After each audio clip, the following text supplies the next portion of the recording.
I don't think the audience bought it. I think there was a lot of interest. This is going to be the prevailing narrative where people did not get what they were looking for from this conversation. E-Day in Nashville. Erica and I sat down. Here's what happened. The next episode of Candace Owens. This will be the big show. 4.5 hours later, I'm alive. I'm alive. I'm totally fine, and I'm sorry. I was going to do a show for you guys this evening, but I am truly exhausted. Very productive conversation. I asked every single question. I mean, from Egyptian planes to Turning Point USA Faith, and I was very surprised by some of the answers that I got, and I think they were also very surprised when I shared certain intel.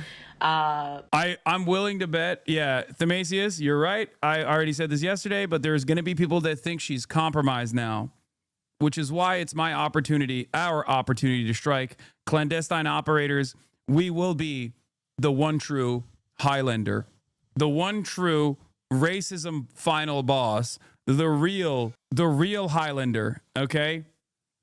This is our opportunity to shine, folks. Closed door, non-recorded, one-on-one conversation with the group that you heavily leaned into potentially having a hand or in the assassination of Charlie Kirk. All of a sudden, let's see how she will navigate the discourse. Candace Owens' short video after her meeting with Erica Kirk has been viewed over 22 million times on Instagram, Facebook, TikTok, and YouTube. Her heavily radicalized audience is very concerned that during the meeting she was threatened, blackmailed, or bribed into silence. To be clear, her audience is radicalized mainly against Jews and Israel. Candace caved everyone. Back to reality. I don't know, man. It's not passing the vibe check. It's a wrap. We just lost her too. They got you. They got to you, didn't they? Now, Candace, because she has no real, in my opinion, has no real convictions at all, we'll look at this back and forth. We'll look at the statements coming from her audience. This is a real breaking point, okay? This is the grand finale. The grand finale. The reason why I say this is because, like, Charlie Kirk gets assassinated. Candace Owens slowly but surely starts leaning into, like, Israel killed Charlie Kirk, all the stuff. Charlie Kirk was on the way to just say Israel. Charlie Kirk was potentially going to become Catholic, all right. And people who were looking for answers, who already didn't really with Israel, were very excited that someone was saying Israel did this. Now, having said that,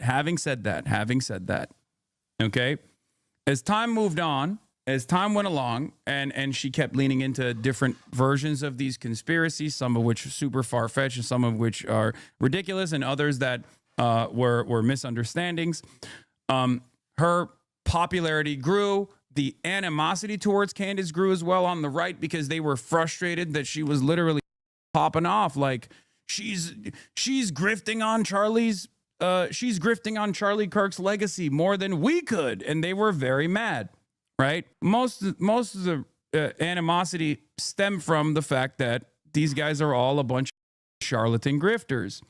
And they were very offended and upset that Candace was basically using this as an opportunity to boost her profile. And initially she had said that she wasn't going to go after Erica Kirk. Obviously, she was actually very supportive of Erica Kirk in the beginning, talking about how, this is a widow, we should stay off her and she's doing the greatest thing, whatever, yada, yada, yada. But then this past week, she was directly hitting Erica Kirk as well. Turning Point USA was supposed to actually do a town hall. They invited Candace to the town hall. She said no, she can't make it to the town hall. And that town hall was supposed to take place yesterday. Erica Kirk, after doing a town hall with Barry Weiss on CBS News, turned around and said, instead of doing a Turning Point USA town hall about the conspiracy surrounding Charlie Kirk's death, I will have a private conversation with Candace Owens. She basically cut out the middleman because this was supposed to address a lot of Candace's audience. But instead of doing that, Erica Kirk decided, I'm just going to talk to Candace Owens directly. And a private meeting took place yesterday. We shall see what the impact of that private meeting looked like, because I think a lot of our audience that is primed for maximum conspiracy are probably going to turn on Candace Owens. And Candace Owens, being a grifter, is either going to lean into the conspiracies and start daggering Erica Kirk instantly after this private meeting, or she's going to lay off. If she lays off, I think some in her audience will go along with it. Others will seek out someone else that will deliver the maximalist positions. So we shall see. But I'm excited for the drama. But let's continue with this. This probably should have happened a very long time ago, but I wanted to let you guys know that I am alive, and I will have the full rundown for you guys tomorrow of what transpired. And yeah, I think it was definitely a very big step in the right direction. So I'll see you guys tomorrow. Erica Kirk and podcaster Candace Owens meeting yesterday following weeks of public tensions over claims Owens made about Charlie Kirk's murder. Erica saying the two had a very productive meeting and that it's now time to get back to work. Owens reiterating that sentiment, confirming the two met for more than 4 hours on Monday. It's something that Erica says she's doing to protect those around her. I want my team to have a peaceful Christmas.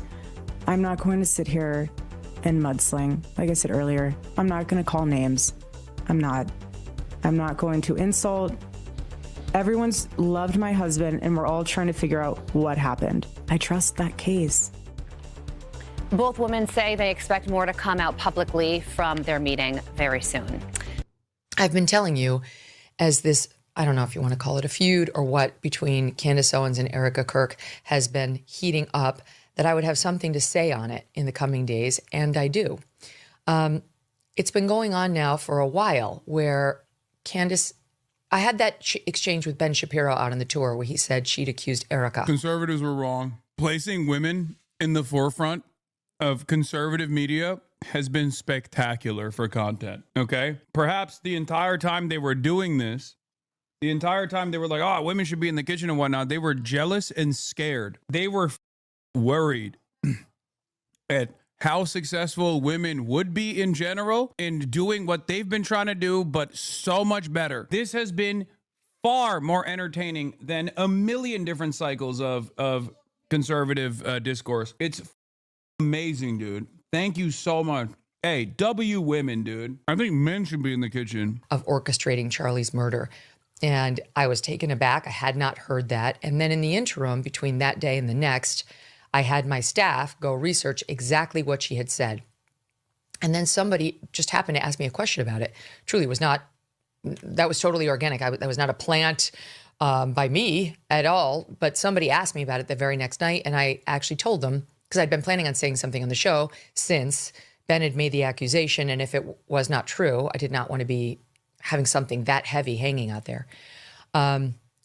Someone asked about it and I said, that's actually not true. And at that time, it was not true. Candace had not.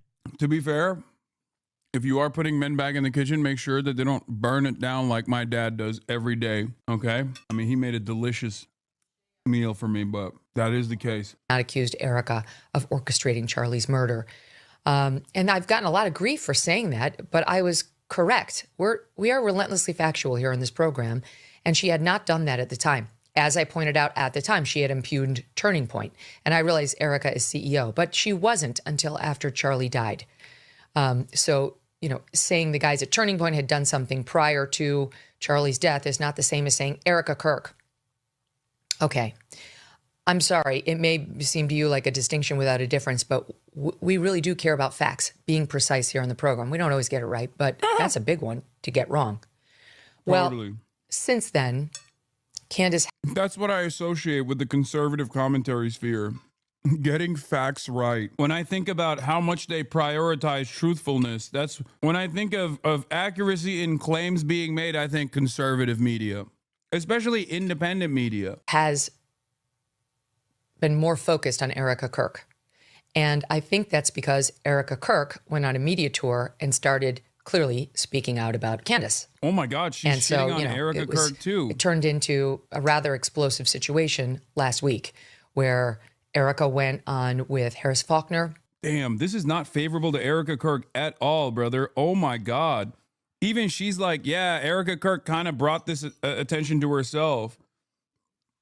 Yeah, like the pro Erica Kirk position here would be Candace Owens went a little above and beyond with like, you know, the framing of Charlie Kirk's death and how much she personally benefited from it and it's understandable that a widow who is now in a position where she's also a business owner would have to find herself in this unique predicament where she has to defend Charlie Kirk's legacy directly, and also Charlie Kirk happens to be the father of her children, you know?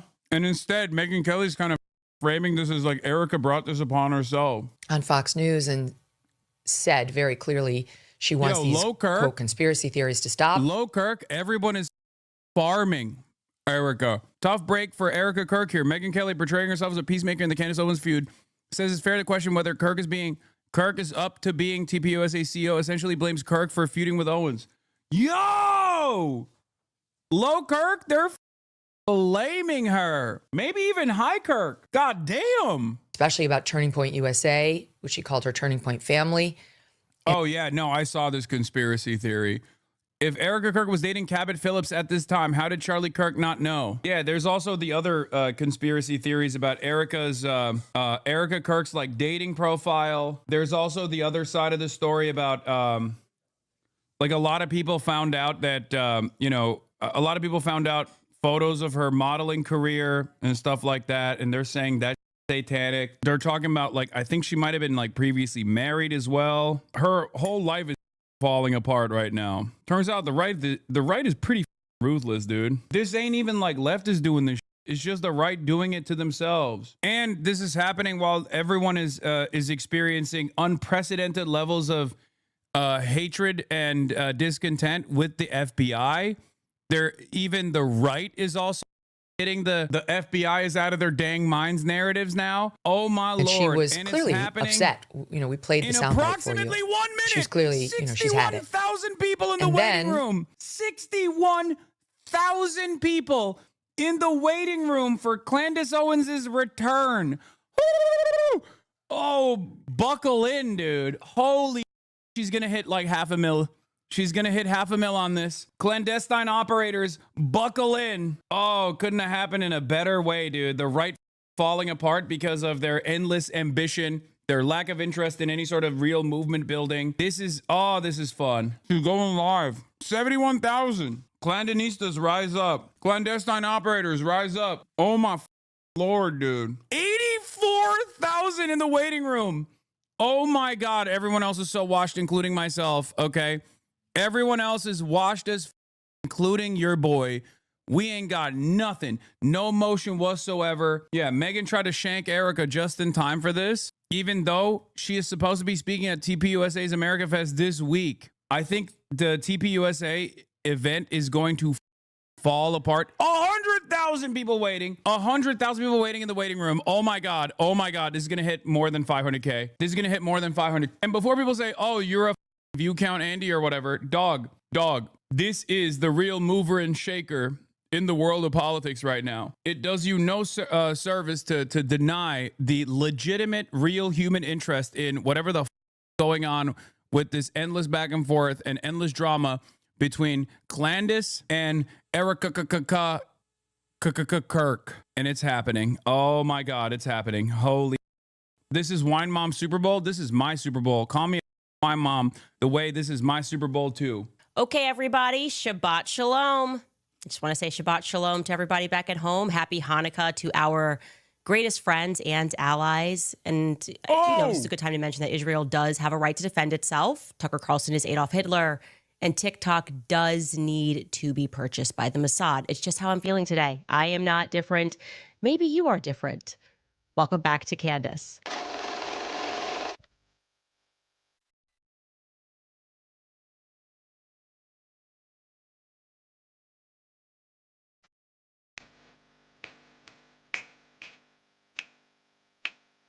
Oh my. Okay, you guys are crazy. You guys are absolutely crazy. The amount of people who attacked me for sending out a tweet being like, hey, I'm good, I'm alive. We had a very productive conversation. And they were like, she got the call. She got the call. She's betrayed. I'm joking. She's doing something I'm else. just shocked at how aggressively she is joking. Down, okay? What do you think happened? Erica said, the joke stop, is that like and then I was frozen. The Jews. The joke is for 4 hours and 30 minutes, just like, as they just put all of these talking points into my head. That is not what happened. I keep telling you guys, I am not governable. Crazy. This is I am basically akin to Kanye West. I never felt more seen than when he tweeted a lot of years ago, just fired my manager because I realized I can't be managed. That is me. That tweet right there, I was like, oh gosh, yes, Kanye, that I get this. Okay. Nobody is changing their mind anything. How ridiculous would it have been if I'm doing all of this, investigating, asking all of these questions, and then Erica Kirk offers to answer some of these questions, and I'm like, no, I'm not going to go. I can't betray the people. I don't want any answers to the questions. I just want to ask them. No, this is the entire reason we are doing this. We've been looking at the situation going, why can't Turning Point USA just answer basic questions? And I can tell you guys that yesterday, for 4 hours and 30 minutes, there good were deal no of time rules. defending why she That took you could this say, private meeting ask and us not any on question that camera. you want. A good question would be, why wouldn't you do that on camera, Candace? And some of you guys are thinking, who is they? Who is they? It's the Jews, obviously. Just kidding. It's Justin Strife. Justin Strife was in the room. It was just Justin Strife and Erica. George joined me just for the beginning portion of the conversation because he had that thing going on that I told you on the 15th all day. He was in a conference. And then I brought my cousin Mia, you know, the one that has a really bad attitude. I just bring her there for vibes. I think it just confuses people. They're like, I don't understand what's this person doing here. And the reality is she's like always just listening to Cardi B music. But she's my cousin and I always have her around. And so that was it. She was kind of sitting a little bit away, but at the table, it was really just the four of us until George left. And I will be honest, I did not know what to expect going into the room. I did not know if they were going to be open. I didn't know what Erica's energy was going to be like, if it was going to be more of an argument, if there was going to be legal threats. You guys were telling me not to drink water, so I didn't drink water. Well, I brought my own water, but I didn't drink that water too. It was a lot. There's a lot going on, okay?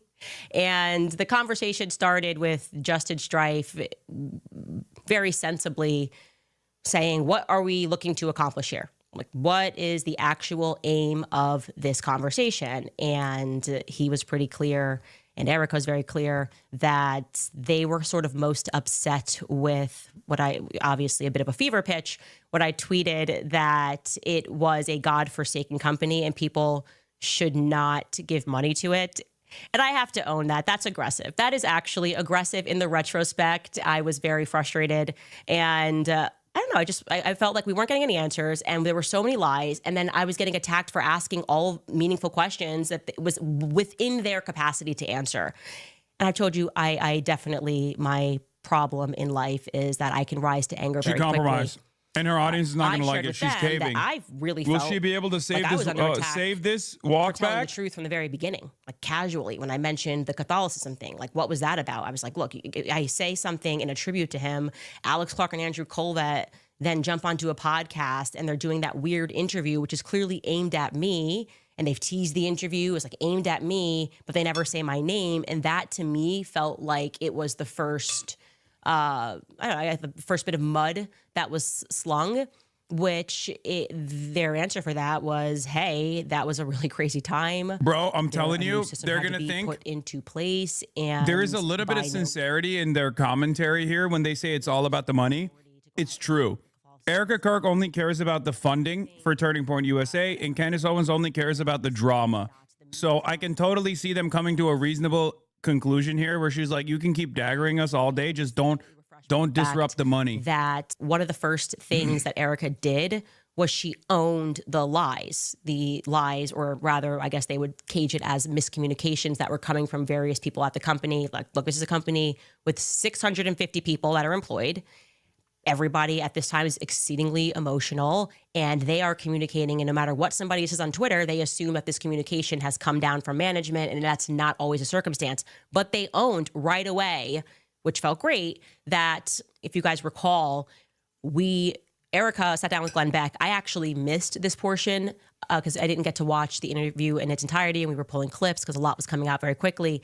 But there was a portion that was going around that was viral, and it was Erica saying that she had Charlie's phone. And Chat's saying she's compromised. I'm saying she's compromised. She's compromised. She's compromised. She's compromised. Saying that he thought that they were going to kill him. And that obviously reflected poorly on me because I was the one who said that he did, in fact, text multiple people the night before. And then I went on Jimmy Dore on Friday, Jimmy Dore's show, and I clarified. I said, Andrew Colvett told me specifically that he was one of the people that received this text message. So I got that first person. Why I didn't didn't you get do that the- from a source. I got that directly from Why Andrew didn't you Colvett. do And it then somebody who had access to on Dan Flood's camera communications for said your that Dan Flood own similarly received a text safety message. They owned that right away and and explained. for us Erica to said know that she has the Charlie's phone. She's looking truth. at his iMessages, and it turns out that he, like everybody else, communicates on Signal. He communicates on Telegram, and that those when she heard me say that, they then went and looked, and yes, that what I said was true. Andrew Colvett received a message the night before, and Dan Flood received a message the night before. Now, they asked me if I had actually like a concrete a copy of what Dan Flood got the night before, and I said no. If somebody even- told me what this it is said, dope. I know which you won't was fold. almost exactly what Andrew said, which is they're going to kill me. Andrew did not know who they were, that he was referring to were, but they clarified that the message that Dan Flood received said the left is going to kill me. So I can't confirm that one way or the other. I have to trust them on that because I did not see that concrete message. I was told that it said they. Now, obviously, we discussed the moment, and I'm laughing here because you TikTokers are actually out of control. You guys are going to be the reason that Israel gets TikTok because you guys are acting a fool all the time. And the videos were so hilarious of you guys mocking the Barry Weiss interview. It's great. It's good to laugh at ourselves. And Barry Weiss is always worth laughing at. No. But I was sort of like, hey, I felt name checked by the podcaster, Candace Owens, this obvious setup, and then asking me to stop. And it's interesting to hear Erica say that the reason she didn't ask me to stop in the beginning because she was actually learning things from the show. She was actually learning things. And Oh God. that Okay. This is. I I'm think telling she similarly you. felt that Barry Weiss was trying to create a moment. Obviously, it's who Barry Weiss is. It's the Zionist lobby. Oh, come on. She's Come on. trying She to right cooked you. perceived wrongs She cooked because you. I'm You're against her selling side. out. Kind of What's why up Barry next? Weiss exists. Barry It's Weiss the Town reason we Hall put her with at Candace CBS Owens. is Come because on she's just now. committed to stacking the audience with people that are going to present the pro-Israel cause and talk about anti-Semitism and talk about like crime being on the rise. It's kind of an embarrassment, but I actually do accept that. And I should also clarify that Barry Weiss obviously picked those questions. They were not random, like I told you.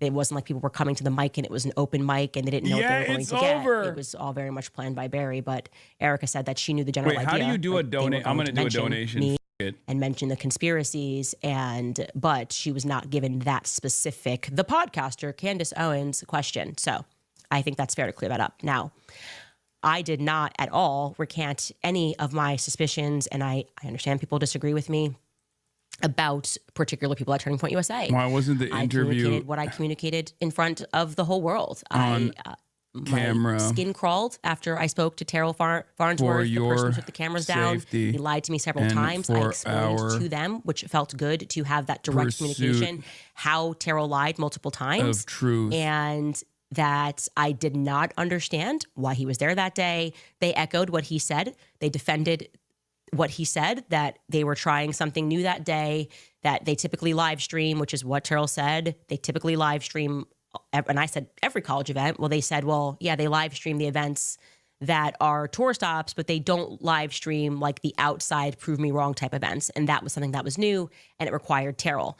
And I said, even if that was all real, if that was all true, I still didn't feel good about the conversation that I had with Terrell, and I can't ignore my gut about the many little lies that he told. I thought the video he recorded was Exactly. weird. I know he comes from a very powerful family. I personally do not trust him. And Answer him, I Candace. obviously do not like the fact that I said, Tyler Boyer lied about this thing and came up with an excuse and said, well, Terrell was asked to take the camera down. That's the reason, he said on Twitter, because the police wanted him to take it down and secure the footage. And I said, I know that's not true. And they said, well, after all of that, after he took the cameras down, there was a police officer or Fed, whoever it was, that spoke to him and asked him to secure the footage. Well, that makes Stop sense. giving her money. Erica but it's just not paid a her reason millions. for why he took it down immediately. It makes sense that as you're investigating, you're going to say, who's got the footage? Let's lock it down. But it didn't make sense to me that Tyler Boyer lied about it. And I don't trust Tyler Boyer. And that is never going to change. Similarly with Rob McCoy. He makes my skin crawl. I can't explain it. I look at him and he's a bad person and nobody can make me feel one way or the other about that. How did you not film it at all? I was surprised with your to learn. camera? And this is kind of gets into, I guess, us not knowing the inner workings at Turning Point USA, that Rob McCoy actually does not work with Turning Point USA in any capacity whatsoever. And so him communicating as he has done, like, I'm the pastor, I'm this, I'm that, it's just not real. Like, that is not real. And we should know that that's not real. And when he says that, call him out on that separately from Turning Point USA. I was operating under the assumption that he worked for Turning Point USA. And I said, if obviously that's wrong, I'm happy to correct that. But also, what were we to assume when he hit the stage at the memorial and said, I'm America's pastor, and then had the Wikipedia updated and said, well, I'm assuming he had it updated because who else would do that? That he started Turning Point USA Faith. So I guess, to be clear, we were just wrong about that. And I will have a lot more to say about Rob McCoy and where I believe he fits into a lot of things. So I'm not letting up on that. Now, one piece of this where I still don't understand it, and the magic bullet. Okay. Now, we all recall what happened. I casually say on the show, hey, I saw the footage. There was no blood. And honestly, when I said it, I didn't process how big of a deal that was with the 30-06. Very quickly, what happens is Andrew Colvett whips up this tweet about what happened with the bullet, and he said he wanted to address all of the discussion that was being had about the online chatter. I'm obviously paraphrasing. I'm shocked that it's here. only staying at 265. He says, I apologize. I thought it would have gone up to 500K. He spoke with the surgeon. The bullet should have gone through. The surgeon then explained that what he's typically seen on these wounds, and basically this was all a miracle. Charlie saved lives, even in death. And the internet clocked it, this miracle, the healthy bone. His bone was so healthy and the density was so impressive. Like, this is a quote, by the way. His bone was so healthy. I want to read it. This is allegedly from a surgeon. Quote, his bone was so healthy and the density was so impressive that he's like the man of steel. It should have gone through and through. It likely would have killed those standing behind him too. And we were just like, eek. That kind of was like the beginning of the WTF, right? I feel like that was kind of the beginning of it. And immediately people in the comments responded to Andrew, and he said, yeah, I covered this months ago. It was silly. This individual said, this post is so fake as it would violate HIPAA. Like, there's patient privacy. You can't just That's call your up the favorite surgeon. guy. And then Andrew He's Collette replies and anti-Zionist. says, rest assured, I would not have posted without full permission. Now, he said he spoke to the surgeon, and they confirmed that Andrew spoke to the surgeon, but that they did not know that he was going to write that tweet. They did not know that he called up the surgeon. So, like, it very much came across to be like Andrew was just flying by the seat of his pants. I don't know. Like, he was just flying dark on it. And I was like, that seems very strange to me, because why would a surgeon do that? Like, the first thing the surgeon should say is, I can't speak. My top I don't even know. bro. In theory, Andrew wasn't even there when Charlie died. I don't even know why the surgeon even knows this guy, actually. Maybe he hung around after, but, you know, Andrew was not one of the people that got into the hospital or anything like that. So this is quite literally the PR guy who's calling the surgeon. And so that just seems 530 lives. that just seems very inappropriate for a person to do, period. And I would say it was kind of the beginning, but that was what I got from that. Now, why can't obviously I we click on discussed the fucking the security? I brought up Brian Harpole, this interview with Sean Ryan, and I think we can You dropped a weak ass believe 10? Shut Turning up. Point when they say that they did not approve of this. They had no idea he was going on Sean Ryan. I think that's pretty clear. I don't believe he works there anymore.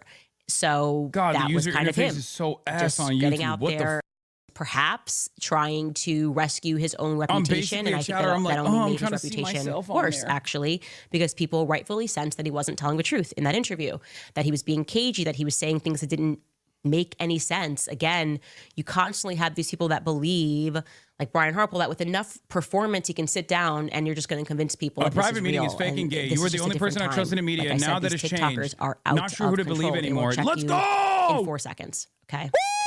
Things that the biggest piece of this that I want to communicate, and that I did communicate to them and I hope that they took me seriously on this, or rather that they take my strong advice on this. I said one of the reasons why I really want to sit down is because I want to walk out of here and feel confident saying to my audience, hey, like, there's stuff going on behind the scenes. To read your log Tyler streamers Robinson love that. Oh yeah, that's right. Shot Charlie Kirk. Hey, Candace. Like, really important. Read my more logs. will come out, but you Read can my take logs. it from me that this is what happened. I was looking to achieve that because there's been a lot of signaling from various people. Check logs, some people Candace. who are experts, some people who have been involved in cases that Pecker there's was right. obviously going to be stuff that the public does not have access to. And so it is at least plausible that they have seen very clear footage that we've been this asking sucks for. because this is of literally Tyler just Robinson her getting up there and taking the shot. defending Like, they her had access initial conspiracies to without UVU telling cameras. So I was people hoping to any hear new that, things and about I this, said that. I want to hear why. anything that came out of this meeting, like, confident oh, I trying to just say told that them what Tyler my Robinson conspiracies is the were, guy. and they agreed with me. And at this Like, point, it's they bullshit. elected They're not to going to believe that. the lawyer. You were The- already presenting a their- narrative their that, like, lawyer, they might who have is a involved in hand this case. One of the lawyers in that's involved in this literally. case. There's always a team of lawyers. They might have a especially for hand some- in killing And Charlie Kirk, and what I now got from you the have a lawyer private conversation behind closed did not doors make with me feel Erica that Tyler Kirk, Robinson and shot all of a Charlie Kirk. sudden It did not make me you feel told them what confident your that actual Charlie- that he didn't conspiracies or were, did shoot, or what your Charlie actual Kirk. I theories was were, very surprised and then by this. He they spoke turned for a very around and long they said, time. "Oh I yeah, asked, this seems can you great." share with me what it is? And I said, when you share this with me, I will not say what Hasan that Habi thing is. answered, Candace, That's we what trusted we wanna you. protect the integrity of the case. I'm not gonna. If you say we've got the footage of him taking a shot, I promise I won't say that to the audience, but I will communicate to them that you have something that is solid. And no, It doesn't make any the exact sense. contrary, this guy effectively said, not effectively, he said that they have nothing like but the affidavit. Okay, so what you have, what we have seen is what they have. What is being discussed publicly, you are this whole like non-expert problem with like, well, you don't know. It's like what So you essentially, read. you're saying you trusted everything she His told you and aren't going to messages provide her that direct don't have any responses, dates on it. Tyler covering up Robinson crime scene, writing hand out signals from everything security, and no clean aid given, et alibi. cetera, et cetera. That's what they have. And what he explained to me was that that's the affidavit stage. That's where it's at. And then what takes place now is the investigation is ongoing, right? So right now they're looking for more information, and once investigators, they could very well have obviously footage, and that is why they might feel that, oh, we're definitely gonna get this prosecution. But the reality is they don't actually share that information with the victim. They don't share that information with Erica. They don't, in this part of the process, they will not know what investigators have discovered. This is what the lawyer told me until May. Okay. They have not seen anything that you have not seen, is what I want you to know. So with that in mind, I'm sitting here going, why are you signaling? Why do I feel like the public's being gaslit on this? There's been nothing that's convincing. There are so many You're commentators who have gaslighting gone us, out and said to you, Candace. it's overwhelming. The evidence is overwhelming. The text messages that don't have a date, that don't even sound real, that's overwhelming. That to me feels really fake and gay. I really do want to say that to every commentator that is out there trying to tell the public and insisting that if you say it enough times it'll become real, you're actually just being dishonest. It And feels I like offered that a you're more honest way to gaslighting communicate us would just be now. to say, we think he's involved. We What feel strongly. I've said that. I changed? think he's involved. We are very Why hopeful would that you throughout this believe investigation, we are going to get that whatever concrete thing. they said? And that's where we're at right now. That's just the stage that we are at. That is not what we are getting from them. That is like, I just feel like that's really important to let you guys know. Let the gaslighting stop. They have what you have, okay? There is nothing else. They are in an investigative stage. Erica has been named as the victim. They will know more in this May hearing, which is the probable cause hearing. That's what the lawyer told me. It's probable cause hearing. And that's when they will see the evidence. That's when they get to present the evidence, why they are going to stand there before a judge and be like, yes, we need to move this forward. It's not just an affidavit. We're not pulling together scraps. We have concrete evidence. Hank Pecker knew the Until truth. then, okay, until we all get on the same page and understand what else they have, I am very confident stating the opposite of all of my, I guess, well-paid peers in that Must I say don't this feels believe fake that and Tyler gay all the Robinson pulled the way. trigger. And what I also said to them was, and I said this in front of the lawyer. 304,000 viewers, by the way. I was like, you might need a new lawyer. I was like, because this person's trying to sell to you that this is solid. One of the rules that me and my husband have is that if you have a lawyer that tells you like you're 100% going to win, it's very clear that you're going to win, you need a new lawyer. Okay, that's a cheerleader. That's not a lawyer. A lawyer, even if you should 100% win, should be telling you the risks here. You know, I feel good about this case. Like, let me talk real to you. I feel good about this case, but here's where things could go wrong. I want you to understand those risks that are involved. We don't have this yet. We don't have that yet. And especially given what I told them, which is your lawyers, or the investigators rather, not their lawyers, because they're not the ones investigating. It's the state of Utah that's investigating. They have not called the one solitary person, as I told you guys, who filmed as he was on the roof. Remember the guy that's like, oh, there's somebody on the roof, and he sees him crouched down. I said, I spoke to that person, and his testimony would be devastating to your prosecution. He did not, he saw the person on the roof. He filmed the person on the roof at 12:23 p.m. and he did not see that person take the shot. And this is not some random student. This is a guy who trains people to shoot guns at a range. He knows guns, okay? He said what he saw was a smaller gun. He said that this person was dressed in black tactical gear and there was no recoil. That's devastating. That would be devastating to the prosecution. And yet, investigators haven't reached out. Now, they offered back, well, maybe they haven't reached out because they have an even clearer video. And that's true. That's actually a good rebuttal. They're like, we don't even have to talk to this guy because the video will speak for itself, and we saw what we saw. Okay, but wouldn't you still want to speak to the other guy so you could prepare? I don't know, to question him something. I don't like that this investigation is going on, and I feel as though I spoke to more people than they have.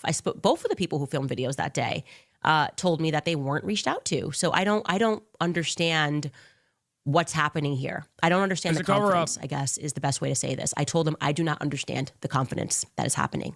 Now, another really big thing that happened was they brought me Mikey's call logs, okay? They brought me Mikey's call logs, and that is why I said this was a productive meeting. There is no other way to say it. I asked every question, and they came with paperwork to show and to answer and to explain certain things. Also, which was, I thought, actually kind of sweet, that I guess I did on the previous show. I was like kind of looking at things into Mikey, and I couldn't find him. And someone said, I think the major thing that people are not getting out of this is what they said. Actually. And I just assumed, okay, well, maybe what Turning Point USA said. Notice how Candace is only talking about her position and what she said to them, and refusing to mention what they said back to her. That's why people are tuning in. She's not giving them that. Just clarify that. She's not giving us that. I want to know that. But Mikey's call logs, big piece of this, okay? I'm going to, I guess, jog your memory on what Blake said about Mikey that day, and then I'll tell you what actually happened, because I don't think Blake has that great of a memory. Okay, take a listen. So I was not with Mikey, or I don't remember being with him. I think I was ahead of him as we left. And then we get out, and I run for, can't have been more than 15 or 20 seconds. And then I realized there hasn't been another shot, so the shooter has likely been detained or stopped or something, not in immediate danger. I pause, I look around me, and I see Mikey. And I see Mikey there. And I will never forget what I saw, because I've seen Mikey almost every day for the past 2 years. I know his personality very well. He's a very bubbly guy. He's a very happy guy almost all of the time. And I'll never forget what I saw, because it was clear in the moment that he was Blake Neff is the white supremacist. What I'll always remember is the way Tucker his Carlson, writer, which I'd never seen producer before. That was fired from Fox News when he was outed as a white supremacist, by the way. Freaking out. And then I think he literally said to me, I might be imagining this, but I think what he literally said was, he was looking around, and then he says, I need to call Erica. And then he takes his phone, and he begins calling Erica. And I don't want to disclose how that call unfolded, but he did that. Your mind extends all of this, but that is happening within a minute of all of this occurring. I remember he calls Erica. Around the same time, I pull out my phone and I call my mom just to say, Mom, there's been a shooting. You're going to see it on the news. I'm okay. Pray for me. I've got to go. And I remember that call. And around the time I put that phone away, and then he immediately calls his dad. He calls Rob McCoy. And he says, Dad, someone shot Charlie. You need to call all of your pastor friends. Charlie was hit. We need everyone to pray right now. And that's what he told him. Why are you guys... Okay, so that's just not right. Why are you guys wasting money saying the Chengdu toilet? Are you stupid? I'll never forget. If you're going to be dumb enough and icky enough to give Candace Owens money, you might as well use it to foment for more me, personally, suspicion or something. Dumbasses. I think the normal physiological Y'all response think you're in these so high funny. adrenaline Be situations for smart. most people is you lock in. That they're literally your body when it goes through something. I already felt gross giving her $10 for when that. it's terrified and is going through like sort of like you are really paying attention to details. We've learned about this many times over in health class growing up. This is why they talk about that fight or flight response, and quite literally there's stuff happening to your body. And so there's a lot of details here that are just not accurate. And the one that surprised me the most about these call logs is I certainly feel that we were given the impression over and over and over again that the first person Mikey called was Erica, right? He called Erica. We were told this by many people also that he trained, like he almost like went to a camp and trained, and Charlie was like 1, 2, 3, go, and like fast 1, 2, 3, go. Why go. would That's it be beneficial for us to spam that she's compromised? told him, Because "This is the then first thing she you do leans is-" further into it. Well, he didn't do that. Actually, the first person he called was his That's wife. why.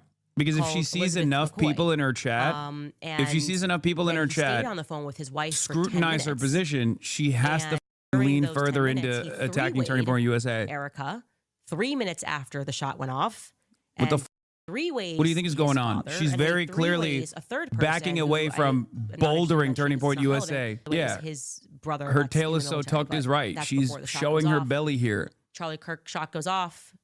I have that in detail. I think Charlie's Will brought to Sommers' security. assessment is Mikey McCoy wrong. calls his wife. I think there is. They will stay on the phone for 10 minutes. I can totally see Okay. a conversation that took place between Turning Point USA and Candace Owens, where they said, you can keep farming, just don't go too hard, just don't touch the money. Okay, that's what I think is going on here, where she's like within the confines of reason, allowed to after criticize the phone call with Turning his Point mother USA or ends, invite adds suspicion Erica to the the phone. official narratives. Okay, so that Without, when he was like, recapping, attacking Turning Point and he's like, USA's his lips bag. quivering, and he's like, I gotta call Erica. And he's like, and then I called my mom. That's not right. That's just not right. Okay, Mikey called Erica after Blake Neff ended that phone call with his mother. If call logs are to be believed above, human testimony. Mikey McCoy then drops Erica from the phone call 2 minutes later, and then he adds his father to the phone call. Again, he is this entire time on the phone with his wife, okay? And then Mikey McCoy ends his phone call with his father. He does call another person who I'm not mentioning because it's just not relevant to anything, not a character in this story, rather. And then he ends the phone call with his wife. And a minute later, his brother calls him back and they stay on the phone for 10 minutes. I did not get this from everybody speaking about this Mikey McCoy call log. I know that you guys did not get this. I did not get this. I don't know why she was disappeared from this. Like, you could go, like, the wife wants privacy. No, she was like, main stage at the memorial, has been, I would say very involved in a lot of this kind of, I think it's very close that she's close with Erica. They went on the vacation together. So I don't get this disappearing act. I found that to be like, okay, but they were forthcoming with it. That feels good. That feels good, guys. Oh, it like, feels wow, good. we don't have to guess. Well, Now we why have are solid you not answers. being forthcoming? And like I said, when you come out and give solid answers and you're not weird and calling people names and saying I all don't this think stuff, people are it going to allows like people that to she's go, in okay, any way, shape, or form agreement with Turning Point USA. I feel a bit more like we can trust this process because we have communication. That's the reality. And so This is her wanted own to doing, by the way, update you because with that. she Also, actively shit on another Erica thing Kirk that and primed her really, audience I think, into also surprised hating them Erica Kirk and I think surprised and me tying Erica Kirk is into the getting back to conspiracy a this little bit. Hampton. Now, when she does a fucking full flip on the thing about Hampton Erica Street, and I and communicated comes this with across them, like she's in agreement with that Erica, makes they're going to me be like, what so, the fuck are you doing? Last week you uncomfortable told is us how she many ain't little lies shit. were told. And I especially think I've been clear about that. because... Except Especially Dylan because Erica Kirk definitively is like pressed a Charlie patently at this event, unlikable or person whether it was in a hypothetical, who did which the whole it Barry was in a Weiss town hypothetical hall hypothetical right after everybody of saw Charlie Erica discussing Kirk on camera and we're like, potentially what the tweeting is wrong with her? Netanyahu. It She did goes lead on and to has this this firecracker private moment. correspondence Again, behind this is closed one of those doors things and is where I now go, talking about how why am I she's always in being agreement held with out to Erica dry, Kirk. Okay. like hung out to dry for telling people the truth, especially when I wasn't going, oh, well, Seth Dillon killed Charlie Kirk. I just, like, this happened. It factually happened, and yet everybody's kind of putting out these weird statements and they're not being honest in them. And I was saying to them, that made me feel really weird. And I would love to know more and about this Bibi Netanyahu offer to fund Turning Point to the next level. At which point, Erica said she was not aware of that happening. It is obviously totally possible that that was kept in the business lane of Turning Point USA. But I'm certain, I said, I am absolutely certain that I did not get this from an obscure source, that BB offered to fund Turning Point to the next level. And it was part of my frustration with that sit down. And they said, no, that's Alex not the Clark, case. And I believe them. Andrew said, oh, there was not $150 million. That's made up. You know, I told them, Andrew Colvett was my source. Andrew Colvett told me verbatim that Bibi Netanyahu offered to take Turning Point to the next level and that Charlie turned that money down. So I said there's a bit of a predicament when I'm being like lambasted by all of these voices and people that are attacking me and these paid campaigns. And when I say paid, yes, okay, actually have the names of people. Different ways they're being paid. Some are being paid by PR firms. Too many are being paid by Prager University, which is upsetting to me because I know Marissa and it's just dirty. But it's especially crazy when people are calling it a conspiracy when I share things that are told to me from the spokesperson of Turning Point USA. Okay, that's weird. And yes, they were forthcoming. Nobody's ever denied this. So this was not on our list of lies about the fact that Bibi Netanyahu did call him. Okay, that did happen. Bibi shared that, by the way. Our source for that could have just as well been Bibi Netanyahu. And not a lot of clarity on, I don't know, why some people think he didn't make this offer and why definitively 3 different sources who would have knowledge of this confirmed to me that Bibi Netanyahu did indeed make this offer. I never said $150 million ever, not once on the show. I wouldn't have even said that, by the way. If you said take Turning Point to the next level, I actually would have assumed it was donated to Candace, more, birds of a feather, am I right? That's a hefty we're offer. both And it leads to a lot sellouts of to questions. Israel. So I'm a sellout to Israel there by was way of the not a lot Democratic of Party. She's a clarity there. sellout to Israel by way of Turning Lastly, Point I want to USA. add, of course, I was locked in this meeting when people on live were another round of debunking the Egyptian planes. I want to be very clear. We discussed the Egyptian planes. Anti-Semitic. Oh, yeah, and that too. I have since worked on an incredible document about the Egyptian planes, which we are going to put up on our website because I realized that when we shared that spreadsheet, people assumed that one of the columns, which was actually saying where the planes landed on that day, because it was plus or minus 3 days, was exactly where Erica had been on that day, and that was inaccurate. And so for clarity, I had been working on the last week on turning it into an interactive timeline that we can put up on our website, because I'm certain that these Egyptian planes are incredibly shady and that they were, in fact, tracking Turning Point USA faith. Erica was at some of them. Charlie was at some of them. What did Erica say to that? The pattern here is undeniable. So let the naysayers and people make videos trying to, 5th round debunk these planes. I also want to say to you that I feel very confident that I know why these planes have caused such panic. And it is because there is overwhelming evidence that these planes regularly fly in and out of Israel. And I'm going to present that evidence tomorrow. I say that strongly. This is I feel very confident saying these Egyptian planes are flying in and out. And notice I'm saying planes because once I was able to connect people that were on those planes onto other Egyptian planes, I was able to realize that these planes are flying in and out of Israel and turning their transponder off each time that they do it. No shit. That It's is an Egyptian plane. now makes perfect sense of why there was this mass panic. What did they say, though? Right? It's not exactly like we have a strong What did Egyptian Turning Point lobby USA say to that, in the though? United States. Not like we're like, whoa, well, those darn Egyptians again are trying to get TikTok censored. I mean, every person in the game, Barry, acting. Well, these are the usual suspects that act if something is a threat to Israel, okay? Which is, they should have just been forthcoming, pretended that it was changing apart. Instead, they're trying to gaslight us, and they're actually, frankly, just pissing me off. So I became locked in on these Egyptian planes because that's how I am, okay? You keep pushing me and keep pushing me, I will become an expert on these planes. I'll learn how to build an Egyptian plane. And the reality is, like I said, tomorrow I will show you how these planes tie back to Israel. She's just promoting her next... She's no just promoting the next day's content, more dude. on that later. We'll be right back after throwing it to some of our sponsors. Oh, my God. Boo. Boo. I don't want to hear about no preborn. I want to hear about Erica Kirk. Does she have a preborn? I want to know what Erica Kirk said. She gave us nothing. This was literally what? How long was this? This was 36 minutes of nothing. She came in hot. She said she was going to reveal the details of this private correspondence, already shady that it was private, okay? And now after priming everybody into this notion that you are the truth teller, you are going to find out the truth, that you're going to actually take it to the boss man. The boss man did the boss call, and all of a sudden you're like, well, there was a lot of room for agreement. You're just mad she didn't read your chat? No.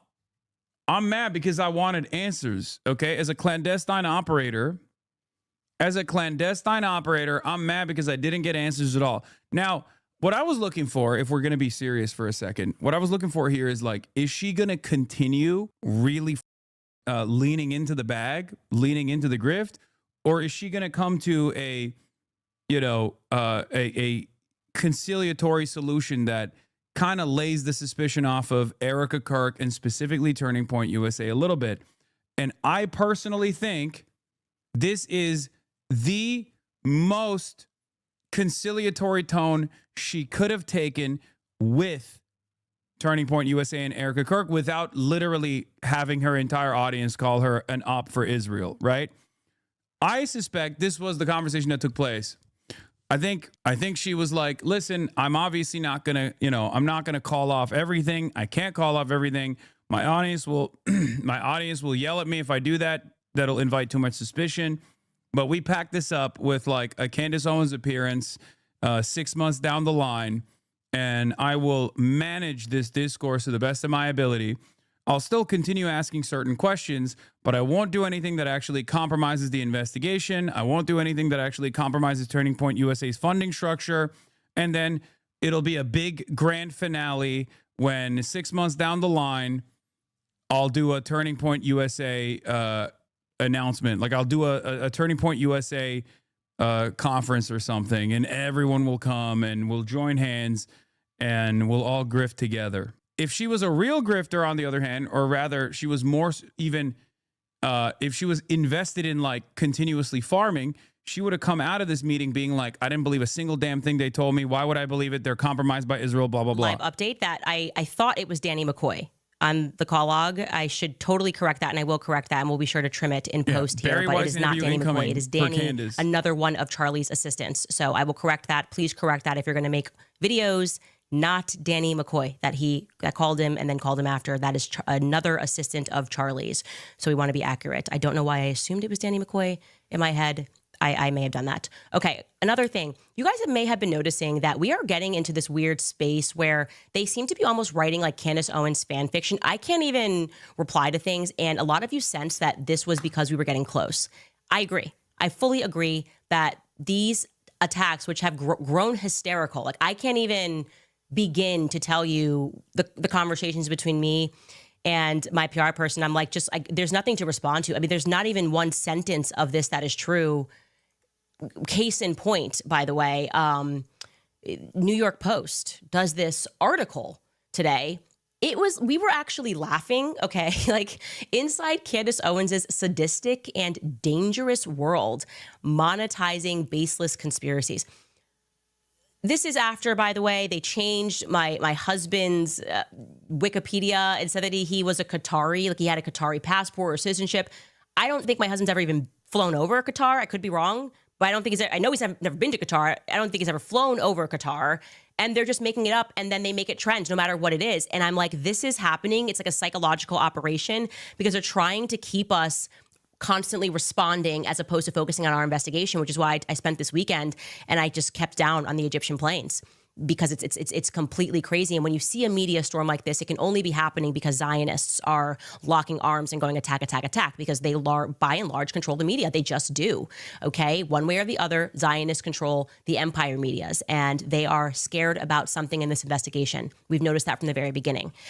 So they wrote in this article, the New York Post, just to give you an example of how insane this is, they said they had an inside source that told them that while I was at the Daily Wire, I just fought with people from the very source that in my first week, I threw my car keys at a producer and expected them to park my car. That sentence genuinely made me laugh so hard because I never once in the entire time that I worked for the Daily Wire did I ever This is sending drive so my many of car our to work. followers further Okay? towards I just didn't- Fuentes. They had a driver that took me. I think there's there. like a real. So I don't know why I was There's a suddenly back and take the forth here driver's between her and keys Fuentes, study, where but Nick quite Fuentes actually literally, I hates never Candace drove Owens Daily Wire, because so he just realized fan that fiction. she's Like, doing fan his fiction. grift a little bit Secondly, better they than say that to him. a producer, Where and if that the I audience is conducted primed to the hear demand like others do my Jews research, are responsible could for not be further from the everything, truth. I have always, then always they done my own gravitate shows. towards Candace Owens because Nick Fuentes sometimes has to be like more rational in his anti-Semitism and more intellectual in his anti-Semitism, whereas Candace Owens has no, interest in that or even has the capability of doing that.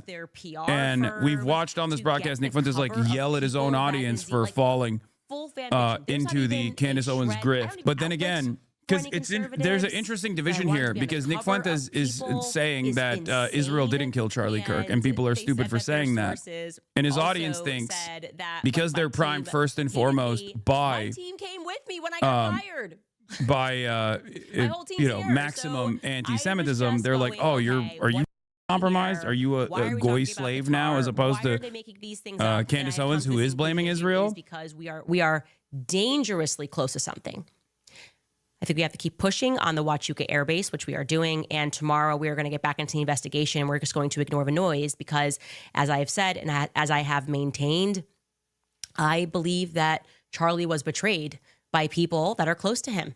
And I asked that question in the meeting. I'm like, okay, if we can agree that everyone around, I was like, I know there are people at Turning Point, they're not good people, right? And it's feasible that people, if they have addictions, that they, you can definitively get yourself in a scenario Why where is she you not are willing reading to sell chat? somebody It's out. 100% This is a pre-recorded. massive organization. True. How can we so confidently Yeah, state go that ahead, girl. nobody Give had us anything to do nothing here? is exactly my to do takeaway from with, this, by the way. anything here. And I think that one of the things that Erica was like, well, I'm not like a feminist, and I didn't want the vibe of that, which I think it did come across like a bit of a she's feminist. actively to say, like, this is moving all my family. I'm the like, how could this all be your family? she's I know literally people in this family, and they're not good she people. knows she has more people in I here wouldn't do that because with my they're own all family, okay? confused I or got all people interested my in what family took like we all place. do, And she's instead of telling you who aren't answers, exactly telling us walking answers, a straight she's arrow basically in using life. this as an opportunity And, to promote her so next show. I've communicated that.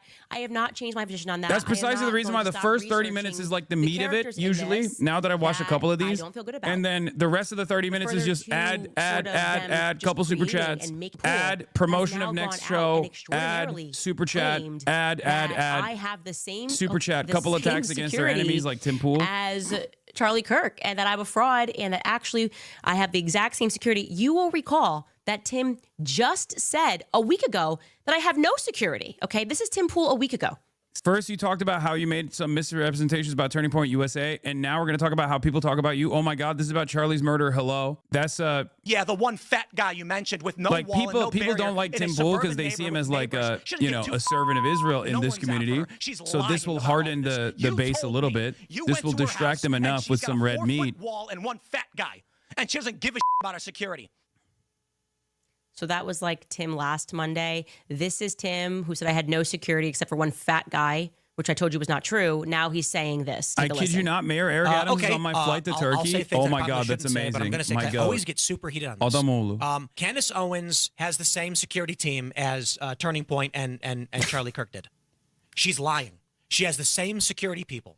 I've been digging into this. I've been meeting with people and talking with them. And I shouldn't say too much because there's more that's going to be coming out soon. Because rest assured, people are filing legal paperwork against her. 320K Candace has viewers, the though, you same sound like a security salty team who has 33K used same Andy. security No, I'm a companies and the clandestine same security operator. I personnel want as her Charlie to and fight Erica for the did. truth. So when she comes How out and dare is you. questioning them, When she Candace is wins, we lying all win. outright. Where we I've go invited all, many of we these go people to come out. We'll Candace. see what happens. We'll see when they can. The issue is the moment Candace goes on her show to millions of people and lies, litigation begins. And what happens when litigation begins? People don't do interviews about it. She is exploiting this, and she knows she is, to keep people wrapped up in this insanity. This is what your haters do to you, lol. Yeah, except Tim versus I'm Tim, ideologically undefeated, opposed to every single person involved here. My haters behave as though they are literally on the side of at least like the anti-Trump initiative. That's the difference. The people that do this to me more often than not aren't like Asmongold or whatever. The people that do this to me more often than not are like Destiny, who claims he's a liberal, who claims he's a Democrat, or Ethan Klein, who claims he's invested in fighting anti-Semitism. I am very much ideologically opposed to Candace Owens. I'm very much ideologically opposed to Tim Pool. I've spent an entire career yelling about these guys' horrible positions. Security, which was run by Greg Schaefer, who has issued a public statement. They had Dan Flood and Brian Harpool working for them initially. I told Charlie I did not like the security apparatus. I got my not capable own of security intellectual separate from Charlie commentary. from the Your very passive beginning. aggressive, Okay? condescending, racist That's a comments fact. sort of piss me It's off. just a fact. What? Trying to do this strategy. No, if I you're said gonna get Nick Fuentes sued, tries to do an it's just threatening intellectual somebody. version of the If there was anti-Semitism any by truth his to own that, definition. you can And Candace Owens has no business, interest you have in to that, say which is untrue. precisely the Can reason you why please she's correct infinitely this? more popular Okay? than And Nick if I Fuentes. ignore Dumb. that, Because told the truth, in the as I right-wing, did in the with right-wing racism, as I told the reactionary truth, sphere, then you have the grounds to intellectual file sentiment something. We is have not received actually no cease one and that desist from people are Charlie's security desiring. whatsoever. They want Over easy what? to understand I mean, the narratives. audacity If that someone you're is filing going a for lawsuit and someone got Jews are murdered on your responsible for watch, everything style narratives, why the f would they stay with Nick Fuentes? Brian Harpool, They'll go to the the next message he showed person. belonged to Dan Flood. It That did. isn't giving them that. And that That they is didn't do just a walkthrough on that straightforwardly. day. God They damn it, dude. didn't. Well, this has got to And be if bait, something right? is Free wrong, then you'd like to Palestine show now. me, that's Yeah, over. there's a difference We're only between getting the nerd truth, racism and we're not versus getting it. jock racism, I We're guess. certainly And not Candace Owens expecting to get it offers jock from Tim racism. Pool. I do think that is right now the Zionist strategy, and that's why I want to encourage you guys to stay focused. That's the same version of this already took place. Good thing you didn't see the Automont comment that was blogged. The same version of this that already took place with Andrew Tate. Andrew Tate actually captivated all of the men's right activist podcasters. And again, they actually basically destroyed Ben Shapiro and the other version of like previously intellectual forms of white supremacy. Because people realize they just want like shit stirrers that are that aren't nerdy and boring and annoying with their explanations for why systemic racism doesn't exist. They wanted someone to be like, you know, black people are inferior or whatever the Tate says all the time. Conversation on their show yesterday on the Charlie Kirk show about this trial, the upcoming trial about Tyler Robinson, and here is what they had to say. Take a listen. So this is straight from the charging document. It says Robinson's mother explained that over the last year or so, Robinson had become more political and started to lean more to the left, becoming more pro-gay and trans rights oriented. She stated that Robinson began to date his roommate, a biological male who was transitioning genders. This resulted in several discussions with family members, but especially between Robinson and his father, who have very different political views. In one conversation before the shooting, Robinson mentioned that Charlie Kirk would be holding an event at UVU, which Robinson said was a, quote, stupid venue for the event. Robinson accused Kirk of spreading hate. And when you see how easy that rooftop access is, you start to kind of put one and one together, and you realize that Robinson had a plan that he was going to ultimately take advantage of. And he obviously knew how easy it was to get up to that rooftop, which is terrifying. It really is. And look, you know, one of the other things that's being pushed around for a long time was that, you know, TPUSA, both the local chapter and you guys, didn't advertise this event till a couple days prior to. Now, the insinuation there is that that doesn't give Tyler enough time to plan for this. And what we found out with a little bit of, I don't know, 20, not even 5 minutes of Googling and looking. Yeah. Look, you guys had already put out on your website as early as August 27th. So we have at least almost a full 2 weeks prior to this, that not only the time of the event, but the location, the exact location. Why is she going through old clips of Turning Point USA? We want to know what your conversation with Turning Point USA looked like. You have revealed zero. You've given us nothing about what Turning Point USA said back to you, what their demands were. Exactly being proposed by the state of Utah and the FBI. She's duping us all. She's farming us all. And we can attest, Andrew Cipher, who's our head of field, Charlie sometimes throw the events out, 7-10 days in advance. If something opened up in his schedule, he would be able to do these outdoor events, a pretty quick turn. And so those whole that whole theory kind of goes out the window. So unless I am mistaken, and I am not perfect, but I do feel like we worked really hard to see when this location was first revealed. The first time that we found that the courtyard was mentioned, because Charlie's speaking at events, your assumption would be they're inside, right? You have no idea where it is. So it's not like you can see whether you have a shot to the courtyard unless you know Charlie's speaking in the courtyard. The earliest that we found that was on September 2nd. The local media mentioned on KMYU that Charlie was speaking at UVU in the courtyard. Okay. That's the first time that we found this. If I am wrong, please tag me, because what he's referring to on August 27th that happened, which we have on our timeline as well, and this is why I love a timeline, is that TPUSA, UVU, and the local BYU chapter shared a graphic announcing that Charlie was coming to UVU, but there were absolutely no location details mentioned. So that actually does shred the idea that he could have practically gone and scaled rooftops before September 2nd. That's the first public mention, is September 2nd. So they announced the event on August 27th, as he says, no location details. And then on September 2nd, there are location details provided by local media for the first time. Prove me wrong. Okay. Prove me wrong if that is, if I'm inaccurate, because I do think that we were thorough on that. I will update my timeline. If not, it does then beg the question, surely they must have footage after September 2nd of him testing the rooftop in some capacity to then realize, oh, it's going to be an outdoor event. This is an opportunity for me to go after him. We are waiting for that. And like I said, I was told that they don't have anything that the public doesn't have. So it's not obvious to me. I don't think it's obvious to the public. Now, I do want to get to Viva Frey, who had this to say regarding drones. Oh, sorry. Around the regarding the text messages from Tyler Robinson. A lot has been made about these text exchange that went back and forth between Robinson and his lover, his trans furry gay lover, whatever. And people say it doesn't sound right. Well, there is a video that I want everybody to check out by Turkey Tom. I believe you've watched it now, Viva, where, and this has been authenticated as somebody who was in the Discord chats with them and apparently spent time with them at this apartment. The fuck? And he said 100% this is how they talked, which is a striking finding. We're going to go into that more probably tomorrow or the next day, depending on how today goes.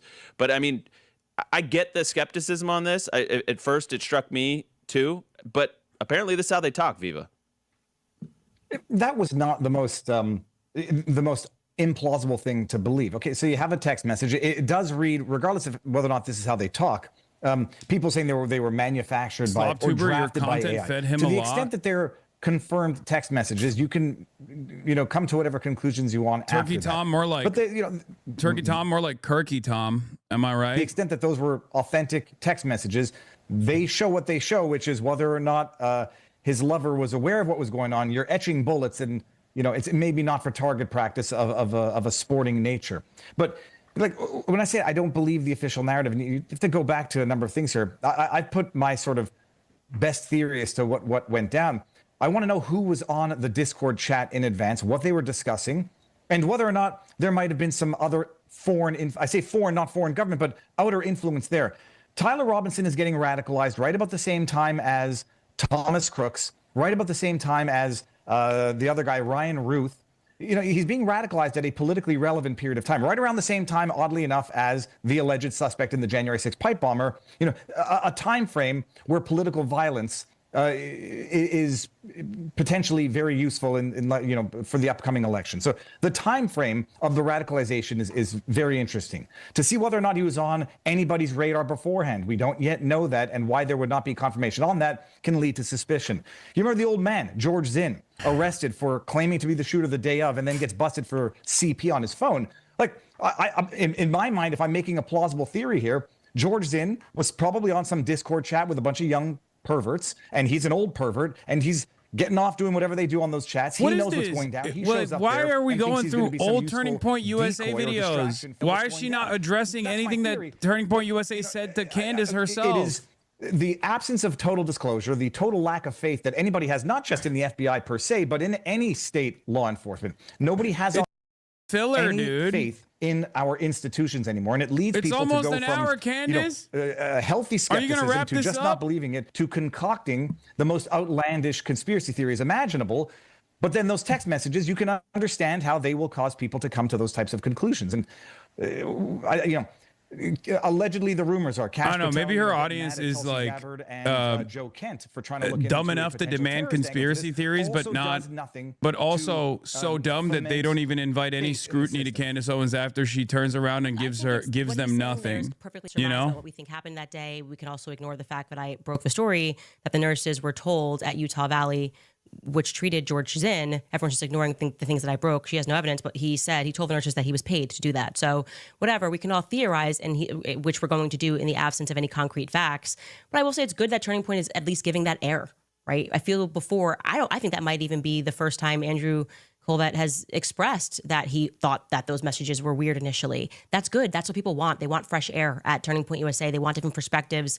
They want to feel like you're willing to have a conversation, and that at least you're going to defend people when they're being called liars when they're telling the truth about something. That would feel more authentic, I think. And so I am, just to say this, very happy that we are on much better feet and that we have opened the lines of communication. I do genuinely think that Justin Strife did a great job reffing that conversation yesterday. And I also do want to shout out Megyn Kelly, because this was we were trying to make this happen in the background really since Blake Neff fumbled the first invite. And thank you. That's in large part because of you guys at home that were like, There's what the nothing F was authentic that? about And I Candace think Owens. that they I got know, enough but flack that they were like, okay, we got to fix this. She was able to. But I want She was able to present authenticity by shitting on Israel. Remember, and specifically also not just shitting on Israel, but also tying it all back to Jews as a Jewish conspiracy. These are the types of things that the audiences actually find to be authentic and uncompromising. Another way that she was able to beef up her authenticity was by daggering Turning Point USA, saying Turning Point USA was farming Charlie Kirk's image, and that she was like a true friend to Charlie. Now that she had a private closed-door meeting with Turning Point USA, her message has changed a little bit, where she's like going back to some of the things, but she's not giving us anything about like what Turning Point USA said. I don't think that people will consider her to be like super authentic. And with time, we'll see whether or not I was right. I think that's really what it comes down to. But all around, definitely a productive conversation. I know it's 4 hours, so more things will come to my mind as they become relevant. But I think that's a good pause for right now. We'll throw to some of our sponsors. All right, you guys. So for more. Oh my God. Oh my Lord. Oh my Lord. More sponsors. More sponsors. More sponsors. Nothing. Go ahead, girl. Give us nothing. No new revelations about like Turning Point USA beyond her backing down from this conversation. No revelations whatsoever. This is disappointing, to say the least. It's disappointing as far as like there was only two routes out of this, right? Obviously, either she was going to take a conciliatory tone towards Turning Point USA and back away from it a little bit, but not enough to like invite too much scrutiny and suspicion, but so much so that she doesn't like further push this anti-Turning Point USA narrative, or she was going to really dagger Erica Kirk. And the audience was waiting for her to basically shit on Erica Kirk and invite further narratives about, her personal involvement or something, right? Because that's how she framed it leading up to this conversation. Now she's basically moving in the direction of long-term collaboration. Trust me. Unless in the next couple of days, the feedback that she gets and the backlash that she receives from her own audience actually change her mind on how she must move forward. But at which point she will probably get hit by Erica Kirk, because I'm sure they were smart enough to film that interview, whereas she wasn't smart enough, clearly, to film the interview at all. They are probably, like, the way I'm seeing this is, if she goes back on her word in that meeting that took place and if she goes back on her word to Erica Kirk in that meeting that took place and really starts hammering Turning Point USA again, starts saying like, Benjamin Netanyahu actually compromised them, blah, blah, blah, all this shit, then they'll turn around and be like, listen, we had that private conversation and here's what you said to us. You know what I mean? Like, Turning Point will cook her. So now she's trapped in this bind. She should have done this interview in public, I think, and it should have been a debate. But here she is farming laxatives to 300,000 people. Now, remember, all of the stuff that people overlook, like running of the ads and stuff like that, when they thought she was a champion of truth and justice, will now look really shitty in comparison. From the outside, we were watching her talk about how devastated she was about Charlie's demise and then farm this kind of ad sponsorship, whatever scheme. People would obviously from Charlie Kirk, and respond that's differently. why we're doing it. It does keep us free, and we're all sensing the squeeze. It's like they just want our speech. They want to purchase rational thinking. We can't allow that to Let's happen. see if she reads my comment. From this Probably not. episode, Curbster writes, I am praying that our girl is playing the ultimate long game while staying true to her convictions and true toward all of us who have backed her and Charlie from the beginning. I am praying that God keeps you strong, righteous, and faithful in every step that you take. May God save America and protect us all. I want to say this to you guys, just plainly. If I was going to sell out, it would have happened in the last 2 years, okay? Those offers were made. Those threats were made. I hope you have seen what I have gone through to keep myself, really. I was fighting to stay me, and it was hard. And that it made me really appreciate the fact that we do live in a matrix and every element is controlled. And that is why they are vicious right now. I wonder if she'll read like one because now curious that I comment chose about freedom, like they hate that I have freedom. They hate that there's no one more fallen threats to fan me, comment at all. right? Probably So they're not. just embarking on this fan fiction campaign, but especially for the people that I care about in life, right? Especially for people whose heads I have held They up. agree to who have answer your held up questions my just to head gather all through intel against really those who made them hard look times that suspicious, and the Charlie next time did, they do something that I would heinous, they'll just keep in sell mind out all the to, info like, you the shared in highest bidder question. and go, okay, well, you know So that what? they execute BB their actions offered me a lot of flawlessly? money, so I'm Look, going to that's stop talking cope. about this, and I'm no longer going to explore this angle, or I'm going to, to repeat to you guys that it was definitely Tyler Robinson. It's just not in my character. I have always been the kind of person that knows that it's not worth living life that way. My whole spirit would be corrupted. I couldn't do it. I struggle with people that can do it. I struggle seeing people who have so obviously sold their souls on the internet. It's very frustrating to watch it. Central 848 writes, Candace, please look into the possibility that Charlie was electrocuted and that the hole in his neck was made by the currents passing through his necklace and out of his throat. The images of his charred hands are conclusive and compelling. Please, for the love of God, look into this. I did watch that video that Baron Coleman put together. What are these I want to guys say cooking Baron up, Coleman has done some bro? incredible work, and I actually told him that we should get together and collaborate because I had watched a video of his where he was building on Camp Huachuca. And he made me notice some things. So then we started researching some other elements. And that's what we're going to move on to tomorrow. I can tell you definitively, that's a weird camera angle. They do look charred in the photos that he showed, but I can tell you that his hands were not charred when he was buried. And so what you thought that like people were like, oh, this was like makeup and stuff. It was a very compelling theory. It just wasn't so. And I very much trust the person that told me that. But that said, the Baron Coleman, if you have not seen the episode where he builds on what I said about Camp Huachuca, that is worth a watch. He kind of suggests in that episode, which I want to shut down, he heavily suggests that it could have been the Veep on the base, Vance on the base. And I did then research because I was like, oh, wow, is he right? There's actually video of Vance. So it could not have been Vance on the base. Again, I'm getting ahead of ourselves here. We should talk about more of that tomorrow. But that is a very compelling video that he did, which was fantastic work. And I do want to collaborate with him. Maybe we'll do it this week or next week. Or is next week Christmas? I guess. I don't know. We'll figure it out. Jenna writes, your true fans had no doubts about you whatsoever. Merry Christmas to you. I was like, are you new here? Girl, I have been maimed, fired, caricatured. I'm watching right now. My family go through that right now because they are so desperate. And I just think we're close to an awakening and really understanding what real evil is. So we're going to keep pushing. Zachary Loft writes, longtime listener, first-time donor. Why wasn't the combo live? Why is Brandon Tatum the only creator that you follow on both IGs? That was 2 questions. Okay, the first thing, why wasn't the combo live? It was first intended to be live. They did say, obviously, you saw the offer Blake Neff made, which was not a true offer. But then what came behind that was Erica communicating with Megyn Kelly and me. Megyn Kelly was kind of the intermediary. We were trying to find someone that was fair, like I said earlier. And then, obviously, it sort of felt like it got a bit uglier the next week. And I sort of felt, and I think it was fair, that then she went on this press tour and it was kind of directed at me. So then they said, okay, well, and by that I mean Justin Strife kind of said, the temperature's a little hot right now. What about we do like not an off-record conversation, but have a private conversation. Holy shit, she's mogging you. And I actually will say, we're a part of the clandestine I wish it was live, but I will also say I am glad that some parts weren't, because I was then able to tell them some things that I have not yet said that I wanted to like fact check and get some answers on, but also to say something to them that I found out that I didn't say because I didn't want to hurt the company in a way, right? So some of this is very relevant to Charlie's research. It's not. Boo! I'm telling you, we got bro. to, I guess, have a better,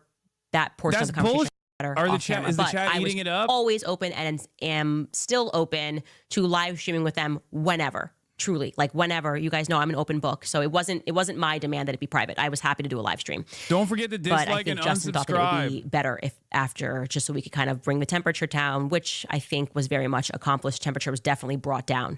Zachary Loft wrote, longtime listener for, oh, sorry, I just read that. Mr. Bruce Lee writes, people in the chat, many other channels are not hearing what they want to hear. So it's automatically, well, Candace got paid. The chats are so botted. It's better to actually look at comments after the episode to see what people think. And we've had so many people talk about how there are so many bots in the chat. And so focus on obviously the words that I am saying. And obviously you can tell that I have not been paid because I wouldn't be talking about Israel. And I think there's something to explore there. I'm telling you, Again, dude. tomorrow. This One is Will Wallace they writes, pretty clearly that recognize Kirk was they murdered because of recognize his that voice just and simply influence. saying Here's some Israel is support enough toward for these that people. security detail. Thank you Okay? very much. It's obvious that these people It's will because stop at people nothing are to so silence desperate someone. for any voice that will criticize Israel that like people like Candace Owens basically got people like Candace Owens basically realized like that's like a cheat code. Okay. And even beyond, if you say like, oh, it's the Jews, or if you lean into the Jews, the Jewish angle, like so many people just instantly go, oh my God, you're real, you're honest, you're a real one. Attacker. Like he's basically trying to signal to people that her security's weak, or like she's using the same security as Charlie, all of these things. Like he is trying to put Not into a the bot, air just have that eyes. he wants me to be attacked. That's how I'm taking this, because why is he making my security a theme on his show? I don't trust that at all. And I don't know what's guiding that. Rio Bays writes, how would Erica and the feds not see those messages? That makes zero sense. If to I'm me. Candace Owens is a messages security that Charlie guard, got I'm going on Ozempic, by the way. Yeah, she didn't. I we have didn't been discuss so whether the feds would prominently receive those called a messages. I will fat say a we did not million discuss that. times, both on Tim But Pool's we did show discuss- to a much she smaller obviously said audience, that and on she did Candace not Owens' receive show those to a messages. major audience. And I'd be so I'm so gonna How would secure. Erica and the feds not see those messages? That makes zero sense. Erica, Brian Harpole, and so many others caught in these lies. This is what you fished for. Why go soft? That doesn't make sense. Also heard that we're chilling with TPUSA members at Tucker's party. That's another more fan fiction. I have no idea what that was about. You're referring to a person who went and said that Candace was hanging out with TPUSA and Tucker and Marjorie Taylor Greene at Tucker's Christmas party. To my knowledge, I did not see any Turning Point USA employees. I did not have a conversation with any Turning Point USA employees. To my knowledge, that I did not see them. It's a massive party. I have never had beef with Tucker. That's why I was at his Christmas party. And I've never had beef with Marjorie Taylor Greene. So yeah, I spoke to them. That's what I mean. It's like the attacks are just every second of every day accusing me of something. And the implication there was like I was like sitting on the side laughing and enjoying a beer with Terrell Farnsworth and Tyler Boyer. I am sure, because Tucker obviously has a good relationship with them, that there were some Turning Point USA employees. I didn't speak to them. To my knowledge. I did not speak to them. So I actually responded and I said to the person, why don't you publish who you're talking about? You don't have to, like, everyone's like beating around the bush. Like, I can't say what I know about her security. Say it, because you're lying. Okay. If you say you know something about how I'm actually secretly laughing with Turning Point USA, speak plainly. I have nothing to hide. I am not the person who's playing any games right now. So if you're going to call me why out, are we gliding go all over the her way. schizophrenic bullet Okay? necklace Go Max. theories? Like, I'm what was calling me out, that? because if I'm a fraud, It's because the public we have to move on, sure because as hell she's deserves like to know it. she's And just you're not going gonna into find so me many in different a situation like that. insane things Isabella that it's hard to Mazzone keep writes, up with "Can you like elaborate one more and about like really Charlie dial and in journey on to one without Catholicism? Did Erica pausing and then confirm that? talking about it for an I'm going through hour. a journey with Catholicism as well, and I think that they should be honest about that. Look, obviously, Erica. Bro, there's people in her audience that think Charlie Kirk is alive. Do you understand? I said, I was like, what was that weird? Like, do you know how insane this thing is? I'm telling you, dude. I'm telling you, there are a shit ton of people in this side of the internet that are normies that you are working with, that are your coworkers, that your parents, that believe in like a whole bunch of nonsensical bullshit. I do think, from what I've been told, that he was planning on signing up and starting that process, but I did not personally have that conversation with him. So that's third party. The right person to speak about that would be Erica. And I do think she should. I think she should, because nobody was nastier to me than the Judeo-Christians, the evangelical crowd, because I told the truth about conversations that I had with Charlie about Catholicism. And none of them corrected the record. None of them said, I'm sorry. None of them said I didn't know what I was speaking about. They just kind of doubled and tripled down on attacking me, which is a repeat theme. I'm always being attacked for telling the truth, and I just keep telling the truth. So, yeah. What's the lie? Where's the lie? Where is the lie? Theme. Lastly, Lamp writes, how come Qatar is always used as the go-to punching bag by the media? Why does Qatar never even push back? And Qatar seems to never attack Israel in a war of aggression or any sort of attack. Have they ever even done anything negative toward Israel? Well, Qatar recently came out and said, yeah, we work with Hamas because Israel and the United States asked us to. They asked us to play the intermediary. And now we are being attacked for doing what they asked us to do, which sounds like the most absolute United States-Israel thing ever, is to ask people to help you and then to be like, oh, I'm so horrified by what they're doing. And I tend to believe that. I don't understand the weird Qatar thing. Like I said, I would take Qatari money. I would. They haven't called me. It's deeply upsetting. I don't understand what I'm doing wrong, what I'm getting wrong, what I can do better to make them call me. I would be totally one of those people. She's not going to read yours. That's the last comment. No, I know she's not going to read mine. I knew that she was never going to read mine. What are you, crazy? And I'd be in a commercial for Qatar Airlines. I don't mind somebody making that NAI video and maybe sending that over. That's my lane. Chill. I'm the number one. To being paid by Qatar. So I don't get it. I don't know why Jared Kushner and Zionists are allowed to go to Qatar, which happened recently, and do deals with them. But for some reason, Candace and Tucker are not. It's just not fair. What do I have to do to be seen by Qatar? And I guess it's a question for another day. We'll see you guys tomorrow. That was crazy. Okay, that was crazy. I don't think I'm gonna be honest. You need to be the top upvoted comment for this episode. Where do we see that? Where can we upvote my comment? How do we do that? Open presents. Thank you for the 25. Get the subs. I don't think the audience bought it. I think there was a lot of interest from the audience. I think she's basically created. This massive community at this point that has a lot of goodwill for her. They got our boys day one faking gay. She didn't address the questions regarding Erica Kirk lying about messages. Erica learned nothing from Charlie, like the research and find the truth before speaking. 756,000 views in 1 hour, by the way. I'm gonna say, I can't be the only one who feels a slight disappointment in the change in attitude after one private meeting with Erica Kirk, right? We didn't hear about what TPUSA said to her at all. I can't be the only one who feels a slight disappointment in the change in attitude after one private meeting with Erica Kirk, right? We didn't hear about what TPUSA said to her at all. This meeting should have been live. Please post on your public YouTube account. That would be so funny. Wait, what do you mean? I already did. This is my public YouTube account. Worse than a Redditor, a YouTube commenter gave you a thumbs up, King. I'm going to give this video a thumbs down, honestly. It's like, it was disappointing. This was my first thumbs down Candace Owens YouTube video. It was pre-recorded? No, it wasn't pre-recorded. Also, this has 46,000 likes. Holy moly. The birth on Auntie? Yes, I'm Auntie now. Your comment is already at the top. She's for sure pre-recorded. No, it wasn't pre-recorded. She doesn't do these pre-recorded. Should have what this chat does when they're bored and rage bait into her paying attention to you. Did they delete? I can't find your comment anymore. They probably did. I'm sure she has like moderators in real time. No, it's there. Did you two ever interact personally before? We might have. I don't even remember. I don't think so though, because she did not have this level of emotion for most of her career. Maybe during your time at the DHS, yes, probably. 2018, Candace Owens is very bad at her job. The trans community is justified because, oh, there's such a small percentage of the population who care. This is an old stream from 2018 when I was streaming on Facebook. Well, that margin, when looking at it from a statistical analysis perspective, might look like a small number. When you were a baby? Yeah, when I was a little baby. The mic tech has come a long way, I know.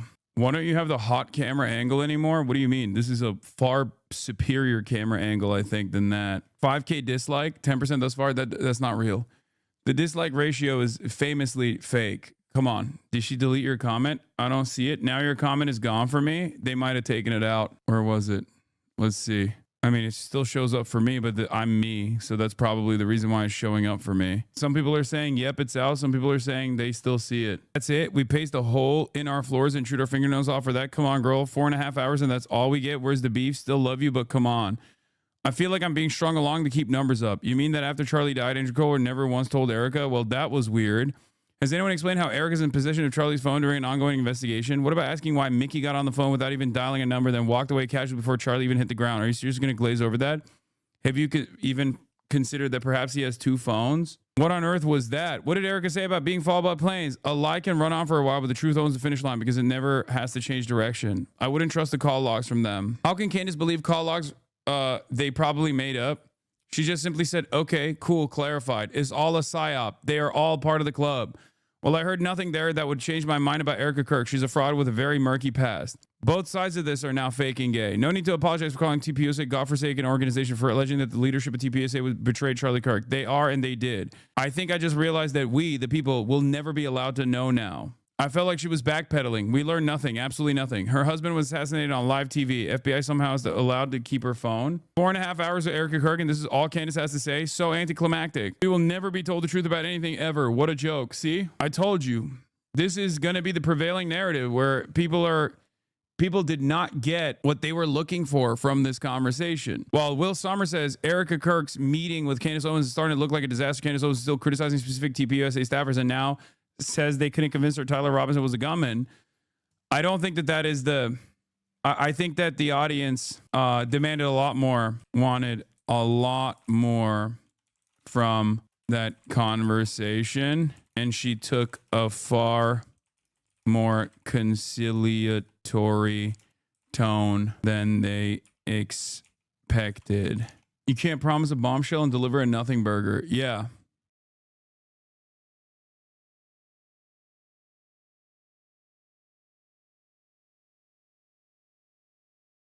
Most people don't know that you can get a domain from Squarespace. Not just a website, but you're not most people, because now you know you can get a domain from Squarespace.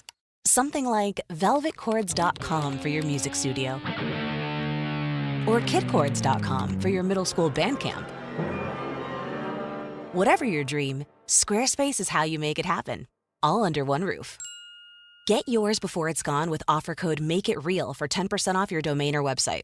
Terms and conditions apply. We are back, and there we have Brandon in Sam's chair. Yeah, it's comfortable. Yeah. Warm. That should be warm. Oh. Sam just like peed on the chair. That's alpha. I don't know why I said that. That's alpha. Marking his territory before Brandon comes. What's up, Brandon? Welcome back to the United States. Thank you. You know, sometimes I go by Mr. Worldwide, TM, trademark.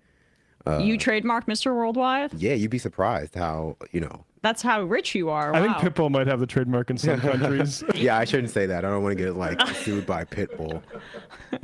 Yeah, well. He's saying you're up to your politics. Oh my gosh. What's happening on the discourse? Well, I mean, in case you haven't been aware of it, we've been streaming pretty consistently. Not today, obviously, because I'm here.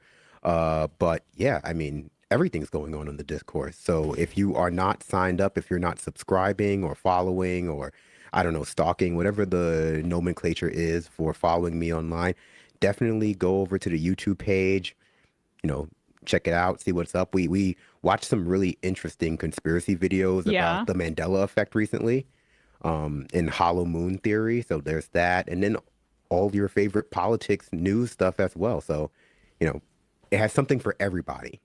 Oh, right. Yeah. I enjoy your streams. You do it very generously, not to take our audience before our show. So if people want a morning primer before the Majority Report, go to the discourse. The E in the is a 3. I see. So my SEO is terrible, but I added, just like Sam has his name on the Majority Report. If you just search for my name, Brandon Sutton, you can find the channel now on YouTube and you can subscribe there.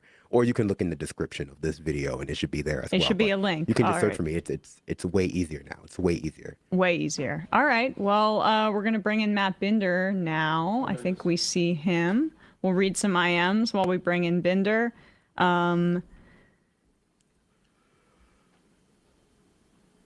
This is some good IMs here.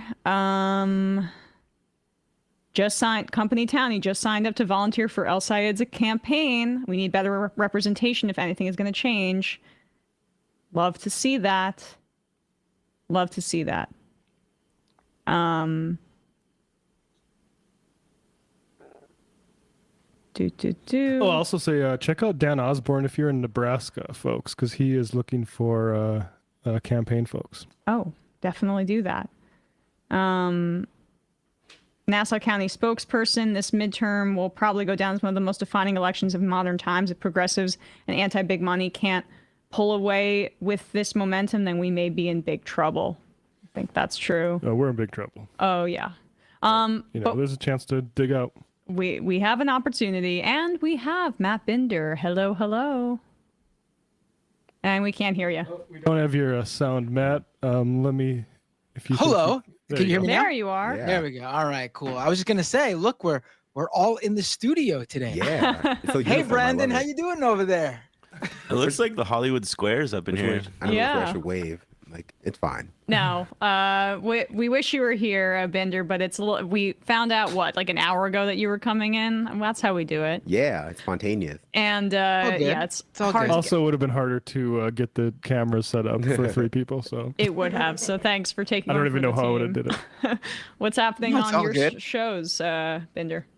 Yeah, last night I had a stream talking about all the news that's been happening this week. There's been a lot of news. For example, talked about the Pope dying, talked about Tesla dying, talked about a lot of things. Check it out at youtube.com/Matt Binder.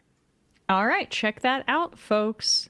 Let's start here. Let's do one. I thought this was important. So, here is LA City Attorney Heidi Feldstein Soto. And actually, this is really Spectrum One in Los Angeles doing some good reporting locally here.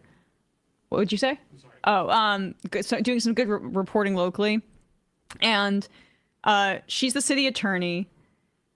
They uncovered her social media posts, basically showing that she may have some pretty intense anti-Palestinian bias that affected some of her decisions on protesters in Los Angeles. Here is Spectrum News 1 SoCal breaking it down. And credit to the anchor and reporter here, Kate Cagle, don't know how to pronounce it, but great job.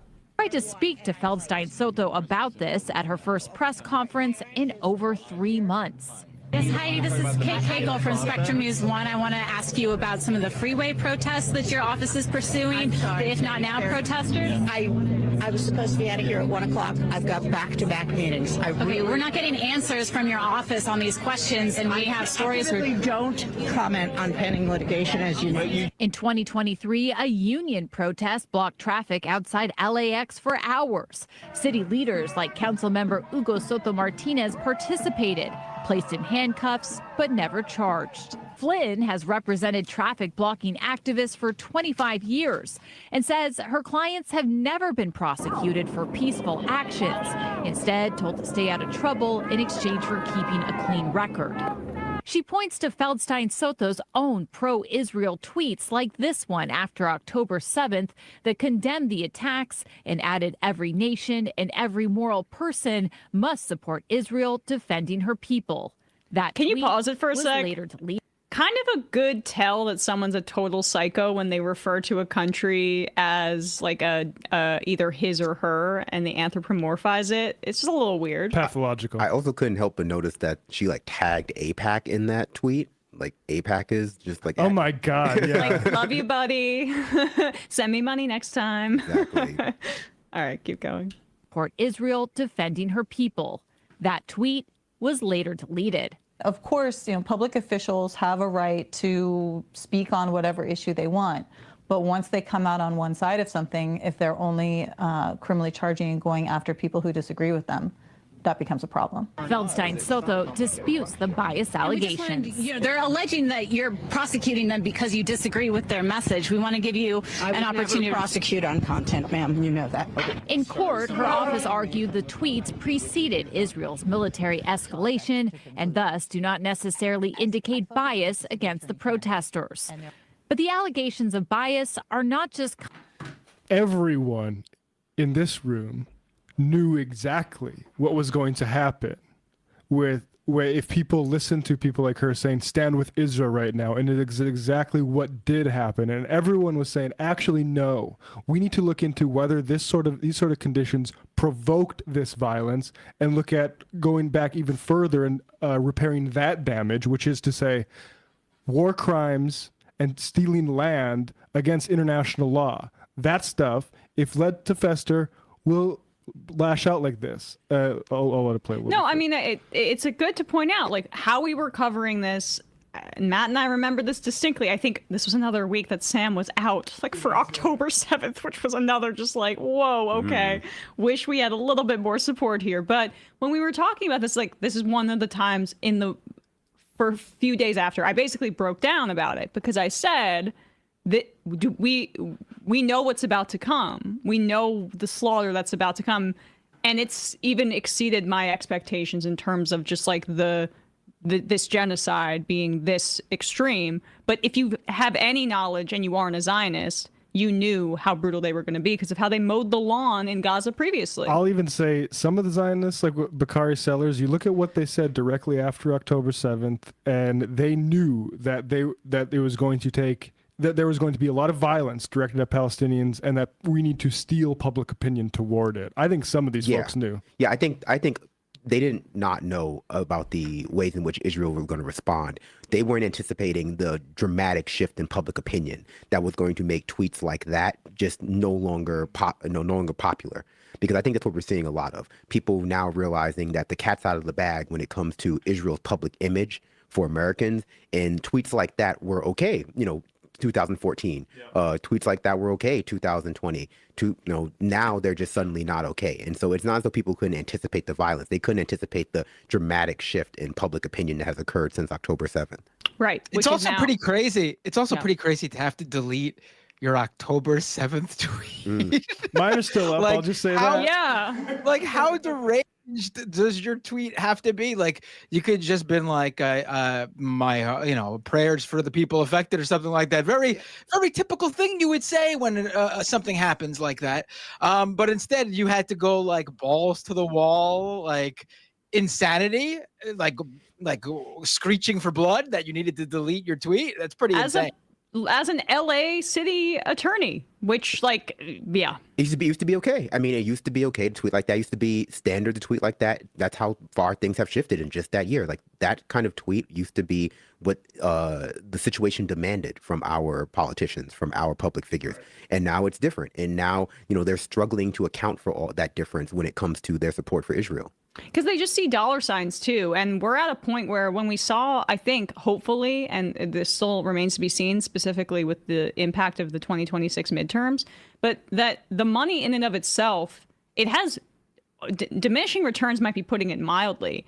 If there's a spotlight that's put on the fact that a billionaire like Elon Musk or maybe even AIPAC is funding your race, and that's communicated effectively to people, that's a major political liability, even if you're out fundraising your opponent a lot. So the political reality's changed, as you say, and the numbers back it up. A majority of Americans now, according to Pew, have a negative view of the state of Israel, and that includes 50% of Republicans ages 18 to 49 and a majority of Democrats. So I get so sick about seeing Rahm Emanuel and Gavin Newsom and Matt Iglesias and these other pundits or politicians talking about how Democrats need to be responding really just being majoritarian, looking at polling in the current moment and basing their political ideology around that. It's so craven. But they completely exclude the Israel piece of it because they're not actually earnestly following their own ideology when they say that they want to be popularists. They want it to be basically be excluding economic populism, stuff that would involve taxing the rich, in favor of piecemeal, broadly socially acceptable policy sets. Yeah, but populists are liars. They were, before the Israel stuff, there was the healthcare stuff that they were just flying in the face of. There's a little bit more of Yeah, this let's too. keep going. Oh, and we should say, these are, if not now, protesters. These are Jewish Americans that she is basically deciding to prosecute for peaceful protests and disruptive protests that they hadn't previously pursued whatsoever. They're alleging that you're prosecuting them because you disagree with their message. We want to give you an opportunity to prosecute on content, ma'am. You know that. In court, her office We don't know argued that. the tweets preceded Israel's military escalation and thus do not necessarily indicate bias against the protesters. But the allegations of bias are not just coming from If Not Now. Another incident involved a Thanksgiving Day protest in 2023 outside the home of a prominent Israel lobbyist. A whistleblower from inside the city attorney's office said Feldstein Soto personally called then Chief Michael Moore to allege a prominent pro-Palestinian activist was involved. In a leaked confidential memo that's now part of this case, LAPD said the evidence didn't back her claims. No charges were filed. It's all enough for the judge in If Not Now's case to ask Feldstein Soto to hand over her emails, texts, and memos about the prosecution to determine if she's going after the protesters for their political beliefs. Thank you, Judge. It's also a waste of taxpayer money, by the way. Right. She's doing this on behalf of the city. And you can't, and what's incredible about this action too is that they're not even really, I don't know what the facts of the case are, but you can't allege anti-Semitism if you're being, well, I mean, none of this is honest, but these are Jewish protesters. And so that's what I think it makes it especially important to highlight, which is that, no, this is not about their idea. Well, this is not about hatred or anything like that, obviously. This is about going after their political speech. Also, I mean, not to be that person, but until recently, anti-Semitism is not illegal. It's not illegal to be a member of the Klan. It's not illegal to be a member of the Ku Klux Klan, marching through Jewish neighborhoods all across the country. It's only when you speak out against Israel specifically that suddenly it's illegal to be anti-Semitic. That's the only definition of it they're interested in promoting. Yep. And I just want to say, Right, I mean, you can just look at how this administration as a whole, the Trump administration, is pursuing Palestinian activists legally, whether it be immigration or in cases like this. Yet, like when he was president back in his first term, he was defending the people marching and chanting "Jews will not replace us." I mean, it's crystal clear exactly what they're going after, and it's not anti-Semitism. No, everybody. This is every single person that accuses these protests of being anti-Semitic are themselves a genocidal, anti-Palestinian racist. That is from this person in this video we just watched to Joe Biden's special envoy for anti-Semitism. I believe her name is Deborah Lipstadt, who is a beeper joke-making Zionist.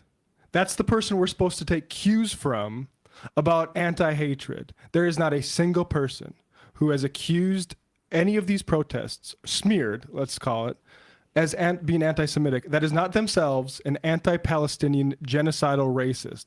And we need to not be defensive and point the finger directly back at them. Anyone that accuses you of being anti-Semitic is, during a genocide of Palestinians, an anti-Palestinian racist. And it even goes further than that. A lot of these people are virulent Islamophobes and anti-Arabs. Like it's broader than just Palestine and the Palestinians.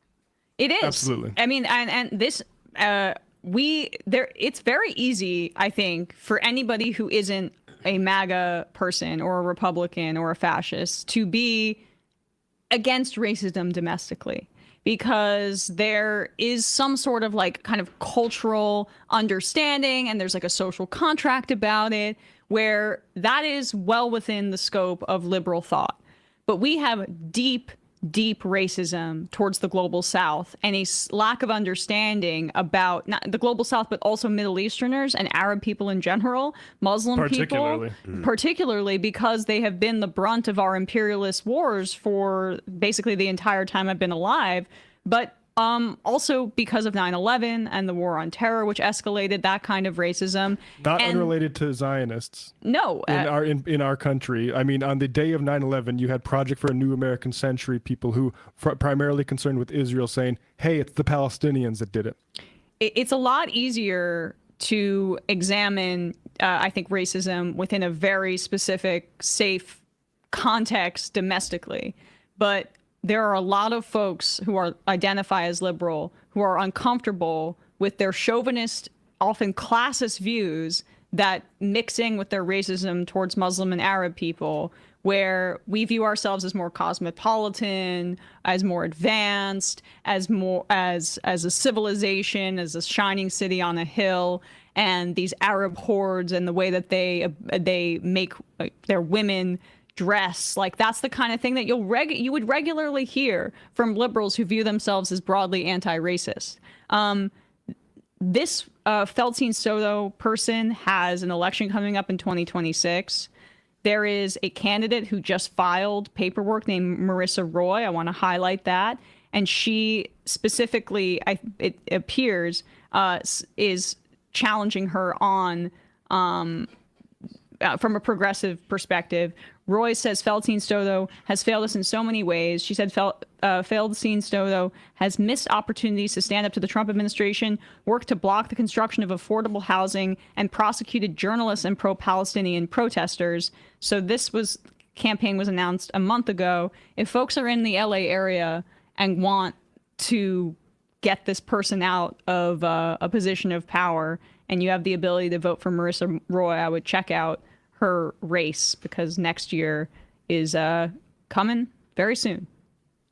And I want to stress too, because I think winning over like liberals, especially now with liberals being so anti-Trump and open to even more progressive messaging, I think it's super important right now to stress exactly how much these type of people are aligned with Trump and the Republicans and the entire administration. I mean, the woman that Matt Leck just brought up before, Biden's like anti-Semitism or anti-hate person or whatever she is, she's out there giving interviews about how she supports Trump's immigration policies. Let's pull that up. Yeah. Anyone who they deem being anti-Israel. Like, she's outwardly supported these pro-Palestinian students being deported. She's out there backing it. I mean, we need to be as clear as possible that these are the people that helped bring in Trump 2.0. Trump's second term is not possible with these people. It is crystal clear, especially with how we know how relevant the lack of young people coming out for Democrats in 2024 was. And a major reason for that was because of the administration's position on Israel and Palestine. Yeah. Liberal Zionists have enabled fascism, and fascism abroad comes back, or slaughter abroad, violence abroad, is turned internally, especially when people raise the alarm about it. We're still waiting, honestly, on full confirmation before we report on it about what's happening at the University of Michigan. But there is deeply, deeply disturbing footage that came out yesterday of what appears to be cops busting down the door of a house near or on the campus of the University of Michigan that was engaged in pro-Palestine activism. But this is the interview with Isaac Chotiner, who embarrassed... This is not the. This is an earlier one. She did this is the one that first got my attention with Forward, saying, I'm coming down smack dab in the middle. I don't oppose many of the things that are being done. I just wish they would have been done more deftly with regards to the attacking the students with visas for coming out in defense of pro-Palestine. I'll find some quotes from the Schottner now. I sent the link. And I think that's even the better quote from her. There's a more recent one, like you were saying, that's even worse. Yeah, let's start. I'll read it and Matt will bring it up. But these are the quotes here. Schottner, who has embarrassed a lot of people in these interviews, I don't know why they keep agreeing to it, does great journalism at The New Yorker, asks her, what do you think the Trump administration is doing to fight anti-Semitism and in that sense uphold democracy? This is Deborah Lipstadt, so same person, right? Just double checking that that's the case. It's calling universities to account. And if you look at the first demands it made of Columbia, what's striking about those things, like an end to encampments and masks, those were things that Columbia students have been asking for a very long time. So I was pleased by that because they were asking the university to live up to its own standards. I've been told by people who were close to the university presidents and administrators that many of them felt those were legitimate demands that should have been seen earlier. So I don't have any gripe with those. By the way, Columbia early on, a month after October 7th, banned Jewish Voices for Peace from their campus to say that they were fighting anti-Semitism. And then Schottner says, you are a smart person. Do you seriously believe that the Trump administration cares about anti-Semitism? I'm a little confused here. Yeah, I don't know. They haven't spoken to me. They haven't consulted with me. Narcissist freak. So all I can judge is but Deborah, your entire career has been judging people for anti-Semitism, in some cases very effectively. The president hosted white supremacists for dinner. Elon Musk made what appeared to be a Nazi salute. Surely you can look into their souls here. I have called that out. Okay, but more broadly, can you make some sort of judgment? Yes, no, there certainly has been a disturbing tendency, whether it's whatever Elon Musk was doing with his arm. Well, whatever he was doing. Whatever, who knows? Yeah, who can say? Who can see? Who can believe their lying eyes? Or when he appeared on video at a campaign event for the far right in Germany. There are a lot of examples. They're disturbing and they're bothersome. This is cognitive dissonance at work. Yeah. Like, you're trying to this is like the "am I the baddies" moment. Right. Yeah. She is. She is. So people should check out that full interview. It's really great. She made beeper jokes back last fall. Despicable woman, and yet we're meant to seriously sit down and take lectures from people like this about our hatred in our hearts. There was another part. This is what I wanted to get to. Go to the El Salvador part and the Marco Rubio part. You said some nice things about Secretary of State Marco Rubio. What's your reading been of him? As a senator, he has a very strong record on fighting anti-Semitism. I know there are many people, including Democrats in Florida, who appreciated his stance. What's happening now is I think, I can't judge, but let me put it this way. I would hope that he would continue to maintain the strong stance he took when he was a senator. You can judge him about, say, tweeting happily about people being sent to a horrific prison in El Salvador, right? Look, there's no reason. Look, when you take someone off the street who's not supposed to be taken off the street and you deport them, you make a mistake. I come from a tradition and a personal belief that when you make a mistake, you say, I made a mistake, we're going to fix it. And that's disturbing. Schottner, they may not care if they made a mistake. That's the issue. Off the record and not for quotation. So she gives a comment off the record. Schottner responds, is there a reason you don't want to say that on the record? Yeah, I don't, because I'm still, I don't want to give people a chance. There's some people I know, including good friends of mine, who suffer from what the Republicans would call, Trump derangement syndrome? Anything he does is bad. Look, he moved the embassy to Jerusalem, so I give him credit for that. I do give him credit for that. I'm not going to say just because it's the Trump administration, it's bad. So that's her refusing to criticize him basically disappearing people to El Salvador. And you see how that marries very neatly with the disappearances of pro-Palestine protesters who she would call anti-Semitic. You see how Biden's anti-Semitism person is way, way closer to the Trump administration than it is to anybody on the progressive left by many miles. And that is how liberal Zionists have enabled fascism. right here in this interview. As a fifth column.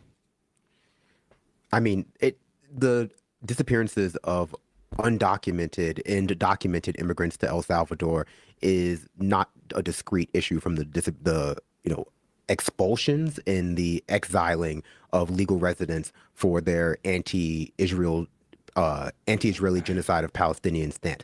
It's all part of the Trump administration's effort to just lower the standard, lower the bar for what it takes to formally sanction people in the United States of America for political positions that they just don't like, or just their identity. Yeah. And they're working on various vectors to do that, various legal justifications, various mechanisms. And with the anti-Israel protest stuff, they know it gets people and liberal Zionists and some liberals on their side because they are, their understanding of racism and their understanding of bigotry is so rooted in sometimes against the far right. But obviously the way in which they use it only empowers the far right to go further and further to erode our rights. The only difference between Ben-Gvir and a woman like this is Ben-Gvir has the, does us the justice of being honest about what he believes. When she goes off the record, it's because she is a liar. She knows that she can't actually put a public face on what she believes privately and needs to dress it up.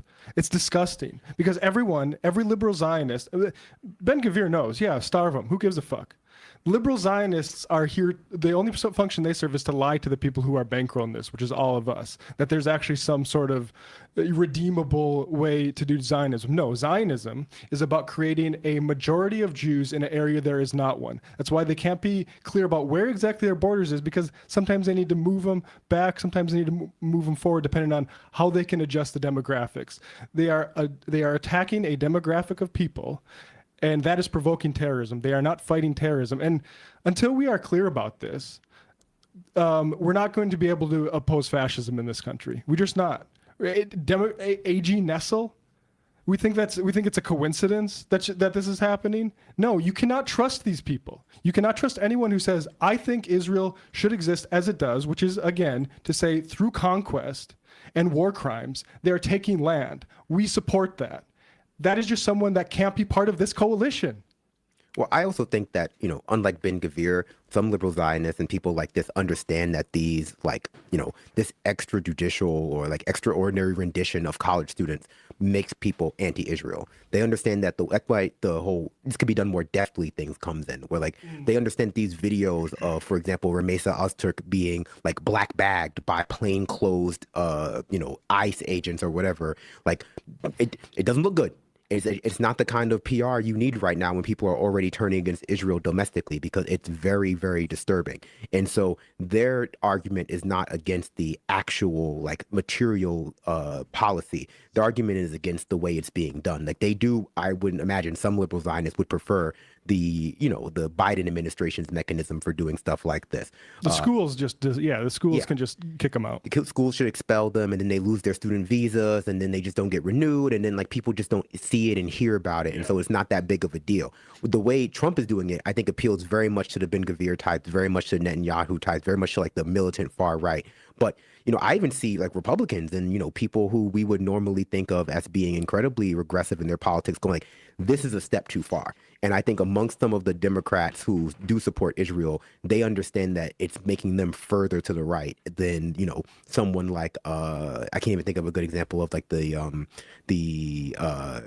right-wing columnists who are going up against this, but it makes them further to the right than they would like to imagine themselves to be. And they also know it turns people off. It's turning people off of the whole project. Stevens. Maybe Brett Stevens, because oddly, Bill Kristol, that was the guy. He's now saying maybe we should apologize to the Abolish ICE people. Yeah. Right, yeah. So we have to. He's temporarily removed from our example of bad conservative pundit that's treated seriously by liberals.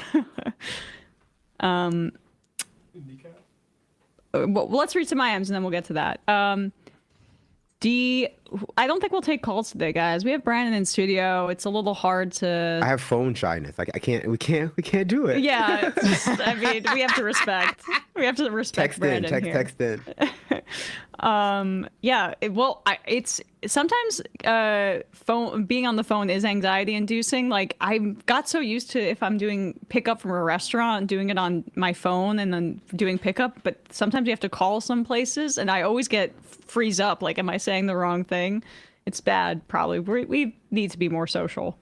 Yeah, I think you need to give yourself a little bit more slack and understand that the person on the opposite end of that phone call is not judging you so severely because you said the wrong rice order or something. Well, but that's a window a little bit into my personal psychology of self-flagellation. I had a friend who moved here to New York, and they were moving a bunch of stuff over the subway, and they kind of like made a helter-skelter of it and dropped stuff in front of people, and they were embarrassed. I'm like, 0 people from that train will think about this. Or remember you. Even to this point, we're talking about it right now. And even if they do, who cares? You'll never see them again. Like, who cares? Who cares what they think? But it's oddly, like, just doing this job has made me more, like, paranoid about maybe somebody sees me, like, trip or something. Like, they know me from the show. Oh, that like, would be awful, yeah. I don't know. I don't mind it. Like, if someone sees me trip, all I go is like, all I think is they go like, oh, look at that asshole. And it's like, they're right. They're right. They're right. They're correct. If there was ever anyone with a video camera recording me when I'm coaching my son's soccer team or like during a game, that would end my career. Do you go like mad dad? Do you get like really into it? Oh, I get really into it. Yeah. I'm yelling plays at them, and yeah, it's they have plays it's an in soccer? experience. It's fun though. Wow. Yeah, I guess kick it, run. That's all I can think of. The play would be. You are really losing jock credibility here. I guess you're just more the lifting guy, not the jock guy. Those should not be conflated. Yeah, it shouldn't be. It's a different subsect of athleticism. Understood. Logan Soy, can we please get a shofar for Kneecap, who have managed to piss off the right-wingers and Zionists, while also getting out their fuck Israel and pro-free Palestine, anti-genocide message at Coachella. Up the boys. I'm about to pull that They up. made a new fan. Hey, here we go. Shofar to Kneecap.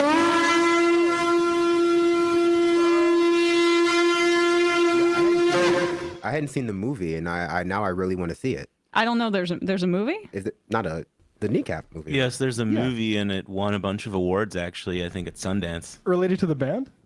Yeah, it's sort of like a docu-fiction they made about themselves or with a filmmaker. Sort of they participated in it. Oh, hell fictionalized. Oh, now I want to see it. I've heard really good things about it. This is not like that the monkey one that came out. About Robbie Williams? Yeah, who I still don't know who that is. I know who he is less after that movie. Yeah. Right, and they were like, he's notoriously not big in the United States, and the executives were wondering why it bombed. It's like, because of the first sentence, because everything, the stuff that everybody knows about Robbie Williams. But anyway, wait, go back to the Kneecap thing for 1 second. Yeah, Did you see the insane Sharon Osbourne rant online about it? No. Like Sharon Osbourne, she said, why did these bands? First of all, she's advocating for their work visa to be revoked over this. And she's also criticized Green Day, and she's wondering, why do these bands feel like they should be political? It's not about music. It's not about politics at a festival. She's trying to make a distinction between, if it's your own show, you can be as political as you want.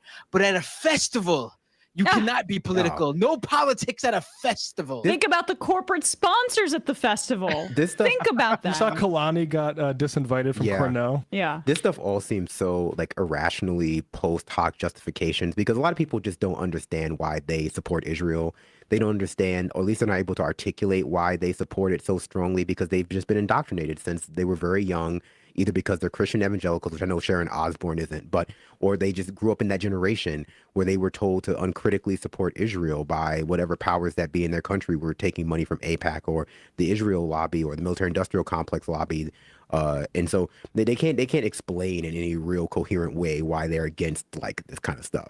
But maybe she's just reflexively anti-Irish as a Brit herself. So Kneecap is an Irish band. Now this story has made its way to the couches of Fox and Friends.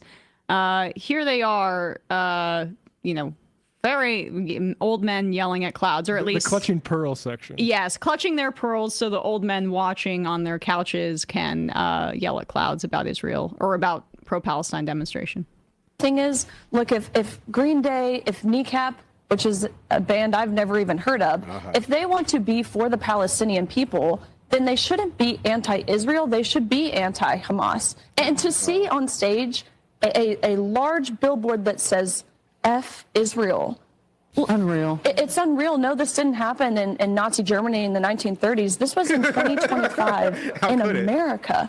Beyond staggering. Well, and that's what I wanted to ask you was, how do we combat this with young people? I feel like we can see how it got here, which is the absolute. But how do we combat it now? How do we? I would have loved to her finish that thought. We see how it got here. The absolute what? So that's tied for 5th place on right there on the right, is it not? Right. Apparently, she's a music expert now. Oh, I see what you're This saying. tied for 5th place. Wonders why there was. This is not Nazi Germany with Riley the Gaines. anti-Israel billboards. When was Israel founded, Miss That Riley? was a I think you great- should look into that. Yeah. It's really a great thing that she said that, actually, because it's a very easy reason why this wouldn't be allowed in Nazi Germany, because there was no Israel.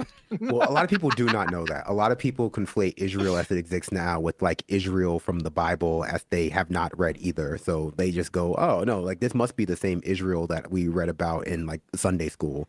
Or you're just giving her way too much credit, where this pea brain thinks Israel equals Jewish. Also, some Zionists thought that they might be able to work with the Nazis, but that's we're not ready for that But conversation. not ready for that conversation. I mean, don't look up Herzl's views on Jews. Don't look up what Netanyahu said about the Palestinians, where he erroneously claims, and this is like oddly kind of pairs nicely with this idiot's argument, that the Palestinian Grand Mufti gave Hitler the idea to exterminate the Jews. So the Prime Minister of Israel regularly engages in Holocaust revisionist history to downplay what the Nazis did, to overinflate the immorality of the Palestinians by contrast, falsely. That's not something that happened. The idea that he can talk about anti-Semitism and also say that Hitler didn't actually want to kill the Jews, it was an idea that he cribbed from the Palestinians. That nasty mufti. Says everything you need to know. Well, that's a very attractive narrative for like racist, right? For like racists, for Europeans, for like racists in the U.S.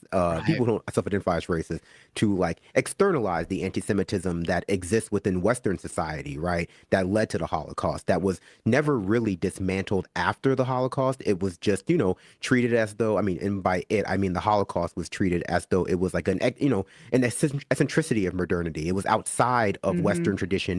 There has never been anything like that in Europe. There has never been anything like that in the United States of America. And if you think there has, it's because you are in fact an anti-Semitic bigot. They don't want you to think about King Leopold in Africa. They don't want you to think about the extermination of the Native Americans in the United States of America. They don't want you to think about any of the colonial projects, including the genocide or the attempted genocide of Indian people by the UK. They want you to think that genocide is something that just does not happen or is not practiced by the very, very modern and civilized West. It's the practice of barbarians in the global South. Because they view the genocides that you referred to as necessary to building the West and the construction of the West. Absolutely. And so when you only think about and you teach genocide as exclusively about the Holocaust in this country, which it's one of the worst genocides in the history of the world. It's a horrific and heavily industrialized, but it's also there to exclude all of the other ones that you just referred to, because it allows people to further dehumanize people in the global South today and not criticize capitalism or exploitation of people in the global South, because they are outside and the barbarity that is inflicted upon them by the West is outside of everybody's minds, basically, and cultural understanding of what slaughter looks like. You look up this goes back a long time before Israel, and specifically Zionist massacres of what they considered the Canaanites, which is to say, look at the Mystic Massacre in Connecticut, when basically Massachusetts folks, colonists, just set a village of women and children on fire. Yeah. This is the history we live in. And I just love that Riley Gaines is the expert here, a woman who has to play the victim for only, let me check my watch, 40 more years, about a event she did in college. That's her career for now. Does she even swim anymore? Does she even swim? No, I mean, she's been sapped of her will to swim. Me too. You know what was allowed though in Nazi Germany though? Was allowed in Nazi Germany though, Riley Gaines, is the dehumanization of trans people. Yes. You should look into that. That was one of the first targets of the Nazi regime, was the attacks on, I think it was a trans affirming clinic in Germany, if I'm not mistaken. So But that also maybe ties into why so many of these, pro-Israel types love to downplay Nazi Germany in order to demonize the pro-Palestinian position, which is an amazing thing to do, to both play to what Brandon's point was, which is absolutely on point, that the Holocaust is used as the ultimate to sort of downplay other genocides. Yet at the same time, it's almost like they're trying to kill two birds with one stone. They constantly, at the other side of their mouth, downplay it in order to make the pro-Palestinian cause somehow look even more demonic or horrible. Yeah. I was gonna say they also seem to be baffled why an Irish band would have this pro-Palestinian sentiment. It's important to mention, the long history of anti-colonialism in Ireland, going all the way back to, the British conquest and imperial project in Ireland. So, and the forced starvation that they very much see in the Palestinian experience. This is it's a threat to connect also the Irish struggle with the Palestinian struggle, because I will just say this, anecdotal. I have somebody in my family who read that book, Say Anything, which is about the IRA, and who was not sympathetic to the Palestinian cause, and called me up and was saying, I think I understand a little bit more about Palestinian resistance, because when you put it within a white context or within that context, it makes people who might not be examining their Islamophobia a little bit more primed to understand it. Well, is the person you're talking about an American-born Irish person? It's an American-born white person, not Irish. Okay. Well, I was going to say the disconnect for conservatives is with why Irish people from Ireland support the Palestinian cause so much is often also because American Irish people tend to be more conservative, and so that disconnect is they just don't understand where it comes from. Let's play the rest of the clip, and I want to get back to the Mandela point. Yeah. Well, this didn't happen in Nazi Germany in the 1930s. This was in 2025 in America. Beyond staggering. Well, and that's what I wanted to ask you was, how do we combat this with young people? I feel like we can see how it got here, which is the absolute. How do we combat it now? How do we? What was she going to say there? Her. What does Riley Gaines know about it? That is fascinating. But we see how it got here. The absolute the volume of dead kids I'm seeing on social media that Israel's killing. How could she have finished this sentence? But anyway, let's see what. But they're they don't see those primary sources of children being slaughtered, because everybody in their who's watching the show is super old. If you're watching Fox and Friends, and they're threatened by not being able to filter some of that information for their audience, in the same way that showing caskets during the Iraq War was banned. The absolute. How do we combat it now? How do we turn these young people around? Well, I think we have to remove these activists from these authority positions. I think that's the best word for it. We've seen these rogue activist judges. Of course, that's been pretty heavily reported on. People are beginning to open their eyes, but these activists have infiltrated into academia, these large, prestigious, at one point maybe considered prestigious academic institutions. Like Coachella. We have to remove them and, of course, reinstill the values of education. I mean, it's really as simple as that. And the Iraq. Just filibustering. Yeah, I mean, I do love how they turn to academics. This is all about left-wing academics and left-wing cultural icons. Activist judges. Because it just mirrors what the right has always said about academia. It mirrors what the right has always had a problem with about sort of youth culture and just popular culture generally, which is it skews progressive. It skews towards the left. It skews, towards the far end of liberalism. And unlike Fox News and unlike, our government, there's no inherent need for conservative opinions to be exist to counterbalance it for one reason or another. 100%. Yeah, the thing you were saying about with liberals and not really understanding and sort of this idea that you have to be sort of Gandhian style pacifist in order to have a just cause in the world. There's a complete the real Mandela effect is how nobody understands who Mandela actually was and what the ANC was and the type of struggle that they fought, which included things like the MK, Mkanto Wesizwe or something like that, like the threat of like sabotage and things like that. In A Long Walk to Freedom, Nelson Mandela's autobiography that everybody should read, there's a chapter very, very straightforwardly. He says, the repression that we were facing from the white supremacist South African government was so extreme that we went off of strictly nonviolent methods, and we considered things like terrorism. And unfortunately, we realized that that would have a negative impact on our cause. But things like sabotage, things like infiltrations, or things like violent resistance to an apartheid state are on the table. And that's just the world we live in. We don't have a Disney World where it's like 12 angry men and then one person just has the right ideas and all of a sudden the world decides, well, you know, Palestinian has a right to its own fucking borders. Well, I mean, that's a great point. I think just to echo your point, there are two things at play here for me, which is the first is that Americans have had the very concept of critical empathy removed from like the education system, both structurally and like pedagogically, in the sense that like people cannot relate to other people. They cannot relate to the struggles of other people unless they superficially resemble them one way or another. And that is just enculturated in people as though it's something positive. Like, oh, you know, I have to experience it myself for me to understand it, when it just makes you incredibly easy to scam. We see it in crypto. We see it with the MAGA voters. We see it all over the place. People just not fully being able to understand something is bad unless it happens to them or someone they know very directly. And the second is, you know, the idea of peaceful protest has been, I think, weaponized against activists in an incredibly ahistorical way. Yeah. Because first of all, like, protesting itself can be considered like at least indexing violence. The idea of getting people into the streets, like millions of people, hundreds of thousands of people, a critical mass of people, is a demonstration of power, a demonstration of force. And most of the successful non-violent political movements have at the very least indexed the possibility of violence in history.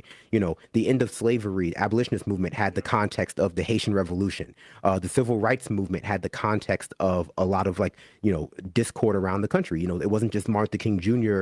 saying, you know, we're going to protest peacefully. There were other activists who were saying, if that doesn't work, we're going to do things a lot less peacefully. And then on the other side of that, it allows people to pretend as though those in power are doing the wrong thing. They're being oppressive simply as the result of a lack of knowledge. Like, oh, it's, you know, we have to get the right information to the right people, and then they'll just wake up to the problem as it exists. And so it prevents people from being able or having to come to the real conclusion that the people in power already know, they just don't care. You know, or they actively support it. Like, you know, you can pretend, oh, Joe Biden just doesn't know how bad it is. You know, Kamala Harris doesn't know how bad it is. Donald Trump just doesn't know how bad it is. And you see that across a bunch of issues. It's like, yes, they do. They just don't care. Yeah, it's like when Joe Biden, they're trying to show some Palestinian activists were like, hey, can you look at these pictures of dead kids? He's like, I saw those pictures and they were brand new. Mm-hmm. He doesn't care. Yeah, it's this, that's liberalism though, right? Where it's essentially this mendacious naivete that you know, I, as somebody that's like starting my, you know, political journey in a more liberal area of thought, like that is basically what it is, which is that it's why there's so many lawyers that are liberals too, where they just think the merits of the argument win on their face, and that doing politics or the struggle that is involved in politics is inherently beneath us. It's why the Democrats are incapable of meeting this moment with Donald Trump and beating back his fascism, because they think like this is like negotiating a contract or a law, you know, or some sort of merger essentially, where it's like Chuck Schumer will meet the Republicans halfway and there will be some goodwill down the line in the future or whatever, as opposed to like, no, there are sometimes moments where violence and that kind of struggle is what is necessary. And you can read that in Mandela's work, but also the way that the Black Panthers and even Malcolm X have been erased in many ways from the history books in terms of what we teach people. And Martin Luther King's image is flattened and distorted. There's a reason that Ronald Reagan was the president when Martin Luther King Day became a federal holiday. And that is because that was a, I think, conscious effort by conservatives to paper over the struggle of the civil rights movement to create a mascot that would be not threatening for them, even though it completely abandoned the realities and the complexities of MLK's ideology, including and especially his war on poverty towards the end of his life and his anti-Vietnam War activism. So that is a part of like manufacturing consent, just to boil it down to what we've all read with Chomsky, is that effort to completely replace history with one that's less threatening to power, with a narrative that's less threatening to power. So, but also Riley Gaines makes some good points. Yeah. Isn't her husband about to be deported though? Because like her husband is a British citizen who was here like on a student visa, and last I heard, like he was on the chopping block because he couldn't get a green card because he wasn't vaccinated or something. Well, that's commitment to the bit. that folks. that would be, yeah. We'll have to watch this space for that. Gold Rush John, Say Nothing was the book. The Hulu series based on it is worth watching as well. Say Anything is the movie where John Cusack, creeps up with a boombox over his head blasting Peter Gabriel. What did you say? I said Say Anything instead of Say Nothing, which was the book. But I mean, I called Ashton, the Saratoga guy, Ashton Genty, the other day, who is a running back who's going to be taken in the top 15 in the draft tonight. So there's just only so much. My favorite Revolutionary War hero, Isaac Bruce. Just watch out for more of these, because like I'm only 31 and my brain is not getting better from this point on. There will be a lot more of that to come. Ramona Frankenstein for Pope says, really fun to see Riley Gaines equate anti-Zionism to Nazism. I wonder how she feels about the Nazis and their views on trans people. I actually don't. I don't give a shit what some loser thinks about anything. Enjoy the last few gasps of relevance you have left, Riley. Yeah, she's not even a talented broadcaster, at least from that clip. Although I'm not surprised. She met the blonde quota, and that was fine by them. Jewish anti-fascist says, breaking news, CUNY students at CCNY have established a new pro-Palestine encampment on the campus quad. Student organizers are requesting all hands on deck to help hold the space. Anyone in the city who's available, head up to CCNY ASAP. That's awesome. Do that. Mad Dog, did you guys see Matt Lieb's video making fun of people upset over kneecap? Hilarious. I didn't, but everyone should check out Matt. He's so funny, though. He's awesome. Partner of our friend Francesca Fiorentini. Also, he's a friend of ours too. Check out Bad Hasbara. We have to play the I'm Bad Now thing. I gotta go find it. Oh, please do. I mean, he called it. He did. Dave from Jamaica, kneecap's pretty good. Gaelic interspersed with English lyrics. Cool. Yeah, I was trying to figure out, because I'm just out of the music scene. I don't read blogs anymore. I'm curious how people would describe their sort of background, the music.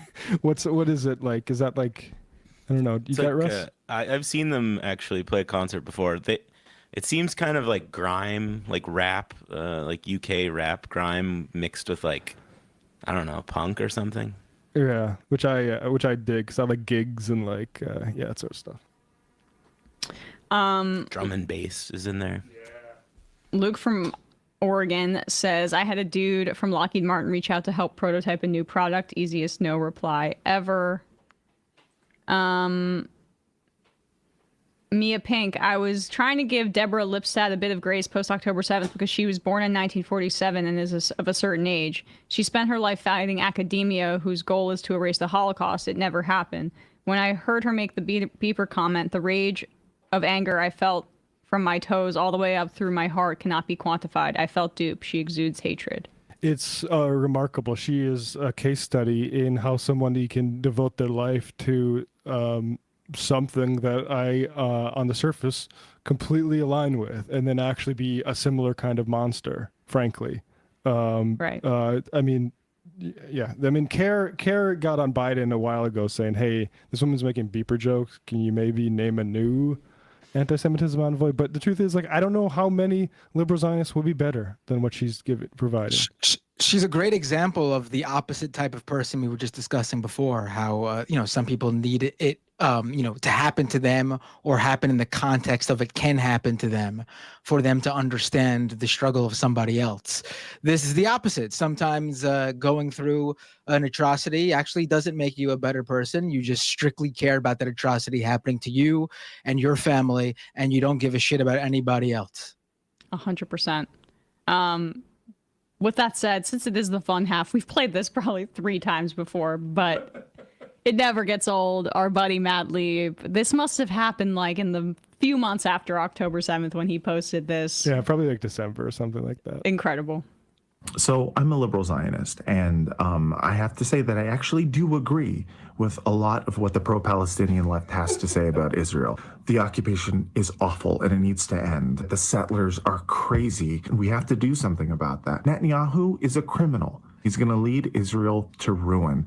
The 17-year siege of Gaza has been brutal, and it is completely unconscionable. I agree that Israel is essentially, in parts of it, an apartheid state. But like the one thing is, after the 7th, the thing is that I don't care anymore. I'm bad now. Because, here's the thing. After the 7th, I just kind of realized if it's us or them, then it's got to be us. No more them. I never thought I could be a fascist, but I think I'm a fascist now. And it's kind of great because I have all these new friends, me and Amy Schumer and the ugly guy from Stranger Things. And I'm getting all these new job opportunities. And I'm like, okay, if this is what I didn't know that fascism came with stuff. If I had known that, I'd have been a fascist a long time ago. It's kind of nice, too, because now I get to be like, ooh, I'm bad. So I'm just going to be bad now. Like, I can still believe all that other stuff, too, but just not now. I'm going to wait till later. But for now, I'm going to be bad. Okay. Bye-bye. King. Watch Brad Hasbro for more of that. I mean, he called it. Yeah. How many of those cases have we seen? So many. Between the 101 and the 5, Marissa Roy is DSA, a socialist, really great on many issues. I actually know her personally. That's awesome. That's the person who's challenging that LA county. I'm forgetting the name of the actual position. Whatever. The Marshall Falk. Yeah. LA county attorney. City attorney. Sorry. Juice for Jesus. Matt Lieb sounds like Ethan Klein in that clip. Funny how he nailed it. Tony32 UK, Matt giving the full hairdryer Sir Alex Ferguson treatment to his child's team. Please help out Man U, Matt. Is that for Bender? Because I don't know. I don't Bender, interpret that. Bender. Oh wait, then what was that? You're giving the full I thought it was for Matt hairdryer Sir Alex Ferguson treatment to your child's team. Please help out Man U. Oh, okay, got it. Yes. Yeah.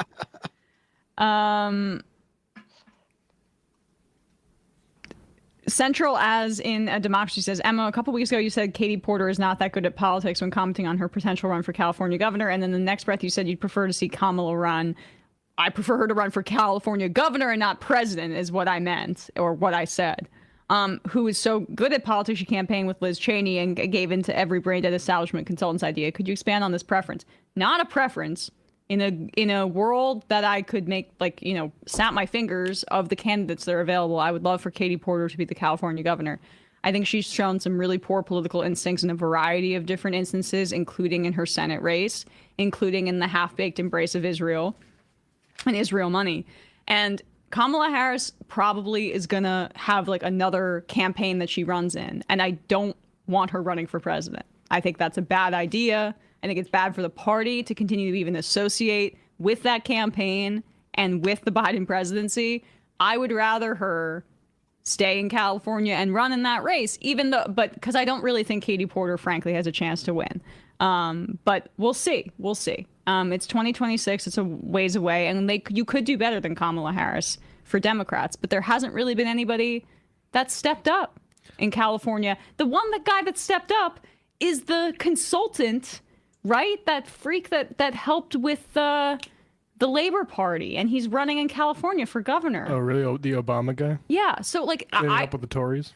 I don't live in California, but and New York Democrats have a ton of problems, but it feels like between Newsom and Schiff and Padilla, who have shown complete cowardice too on some of the immigration stuff, there's really not much to go but up. And I just don't want to see a guy like Dr. Phil or something who ends up running as a Republican winning that race. And Kamala has the name recognition to do that. So that's my thinking on that on that front.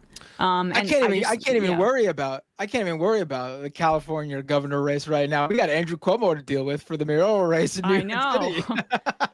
But it's just about how I hope that her national political ambitions are done. Like that's my reading of that situation. Yeah, I would encourage her to leverage her law enforcement background and political campaigning abilities and run for dog catcher somewhere. I don't think she could make it out of a Democratic Party primary, even with the name recognition of being the vice president. She keeps polling at the top. That's my right. concern. That's right now. That's because she was the nominee in 2024. I don't think she could win if they actually had like a debate. She just doesn't have the sauce. Once she starts campaigning, people will remember. People will remember exactly why things worked out the way they did. Yeah. I hope so. I mean, also there's a very good chance too that she learned zero lessons from all of this, because you could just look at that. Bender, I need to interrupt you. I'm sorry. She is going on the record saying she's looking into this abundance stuff and doing some other adjustments. Yeah. I have not looked into this abundance stuff. I refuse to learn about abundance. My point is, I don't know if you guys saw this podcast interview. I think Matt Leck, you saw, because I think I saw that you shared it with Elizabeth Warren. Yeah. We have this. I mean, if Elizabeth Warren hasn't gotten over the talking points from 2024, then you better believe Kamala Harris is going to stick with them too, which will be a sure losing position next time around. Yeah. I would agree with that. That was a funny interview with Elizabeth Warren, and this is the thing is like I think maybe Sam and I have had some disagreements on this and not severe ones, but like I do think that the Biden age thing traveled more than we realize, and people thinking that was a cover up and an abdication of responsibility, and it hurt the Democrats' brand more than they realize. They have so many things going against them. They don't need to add extra ones. It's like it's such a web of problems that like every little bit counts. When it comes to why they don't do well. But with this one here, this clip is from a celebrity-oriented podcast called Talk Easy. Mm-hmm. And this is so it's not a political a person. They have celebs on and stuff like that. And going to tight. And this is the conversation that she has here. And it's interesting because it's like they're going to these because I think they're expecting easier interviews. But this is what normal people saw. They saw that they're being lied to about a guy's age. And at the same time, they're being hectored about the importance of democracy by folks. And I thank God that this hasn't splashed back onto Bernie and AOC. And people haven't lost trust in them for that. Because I thought their approach to it was wrong too. But here's this that we're talking about. They've got to throw her on. They've got to throw him under the bus. Kamala should have, Warren should hear, and Bernie and AOC need to. Do you regret saying that President Biden had a mental acuity? He had a sharpness to him. You said that up until July of last year. I said what I believe to be true. And you think he was as sharp as you? I'm sorry. Wow, that pause was pregnant with like quadruplets. She's literally about to break out in laughter, and I want everyone watch this woman, watch Senator Elizabeth Warren's hands. I've never seen somebody clutch their fists that tightly in an interview, and she almost lets out a full laugh here. Just go back, yeah. She should have just let it rip. She should have. This is how they could regain their trust if they're honest here. Yeah. True. And you think he was as sharp as you? I said I had not seen decline. That's a very lawyer answer. At that point. You did not see any decline from 2024 Joe Biden to 2021 Joe Biden? Not when I said that. The thing is... Now, the way that could be true is that people were noticing Joe Biden was in severe decline even before that. So, that's kind of a half-truth I think she's trying to get away with there. But anyway. There was reporting that some Democrats were taken aback by his condition because he was so cloistered. But that underlines the issues with the party, which is that there wasn't due diligence on that front. So I believe that there were a lot of Democrats taken aback by his debate performance because they probably saw him at 11 a.m. or 1 p.m. And then it was horrible. But I still it still doesn't matter. I still maintain that one of the biggest mistakes that his campaign made was not preparing people for that debate performance. They should have told people ahead of time he was going to be bad. They should have said he got kicked in the head by a horse. They should have sent him out there with like a Band-Aid around his forehead with like sorry. with like a little blood spatter, and then they could have distracted from that, because having the veil just ripped off for everybody at that moment was I think very jarring. You saw how Joy-Ann Reid responded. Right. It was like I believe people were definitely shocked. I think that people were kept away from him, except for at discrete moments where you're like, oh, he's just having an off day or something like that. But the problem is they still ran interference for him as though they had a lot of contact with him. And I can, I think I understand a lot of the mentality amongst like liberal commentators, more liberal aligned commentators, the Democratic Party, progressives who might feel, alienated by those status quo Democrats' positions, but still want to work with them on them. Where it's that like they understand that at least within our system, Democrats are the best, only real current thing standing between the Republican Party and having their entire process.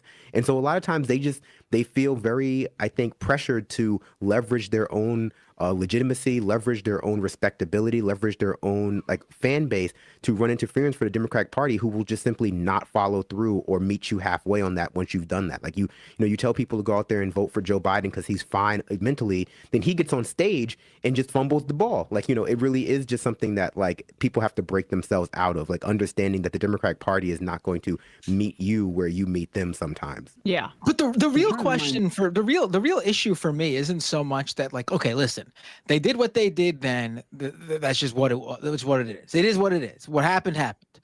But like, still, like, after he dropped out, Kamala continuing to back up Biden and defend him and all that, and the actions that were taken, and then now fast forward to after Trump's already won and he's the president of the United States, and you have Elizabeth Warren still not being able to just throw Joe Biden under the bus. He has no power over you. Why are they continuing to act like he just had a bad moment and he was as sharp as a tack and nothing was wrong with him?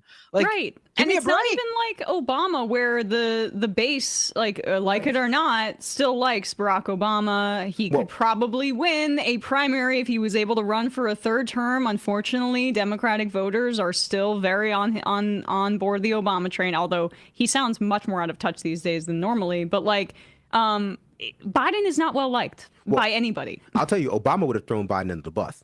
If the situation was the opposite, where if it was like, Obama was in Kamala Harris's position, he would have thrown Biden under the bus so fast it would have, it would have given you whiplash.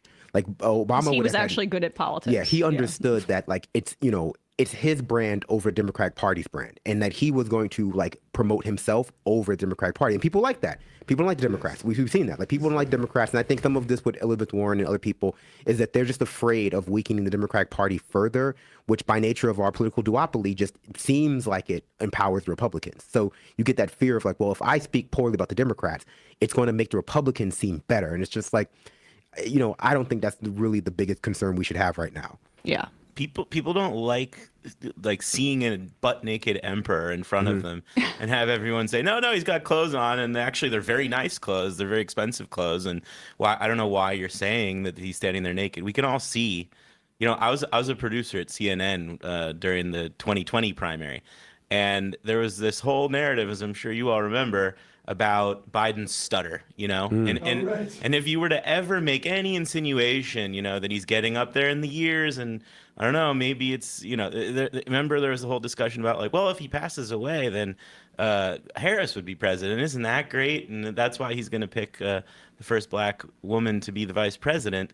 But if you ever insinuated that was more than a stutter at CNN, people would like rip your head off. Like I was worried about my job security anytime I would pipe up and suggest that Biden was getting old. And as we all do, you watch his speeches, you watch his press appearances.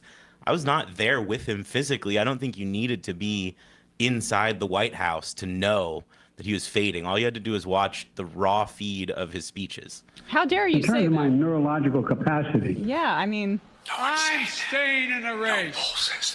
Damn it, we're crossing streams. I mean, I watched the vice presidential debate between him and Paul Ryan live. I watched the one between him and Sarah Palin live. And the difference between that Joe Biden and the Joe Biden who was even at the primaries in 2020 was night and day. And anyone could see that. And I think ultimately people just aren't very connected to our political system in the way that they care about it. But I will say the stutter narrative, the moment he got elected, people stopped talking about that. I've never seen something get abandoned so quickly. Suddenly it was like, okay, that was done. Okay, no one's talking about the stutter anymore. That's fine. Yeah. Right. And also, like, even the Kamala would be president is so great thing was used so cynically, where he picked her as a black woman and made it very clear that he was picking a black woman, which I think undercut a lot of like her candidacy going forward and gifted the Republicans this DEI thing. They would have done the racism and misogyny anyway, but he still like made it more difficult for her to be his predecessor, which I also think was a part of this man's ego, where he didn't really want that. He wanted to be president for another 4 years when he couldn't. He was going to be a bridge. He was going to be a bridge. I mean, he was going to be a bridge, but not for her. Then why select her? Why not? More like, of a peer. How does somebody who was about to be 80 years old not make their vice president their ideological successor unless you're the egomaniac blue Trump that Biden is, frankly? But keep going. The thing is, he was sharp. He was on his feet. I saw him live event. I had meetings with him a couple of times. Senator, on his feet is not praise. Whoopsie. He can speak in sentences is not praise. All right. Fair enough. Look, the question is, what are we going to do now? Okay. Wow. They were holding up the guy from Weekend at Bernie's. How was I supposed to know he was dead? Blaze Chadwell. Emma's such a Warren supporter. You got me. No, I voted for Bernie twice in the primaries, but I like Elizabeth Warren. That's 100% true. I think she does some good things, but this is a problem with the party more broadly. And like the fact that they silenced Bernie and dissent AOC on aren't this. great on this exact question. Right. I mean, unfortunately, yeah, I think she's by far the second best senator that we have. But the problem is that there should be people that like. I hope for a day when Elizabeth Warren is at the center of the Democratic Party, but that is not where we are. People within the Democratic Party have to hold the Democratic Party establishment to account. Yeah. It can't just be about like ensuring that the people who vote for you don't see how, corrupt and bad people like Nancy Pelosi or Chuck Schumer are, because then that just empowers Republicans to be the first people to say something like that. And then people go like, oh, that's true. Right. Right. And including the Gaza stuff, too. Right. I'm sorry, Bender, but just really briefly, like Trump just had to say this is bad. This is wrong. And it was like the first time people had even heard that because all of the Democrats were like this Biden H thing. We got no criticizing the president, no daylight. No, that's what Trump said. Or sorry, Biden said to Kamala, too. But this is across the party. No daylight, kid. They are building a party based on gaslighting they built the last 4 years. There was so much gaslighting, and they are really cynical about the American public and don't see that people can pick up on it. Yeah. And they feel like the people who can pick up on it are so afraid of what Republican politicians will do if they're in power. They'll just gaslight themselves. They'll lie. They'll either knowingly lie to other people, or they'll lie to themselves about what's going on because of the consequences of of the truth. Yeah. Can we just give Julian Castro a little victory lap for the time he actually said what needed to be said in 2019 and could have saved us all from this? Barack Obama's vision was not to leave 10 million people uncovered. He wanted every single person in this country covered. My plan would do that. Your plan would not. They do not have to buy in. They do not have to buy in. You just said that. You just said that 2 minutes ago. You just said 2 minutes ago that they would have to buy in. You said they would have to buy in. Have to buy in. If she qualifies for Medicaid, are you forgetting what you said 2 minutes ago? Be in for it. Are you forgetting already what you said just 2 minutes ago? I mean, I can't believe that you said 2 minutes ago that they had to buy in, and now you're saying they don't have to buy. You're forgetting that. They dragged him for blood for this. They dragged him for ableist. Yeah, for weeks. Ageist. How could you say that? How could you say that? I remember distinctly, I was on a TYT panel watching that debate in the LA studio, covering it with them. And I was the only one there that thought that landed. And everybody else there thought that it would come off as really mean and hurt Castro.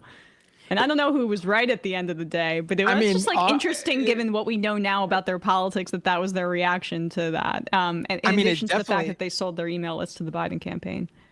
Right. I mean, it definitely hurt Castro, but it also it seems to be the truth.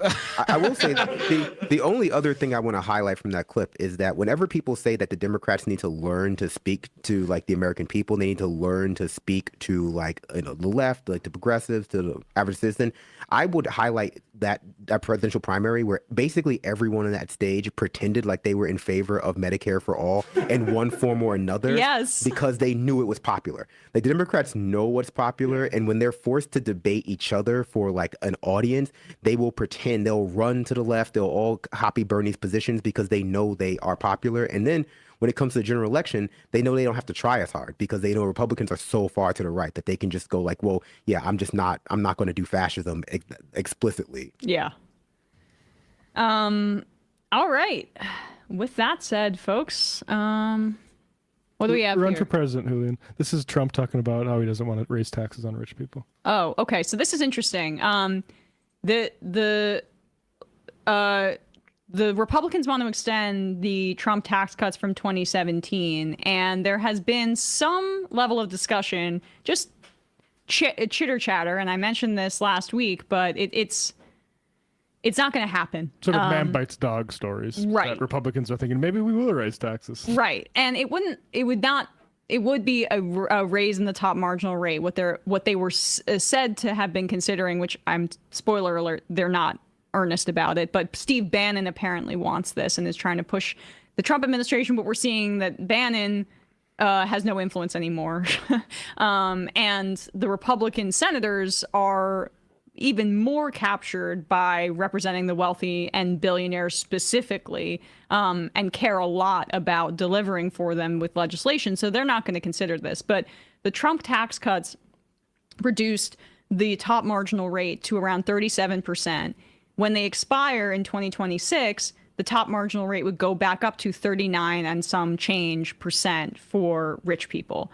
And what was said to have been considered was, okay, maybe we'll just let that part of the Trump tax cuts not expire, renew the rest of them, so we can raise revenue to justify all of the other cuts that we're trying to put into place. Because if we're doing broad-based tax cuts, that means less revenue for the federal government. We're supposed to pretend to care about the deficit, so we have to find that money somewhere. We're not finding it through Doge because, first of all, it's illegal for Elon Musk to be doing what he's doing. Congress has the power of the purse and it's already been signed into law. The president is supposed to faithfully execute the law in that way, and Trump and Elon were illegally clawing back money or attempting to, even though we're now seeing they didn't do any of that. So that's how Trump was trying to do that on the back end. But you can't. Like, this is a part of the legislative process, and they're between a rock and a hard place right now, especially because the Republicans won lower income people for the first time since the 1950s. They want to come up with some sort of populist veneer. But no, Trump's doing crypto scams, apparently giving billionaires heads up before the tariff stuff, including the Zuckerberg and Jamie Dimon, who sold off a bunch before the tariff announcement. And now here he is saying that he doesn't support or he wants to keep cutting taxes for the rich. And secondly, would you support a millionaire tax? I think it would be very disruptive because a lot of the millionaires would leave the country. You know, in the old days, they left states. They go from one state to the other. Now with transportation so quick and so easy, they leave countries. You'll lose a lot of money if you do that. That would, and other countries that have done it have lost a lot of people. They lose their wealthy people. That would be bad because the wealthy people pay the tax. Okay? That is, by the way, not true. Where would they go? Like to Dubai? Be my guest. Yeah. Where a lot of countries in Europe, countries that are comparable to the United States in terms of infrastructure that you can access if you have incredible amounts of wealth tend to have higher marginal tax rates on the wealthy. Like, where would they go besides like Dubai that would not tax them at a higher rate? Probably to like the Cayman Islands yes, or I something guess. like that. Yeah. Good luck moving your. Also, we can control like how money moves through our borders. Also, we know that a lot of the rich people who claim to leave the country, just like when they claim to leave the States, are just lying. They still like live in the United States like most of the time. Or like, you know, when people were moving from DC to Florida during the pandemic or before the pandemic, they were called out a lot of times for like actually still residing in New York or California for the majority of the year. They were just doing so, you know, for political reasons or for like marketing reasons, but they were still living where they were living. Yeah, and the Norway tried this 2 years ago. 2 or 3 years ago, they implemented a wealth tax of 1.1%, and there was some capital flight. But it did also still raise them revenue because some people stayed behind. And Norway is not the economic powerhouse that the United States is. Part of why this is a stupid argument by Donald Trump, and it's a self-serving one for the millionaires and billionaires that he represents, is that like what we're seeing with tariffs, you can't disentangle the global economy from the superpowers of the United States and China. And yeah, there may be some billionaires that go and hide their taxes overseas like they're already doing, like we've seen countless reports about the amount of money that's hiding in tax havens already. But we could crack down on that, one, to make that illegal, and two, it's not the same thing as a small country like Norway. The United States has so much business here that it would force some percentage of these billionaires and millionaires to have their money money here domestically. So this is just a way to say like, hey, it's broken, but if we try to fix it, it would make it worse. So look away. Also, it depends on how they're making their money too. Like, I know a lot of millionaires and billionaires don't get like income, don't like get like normal income. But as long as you're an United States citizen, you are forced to pay income tax on your money, no matter where you live in the world. Like, it's not as though just moving out of the United States gets you out of paying income tax. And if you expand that to capital gains tax, which, you know, you could, they would still, regardless of where they lived, have to pay money to the United States government if they wanted to come back, if they ever wanted to visit. So like, it's not as though like just leaving the United States of America, trust me, I know, gets you out of paying, paying taxes. That's not how it works. Some countries it does work that way, but not the United States of America. So some of that is just like a red herring. And this is also sort of downstream of the propaganda about these people being job creators. But the truth is, we have been deferring to them. We deferred to them after the great financial crisis to get the economy back rolling, and it was a bad recovery until we started doing more interventionist things in the economy. That's what, under the Biden administration, it became one of the more dynamic, even though it was still massively unequal and impossible for normal working people to afford. It was still a dynamic economy moving a lot of things. And we can do that, and we can direct investment without deferring to people that just sit around trading all day. Because like you said about the things with the tech guys selling off a bunch of stock with the tariff announcements, right? Like the article I read made the point that said, even if this wasn't about insider information, these people have a different relationship to their investments than you do. They're looking at it every single day, trying to move money around. Most people don't have that luxury to be constantly like seeing, okay, is this Trump thing real? Is this thing not? But they do. And so that's why they installed him in power. All these Zuckerberg, all these freaks installed him in power. And now they get to move money around while you get wiped out. And they also, like the day traders, remember the whole Reddit stock, GameStop thing? Oh, yeah. Robinhood app. Yeah, like that was a little bit of a nascent kind of understanding of the fact that these hedge funds and these global financial institutions, they treat the increasingly as a casino for them too. And they get inside information ahead of retail and day traders and people on Reddit who, you know, it's not my hobby, but there are some people that are trying to make money that way. And you read like the Wall Street bets or even the stock market Reddit, honestly, this sounds like it's not very scientific, but these are where these discussions are being had by people who may not have leftist politics, but they see that like we are, this is rigged against us. These huge hedge funds, they're getting ahead of this. And like Elon Musk, it just happened yesterday or 2 days ago, where the quarterly earnings report came out showing these dismal numbers for Tesla. And by the next morning, what do you know? Tesla stock was bought up by a bunch of people on the cheap.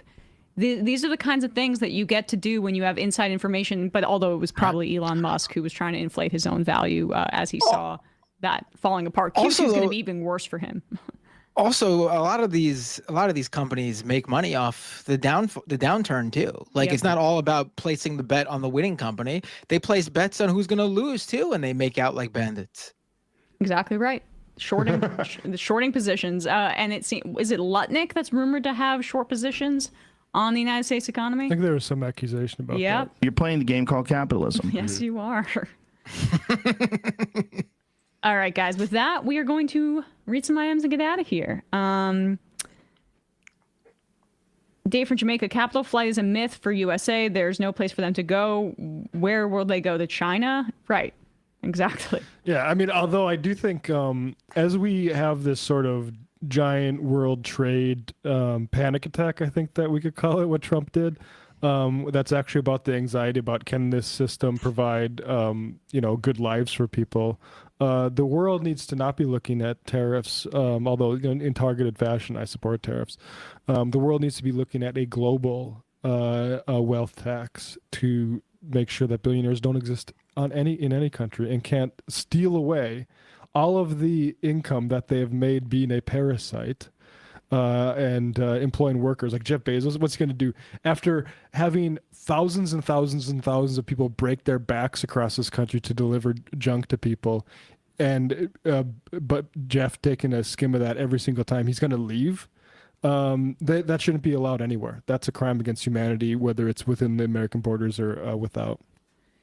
Mr. Melancholy, any of the MR crew seen Sinners yet? If so, did you catch it on 70mm IMAX? I tried to get tickets on Friday for the 70mm. It's a horror movie, isn't it? Yeah. But it's I don't care. I'll see that.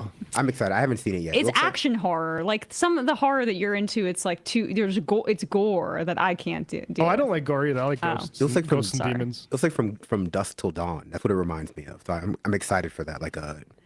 That's the Guillermo Benicio del Toro. Robert Rodriguez right. and Quentin Tarantino wrote it. Oh. It stars like George Clooney. Oh. Selma Hayek's in it, I'm pretty sure. Oh. That's what I remember. Yeah. It's a good movie. She's stunning. And funny in 30 Rock. Maybe that'll finally get you to watch 30 Rock. She's really good in 30 Rock. She's really good in 30 Rock, yes. Great guest stars. That's what it means to be a mighty man of Yes, valor. it does. But I have tickets to see Sinners in a regular theater tomorrow, which I got reluctantly, but I'm thinking I may kick the can to next week so I can see it in 70mm. Scary Carrie, by the way, that Fandango refunds, you can just Fandango, gotta say, great service where you can buy tickets and then you just get a credit if you can't make the theater and you can go see it at the, whatever. Free advertisement. Free advertising. You're playing a game called capitalism. I use that feature Fandango. a lot. Advertise on the majority report. Please. Or the discourse, whatever. I love movies. I see movies all the time. I mean, you don't get that like $2 fee back, but like if you can cancel go and see a movie if you don't have the last minute change. We'll have some fun. I'll see you out the trail. Rambling as usual. Okay. Thames Darwin. And the other thing not often said enough is in the late 1970s, the ANC and the Spear of the Nation launched a formal armed struggle against the South African government. And it was at least that, in addition to BDS, that brought apartheid to an end. Preach. AOC for Prez says the UK Supreme Court just ruled that the legal definition of men and women can only be based on biological sex. What are the implications do you think that will have outside of Turf Island, if any? I need to read more into it. This was one of the guests that we went out to for today. An expert on this, but we were unable to book them. So it seems like horrible news, but yeah. I did watch something about this on my stream the other day, and at best, it seems a very confused ruling. Like, it doesn't seem like it actually clarifies anything about like what is a woman, as Matt Walsh would say. It just seems like the biggest impact it's going to have is to empower bigots in individual organizations to, engage in policing of spaces and people's bodies. And then, if you wanted to redress that, you have to sue them. Right. Yeah, I would look at Stephen Novella if you're looking into the science. Obviously, folks more into the trans stuff already know this stuff, but the thing where the trans people think that if we just go to biology that their side wins is very stupid, because it's actually not the case. Well, because and they can't define it in the UK version, because unlike Matt Walsh, they couldn't get by with the adult female human definition. That doesn't actually explain anything. Yeah. And once you try to actually assign characteristics to women, in reality, you find that you're starting to exclude women that you probably know. Like once you start to think about like secondary sex characteristics, the ability to have children, the presence of female sex hormones or female sex organs, you immediately in the moment go like, oh no, I realize that this excludes X person or this excludes Y person who I would think is a woman. And so you just try to hope that you can get away with like the common sense definition. Like, oh, I know it when I see it. It was like, no, you don't. Yeah, no, you don't. All right, 5 more and then we'll get out of here. Nuclear power GPT, the politics of actual Irish people are light years better than the politics of Irish Americans. Yeah. Ireland, they legalized abortion through, I think, a referendum like a few years ago. Yeah, despite the, some of the Catholicism. What do you think about Catholicism? Yeah. Noel from San Francisco, and what are we going to do now is everything but and what we're going to do now is everything but introspection. I think that might have been a reference to the Matt Lee video.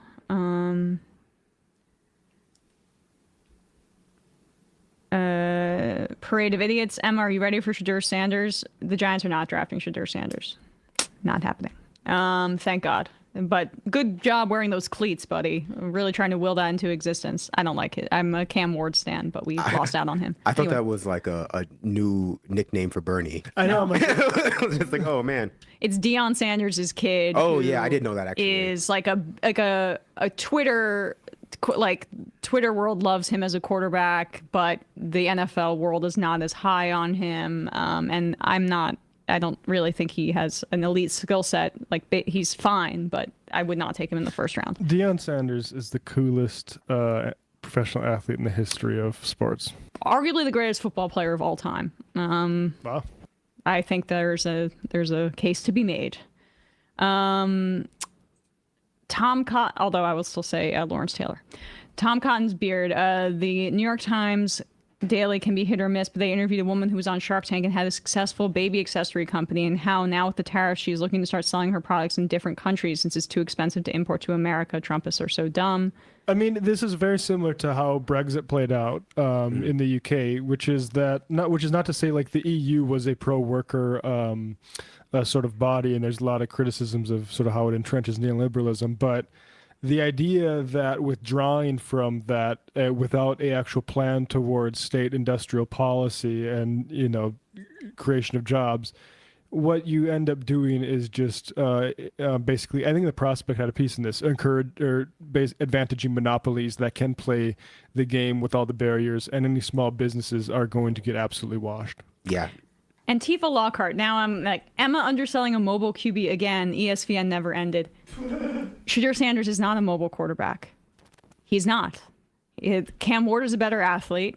Jalen Milroe is a better athlete. He's more of a pocket passer. That's an inaccurate read of that's a real thing. His skill set. Now, the people that want to deny that that's a real thing, you're doing a disservice for everyone. And also, that is not even an accurate read on my perspective on mobile quarterbacks as a huge fan of mobile quarterbacks. So double pox on your houses.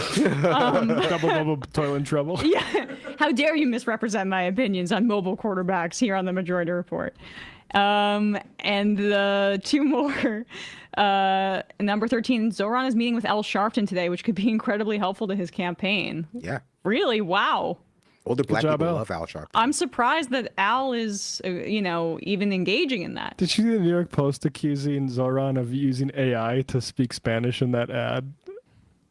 Oh no, but it's a great ad, and it's obviously not AI. No, he's just like really smart. It's the sort of thing where like it's a stupid story because it's like he's going to just do it at a debate and prove you wrong. Right. You can also just learn Spanish. Like you can just like it's not what? Like you can just learn Spanish. Hola. Yeah, if you're woke. Me llamo Brandon. Gracias. And the final I am of the day. Kowalski from Nebraska. For the capital class, it's a win-win situation between the Republicans and the Democrats because they can just support the Republicans, and if they win, they get what they want. And if the Democrats win without their support, the Democrats uphold the rule of law, which inevitably means the capital class will win anyway. Appreciate you all. Vladimir. You do it, it's going to be a bad day. That's what Democrats say at Capitol. I love it because it was also a late night call for him, so the dentures are a little bit loose. Anyway, Binder, Brandon in studio. It's so good to see you. It is. And Russ and Matt, thank you guys so much. We will see you tomorrow. Gracias. De nada.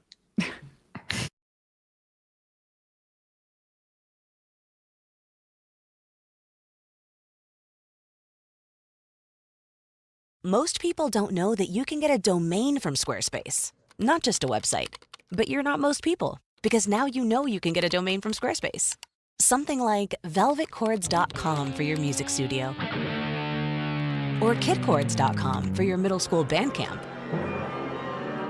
Whatever your dream, Squarespace is how you make it happen, all under one roof. Get yours before it's gone with offer code MAKEITREAL for 10% off your domain or website. Terms and conditions apply. We are back. Sam Cedar, Emma Vigeland, Tire Majority Report crew, fun half. Edward Gregorian on the IM. A bald eagle snatched my duck, Sam, over the weekend, and I am praying that's not some terrible omen. I don't know what to say about that. I'm sorry. Edward, we get a lot more IMs from you than we get direct deposits. I'll just say. I don't know if Tim Pool's deal was the same Yeah, thing. we got to put you on the super chat. Can you become a Cedar member?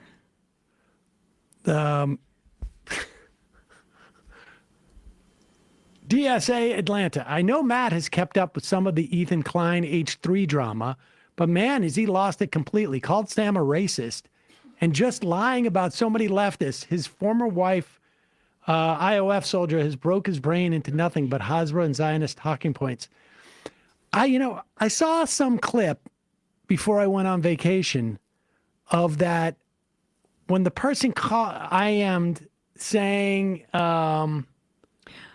that I was pronouncing something wrong or something. Oh, yes. And apparently, yes, I was trying to mock their handle on IM, referred to it as a moniker, Right. and then tried to pronounce it in different ways. Rough word to do that on. I saw the clip, and it does look bad, but it also is, I think, a rather uncharitable thing. But they seem to be upset at me for something. So yeah, because you don't think Hasan is a racist, I think is the problem. If there's anyone who takes a pro-Palestine side that he doesn't think is a racist, it'd be interesting to know about. But yeah, that's embarrassing stuff over there. it is a little bit embarrassing, but maybe that works. I hope over there. There's a lot of stuff that comes out of that. Like I see it, like I get tagged occasionally, not that often. And to be honest, I'm not on Twitter and certainly not over vacation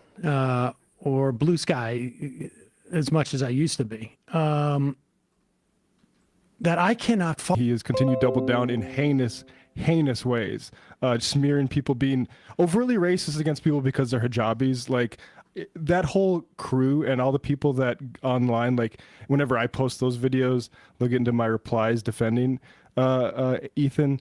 They're all sick. They're all really sick. And a regular basis. But if you had to talk about it, I don't know how you could of moving. And I've seen some, liberal who are change their viewpoints on this topic. I've seen others who haven't, including liberal Zionists who aren't Jewish, but just people who believe strongly in the state of Israel was a Zionist. The entire Republican Party. This past week. You did. I'm sorry you missed that. But the point is just like. Well, Giuliani not available? Well, exactly. Is that how he keeps his youthful appearance? Dianne Feinstein's the sponsor from Beyond the Grave. Exactly. Oh my God. Now I need to know. I'm going to have to check in on that. What did they put, just collagen in it or something and call it a day? Do you think he's had work done? I haven't seen him in a long time, but I'm just saying he's definitely on a trajectory too. There's definitely at one point he will. Tony Tustix. Hope y'all can get Gareth Gore back or Shannon Vavich on to talk about Opus Dei and other far-right tricks soon. Left is best. We should. We should. Given JD Socialist, Vance's, yes, trying to tell the Pope what's what.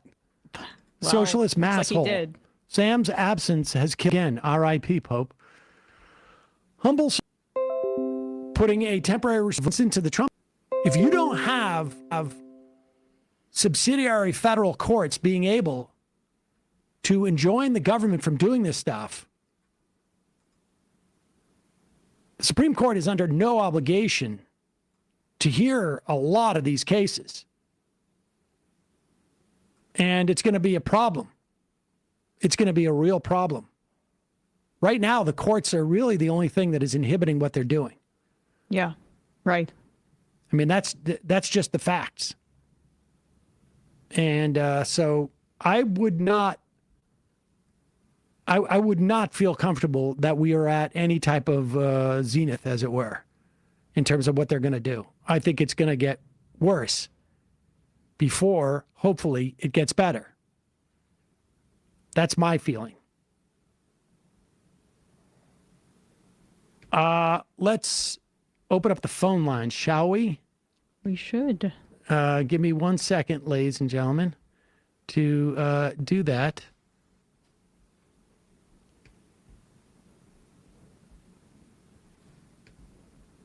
Oh, do we plug and unplug this thing? We will do that forthwith. And then we'll play this wonderful clip of J.D. Vance basically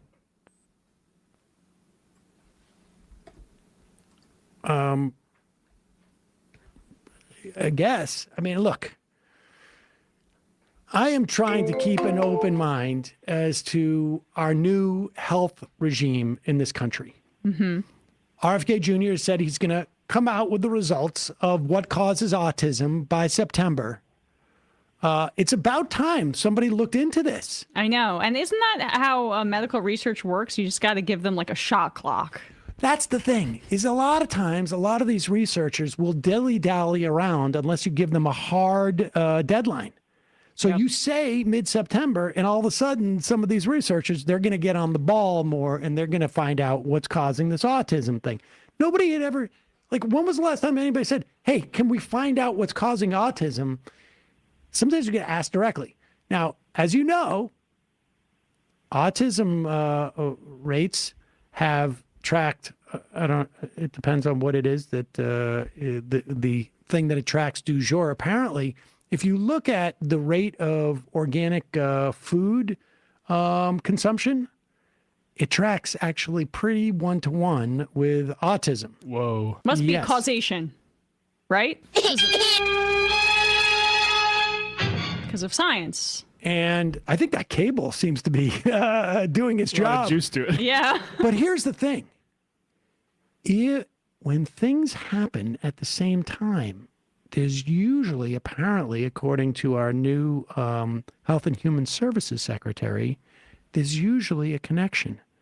Now, we know the Pope died this weekend, correct? When did this video take place? Sunday. Sunday. You mean yesterday? Just hours before the Pope died. We report. You decide. We're doing. And then he died suddenly. Listen, do your own research on this. Look what we found. A little suspicious. Apparently, we know the value of J.D. Vance's prayers. And him saying you look better, sir. Mm-hmm. Many people are saying that there's a chance that J.D. Vance could be the Antichrist. I'm not saying it, but many people are. I would think that the Antichrist, isn't he supposed to be charming, right? Like, that's more likely that Trump is the Antichrist. But I don't know. Could he have been working on his behalf, J.D. Vance? Well, sometimes, I mean, everybody knows the Antichrist is supposed to be charming, but maybe the Antichrist is smart enough to know not to come off as charming even though they are charming, because they don't want to be pegged as the Antichrist. I mean, that's all it would be irresponsible not to speculate. Yes. Also, obviously, late convert J.D. Vance, 2019, became a Catholic. You just have to ask certain questions about why he came to the faith so late, and who told him that he had to be on a mission to meet the Pope. Edward Gregorian writes, "So good to see you. How long have you worked here?" Okay. What's fun? Remember that from the donut shop? Yeah. Oh, you don't remember? Yes. That? Okay. Oh yeah. J.D. Vance at the donut shop. All right. Well. So what was funny is that Vance was supposed to not actually meet with the Pope. We had said this on Friday, was that he wanted to, and Pope Francis has been very critical of the Trump administration's actions, particularly on immigration, because Pope Francis, RIP, actually was like a religious leader who had a conscience. He opened up the church a bit more to LGBTQ people. He has been calling the church in Gaza, the Catholic Church, every single day since it started, and has been speaking out about the bloodshed there. That, according to the Catholic news agency, Pope Francis still calls Gaza parish every night. And he also was like revolutionary in the sense that first of all, he's the first non-European pope in 1,300 years. Isn't that incredible? You have to go to like 780 something AD to find a non-European pope. But he changed things in the sense that like his quarters were very much more humble. He wasn't into the opulence, and he would wash the feet of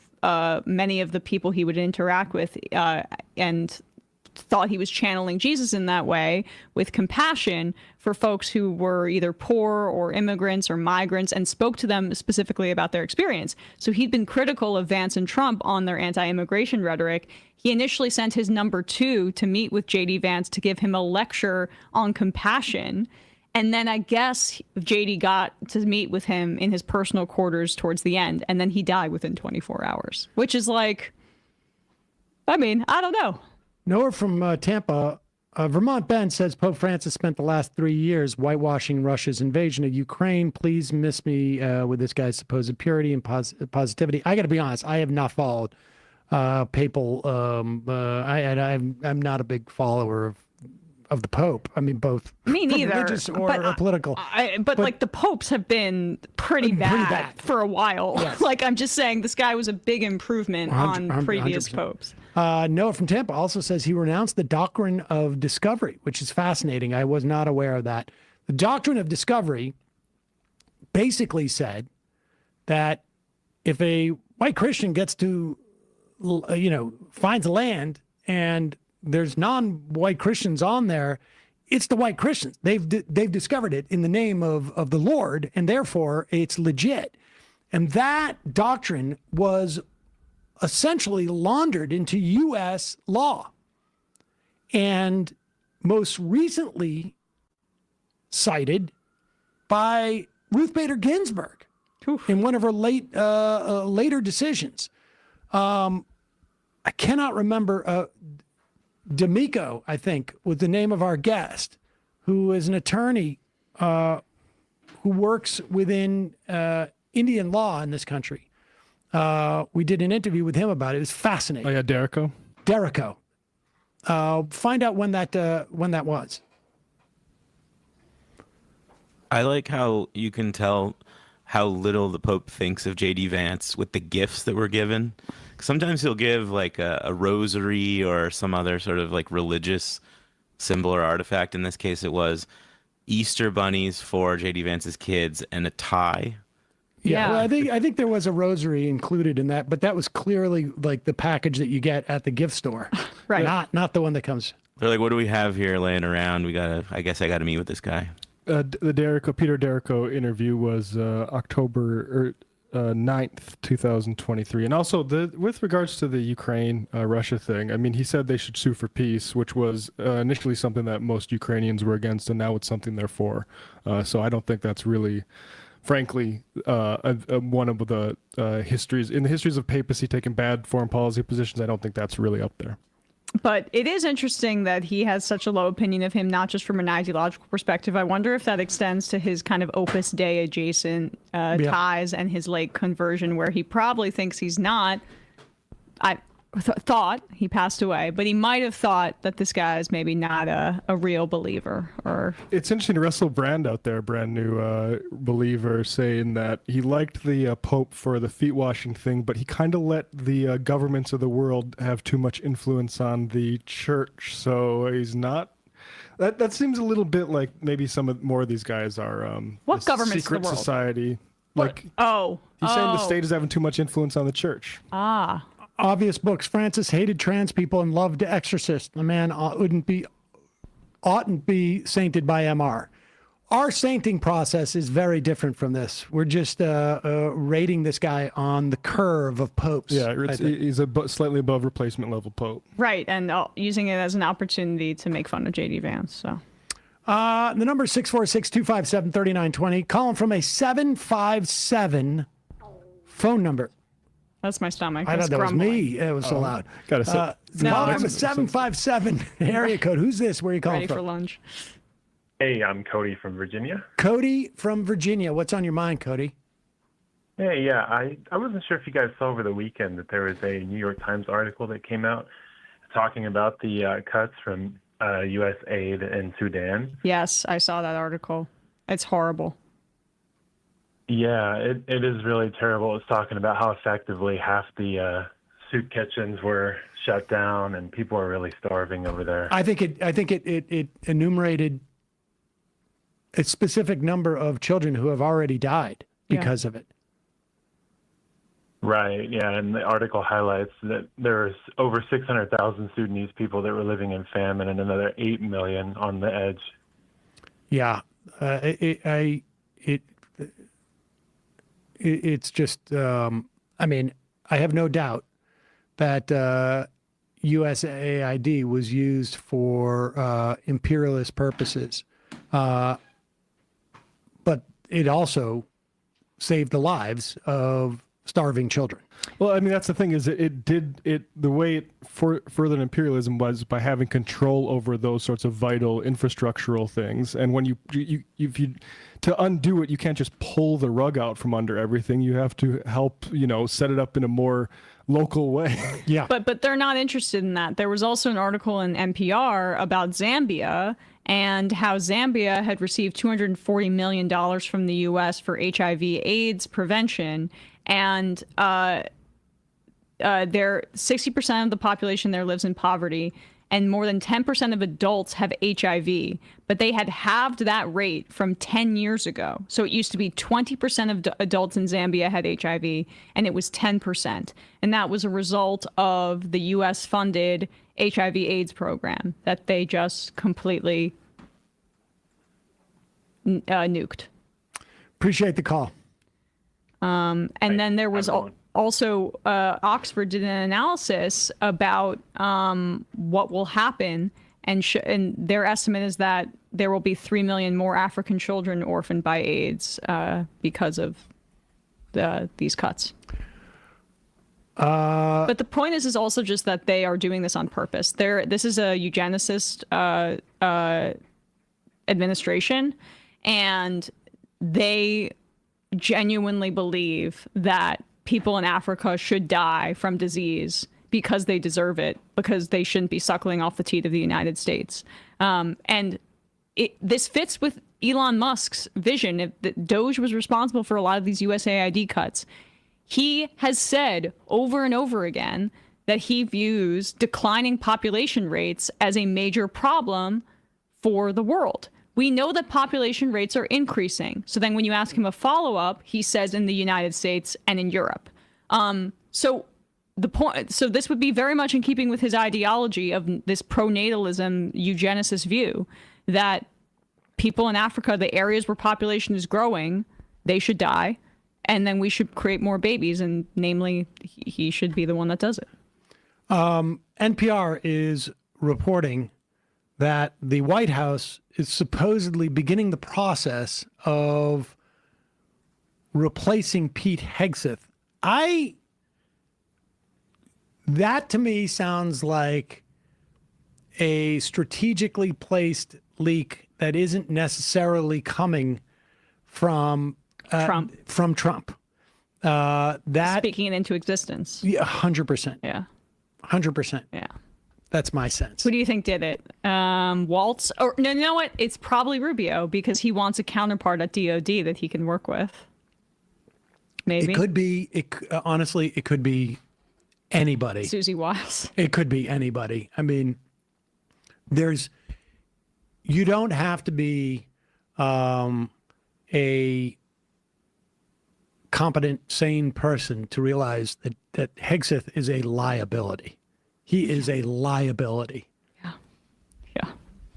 He can't even shave. Well, that's what did it for me. Yes. Pete, I was with you until the whole sideburn gate. If Don Jr. went out there like that. What was that? Out of the will. That's no good. He No got good. them for central casting, and like you've got to look clean cut, buddy. No good.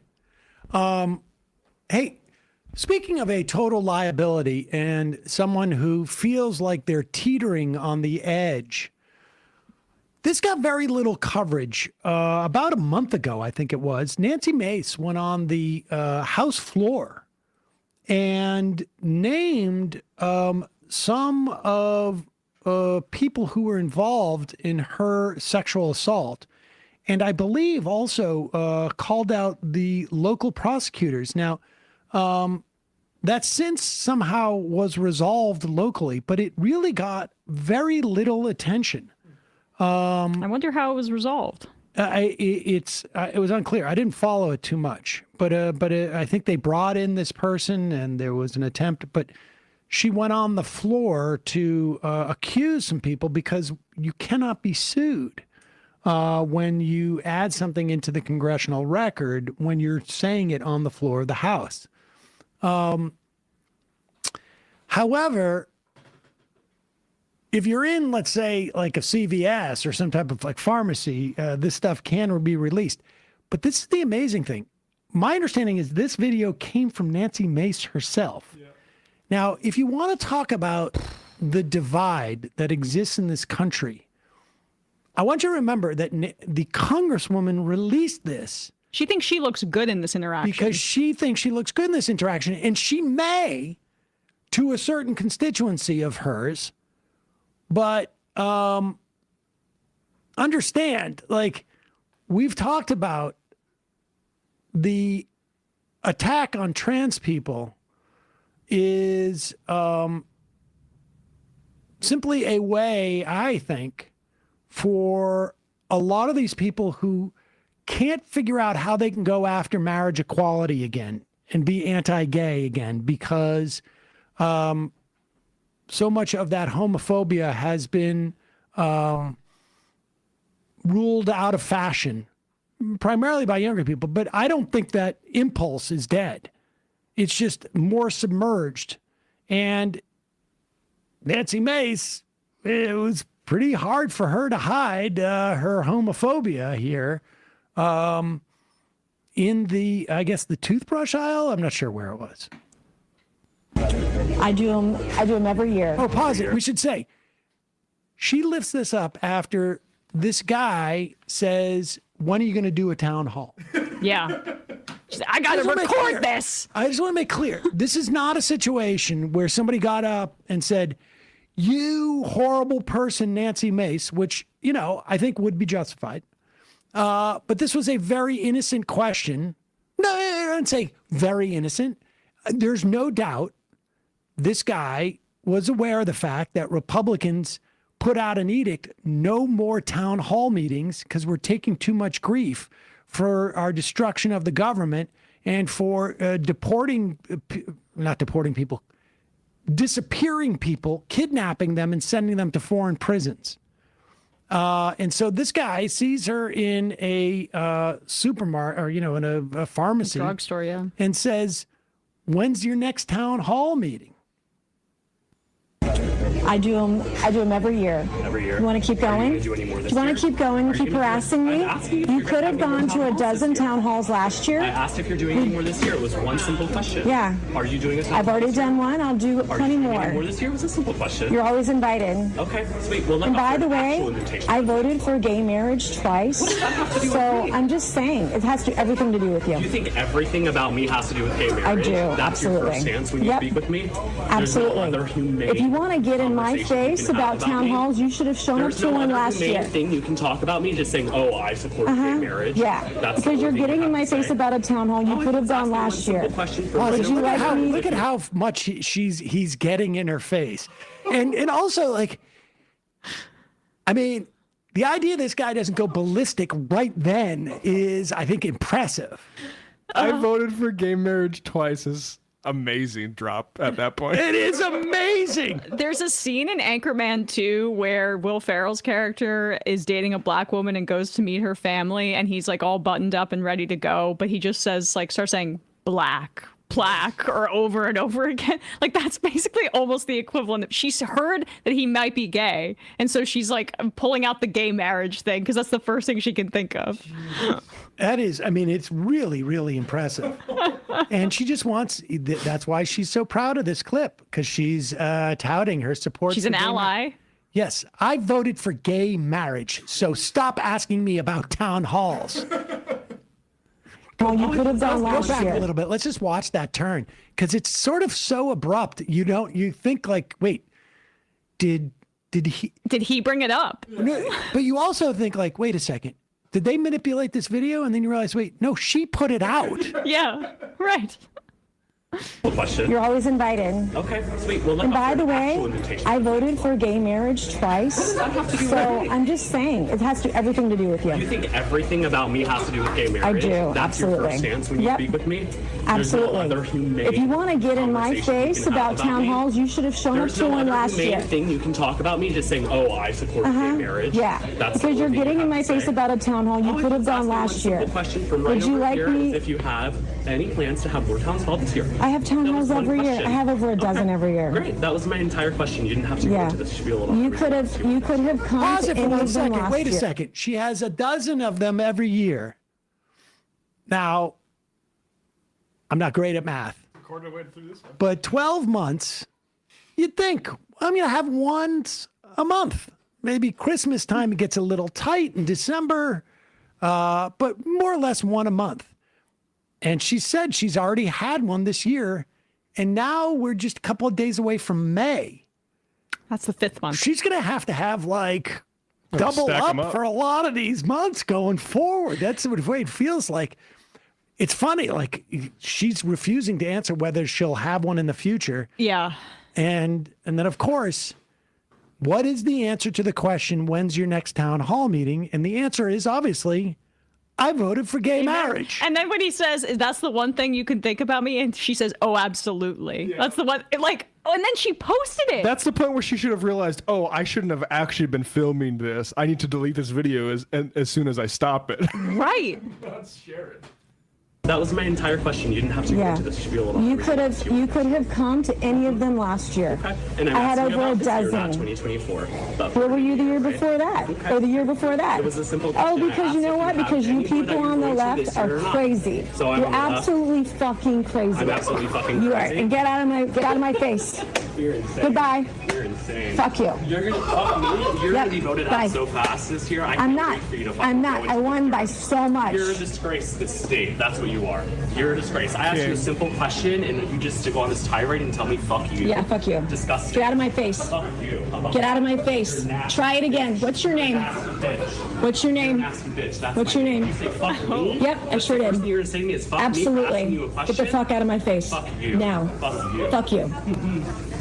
You couldn't take me on, baby. Stay the fuck away from me. What? You couldn't take me on? You know what this is proof of, honestly? How the crazy left just loves to swear. Yeah. Oh, man. Did you see how many times he said the F word to her? I mean, she posted this. I know. This is the level of delusion I see from like Real Housewives, and she's a damn representative. It's unfortunate. I mean, the real question is, I really do wonder, what the response is from her constituency, I think it's quite possible a lot of them are going like, oh, thank God. I thought when she voted for gay marriage that she wasn't with us. Right. That is well done, whoever that guy is. Very well done. And kudos to her for posting it. Yeah. Because thank you, Nancy. The idea that we wouldn't know about that. I wonder if somebody else recorded it at the... that is really amazing. It's called posting your L's. It's a little hard to out crazy Marjorie Taylor Greene, but she may be well on her way. Your boy Blue, dear God, please tell me you guys are making sound drops from this. You're spoiled for a choice. Liquid Bread, have you seen the video of Nancy Mace baby birding shots, kissing and spitting liquor into other people's mouths? It's crazy. No, I haven't, but I'm going to avoid that one. Yeah, I don't know if I want to watch that, but those Republicans are freaks. Madison Cawthorn revealed some of their little sex parties, and he's been gone from public life ever since he did that. And whatever happened with her and Kevin McCarthy is also the other question that I have. Yeah, anytime a bunch of those people meet up for a convention or something. I mean, the Hegseth stuff, we have it. That was at a conservative conference, was it not? Cawthorn and like CPAC, there's all these stories about that. Cawthorn, I'll just say, I don't think he is that creative of a person. Right. Also, not judgy. Like when people get to party, have the time of your life. But the problem is that they're so repressed and they're such hypocrites about it. We don't have to discuss it. All right. Calling from, I don't know. There's no area code to this. Who's this? Where are you calling from? Is this me? Yes, it is you. I don't know why there's no area code associated with this. Who's this? Where are you calling from? It's because I'm a privacy nut. I'm Veggie, and I'm calling from Austin, Texas. Well, Veggie, why would you tell us where you're calling from if you're privacy? Because, Reed, I have like the automatic hide your caller ID thing, and I just forgot it was on. Okay. All right. So, Veggie from Austin, Texas. Not your real name, not your real location. Go ahead. Yeah. So I'm calling about Signalgate, and I guess Signalgate 2 now. We don't call it Signalgate around here. We call it what do you call it? Sideburn Gate. Yes. Yeah. Focusing on the important stuff. Yep. But no, I'm calling because I'm a fan, and I really like how you guys cover this issue, because I think a lot of the liberal media is focusing, they're hyper-focusing on the process rather than the fact that, like, the actual content of these messages, like, they should be considered war crimes, right? Like, we're bombing innocent people in the Middle East. And I think that's a shame that a lot of the coverage seems to be focused on there, and I think y'all do a great job of not leaving it there. I mean, I think, look, these things in these instances, particularly, I mean, that first set of stuff that came out in the Atlantic. I mean, we don't know what's in this second wave of stuff. We just know that they've revealed the bombing. The idea of, like, we saw the guy go into his girlfriend's apartment building and then, wait, what? 53 people die. And I'm undoubtedly the vast majority civilians.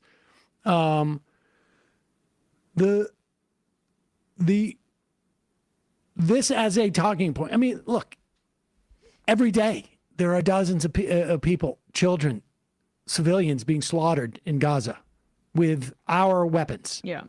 That we sell or enable, however you want to talk about it. The value of this story from a partisan perspective is that, and this is, one of the things I'm a little bit uncomfortable with. It's like, again, if there's going to be total incompetence and inefficiency and whatnot, I wouldn't mind it being within the Defense Department at this moment, as opposed to, let's say, I don't know, SNAP or in the USDA or other places.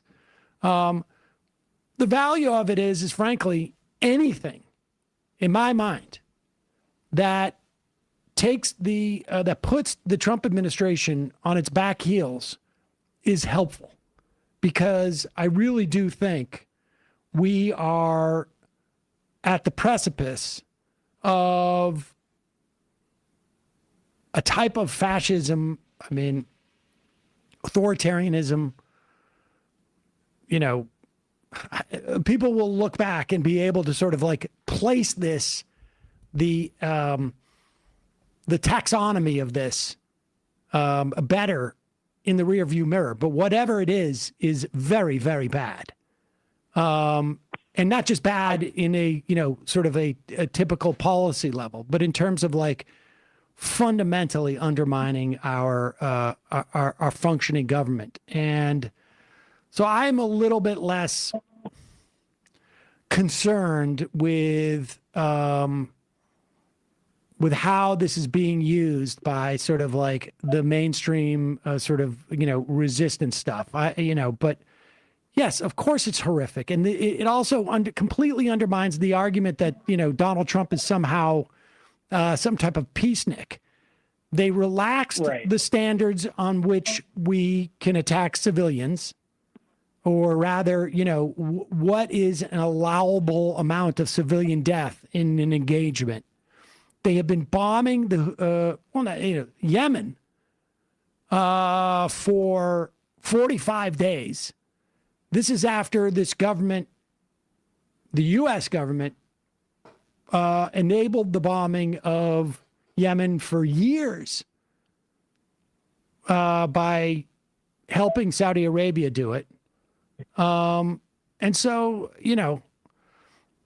I think it's important to mention in the context of this, but it's also like, I can understand why a significant amount of the media, talk about it in the context of like, this is not terribly secure. Would you mind? Because I do agree that like we should be using any kind of misconduct, even if it is purely procedural. We should be using that to try and disempower them. But can I just say tangentially about Signal, because people do kind of talk about this in terms of like it not being secure. And no, Signal's secure. It's the phones that they're using that is not secure. Okay. Yes. And I thought it was important to bring that up because I have heard in a lot of other mainstream media sources to compare Signal to things like WhatsApp or Twitter DMs, like being a completely insecure channel. And that's not the problem with this story. The problem is that they're communicating outside of official government channels that can be subjected to things like a FOIA request. And I wanted to mention that's not the only thing, though. That's not the only thing. They're doing this government wide. They're using Gmail and Signal and this and that to avoid any accountability for any of the decisions they make.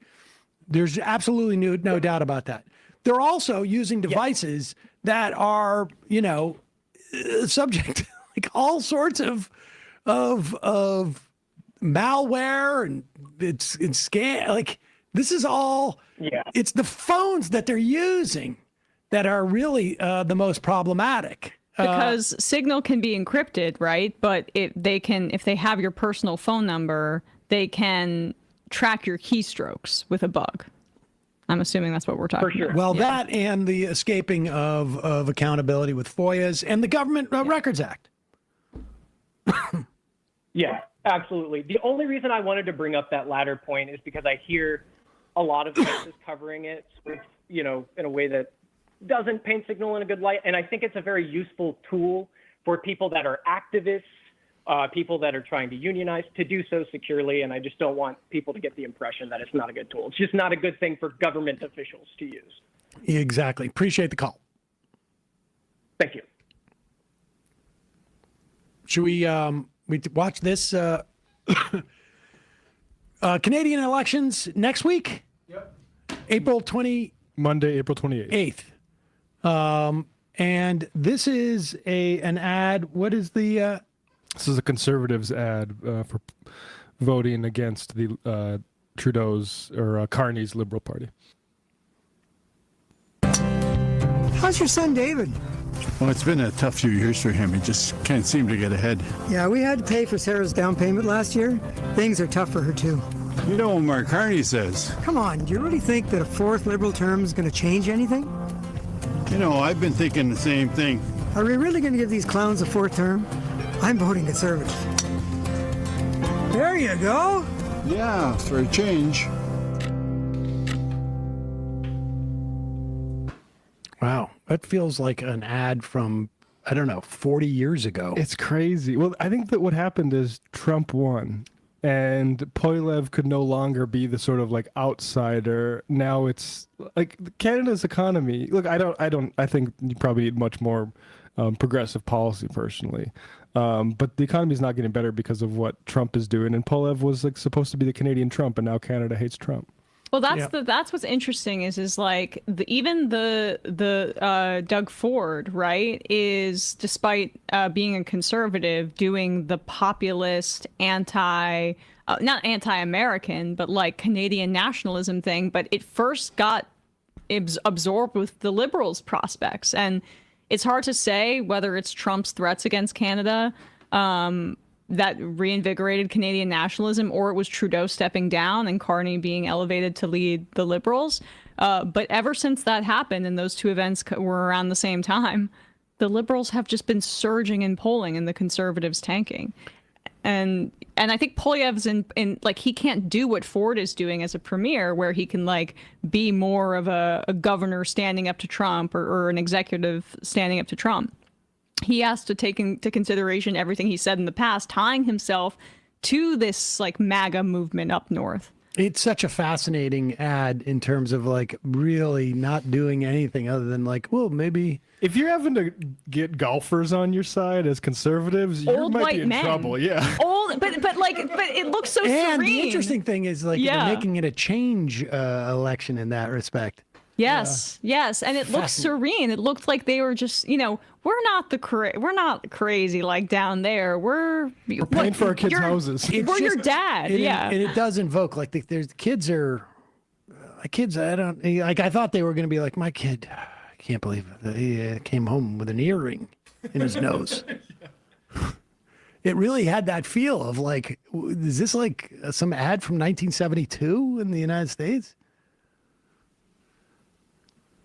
They are expected to lose, which they weren't expected to prior to Trump taking office. They were expected to, I think, win, according to some projections, the outright majority in Parliament, which would have basically, that would have meant they needed no coalitions with other parties, and that would have been devastating. Devastating.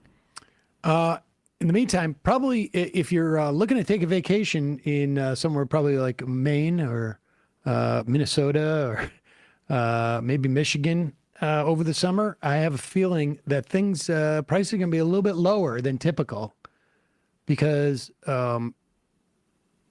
tourism broadly is extremely, it's predicted to be way down, 25, 30, 40%. Canadian tourism even more. Mm-hmm. Also, another funny part is that they said, you hear what Carney said? And then they're like, yeah, but they never get into the specifics of what he said. Right? I mean, Carney is like one of them, frankly. Exactly. He looks like, but they're worried hey guys, I'm right over here. What are you doing? Nice swing. They're worried about that kind of guy. Don't say it too loud because he's got his 8-iron out. We're all at the driving range. Then they pan to him. Yeah. I mean, honestly, Carney seems like exactly like these guys. Yeah. That's probably the threat, though. That's why this ad is directed at your everyday dad at the range. Got to be, right? They must be worried about losing the voters like this who vote on the economy. Well, yeah, businessmen. Duh. Yes, but that's why Carney was such a benefit for them polling wise, is because of his past history with. In banking, he for even voters like this, he looks like the more responsible steward. Well, because all Poilievre is saying is like just drill, baby, drill, basically, right? Like I feel like that's the only differentiating economic thing with from the Liberals. Call from a 330. Sweet, did I get that right? 330 area code. Who's this? Where are you calling from? Hi, is this me? Yep. Awesome. Hi. Long time, first time. Your name and location? Oh, sorry. Thank you. My name is James from Ohio. James from Ohio. What's on your mind? And maybe take us off speaker if possible. Yeah, are you on speaker or are you like at work and you had to go into the stairwell? I'm actually in a microscope room. I'll step out. Okay. Wow. We don't want to flex on us, huh? Exactly. Scientist. Okay. Okay. No, I am a scientist, actually. We are threatened by your intellect. Well, we do our own research here, so we'll decide perfect. what's under your microscope. Well, I specialize in something that people love to do their own research about, and that's autism. So it's why haven't you been doing your research? Because apparently RFK Jr. is going to be able to solve this in the next 5 months. Yeah, just sit back and wait. Yeah. Yeah, exactly. It's really funny watching this because I actually made a post on social media basically saying like, hey, everything he's saying is absolutely ridiculous. And I was kind of caught off guard by how much like hate I got my way from doing that. A lot of people calling me like a liar or saying I was making things up or that I didn't know what I was talking about.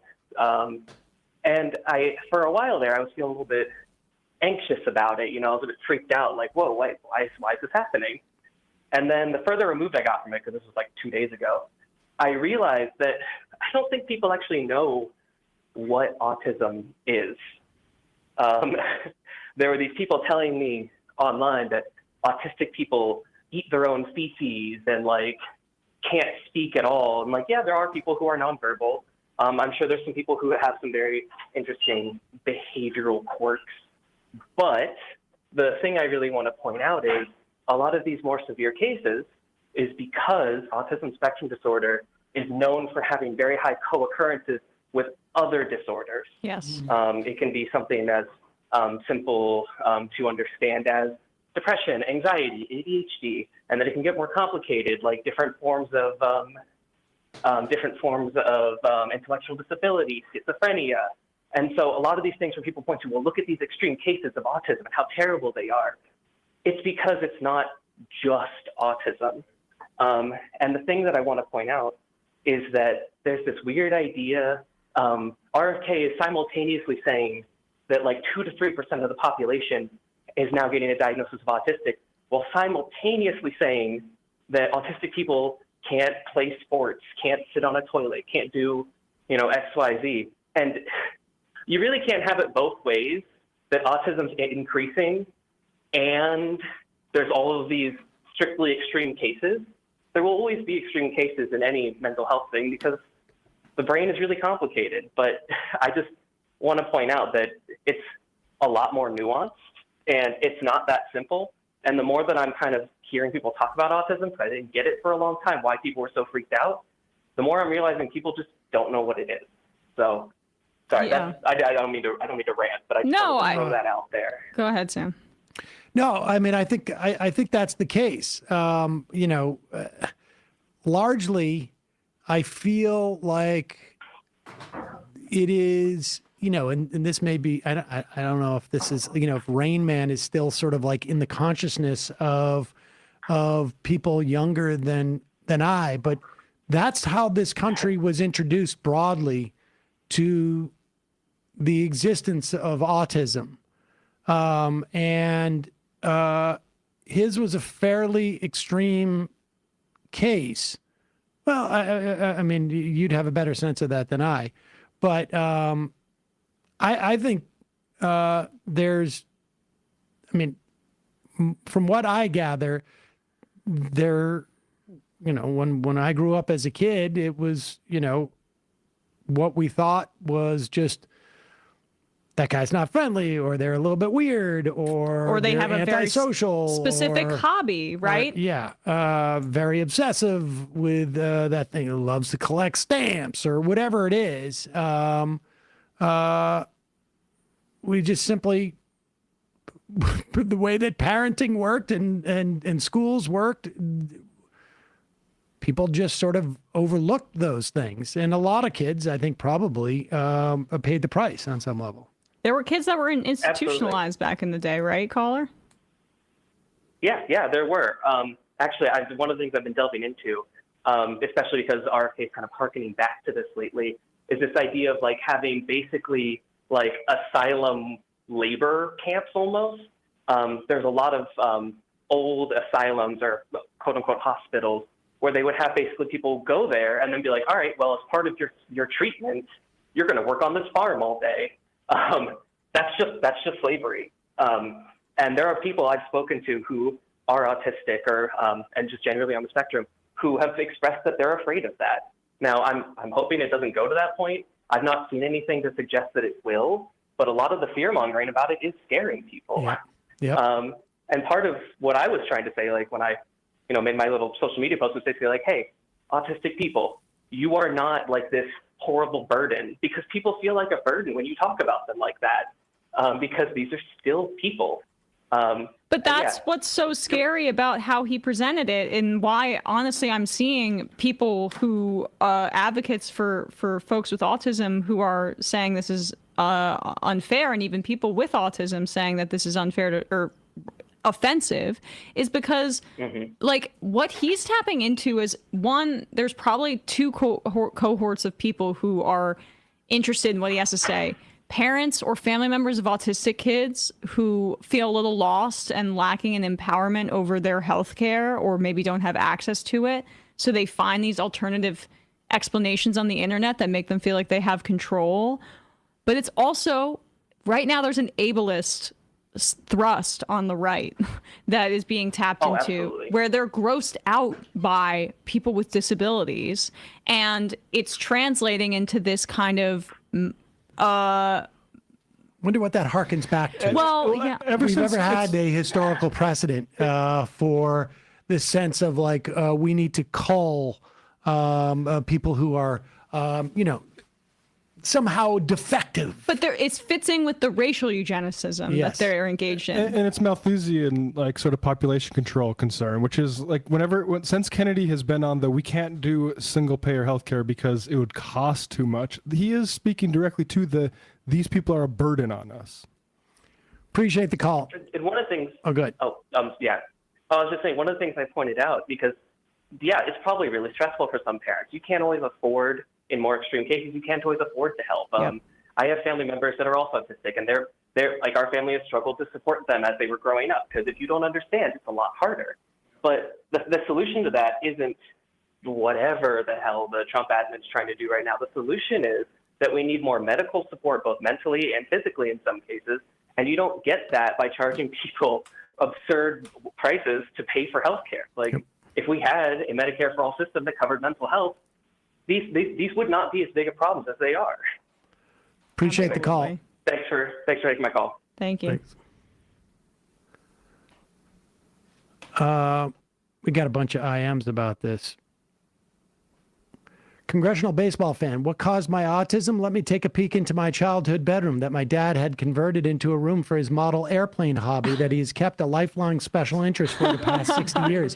I wonder if he's enjoying his daily peanut butter sandwich lunch. Nope. I have no idea what caused my autism. Total mystery. I will say I don't know if that's a scientifically Charlie Shearer. I mean, I've been reading Neurotribes. And there's a lot of because there was no diagnoses for someone that age, very little, you start to see some patterns. Yeah, I think he's joking and basically saying that it might have been biologically passed down by his dad, who had all these special interests. Oh, yeah, that is what he said. Oh, I thought that. That's the way I took it. Right. The joke being, that it's because of the train stuff in his room. Is the airplane that was the joke. It's indicative. Yes, yeah. Charlie, sure. Half my coworkers have some level of autism, and it ends up making them better at their job. Same thing with my heavy ADHD. I think news to them that they can't work at a job. Special Edward. Sammy, 22-year education specialist here. I've worked with kids on the spectrum who also struggle with mental health for the duration. The garbage being pushed by Kennedy is absolutely maddening to folks in my field, so deeply hurtful to the kids and families. I'm absolutely shocked with what's happening here. It feels like I'm watching the last 20 years plus of acceptance and understanding being dashed to pieces in a matter of days. It's disgusting. It's absolutely true. And you see this, like, we're getting more of an understanding. It's actually a great show, Love on the Spectrum on Netflix. If people want to check it out to get a better understanding of folks with autism, they can seek in romantic relationships in those instances. They can seek companionship, and it's all along a spectrum. There could be somebody in your life that you don't even know is on the spectrum, but they may have very highly regimented interests, specific interests. They may struggle with stimuli and get anxious easily. These are the kinds of things that are all encompassed on the autism spectrum. So you can go all the way to people who are nonverbal and may struggle to never pay taxes, as RFK Jr. was talking about. But there's also probably millions of very high functioning people on the autism spectrum in this country who are your neighbors. Tippy tappy toe. In Nazi Germany, they used the expression useless eaters about the disabled. Your boy Blue. Sam, there are a lot of us out here. We're all kinds of different flavors. Yes, I've heard once you've met someone with autism, you have met one person with autism. That's basically the way that they... Kowalski from Nebraska. When Autism Farmhand program begins, I promise as your overseer to provide Dino chicken nuggets. I don't know if I follow that. Your boy Blue. RFK is intellectually lazy and shouldn't be near the levers of power. By the way, look to Belchertown State School, for example, of how we used to treat those with special needs and the horrors that they faced. The bestest leftist. My sister works with developmentally disabled people with more than just autism for more than 10 years. She worked in an apartment building where these people live and work on their own and take care of themselves. Trump cuts are also decimating funding many of her clients get to be able to live on their own. It's disgusting all around. We're making it materially way harder for all these people. Kennedy is apparently concerned about getting to the bottom of their condition. Don't boo Voight. Fun Rain Man fact. The original plot had Tom Cruise's brotherly love heel Hoffman, who used his then free genius to assemble a car that they used to escape from the evil mental health officials, trying to provide the Hoffman character with structure and routine. Amazing to think that plot got filmed. Was a huge improvement over the original screenplay. That is weird.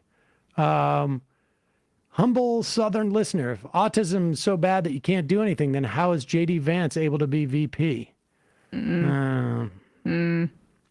Chevron, honestly, as an autistic person, you probably wouldn't even know unless someone told you at this point in my life. Brandon Tartikoff, no longer taking calls. I will try again Wednesday. Paste Lowell, it's an ordeal to get an official ASD diagnosis as an adult if you weren't diagnosed as a child. Right. All right, let's go to the phones. Calling from a 435 area code. Who's this? Where are you calling from? Hi, is this me? Yes, it is you. Hi, this is Paris from Utah. Paris from Utah. What's on your mind? Hi, sorry, I'm a little bit nervous. I'll try to get my thoughts in order. You're doing great. But, okay, so as a young person, especially in a conservative state, I feel like, we're battling all of this fascistic development in our government and the dismantling of the whole state, and it's very, it's very scary as a young person. So one of my main concerns is how do we develop an alternative to the system that people can get behind? So I guess my main point, I'd like to kind of try and develop a mutual aid network in my community. And, obviously I'd love to spread it across as many areas as I can, but right. It's based on a system called library socialism, which I think is very easy for people to understand because socialism is obviously a scary word to a lot of Americans. And libraries are something that we all understand and can get behind because it's very, it gives everyone access to knowledge. And in the same way, I'd like to develop a system of library of everything where people have access to all kinds of tools and services. And basically, develop an alternative to the capitalist system that people. Where are you that we can located again? start building now. Tell me where you're located again. What's that? Where are you located again? I'm located in St. George, Utah. So it's a very conservative area. Yeah. And I don't think socialism difficult to is as develop these scary to people as it certainly was when I was your age. But Of course, yeah. I mean, that type of libraryism, I think, is great. I mean, I used to be part of a tool library. I can't remember exactly what it was called. That would do the same thing, where you could go down and for free. I think there was some small dues to join, and then for free you could borrow any tool. Any tool that was in the library, and people would donate tools. And I would just say I like the idea a lot. I would just say I think public schools should be viewed for this as much as libraries, because you saw like when the pandemic happened, it was public schools using their cafeterias to make lunches that people can go and pick up. I believe Syriza in Greece wanted to do this, and their schooling system just wasn't advanced for that rollout. Well, you weren't talking about literally libraries, were you? You were talking about the. Essentially, it would work as like it's based on direct action, direct democracy, and the principle of usufruct, which is to use and not destroy, and to hold everything in common. And of course, this is it's a bit of a lofty goal. It's very ambitious, but I think if we can get together and actually start building an alternative, it will offer. I mean, look, I think a lot more hope. I think going out and doing the tool library is a great idea. Yeah. So I'm gonna develop this idea more, but the idea is basically it's going to be called, pending what everyone else wants to call it if we get it together. But it would be called something like the People's Library of Things. Plot, and we'd essentially just try and develop a pilot program in my neighborhood if that's possible, and expand it from there. But if you guys would like, I would love to send you guys information and maybe help promote it through you guys, if you guys are interested, obviously. And sure. Anyways, I'm grateful for all the work you guys do, and the reporting is really helpful, and it helps me stay grounded in the crazy political environment we have going on right now. So I appreciate it. Send us an email at majorityreporters@gmail.com, and we'll see how we can promote it for you. Good luck. Great idea. Thanks. That's just best. Thank you. Karim from the Rockies. Heard an emergency posting announcement by Mark Elias and Brian Tyler Cohen regarding the Tiny Tangerine Tyrant's executive order for establishing Schedule F. Quick question.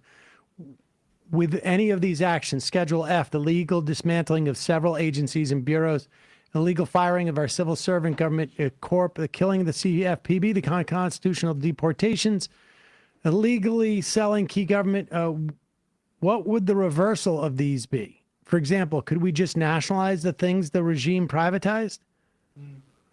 I mean, there's theoretically a lot of things you could do, but it would involve legislation, I would imagine, to reverse like a Schedule F thing, assuming the court doesn't, the court allows it.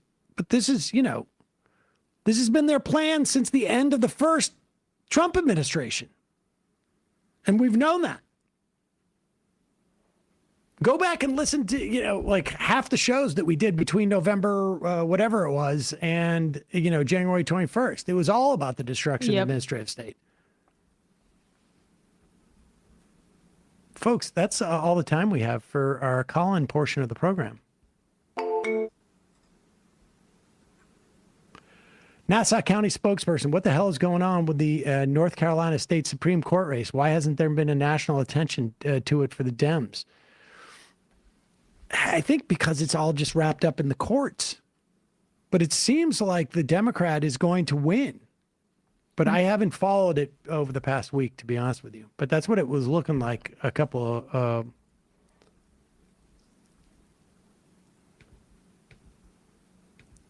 a week or so ago. New poll for New York City mayoral primary solidifying the two-man race. Cuomo at 45%, Mamdani at 22%, Lander at 8%, and so on. AOC and Bernie need to get involved now before it's too late. We're a little over a month out, and we need to get over this hump. I would just like to say, the Working Families Party, there's apparently a story about how the competition between Brad Lander and Zohran Mamdani is heating up, and I don't think Lander's cleared 10%, so I'm not sure what competition they're talking about. I think there's a sense that and I think it's knee-jerk, that they think Lander's the only opportunity to rival Cuomo, and I think it's belied by the numbers. You should show it. Or they're trying to will that into existence, maybe. I mean, hey, it worked in 2020 for Biden, so maybe it'll work I don't for know. Lander. The thing is that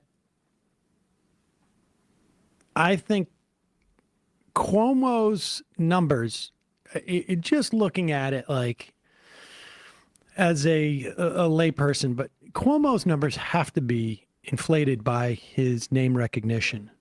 And I am quite confident that Mamdani's voters are more likely to mobilize than Cuomo's. Now, it's like the Celtics.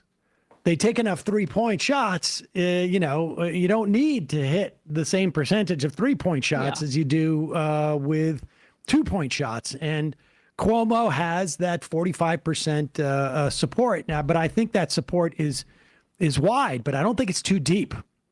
And so the question is who comes out? I mean, and I feel like every person who said that they support Mamdani is coming out. Maybe not literally, but pretty close. AOC in polling prior to that race was down by 18, 16, 20 points to Joe Crowley.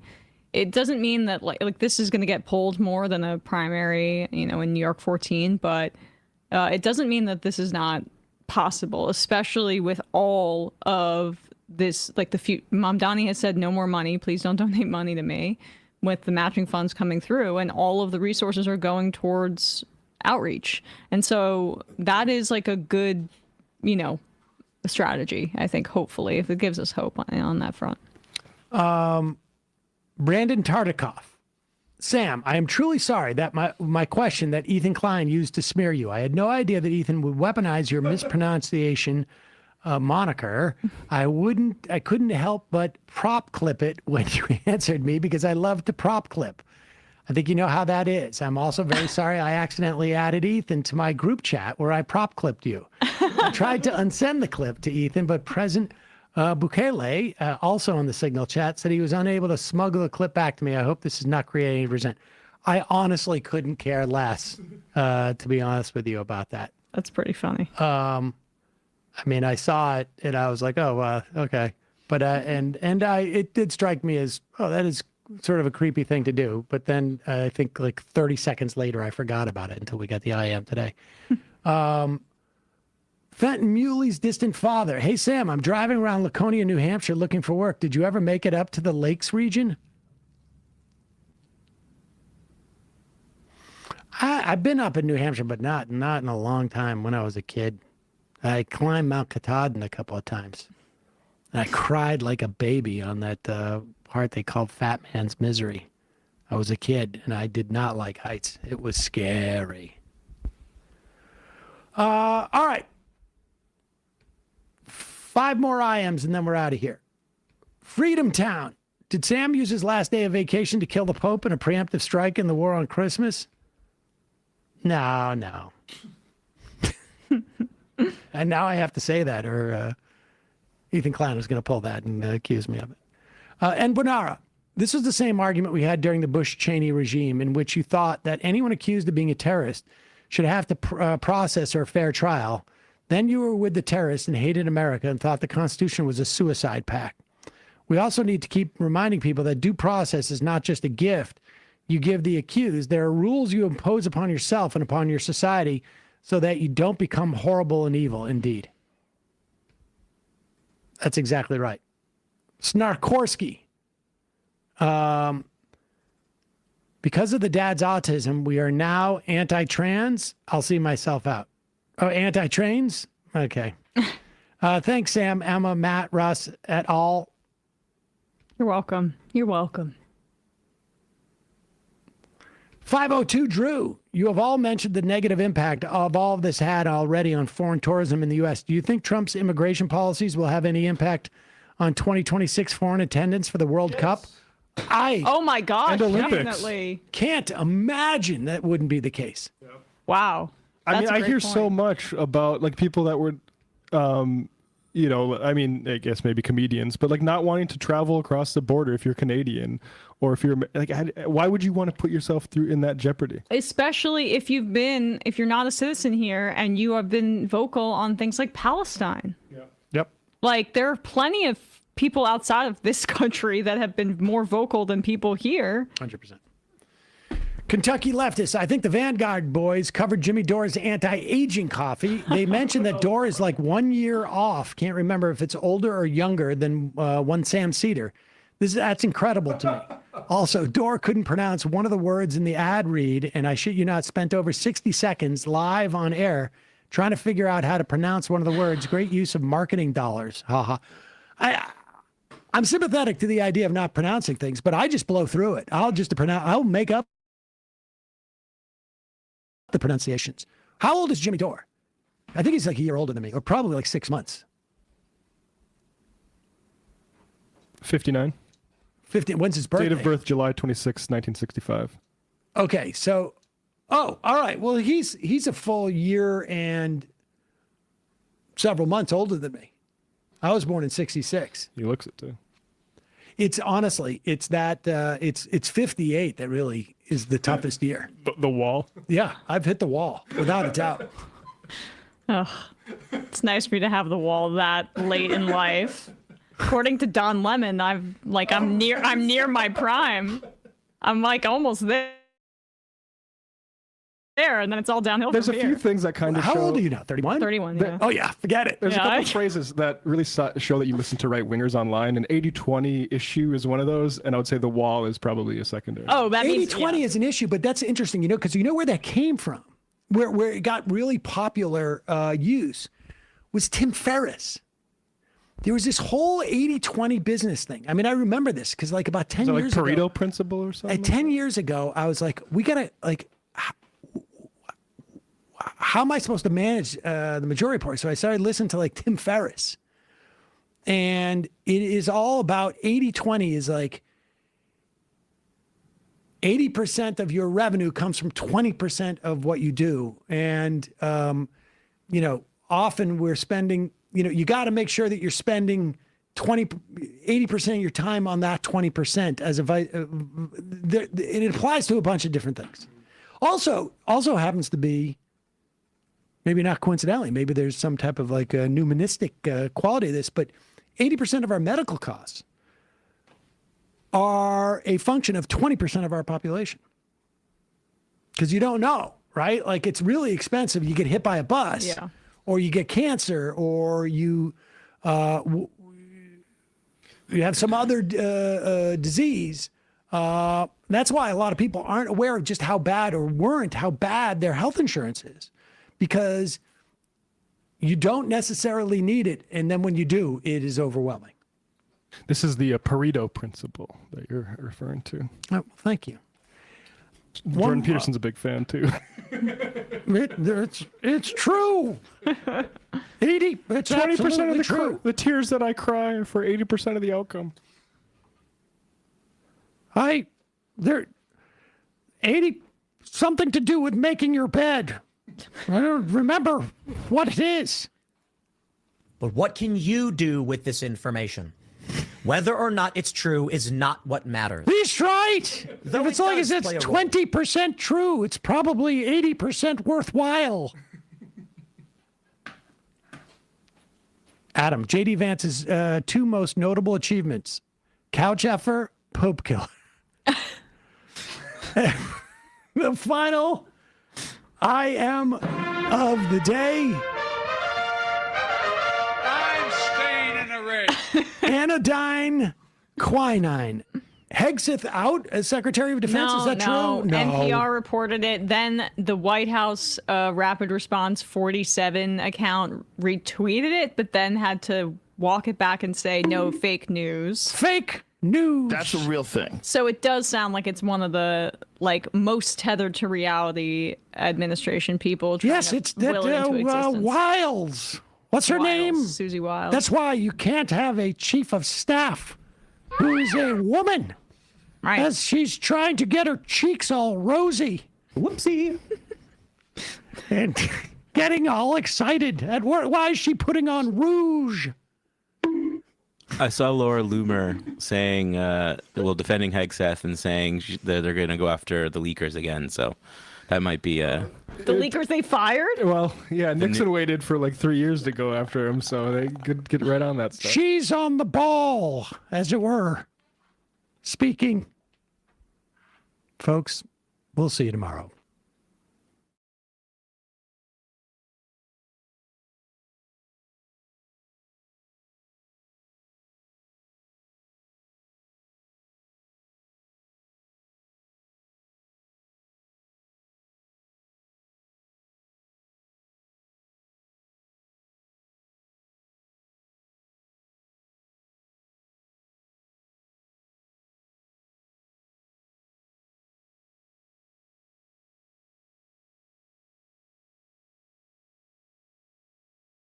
Hold on to your hats, folks. Training for World Cup in North America has begun. And you would not believe what these guys are up to.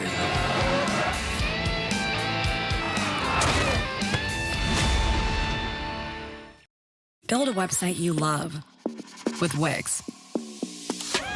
For your words. All right, here it is. Buckle in, boys. We're going to town. This is a 2-hour debate. This is a mainstream event. I'm here to hold your hand through this. It will be.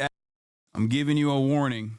Feeling listless and bitter. He's either a litmus test for right-wing hypocrisy on free speech or a walking, talking manifestation of where the line should be drawn.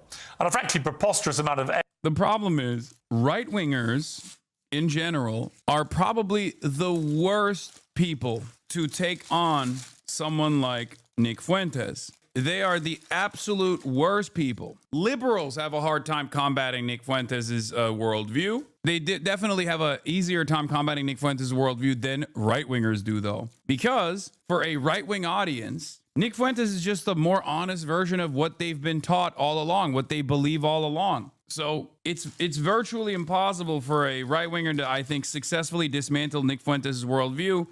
It's still difficult for a liberal to do so as well, because, you know, at the end of the day, the alternative is still going to be liberalism in their worldview, where they can at least say, like, racism is bad, which is true. Most people will agree with you on that. But if there's one group of people that have an impossible job of dismantling Nick Fuentes' odious worldview, it's going to be a right-winger. If I were writing a glossary entry on the Streisand effect, I wouldn't put a picture of her next to it. I would put a picture of Nick Fuentes. They have opted to not do so when it comes to Nazis like Nick Fuentes. Fuentes takes this guy apart brick by brick. It's a full takedown. My concern is that people who are a bit more moderate are deeply alarmed by Nick Fuentes. I was very happy to see that, like, Nick Fuentes really passed that test with flying colors. The truth is, it doesn't make a lot of sense to spend all this time talking about Nick Fuentes, but not actually to Nick Fuentes. People who say you shouldn't give him a platform overlook the very obvious fact that he already has a platform of his own, which is often bigger than most of the people complaining, and he uses it to speak unchallenged to his many followers. It's on that basis that I've invited him to appear live and uncensored on my platform, and Nick Fuentes joins me now. Nick Fuentes, welcome to Uncensored. Hi, great to be with you. There is a belief that you have two personas. There's one that you roll out now for podcasts and for shows like mine, where you come across as reasonable. And then there's your show on Rumble, where you often come across as having, you know, a very unreasonable view on things. This is what Coleman Hughes said about you. Nick Fuentes knows exactly what he's doing.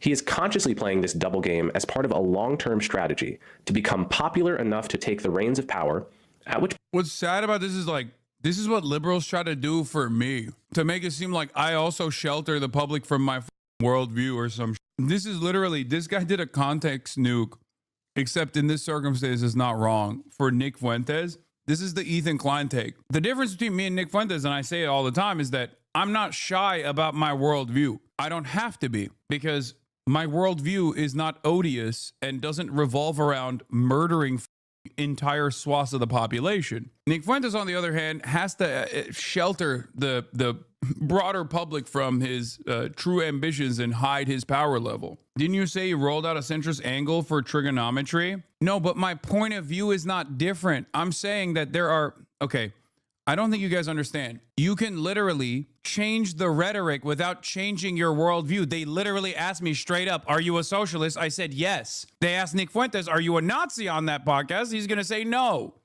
Point, he plans to pivot towards the extreme and unpopular policies that he advocates daily on Rumble.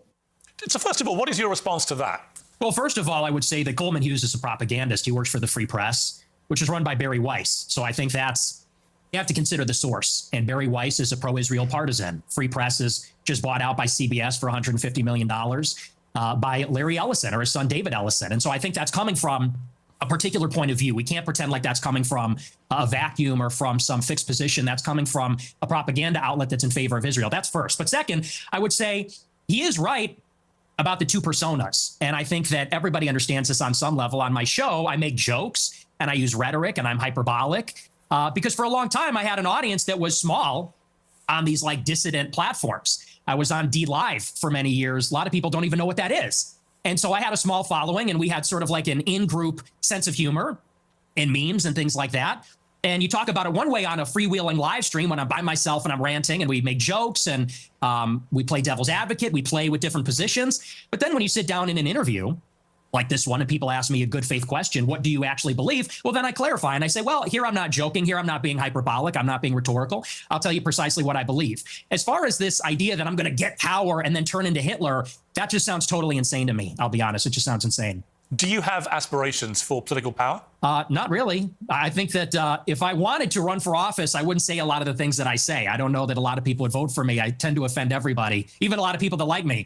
So no, I'm a truth teller. I like to tell the truth. I like to do my live stream. Who is Nick Fuentes? Tell me about your upbringing. I know you grew up in the suburbs of Chicago. Tell me about your early years. Early how? Like my childhood or a little bit later? Childhood, yeah. Well, I grew up in the suburbs of Chicago in LaGrange Park, as you say. My parents are ethnics. My father's half Mexican, half Irish. My mother's Italian.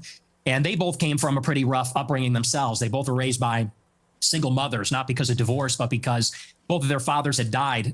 They endured a lot of dysfunction. And I think that's one of the reasons they came together and they related to each other. Bro said ethnics when talking about his parents, dude. DEI in the field of white supremacy will never not be funny to me. I'm sorry. Bro, America is such a diverse country that our goddamn neo-Nazis are Mexican, bro. It's nuts. He said, my parents are ethnics. I don't know what's funnier. The fact that he thinks Italian is ethnic or the fact that he literally said his parents are ethnics like it's a slur. And I guess from his perspective, it kind of is a pejorative, right?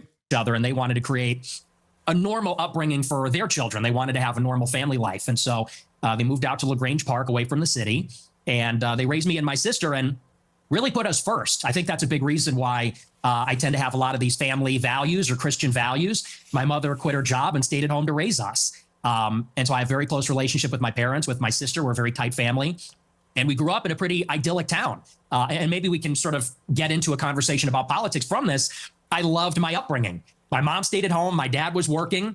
We're in a mostly white suburb in Chicago. I was maybe half Catholic, half Protestant. It was a baseball town. I played baseball for many years. Mostly white? How does that work? I thought you were ethnics. In Chicago, we love our hot dogs. We have our baseball parade and get a hot dog. And so I love where I came from. I love the city. It's a working class city. I love the people here. They're very good, humble, down to earth, decent people. And I guess I had my political, not to jump ahead, but this is a big part of where my political awakening came from. I sort of left this bubble, if you could call it that. When I went to college in 2016, I went to Boston University and I read a lot of things online and I realized the country does not look like LaGrange Park. It doesn't look like Western Springs or Hinsdale or El. I'm sorry. The discourse is over. Boston officially more racist than Chicago. This man learned racism in Boston. Oh my God. Elmhurst. It looks very different. The country's undergoing a radical transformation because of immigration. And so I saw that and I said, this is not really a desirable change. I don't like the south side of Chicago or the west side or LA or certain parts of Boston as much as I like where I came from. And I guess that's what made me an American nationalist. I said, I want to preserve my home and the things that are familiar to me and the things I like about my home, what makes it America. So that's a little bit about my background. I don't know where you want to go with that, but well, I that's kind of suppose where my first obvious question is, were your parents immigrants to the United States, or were their parents, or were their grandparents? In other words, at some stage, I presume, there were immigrants in your family who came to the US. Is that correct? There were. I believe my mother was fourth generation and my father was third generation. So their ancestors came here on my mom's side in the 1860s, I believe, the first wave of Italian immigration. My father's ancestors, I think they came around the turn of the century in 1900.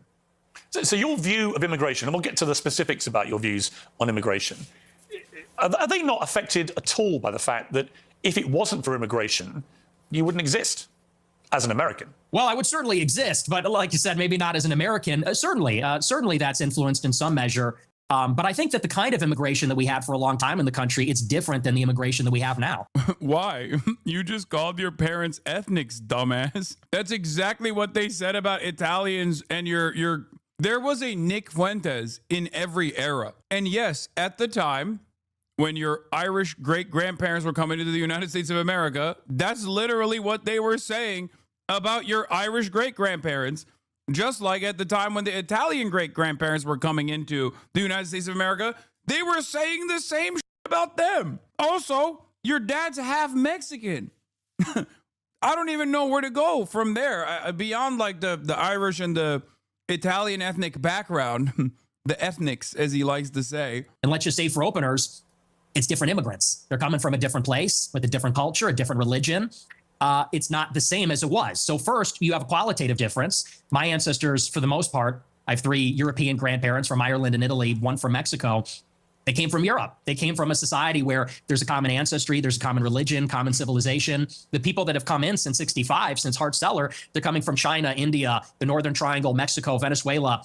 And so first, those motherfuckers fought each other all the time. Like for the longest time, the notion that there is like a commonality amongst these people is so funny, especially when you even add on Italians and the Irish into the equation, both of which are Catholic and beefed with the WASPs that dominated America since the beginning of time. The WASPs that dominated America had more smoke for the Catholics than they did for like Muslims. They didn't know what the Muslims really were. They were like, oh, this is exotic. Cool. The idea that these guys all share this like common history, this commonality is completely made up new age bullshit to try and justify like Western supremacy. Okay. Western civilizational supremacy. It's ridiculous. These guys fought each other all the goddamn time, dude. He's trying to say the new people that are coming in are brown. There was an episode of your podcast where you talked about your father, Bill Fuentes, and how he wouldn't take the family, including you, to certain restaurants because he believed they were associated with African Americans. We would be deciding where to go to eat, you said. What are we going to do for dinner tonight? It was a running joke. Me and my sister would say Applebee's, and my dad would say we would never eat at Applebee's. Not in a million years should you be caught dead, Fuentes said about Applebee's. Go to a different restaurant, a local restaurant. No Applebee's, no Red Lobster. That is commonly known as black fare. And you also shared another story about your family and restaurants. So before me and my sister were born, my family had a saying about Olive Garden that contains the N-word that we're not allowed to say. So my question, based on that anecdote that you say on your own podcast, is do you think you grew up in a racist environment, that your father was inherently racist, and that thought process moved to you? Well, I would say it's a new low. I've been attacked for being a racist many times, but to attack my father, to attack my parents based on anecdotes, I would say that's sort of a new low. Hang on, it's your anecdote. Yeah, no, like I said, I think everybody knows what that is, but I'll address it. I'll engage with it, and I'll defend my father from the charge of... Nick Fuentes is such a awful piece of shit that there are varying degrees of associations that he has throughout his life, and every single person from whatever area that he is associated with in any way, shape, or form is fighting for their fucking life in there. You got Mexicans being like, nah, you don't understand. He's a colonizer. He's actually a Spaniard. I swear to God. You got Bostonians in the chat being like, okay, well, it turns out his father was racist, actually. So Boston's still on top. Boston actually made him woke for a brief moment. It's so funny that everyone's like, there's going to be like Applebee's employees in here being like, no, actually, we do not claim Nick Fuentes. Nobody wants to have him. Racism. Sure. No, my parents are not racist, and they've never been racist. I'll tell you about my parents. They used to have a school in Chicago in the South Loop where they instructed people on how to shoot firearms. It was a security school, and most of the clients were black. And I believe actually one of their clients was Larry Hoover's son at one point, sort of a funny story. And so most of their clients would come in from the South side of Chicago. My grandmother, she grew up in the projects in the city. And so my family being in Chicago, being ethnics, being Italian, Irish, Mexican in the West Side on Taylor Street, all over the city.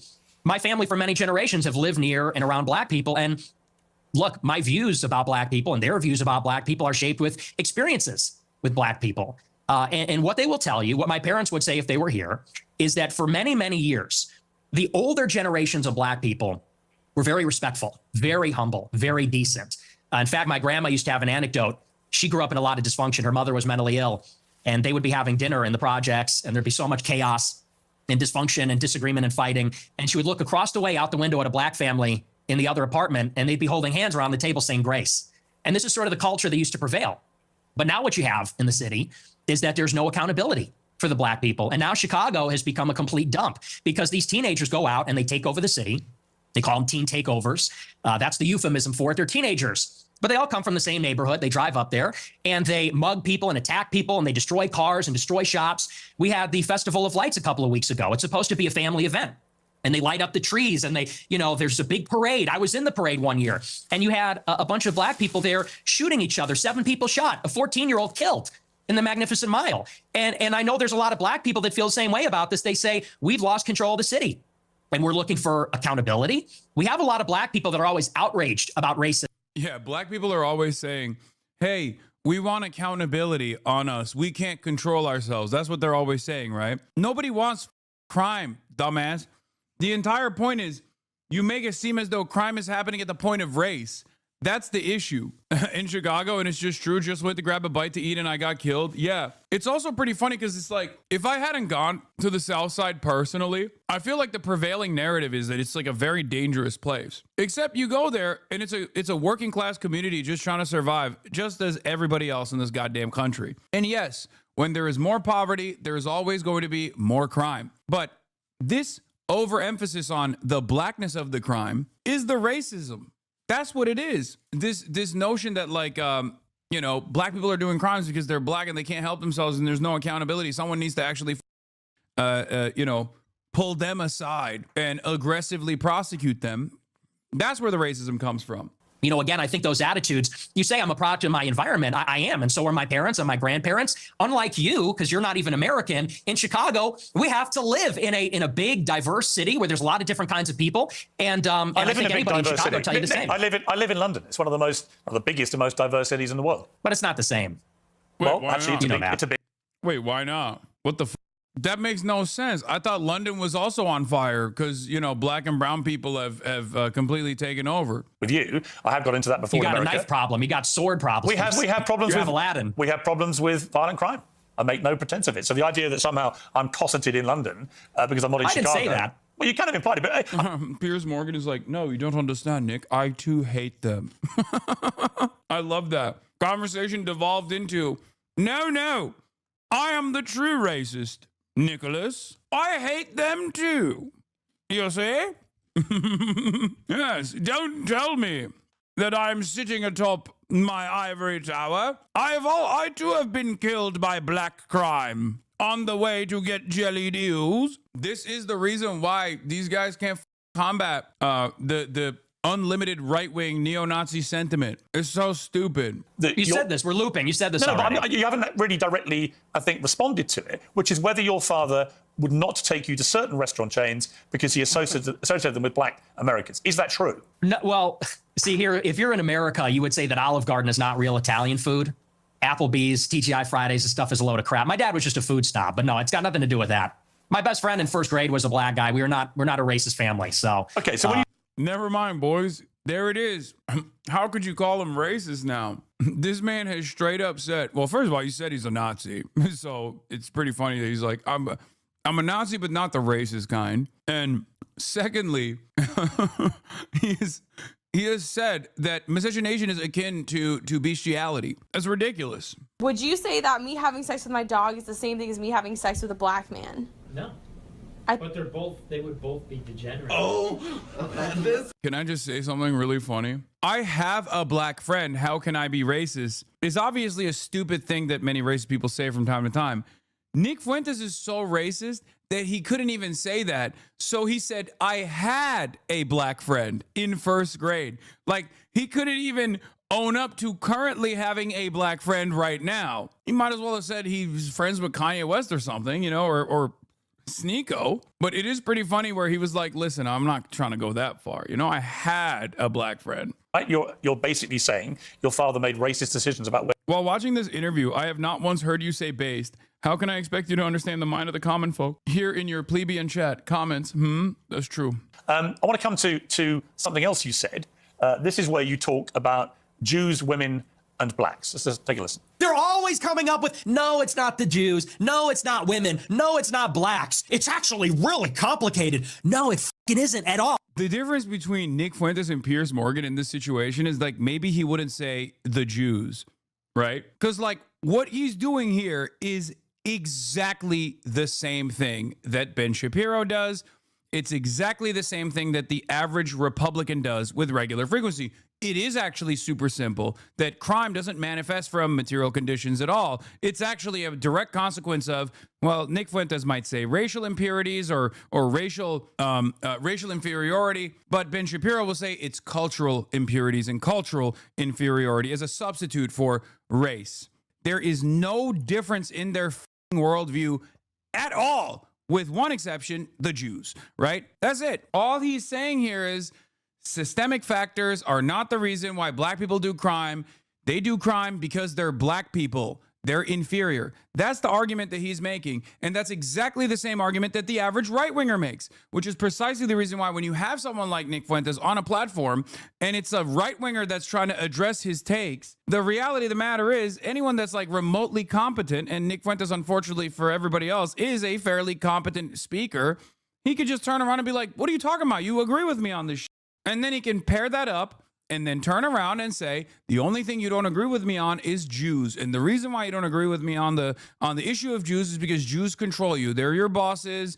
They're your friends. They're your neighbors. They're the ones who control society. And you're scared of saying it about Jews. And one might ask the question, why, Piers? Is it only the Jews that we can't speak like this about? You can speak like this about Mexicans. You can speak like this about black people, but you can't speak like this about Jews. If he just turns around and says that, boom, all of a sudden, every right-winger that's watching Piers Morgan that might have thought that Nick Fuentes was a Nazi and bad is going to be like, you know what? He is kind of right about that, actually. That's the problem. Jews are running society. Women need to shut the fuck up. Blacks need to be imprisoned for the most part. And we would live in paradise. It's that simple. Okay. Would you like to clarify what you meant there? That's all true. That's 100% true. Everything I said in that clip is true. Including that blacks need to be imprisoned for the most part?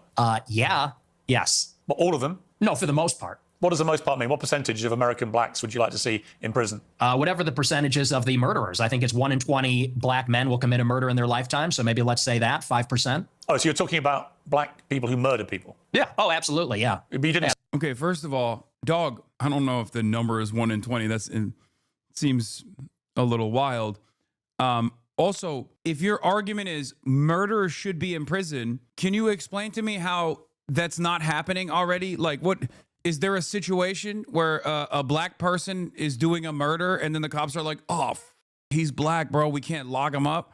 Is that what's going on? Mike looked it up. It's 1 in 100. Perhaps there's a different reason why he has to back away from that position that he has on his broadcast. Yeah. Not only does for the most part imply a higher percentage than even the 5% as he suggested, even though the 5% is wrong and it's actually 1%, but regardless, every part of this is wrong, and he's also personally backed away from the position anyway. That's you just said blacks need to be imprisoned for the most part. You didn't clarify that you were talking about black murderers. Right. No, you're right. That's a good addition to that. That's a great point. You think it's funny or? I think, yeah, I do. I think it's hilarious. I think it's totally true. Do you think a black American would find it funny? You think that blacks should be imprisoned for the most part? Blacks are my biggest fans. I get high fives all the time. They say, Nick Fuentes, I love your show. They agree with me. And you want to know why? Here's the difference. Black people are the most victimized by other black people. You think black people want to live in the hood and the ghetto and get shot all the time? That's what happens in the south side of Chicago. You should come here. I'll take you there. We could go to Garfield Park. My son went to Chicago Inglewood. University for a year, actually, several years ago. Yeah, that's a bubble. That's a bubble. You think you're in Chicago and Hyde Park? You don't know Chicago. Go a little bit west. See what it's like over there. And I'll tell you, black people agree with me because they're tired of it too. And maybe not most of them, but a lot of them agree with what I say about that because they know how it is. That's why the first thing they do when they make a little bit of money is they go and leave to another neighborhood. Okay, so what was just remind me again, the percentage of... Yeah, black people definitely agree with Nick Fuentes, man. Come on, dude. Wow, I can't believe that when black people actually experience upward social mobility, they get housing in like a better they get housing in a better neighborhood where they have better finances. That's so shocking. It's only black people who do this, by the way. White people famously stay in whatever kind of torn down neighborhood that they were from when they're poor.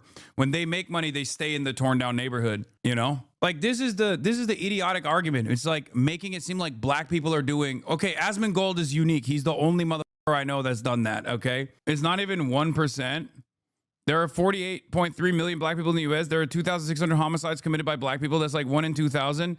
Not 5%, not 1%. Oh no, it's 1 out of every whatever, like 1 out of every insert number of black people. That number is of course going to be even lower. Yeah, I know the implication and you're right.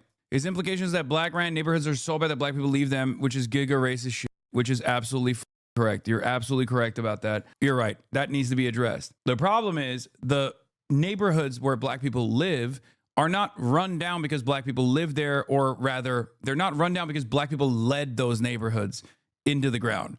The reason why they're underserved is because of systemic racism. The reason why they're underserved is because systemically they have been underfunded. They've been deliberately underfunded through redlining and numerous other ways in which the governments that are not run by black people have decided to not help black people out and refuse to give them the funding necessary. Anyway, this kind of stuff is obviously important because it's much easier to just be like, black people are inferior. And even you don't want to say that they're inferior because of genetics, which is what Nick Fuentes obviously believes, you can just say, oh, they're culturally inferior. It's their culture. They just don't want to pick themselves up by their bootstraps or whatever. And that's a much easier argument to present, especially with all of the stereotyping that you see and the insane amount of racialized sentiment that you see that you don't even think about when you're experiencing it. So it's much easier to craft that narrative. It's much easier for people to subscribe to that. Whereas it's much more difficult to explain to people the underlying material conditions and the historic reasons as to why black communities look the way that they do, as opposed to like white communities that were specifically designed so that white people would be far away from black people. White flight is the name of the game. Suburbs and exurbs that were designed specifically so that they could easily segregate themselves away from black and brown people in these big cities. Black men who commit murder in America. What was the percentage you gave me? It's 1 in 20. 1 in 20. It's 1 in 100. No, it's 1 in 20. No. Less than 1 in 100 black US men commit murder. That's the most up-to-date crime statistics in America. That's not true. I've seen other statistics. They say 1 in 20 will eventually commit a murder. So your rate means that... Oh, eventually. Oh. 1 in 20 will eventually commit a murder. Oh, got it. Bro is precogging crime, dude? What the f... He said racist minority report. Oh, I just didn't realize that we were doing pre-crime specifically for black people. It's kind of funny. He's so racist that even Piers Morgan is coming across as woke here, by the way. You're saying that 5 times as many black men commit murder as the official crime statistics say? Yeah, there's a report, I believe, on X by Data Hazard. I'll have to go and double check. Oh, come on. Oh, no. A real well moment for Nick Fuentes. Oh, really? Oh, you got your data from X, you say? The moment where you have to rely on empirical evidence to do your quote unquote scientific racism, you have to immediately rely on random guy on Twitter. This is why I get really mad at my dumbass haters who are always like, Hasan, you get your stuff from Twitter. It's like, you get your stuff from Twitter too. It's like, yeah, dumbass. I rely on reporters breaking news on Twitter, their own news that they're breaking on verified legacy publisher media outlets. If I were to turn around and go, oh, I saw this random number from my favorite account, 1488 Himmler's titty, and he told me that black people are doing 1 million murders a day, that'd be a little different than like actually a real verified journalist breaking a story that they're reporting on in a legacy publisher. Yeah, this is it. Data hazard. Homicides have caused death for 5.5 black males over the past 54 years. 2019 and 2021 was the largest 2-year increase. At current rates, we now expect almost 1 in 20 black males to commit murder in his life. Wow. Data hazard. Random racist guy on X, he says. Well, I guess if you found a guy on Twitter, can't really argue against that. You've also said you don't want to live near black people. Let's take a listen to this clip. I'm a new generation of white person. I'm not living around blacks. Sorry. I want white kids, and I don't want my white kids bringing home black people to marry. It's racial for me. And call me racist. Oh, very Christian of you. I don't give a I mean, it couldn't be clearer, really, unless you want to say that's another of your jokes. But you're basically saying, yeah, I'm a racist, aren't you? Yeah, I'm fine with that. You're fine with saying you're a racist? Totally. I think everybody's racist. I think everybody, if we're being honest, is racist. I think everybody, the only people that aren't racist or pretend not to be are white people to their detriment. Everybody else is racist. But earlier in the interview, you got aggrieved at the idea that your father was a racist. You wanted to make emphatically sure he's not. Because my father doesn't share my same views on that. So he's the exception to everyone's a racist. Well, everybody's a little bit racist. You're right. So maybe everybody. The difference is you're attacking my father. He could get fired from his job. I'm not attacking. Yeah. This is a classic argument. If you've never encountered a real racist, they say this all the time. I recall this from my peak debate lord days, all the way back in like 2018, 2019, or even beyond that in like 2016, where these guys would try to justify their own version of, or their current racism by claiming that, everyone has tribalistic values, and Tucker Carlson used to do this all the time at Fox News. You say, well, you want your family, you want to be able to communicate with your family, you want to be able to understand your family. It would be weird if your family had people that you had never met before. And it's like, that's a really stupid argument, because unless you are directly marrying your sister or brother or cousin, you do actually bring random people into your family, dumbass. As far as like, well, everyone's a bit racist. He's not doing like, woke anti-colonial studies here, okay? He's saying like, he's not doing critical race theory when he's like, well, everyone's a little racist. He means it in a positive. He means it in the affirmative. God forbid a man only fucks his day ones. That's awesome. Oh, that's a really funny way to describe cousin. Okay, that was awesome, chatter. Yeah, based. Based. See, you have a really good point here. If everyone was racist, ironically, white people would not exist. Now, there is a little bit of there's truth to what you're saying, right? And also, what's interesting about this statement is that it also basically comes with the recognition that when they're saying racism and everyone's a little racist, they just mean white supremacist, which is true. When many people talk about racism, they're not talking about like the racism between, I don't know, Chinese people and Japanese people or vice versa. They're just talking about white supremacy. But the idea I can't ask you about it without you saying I'm attacking your father is ridiculous. I'm at 125 right now. Well, you are, and you know what you're doing. And there's a political culture in America where if you have the wrong views, you get fired from your job. And my father... would you agree with this interview? Would you agree this interview is not going well for Fuentes so far in terms of appealing to normies?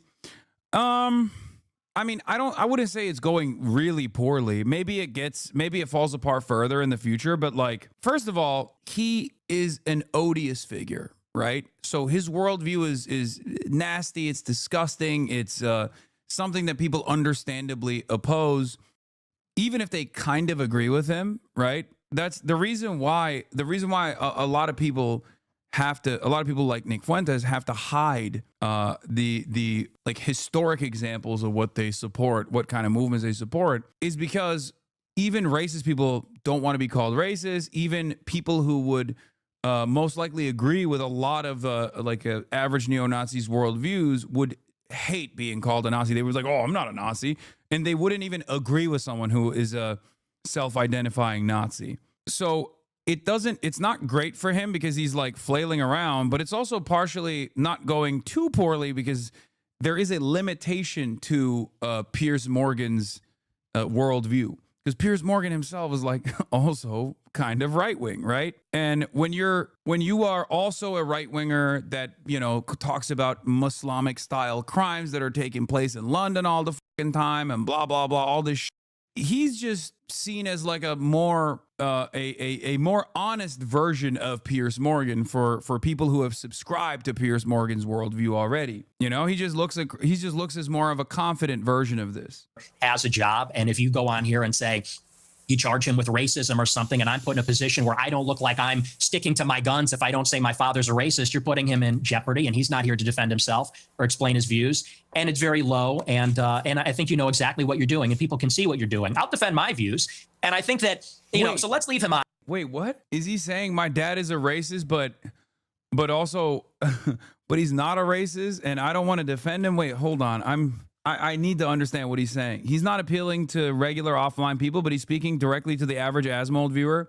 Yeah, but the average Asmongold viewer, I think, is already totally locked in on Nick Fuentes at this point. Asmongold has like glazed his penis. Asmongold has turned into a Krispy Kreme donut for Nick Fuentes over the last year. So it's not really that shocking that once he gets around to watching this video, if he hasn't already, they're going to be going crazy. Yeah, these guys sided with the ADL, messaged advertisers on Twitch. Asmongold smiles at Nas as Nick Fuentes tells Piers Morgan that Hitler was cool and black people belong in prison. Watch his chat on the right erupt with joy and support. Which, by the way, Asmongold's community literally sided with the ADL, messaged advertisers on Twitch to try to ban me, and now they're turning around and typing based to Nick Fuentes on praising Hitler. How the do we get here, I wonder? And also, shouts out to Ethan Klein once again, who has consistently collaborated with Asmongold, even got Casey trying to apologize to Asmongold and so that's the kind of community that Ethan Klein, Mr. Anti-Semitism Destroyer Ethan Klein, is actually fostering. And he does pretty literal titles. What about Asmon? Because he's juicing hard on Trump. Yeah. But he's like pro-Trump, isn't he? Oh my God, is he? I wouldn't say he's. I have to imagine, right? I don't think he's like pro-Trump explicitly, overtly. I know people try to say that. I think he definitely leans more conservative, but I don't think he's as conservative as people try to paint him out to be. Well, let's see. I've watched his content. It's not. That was said sarcastically. It's not super pro-Trump. He's Trump-coded though.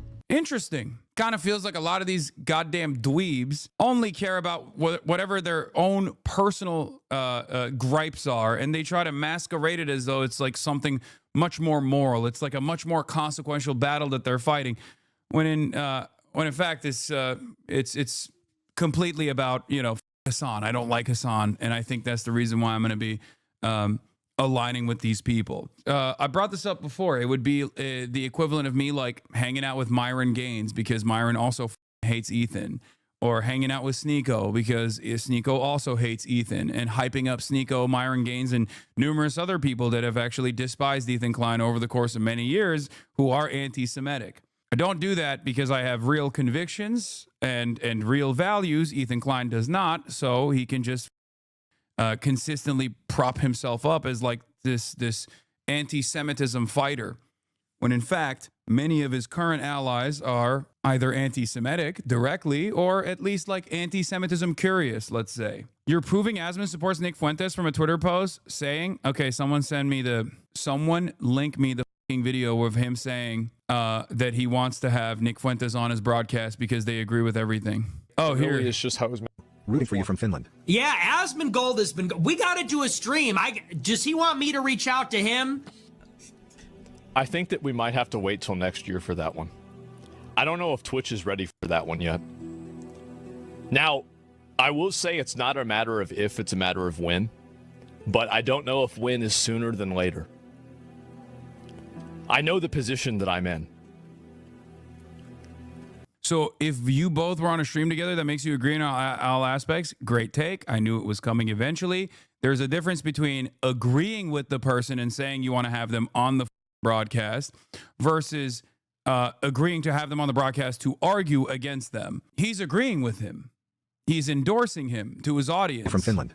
I think you know that, though. Man, Asgol fans cry, you call him a Nazi? Oh, I'm a Nazi again. Okay.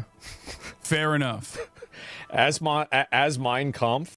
Okay, well, at least you've, that's not even the most damning clip. I know. But I'm glad that the guy was like, all right, you know what, never mind. Fair. He said fair enough, respect. You think Hitler was very cool? Yes, I do. One of them. And I'm tired of pretending he's not. Well, to be honest. This is the problem, you see. It's a bit like when you just say, I'm a racist. You're a racist, you think Hitler's cool, but you're not anti-Semitic. If you're a Jewish person watching this, what are they thinking? You think...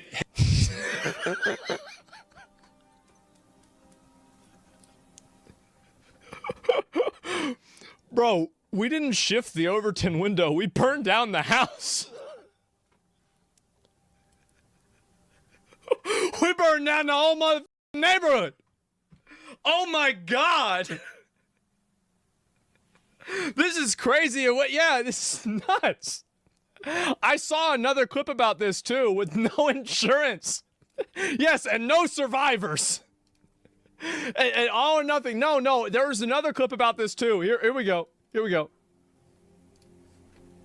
This is where you talk about Jews, women, and blacks.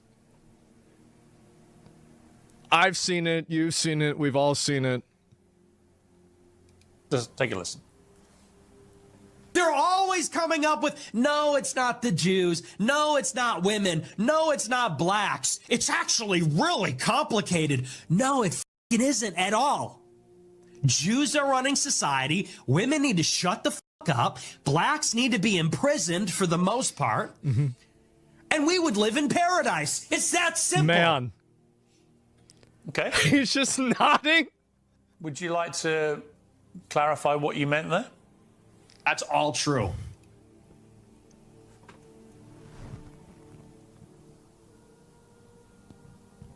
Did woke get out of hand and was it annoying? Absolutely. I mean, I yelled about it all the time back in like 2020 and onward, especially when it got unproductive and people were just like consistently complaining about, I don't know, whatever kind of movie people wanted to watch. But if you personally think that this is a better substitute to that, you are the most delusional fucking person on the planet. This is insane. We need to get woke back, dude. Woke needs to make a comeback in a big way. I think it's awesome that some people can't tell the difference between how you cover Nick and how Osmond covers Nick because it's all platforming. Yes, we call those people stupid people. Can you explain how this clip proves Osmond is agreeing with him? To me, it looks like he's laughing at how ridiculous Nick Fuentes is being. Oh, you think that's why he said, we burned the house down? Like we destroyed all of the safeguards. When he says we, when he's talking about himself and Nick Fuentes and his audience as well, and his audience that's spamming based, dies of based. What more should he be doing? What would be the point where you consider him to be fully in agreement with Nick Fuentes? Because he said he wants to collaborate with him. He's saying that Nick Fuentes and himself are on the same virtuous journey of being able to say, Jews control society and all blacks need to, most blacks need to be in jail. And he agrees with all of that, at least by his own admission. What is the point where you would say, hey, actually, maybe this guy is in agreement with Nick Fuentes? The whole idea that critique equals platforming is anti-intellectual, yes. There is a difference, however, because there are certain viewpoints that are so outside of the norm, like Nick Fuentes' worldview, that until he reached a level of prominence, I just refused to cover him at all, because all matter of coverage to him basically expanded on his popularity no matter what. I have a fairly large platform, so I was careful about refusing to offer any, like even as a critique, refused to offer him any sort of coverage whatsoever. Now, obviously, that time is long gone at this point. There's nothing we can do about it, and that Nick Fuentes has risen to prominence at this point. Having said that, however, he has definitely risen through the ranks quite a bit. And part of that was because of what Destiny did. Destiny openly talked about how he gave Nick Fuentes a lifeline, and that how Nick Fuentes should be more grateful to him and that he had given Nick Fuentes' phone number to all these other podcasters so he could go on the podcast orbit. And this is something that he openly admitted. I know he is very humiliated and very frustrated by it, but yeah, Destiny revived Nick Fuentes' career and banned a large portion of his community that argued back against him when he asserted that Fuentes wasn't a Nazi. There were people in his community that straight up were like, Nick Fuentes is a white supremacist, a white nationalist, why don't you call him a Nazi? And he actually actively defended Nick Fuentes not being a white supremacist and neo-Nazi and banned a bunch of people in his community. Here's the video that, of course, I was referencing. And Fuentes' treatment of me is so bad. I don't understand. That's something he'll have to learn and grow. Not to sound like not to be too self-aggrandizing, but like Fuentes should be worshiping me because I am literally I was the only lifeline that he had to like being able to breach like mainstream political conversations. Like I represented a huge potential opportunity to him, and he just was so bad faith in the way that he treats me. It's unbelievable. I don't know why the he would do that. Like he should have been so conciliatory towards me, and I'm not looking for that. I'm not asking him to be my bitch or anything, but for him to be like relentlessly bad faith against me all the time, like, bro, who the fuck are you? Like I can put you on a stream in front of 14,000 people. Like I'm giving you your phone number to like Adam22 so you can go to a show. Why the fuck would you like burn my shit so hard? Like Yeah, this is true. And at that point in time, there was a reason why I didn't even cover him when he was, doing embarrassing shit. Like I don't know, being outed for going on a date with like a cat boy, a femboy, or whatever the fuck, right? And the reason why I didn't do that is because, and that was contrary to what Ethan Klein wanted to do when we were doing the Leftovers podcast, was because I thought there was no reason to give this person any additional prominence, because Nazis don't care about coming across as correct until the time is right for that kind of argumentation. The reason why you don't debate Nazis for the most part is because any conversation that they're having is an opportunity for them to just like troll, right? Because their politics doesn't revolve around like sincerely held beliefs. They can just like make it seem as though they're just simply memeing. Okay, it's a clout first strategy. Exactly. Like they know that they're lying. Nazis know that they're lying all the time. They celebrate it. They cherish it. It's more so like, oh, you just are getting rage baited by me. That means I'm winning. And he's kind of doing that with Piers Morgan as well. But at this point, I think he also wants to build a real movement, so he has to be a little bit more careful. He can't be as much of a troll as he normally is. A snapshot of his Reddit. It didn't take long. Hasan's anti-Semitism visualized. This website looks at someone with a degree in statistics and graphics design. The interactivity is insane. The head of the ADL on CNN claiming Hasan's extremist rhetoric. This is all Asmongold's subreddit 7 months ago. The head of the ADL on CNN is claiming Hasan's extremist rhetoric radicalized a DC shooter. The ADL can be ridiculous at times, but in this case, he's 200% right. Hamas Diddy Piker is openly propagandizing terror organizations and recruiting people to become terrorists themselves. He's no different than your garden variety extremist imam strapping bomb vests to brainwash guys. If Hasan's not done after this and they find links to Hasan, I don't know what can stop that man. And Twitch wonders what they will do about this. They can't be idle anymore. It's getting worse every day. At some point, Amazon's just going to liquidate Twitch to start up a new streaming service. This is the era the leftists call for genocide against the Jews, but at the same time call everyone else a Nazi. The ADL is putting pressure on Twitch again. Another highly upvoted pro-ADL tweet. Okay, these were the people that were putting pressure on Amazon and putting pressure on Twitch in collaboration with the Apartheid Defense League, also known as the Anti-Defamation League, and mass emailing advertisers with false claims to try and shut off monetization on the platform in its entirety. Okay, this is Dan Saltman, and he's the one who's leading the charge against Twitch's double standards on anti-Semitism culture. Literally, Dan versus Dan. That exact same community is currently praising Nick Fuentes for saying Hitler was based, or whatever the fuck he said. At a certain point, you have to understand, like, a lot of these guys don't actually have any real convictions beyond chaos. Many of them don't care. They just want to troll. A lot of them are white supremacists, white nationalists, neo-Nazis of different varieties. They're right-wingers. Ultimately, though, anytime they talk about anti-Semitism, just know that they're actually cynically talking about it because they think they can weaponize it against someone who actively combats anti-Semitism. In many instances, the reasons as to why they're collaborating with the ADL is because, well, one, they're trolling. It's fantastic. And two, they get to eliminate a major community and a major target, and they get to make their enemies do it for them. Do you understand? Yeah, it's the Sabra hummus outrage. Like, this community was quote unquote outraged that there was a Sabra hummus tier list, and now they're talk about how Hitler was based. That's what I've had to deal with for the past 2 years of my in and out, endless amounts of Israel's genocide coverage on the background. That's what many others who have even smaller communities and don't have the same level of protection have had to deal with as well. And they've been banned in the process because Twitch has caved and capitulated to this bullshit framing. Because if there's enough noise, then corporations react to it. Why can't we write Destiny in the chat? Great. So what he said, please clarify. You know what I've actually noticed, by the way? A lot less DGGers are in here as of late. I don't know what happened in that community. Maybe it like withered away or something.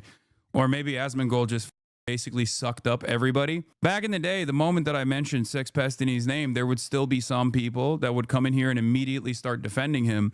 Nowadays, not so much.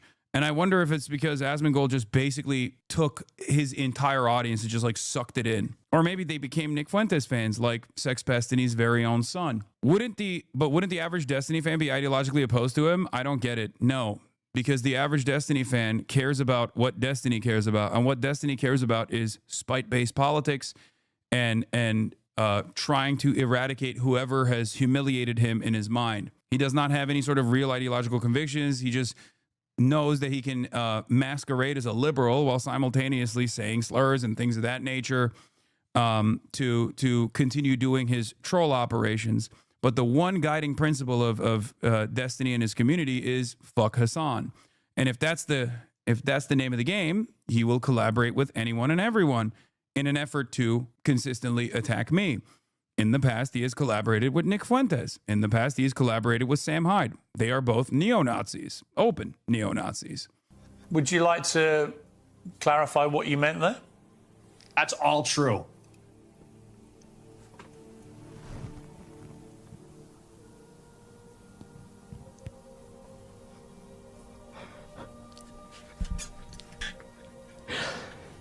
The old media technique of shaming people doesn't work when they're not ashamed. The entire shame. Someone should pull a clip of a journalist asking me like maybe remotely, like a remotely contentious question about my worldview or something. And we shall see how hard Asmongold celebrates the media trying to name and shame. If you want to understand what his worldview looks like, because he's trying to make it seem like he's simply excited because you can't shame people anymore. But the real reason why he's excited is because you can't shame right-wingers anymore, right? Because when the media, when a liberal media outlet or a centrist podcast that I've gone on, and I'm sure he's watched all of my media appearances, even has a remotely contentious moment, he probably explodes with excitement. So it turns out it's actually not. It turns out it's actually not about the lack of capacity that the fucking media has in naming and shaming people. That's 100% true. Everything I said in that clip is true. Including that blacks need to be imprisoned for the most part. Yeah. Yes.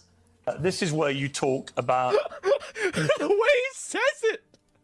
Blacks need to be imprisoned for the most part. Oh my god! Yeah. Yes. Oh wow! So we're already Jesus, guys. So we're already in a whole different world now. We are all the way in a different world. Black fatigue is peaking. I thought Asmo didn't agree with Nick. Yeah, he doesn't agree with him, but Nick is based. Based. And yeah, he's okay with women shutting up. I mean, Pierce is okay with women shutting up. I think a lot of guys are. So the reason why a lot of these guys actually go, oh, well, this is just like common sense. When they talk about Asmongold, when they say Asmongold is just a common sense guy, like, what do you mean? It's because they agree with him. And they agree with Nick Fuentes to a certain degree. Maybe if you push him on it, they'll say, oh, I don't agree with him. He's a little bit of an extreme person. But ultimately, that's the reason why they say this is common sense, because from their perspective, that's the normal position. And they will never actually work on themselves, or they will never actually turn around and re-examine their worldview at all. They just take it for granted, and they hear other people also say this kind of stuff, and they love it. They're like, wow, that's awesome. Other people are also saying the things that I believe in, but I'm maybe too ashamed to say in polite society. You know, neither you nor Asman or anything remotely good for society. Both of you have horrible takes and beliefs. I love this kind of centrism. You're right, dude. Someone who is platforming a Nazi and someone who opposes Nazi ideology is both useless and worthless for society. Thank you. Everybody thinks you are big brained in this chat. Everybody everywhere all around thinks you are big brain for this take. You want to talk about racism? I do. Let's talk about racism. Okay, Let's leave my dad out of it. Look, you've admitted you're a racist, correct? Yes, 100%. Okay. Own it. Okay, that's fine. You're perfectly entitled. Oh my God, based, based. Oh, dude, it's fucking sick, dude. Can he say that? Can he say that? Oh my God, bro. Can he say that, bro? That's crazy. In a free democratic society, to stare down the barrel of his camera and tell me you're a racist. People can judge you accordingly.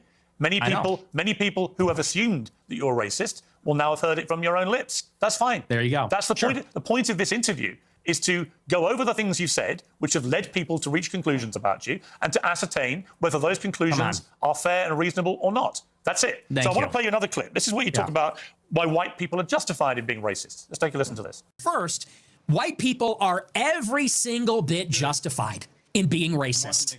Every single bit justified, to the extent that that means going out of your way to avoid black people when you see them. You stand by that? Absolutely. Absolutely. Absolutely. So white people should go out of their way to avoid black people when they see them? Absolutely. They would be wise. Why? You just realized how Christmas our background is? Yeah, my background is more Christmas than Nick Fuentes' background. Who's the real lover of Christ, bitch? That's right. That's right. A Muslim motherfucker by the name of Hasan out Christing your bitch ass, dude. Turns out, yo, who's the real ethnic and who's the real white man here, okay? That's right. W Christianity. W Christmas. Hello. Hello. Hello. Hi. What's happening? What's happening? Because it's a lose-lose proposition. If you're Irina Zarutska and you don't walk the other way, you get stabbed to death and you die. If you're somebody else and you walk on the subway and you stand near a black person or something, maybe it's fine. It's a lose-lose proposition. So no, I think that white people have been beaten into submission, that we're afraid to tell the truth about it. And the truth is that when you go into these major cities like New York or Chicago, I believe she was in North Carolina, there is a menace, which is young, black, adolescent men. They're extremely violent. And we have been told that we have to pretend like they are every other person. We have to be colorblind to that. And we're supposed to go and be in the midst of all this danger. And I think that at this point, it's gotten out of control. You look at the BLM movement, they said that the reason that black people... Dude, what's going on? Are like black teenagers constantly bullying Nick Fuentes wherever he goes? Like, what the is he saying, bro? He's like, yo, you don't understand. Everywhere I go, there are black teenagers that are making fun of me. What's going on? We need to stop this. What the We found the new meta. I feel like this is the new meta. White people are most victimized by other white people, so by his logic, white people should avoid each other at all costs. Yeah. No, but you see, it's different when a black person does it, especially a black teenager. Yes, don't give me your bullshit woke statistics about how whites are victimized by other whites at a much higher rate. It's a different kind when it's a black teenager that's making fun of me. I don't like that. Extra hard. No way he believes that himself, right? I don't know. Are violent, or the reason there's crime is because of police brutality or redlining or all these other things. They said we need to get rid of the police. We need to defund them. Yeah. Why is there a high rate of crime in poor neighborhoods, regardless of color, by the way? Why is there a higher rate of crime in poorer neighborhoods as opposed to wealthier neighborhoods? I wonder. Yeah, it's got to be when black people do it is different, though. That's what it is. You see, black crime is different than white crime, you know, even if it's the same crime, actually. It's totally different. And a lot of cities did. A lot of cities like Chicago, for example, the police changed the rules of engagement. They don't chase them. It's not a felony if you steal a certain amount of merchandise. They won't chase them on foot. And now the city's totally up for grabs. And now whether you're in the Gold Coast or whether you're on the Mag Mile or you're in the worst neighborhoods in the city, you might get shot, you might get mugged, someone might run up on you. And I tell my followers... Yeah, did he say black people always come up to him and shake his hand, but now he says to avoid black people? Yeah. He can't shake he says black people are always coming up to him to shake his hand because they're like, yo, we agree with you so much. But he always avoids them, so he never actually ends up shaking their hands. He didn't say he's shaking their hands back. Also, he said high five. He's like all the all the unks are coming up to him like, hey, high five, man, Nick Fuentes, you're my favorite political commentator. And he's like, no. And then he runs away. It is better to be perceived as racist or racist and walk the other way and maybe keep your life than to say, I'm a good anti-racist. I don't mind that this person's making me uncomfortable. Maybe he's... Dog, you're an insane person. I'm sorry. You're a insane person. If you see like a random ass black person walking down the street and your automatic assumption is, oh my God, this random ass black person is going to kill me, I have to run away. You're basically describing your own mental insanity, but you're trying to justify it. Like, not only are you a pussy, you're an insane pussy. You should be embarrassed to admit this. Not because like, oh, people are going to call you racist. Like, you should just be embarrassed to admit such an insane thing. Like, how can you anchor your worldview around this fundamental first principle of insanity? You don't understand. I see a black person walking down the street, I immediately run away. What the even if that was a fear that you had, you probably shouldn't say that out loud. That's such a psychotic thing to say. It's such a cowardly thing to say. And then these guys will go, oh, it's suicidal empathy. What is suicidal empathy? That I just like don't automatically assume that every person with melanin is going to murder me? Like I'm constantly on the verge of death every day that I exist. He's looking a little froggy. I'm going to sit down because I'm a good person and get stabbed, mugged, whatever. And by the way, this is a strategy. They call it the friendly stranger. There's a crew of them. They do this in Chicago. They stand outside bars, black people. They approach strangers. It's a robbery crew. And they pretend to be a friendly stranger, and then they mug them. And stupid white people say, oh. Dude, what you're describing is not exclusive to black people. What you're describing is someone doing a crime. Like, does Nick Fuentes think white people don't do this stuff? Like, what is going on here? Yes, dude, stranger danger is not just stranger danger against black people. It can come from every angle. Like, what is happening? Does he think that, like, white people don't mug other white people or black people? You know what I mean? Like, no, white people do that too. It doesn't make any sense. Like, he's just hyper focusing on, like, well, black people do this. And the reason why white people get duped by it is because they're too nice to black people. What the This is before we even get to much larger, much more consequential versions of crime, oftentimes also conducted by white people, but that's, that's legalized usually because they're robbing the poor, but they're also doing it at the corporate level. So, that's not perceived as a crime in the same way. Hi, yeah, nice to meet you. They grin, they laugh, they put up with the nonsense, and then they get mugged, or worse. Sometimes they get executed. And so as a white person... How do you feel about mass shootings at school? I think they're bad. Who do you think commits the vast majority of the mass shootings? I'm sure it's white people. Right. So how do you feel about that? I think that white people do more antisocial violence. I think black people participate in more gang violence. I think that's the difference. What's the difference to the victim? Wait, no, dude, he's capable of crafting systemic analysis when it comes to white people doing crime. That's crazy. But I guess even in that situation, it's not systemic analysis because he's just saying like, oh, they're doing antisocial personality disordered forms of violence, like, someone having like a psychotic outbreak. But what's really interesting is Piers shouldn't say, oh, but what's the difference to the victims?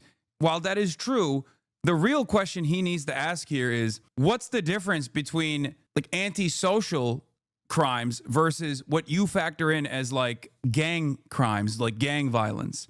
Because ultimately, both of those versions of violence are still very much clearly coming from material conditions, or at least material conditions play a formative role in not addressing the mental health complications that take place, for example, right? Or especially when it comes to gang violence, right? Gang violence is directly born out of being born into an area where you have no other options. You have no other alternatives. School shootings come from material conditions. Yes, of course. What the do you mean? Everything still goes back to that same analysis, at least for me. One, mass availability of guns, because the gun manufacturing industry is one of the most important domestic industries in this country, and therefore there is no reasonable gun control because gun manufacturers pump a shit ton of money into our politicians. What do you think that creates? What kind of dangerous environment does that cultivate? That's number one. Number two, many of the school shooters are actually, experiencing severe mental distress. That severe mental distress can come from a broken house, or can come from the fact that this person is at home, not getting the same parenting that they possibly could get, or the fact that they can't go and get mental health treatment. Right? The inaccessibility of mental health treatment still stems from the fact that we privatize healthcare in this fucking country. So clearly, those are all material reasons as to why school shootings are happening in the United States of America with regular frequency, and it doesn't happen anywhere else. There's no difference to the victim, but it's a different kind of crime, and it's a different proportion also. Do you know what percentage of white people are school shooters? I know that the vast majority of mass shootings in schools in America this century were perpetrated by young white men. And what proportion? I'm curious. This is the thing about Fuentes' rhetoric. This really boils down to him saying for white people it's only the exception, but for black people it's the trend. And Piers isn't equipped to deal with that, which is actually bad if his whole goal is to let the audience judge for themselves. Most people won't dissect the statement, but it still seeps into how they think. Yeah. I'm curious whether your advice would be to people who have kids in these schools. Is my mic working? Should they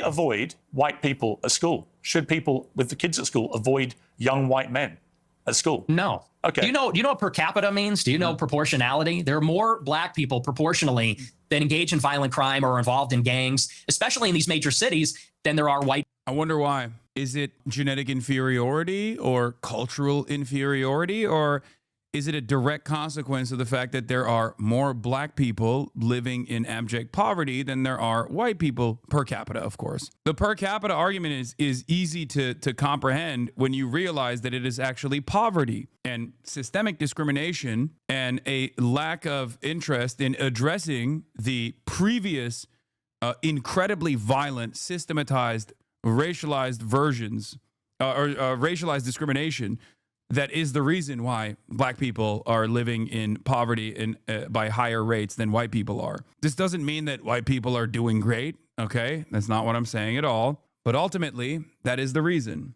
It's either that or some other thing. Nick Fuentes believes it's some other thing. And that some other thing is racial, genetic, or cultural inferiority to whites. People that are school shooters compared to the entire white population, and everybody understands that. Two-thirds of mass shootings at school perpetrated by white people. But what proportion of white men commit school shootings? That's the question. I've just told you. It's 60-65% of school shootings by white people. You're telling me what proportion of school shootings are committed by white people. I'm saying what proportion of white people have committed school shootings. Are you playing dumb, or are you just... Wait, this is also... Yeah, you lied. You also lied about what proportion of black people are also doing murders in the beginning of this conversation. So what's the point here? What proportion of all white people, what's the percentage of white people that have done school shootings as opposed to all white people that haven't done school shootings is stupid. It's also stupid to say what percentage of black people have actually engaged in murder as opposed to all black people. Except it's not dumb if you want to propagandize that position by simply lying about the proportion of black men that have engaged in the act of murder, which he also cynically frames as in their lifetime, they will potentially do a murder, and then straight up lie about the number when he said 1 in 20. Only to then turn around and go, oh, well, I saw it on Twitter. It's not that What smart. difference does What's that the make to the children lying dead on the ground? See, now you want to jump on the victims. The difference is you're asking, would you fear white people or black people? And that's the difference. The difference is what I'm saying to you is by your logic, if we now have agreed that the vast majority of mass shootings in schools are committed by white people and predominantly young white men, then presumably... How do you explain the significant difference in crime rate between poor blacks and poor whites? Probably not something you'd analyze because it'd shatter your virtuous narrative. Wait, what? The crime rate between poor blacks and poor whites, they have the same crime rates. What the fuck are you talking about? No, the real racist ball knowers wouldn't say the crime rates between poor whites and poor blacks. The real racist ball knowers would say, what's the difference between cross-racial crimes? If you want to be a better racist, you should actually not advance this argument, which is stupid. you should actually advance the other argument. There's an answer for that as well. If you would like me to explain to you, I can also explain to you that as well, because it's obviously when you're going to commit a crime, you're going to commit a crime towards people that in most circumstances, especially crimes born out of direct poverty, like, thefts and robberies and whatnot, you're going to do it to people that have money, right? And black people, by and large, live in urban environments as opposed to white people that live in the suburbs or rural areas. And therefore, the moneyed groups oftentimes happen to be white on average. And therefore, when white people are stealing, they're stealing from other white people. But when black people are stealing, they're not usually stealing from other black people, but they're stealing from people who do have money, especially in the neighborhoods, or at least close enough to the neighborhoods that they live in. So there is an answer to the actual racist ball knowers that know the better talking point, but you didn't even get there because you're stupid. You should become a better racist, I think. The other reason for why there is any sort of disparity within crime rates is because obviously black neighborhoods are over-policed. One of the greatest examples for this is, of course, the prevalence of, smoking weed, for example, or doing cocaine, doing drugs and whatnot. White people and black people do drugs at the same rates, and yet black people are actually over-policed for the same exact types of drug crimes. They get longer sentences for the same exact drug possession crimes, for example. And on top of that, once they're in the system, because there's no leniency towards black people doing the exact same thing, then the sentencing disparity that exists, it's much harder to come back from that, leading them into a life of poverty and maybe more crime as a consequence of that. This is the reason why a lot of people, when they talk about 1350, are actually just simply looking at arrest numbers and not convictions, especially in a country where, clearance rates are incredibly low, in a country where where black people are over-sentenced and oftentimes found guilty of crimes that they later are exonerated from. Anyway, what happened? Why is he not responding? Yeah, why you can't compare based on race. The fact that predominantly white localities rarely approach levels of disadvantage found in predominantly black and to a lesser extent Hispanic areas makes it difficult to compare the race and ethnic specific effects of structural disadvantage on race and ethnic specific levels of violence. He's getting he's getting bullied by black teenagers right now. No, they found him. No, they found him in the library. Terrifying. Anyway, let's continue. Your advice would be to avoid young white men because they perpetrate these massacres. But it won't be because they're white, right? So are you playing dumb or are you actually dumb? Maybe it's I'm about dumb. proportionality. Maybe I'm dumb. You are because I don't think you are dumb. I think you're smart actually, but you're deliberately avoiding per capita. And everybody knows that's the difference. What proportion of white men are school shooters? It's probably 0.00001%. What proportion? Okay, yeah. What proportion of black men are violent murderers? Well, the number I made up in my mind is 1 in 20. Like, okay. Of black men have committed violent crimes. It's probably like 5%. I guess. Probably, I saw it on X. Probably, dude. Also, I love that he is comparing school shootings to all violent crime. He's not comparing like what proportion of white people are responsible for all violent crime as opposed to the proportion of black men. And I'm sure, especially given like what violent crime is, which includes like aggravated assault and all manner of different thefts and whatnot. I'm sure that given the poverty element that we already talked about, if you make the proportionality argument, certainly the proportion of black people that are doing violent crime is going to be higher than the proportion of white people doing violent crime. There's more white people. White people are also in better material circumstances as opposed to black people in general. But once again, that is not a byproduct of genetic differences, and that is not a byproduct of cultural differences, but instead a byproduct of poverty. That's it. So if you actually want to solve crime, you have to solve poverty, but none of these motherfuckers actually want to solve poverty because they would rather just keep being racist. And this is also precisely the reason why I always say, like, these guys are fake whenever they talk about, left populist sentiment. It's totally fucking bullshit, because at the end of the day, their analysis is utterly devoid of alleviating poverty. They don't care about that at all. The argument Piers Morgan is making here, for the record, is actually a decent one. He's saying, well, you see a black person and you automatically assume that they're a criminal, but you don't see a white student going to school and automatically assume that they're a school shooter. That's what he's saying. He's trying to explain to Nick Fuentes why he's being racist, but Nick Fuentes is trying to move the conversation away to like these ridiculous false equivalencies. I don't know what it is off the top of my head, but it's very high. And I would add to that, even as it concerns schools. Why do you think parents pay a super high property tax to live in a school district where there's white people? Because they know that if they go to the black school, it's going to be the black.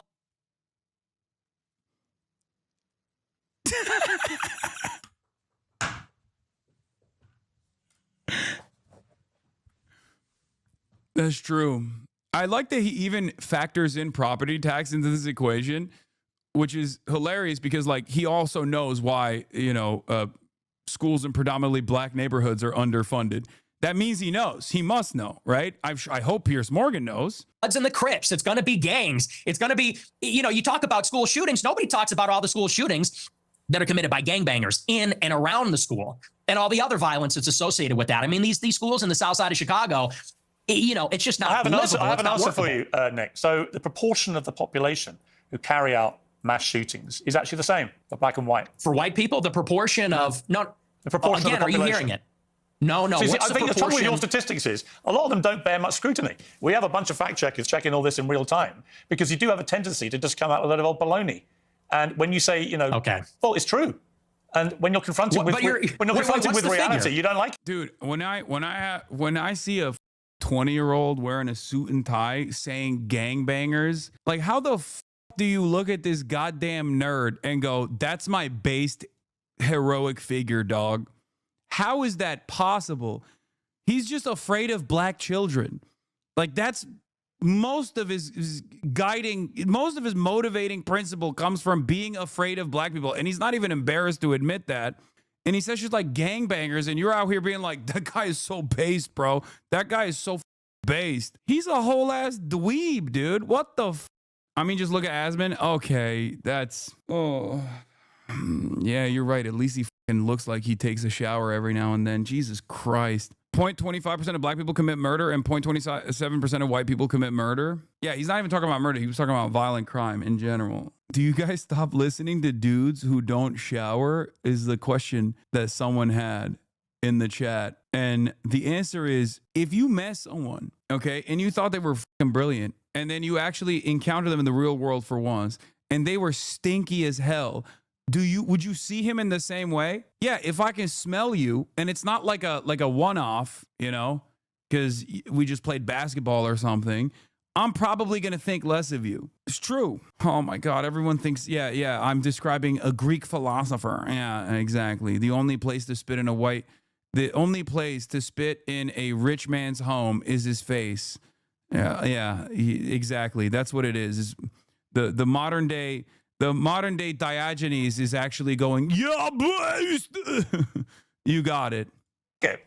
What's the figure? What proportion of white people have committed school shootings? With white people as the denominator and white people that have committed school shootings as the numerator, what's that percentage? For both black and whites, the proportion of the population who carry out mass shootings generally is about the same. No, tell me the number, and yet the only focus of your attention is the black shootings, the black crime. You don't want to live around black people. You want to avoid black people. You don't want interracial marriages or relationships that may produce black people. And yet, when I point out to you that there are many parts of crime in America where actually there's a majority of white people that perpetrate them, you don't care. You don't have any interest in that. It doesn't exercise. I mean, Piers is also identifying exactly what Nick Fuentes has been doing, which, I guess he's not exactly sheltering his worldview here, but it's like, it's fine if white people do crimes. I just don't with black people doing crimes is basically the take here. Size your mind. Maybe no one's buying this. This argument lost. No one is buying this. Everybody understands per capita, and people can even see what you race ahead and say, well, we're comparing the proportion of white and black school shooters. I said, no, compare the. I can't believe Piers Morgan is kind of cooking him here. He's doing the thing. He's doing the thing where he's like trying to bring the conversation back. Like he is operating the per capita argument holds. Piers Morgan gave the per capita argument back to him about school shootings, right? Like the percentage of black people that are responsible for school shootings is the same. Like, it's adjusted the population pretty much, give or take. But he wants to compare like school shootings committed by white people across the entire board, like across the entire population of white people, as opposed to all violent crimes, right? As opposed to all violent crimes, not just gang violence, not just mass shootings in general, but all violent crimes, right? And you can't do that. That's an entirely separate statistic. And the reason why he's trying to do that is because he basically ran with that narrative in the beginning to say, like, oh, it's a 1 in 20, 5% of black people do a violent crime, which is bullshit. And I would say this to your point. If you're in a high school and truly, if you see a white person who looks like a little autistic, he's got the SSRI stare and he reaches for a backpack, people joke and say, run. Similarly, if you see a jalopy pulling up with a bunch of black people in it and they got their pants around the ankles, you're going to run also. And I'm saying the same thing. They got their pants around the ankles. Dude, the funniest part about people who try to make it seem like their racist politics are actually so new and so unique and so anti-establishment is that they end up sounding like people's grandparents. Like, how have you not figured out a new way to say racist shit? They're coming around with a jalopy with their pants around their ankles. Pick up your pants, please. Rush Limbaugh's channeling through him. Bro, Rush Limbaugh would probably be like, what the fuck are you saying? That's not even Rush Limbaugh's generation, brother. That's like pre-William F. Buckley type shit. The difference is the latter happens much more often. It's much more common. In Chicago, there's like 10,000 carjackings and car thefts every day. It's in the thousands. It happens all the time. How many mass shootings committed by autistic SSRI white people? I don't even know. I mean, it's probably in the single digits in the last decade in the city. That's the difference, and everybody knows that. But you're really just trying to carry water for liberal ideology. It's an ideological position. No, I'm really not. I can absolutely say, yes, there is way too much black on black crime, for example, involving guns in Chicago. And black on white also. Yes, but there is way too much gun violence in Chicago. Right? I mean, it's indisputable. I've got no problem saying that. The difference is I don't then lead myself into a thought process where I have to avoid all black people in case they shoot me. And you've already... Wait, why? I mean, if you don't understand that black on black crime and white on white crime is happening at the exact same levels because people end up doing crimes to their immediate neighbors first and foremost, then why wouldn't you be afraid? If you think black on black crime is far higher for some reason, then Nick Fuentes is honest and true, okay? That's the fucking limit with right-wingers talking to someone like Nick Fuentes. If Nick Fuentes wasn't so flustered in this moment, he would probably say as such. He'd be like, okay, well, you brought that up yourself. You agree with me.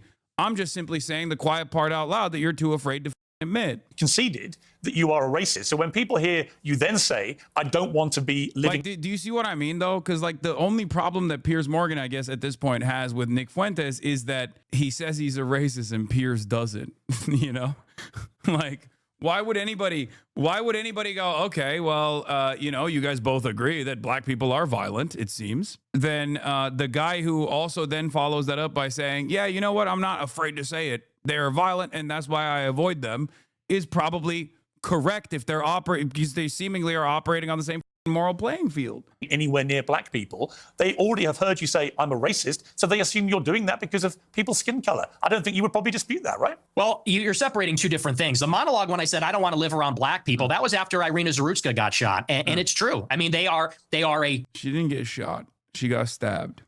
Largely. Also, ironically enough, by a mentally ill person. So it's not just white people that seemingly do SSRI-born crimes in the way that you described school shootings. Turns out, black people can also be mentally ill. But of course, because you're a white supremacist, when it's a mentally ill black person, that's because he's black. Yes, dude, there is a real problem with mental illness in this country, okay? That's the difference, though. When a black person who has significant mental health complications who ends up snapping and doing something insane, like a horrifying act of violence, you chalk that up as yet another instance of black crime. This is how they are. When a white person does it, you're like, well, the reason why the white person did it is because they were demonstrating antisocial personality disordered behavior. In Chicago, the South Side, the West Side, huge criminal population, and I don't want to live anywhere near it. And I do. I want to live in a white neighborhood. Huge criminal population. I wonder what he means. I think that that's extremely desirable, and I think even Nick, black people do. Nick, you're perfectly entitled to that view. But when you have obviously prefaced all this by saying, I am a racist, unashamedly, then people will assume that all your thought processes about all of these issues are driven by an aversion to people based on their skin color, which is the purest personification of racism. Well, it's not an aversion. I would say it's the opposite. I like my own people. My own people are familiar to me, and I think that's true across the board. I think that people seek out other people that are like themselves, and every other group does this, whether it's blacks, Hispanics, Asians. You know, I get a lot of attacks when I talk about that I'm against interracial marriage. And what's funny is that every other group is against interracial or interethnic marriage. Jews, But you're the Chinese, you're the black product people, of an Hispanics. interracial marriage. No! No! Oh, no! Hey, yo, chill. Chill. Look at his face. Hey, debunking. Guess what, dude? The fact checkers got you on that one, didn't they? Oh, no.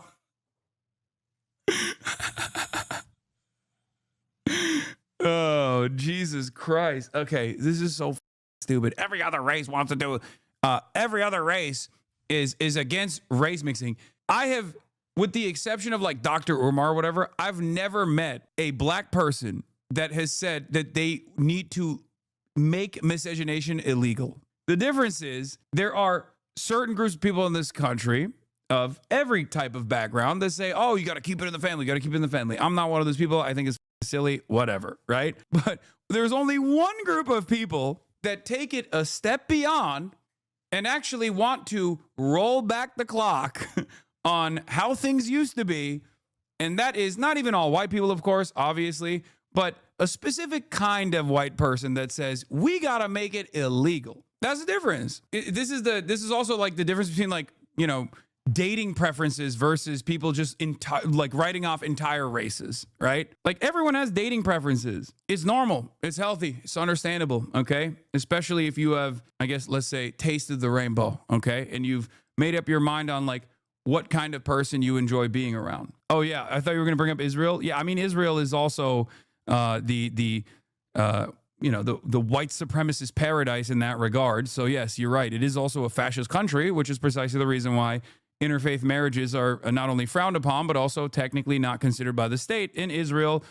And also, the guys I'm talking about here in America are the American fascist white supremacists. My point is, I've never met a black person, maybe they exist out there, but I don't think it's the norm, that says we got to make it illegal for black people to marry white people. Clarence Thomas. Okay, dude. His wife is white, okay? Shut the up. That doesn't count, okay? That is the one exception. That's the one exception. And he has a white wife. Come on. That's one guy. And I never met him. So technically my point still stands. And if you say Candace Owens' husband is also white. I'm beginning to notice something. Maybe Dr. Umar was right. What the hell is going on? Never ask a racist the ethnicity of their significant other. True. Yeah, I mean, that's debatable. Not Let's say really. for the sake of Not argument, really. sure. No, you're the product of an interracial marriage, and your father is part Mexican. You're literally, For the sake of you're argument, literally we the can say very sure. person you've just told me you want to avoid. What race is Hispanic? Is that a race? Well, what do you think it is? I'm asking you, what race is Hispanic? Hispanic, of course it's a race. It's called Hispanic. It's a mix between two races. It's a mix between indigenous Americans It's not white, and though, Europeans. is it? It's not white. Well, apparently you're more of a racial purist than me. You got like Not a one really. drop You just rule keep thing. saying. Damn, get him, Pierce. Yeah, tell him. Yeah, that's right. That's right, dude. Yeah, you're Hispanic. You only want to live in a white neighborhood, but you're literally from a mixed race background yourself. Hispanic You've is the literally- race. Both of them are idiots. I know, but it's fun. Have you considered that it's funny that he's actually sweating? Especially because all of this is totally and utterly inconsequential. That's my point, at least, right? Every single part of this is completely made up and totally arbitrary, and is ridiculous to even spend any time on, like, how we have to segment off society, which is, I think, the greatest counter to the ideology that a Mexican neo-Nazi could present. a product of technically race mixing. And I'm not just saying that because I always say I'm white Chinese, okay? And want to be white Chinese. And I am, in my heart and soul, white Chinese. That's not the reason why I'm saying that. I know many people are going to come in here and be like, Hasan, you're only saying that because you think you're Chinese. Like, no, I know I'm Chinese. That's the difference. And yeah, race is arbitrary. Okay, let's continue. And I live Mexican blood. I know, and I live in a non-white neighborhood too. I'm trying to get out of here though, but I'm trying to get out. But here's the thing. Do you have any non-white? Do you have any non-white friends? Genuine question. Most of my friends are non-white. Most of my friends are not, and non-white people love my show. How many are black? Honesty. How many of your friends are black? Many of them, like at least a dozen. Wow. Ye being one who you know, Sneeko being another who you also know. Yeah. So how do they feel when you say, bro, this is again another limitation of the caucasity demonstrated by Piers Morgan. How many of your friends are black? It was like, this is such a dumb question. Name all your black friends right now. I like that he named two famously. Is Sneeko seriously black? I mean, he's Haitian. I think he's Haitian Filipino. But also, this is the dumbest. This is the dumbest argument. And his response literally is two white supremacist black people, at least. I don't know where they're at right now in their politics, but they were at some point when they were friends with Nick Fuentes. you just want to be away from any black people, walk away from them? Well, you know what Ye told me? I'll tell you verbatim what he said. That it doesn't come from a place of, and you use the word aversion. That's the first thing I'll. Wait, what just happened? What he said. That it doesn't come from. The fuck? I want to know what he said. Hey, yo, Piers Morgan uncensored. Oh, he said the N-word?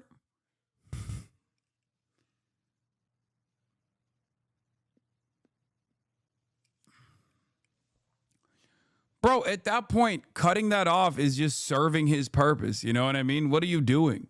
Why don't they just bleep it? This is what he said. I'll tell you verbatim what he said. He said, so you use the N-word. I said, yeah. He goes, well, when niggas are being niggas. I said, so true. That's so true. So they feel like they're in complete agreement with me. Wow, he's so, can he say that? Oh my God, he's so cool. He's so cool. He's so edgy and cool. Place of, and you use the word aversion. That's the first thing I'll actually dispute. Okay. It's not an aversion on the basis of skin color, because that would seem to suggest it's like a stubborn, irrational bigotry. I don't consider myself a bigot. I consider myself a racial realist. I'm realistic about how the races are, and I speak provocatively about it. And I speak provocatively about our tribalistic instincts and tendencies as human beings. And I'm not a liberal ideologue that says that over time and with enough education, we're all going to see. Here we go with the white identitarian bullshit, dude. Oh my God. Even the races became woke, brother. What is happening? Oh, yeah. I'm not a bigot. I'm a race realist. Oh, I just want to save white people. White people are under attack. It's like the permanent victimhood narrative. I feel like that shit is also un-American. Like, yeah, there's always been that kind of like motivating ideology amongst like some white people, right? But it's loser shit, and I feel like it's not a very American sentiment. The Westoid is incapable of transcending liberalism is true. Yeah. I just want white people to have a safe space. Ugh. That kind of whining is the most American. What are you talking about? No, I give Americans credit. While being a very racist country in its fundamentals, being, you know, and having a lot of racial wounds that have not healed or have even been addressed, Americans by and large are much more. America is one of the most diverse nations on the planet, and Americans are by and large much more tolerant, I would say, than other countries are. This doesn't mean that there isn't like a tremendous amount of racism. It's systematized, and it yields these results that we see, that we experience, that Nick Fuentes can use to create this whiny ass narrative. But the lost cause shit is like loser shit. What's good? Are you out? All right. This great brotherhood where we're colorblind and everybody's the same. You know, I don't think that's ever going away. I think that race is real. It's not just skin deep. It matters to us and it matters to each other. And black people know that, and Hispanics know that, and Asians know that, and people like me that have partial Mexican ancestry, we know that too. And I think on that basis, we can have mutual respect and understanding, not aversion based on skin color. The reason I use the word aversion is you literally said that you should walk the other way if you see black people. That is an aversion to black people based on their skin color. No, that's called economy of information. That's economy of information. That's safety. And I said in the same monologue, if you watch it, it's like, I feel sorry.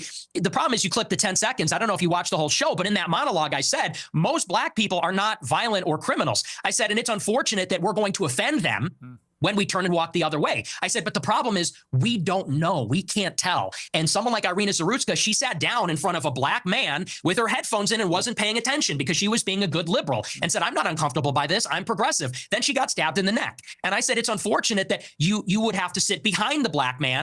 The audacity of insane racists to literally victim blame a woman who got stabbed to death is psychotic, by the way. Like, that is psychotic. Like, she was too woke, too lip-tarded. That's why she got stabbed in the neck. What an insane thing to say. The idea that you're supposed to be, like, constantly in an environment of panic around anyone with, like, a little bit of melanin. To be safe, and if he's not violent or schizophrenic, he might be offended by that. I said, but I would rather offend him. How many deranged? As a real capitalist, I outsourced my labor. I got too tired. How many deranged white men have committed atrocious acts of murder in the last 10 years in America? By the way, for the record, there is a understandable and very real environment of fear that women live in, right? When they're walking home alone at night. And these guys are the very same people that literally say, like, women need to get the fuck over that kind of fear, as a direct consequence of how much violence and stalking and predatory behavior that women experience with regular frequency, much higher than the instance of, like, black on white crime that this dipshit is talking about here, okay? And how normalized that sort of behavior is, and how a lot of men just don't even realize that they're doing it in many circumstances to be as charitable as possible in this circumstance. Like, it's just, many of them do know and they don't give a shit, obviously. Like, whether it be, a snide remark or whether it be just, like, following someone. Like, women are in a constant state of panic, especially at night when they're walking alone. That is the real, actual economy of information, right? That's the actual economy of information. Not whatever the fuck this guy's talking about.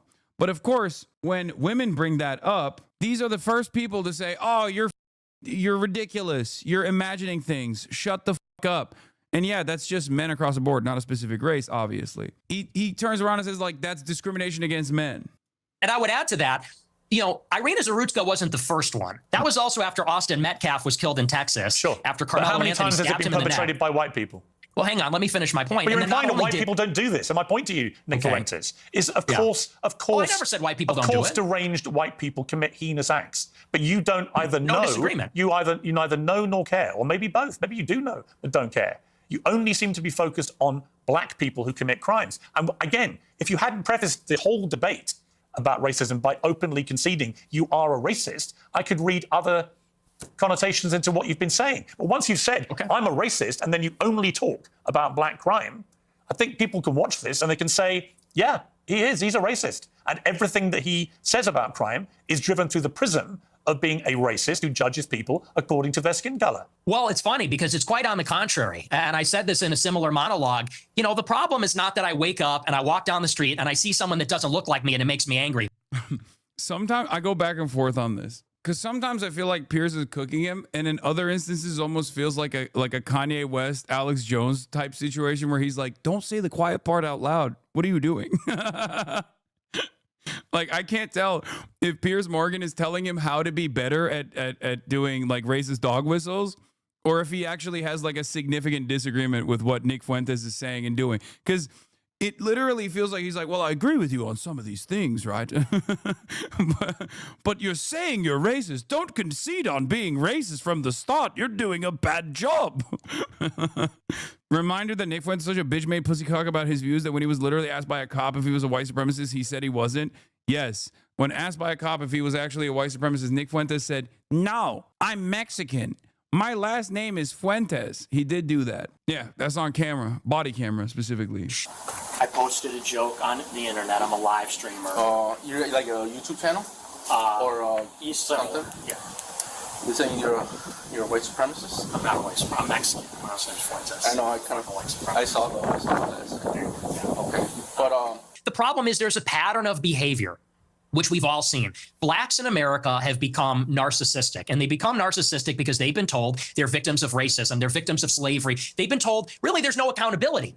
If they're rude, if they're inconsiderate, if they're criminal, they are told that they have no agency for their actions. They're being told, if you act in this way, it's because the white. Yeah, no, totally, dude. That's how crime, like, this stuff sounds so stupid to me. I don't know. It's just like, that's how crime manifests because black people are narcissistic. Like, how stupid of an argument is this? When you actually try to whittle this argument down to its core, and what he has down there is basically, well, you know, black people are narcissistic because they've been told that they were victims of slavery, which they were generationally and historically. What the fuck are we talking about? Like, what do you think? Is he a slavery didn't happen truther as well? Like, I don't know where he's coming from, but who has a sense of entitlement in this country? Random black people growing up in impoverished neighborhoods, or I don't know, rich white people. Who do you feel like, if that is how crime manifests, who do you feel like has a higher sense of entitlement? I mean, Nick Fuentes has an insane level of entitlement. Maybe it's because that's the Mexican half. I don't know. Maybe, I don't know. It's just he is of mixed race, of ethnic background, so maybe that's the reason why he has this sense of entitlement. It's fucking ridiculous. Like, seriously, when you ask someone sincerely, like, what do you think is the reason for crime? Poverty and systemic discrimination, or I don't know, cultural attitudes and narcissism? If you turn around and say cultural attitudes and narcissism, you're a fucking idiot. I don't know. It just blows my fucking mind that this is a serious point of contention here. White man made you that way. It's because the system's rigged against you. And so we've been telling black people this for a generation, and now there's no rules. Now they go, and what we hate to see as decent people, not even as white people, but decent people, even black people too, what we hate to see is rudeness, obnoxiousness, inconsideration, criminality, violence. And that's that pattern of behavior that we see all over social media. On So the just to body be clear, cam footage, you don't like black people who play the victim and are rude. Is that your position? I don't like that pattern of behavior. And who are narcissists? I see where this is going. Yeah, you're ahead of me. Turn this around on you're me. ahead of me, aren't you? Because when I said, what black friends have you got? You said, I am kind of black, aren't I? No, not that. You said, I'm not saying you. I'm just saying your choice of black friend is Ye, who is arguably the #1 black victimhood narcissist in America. Do you understand the problem?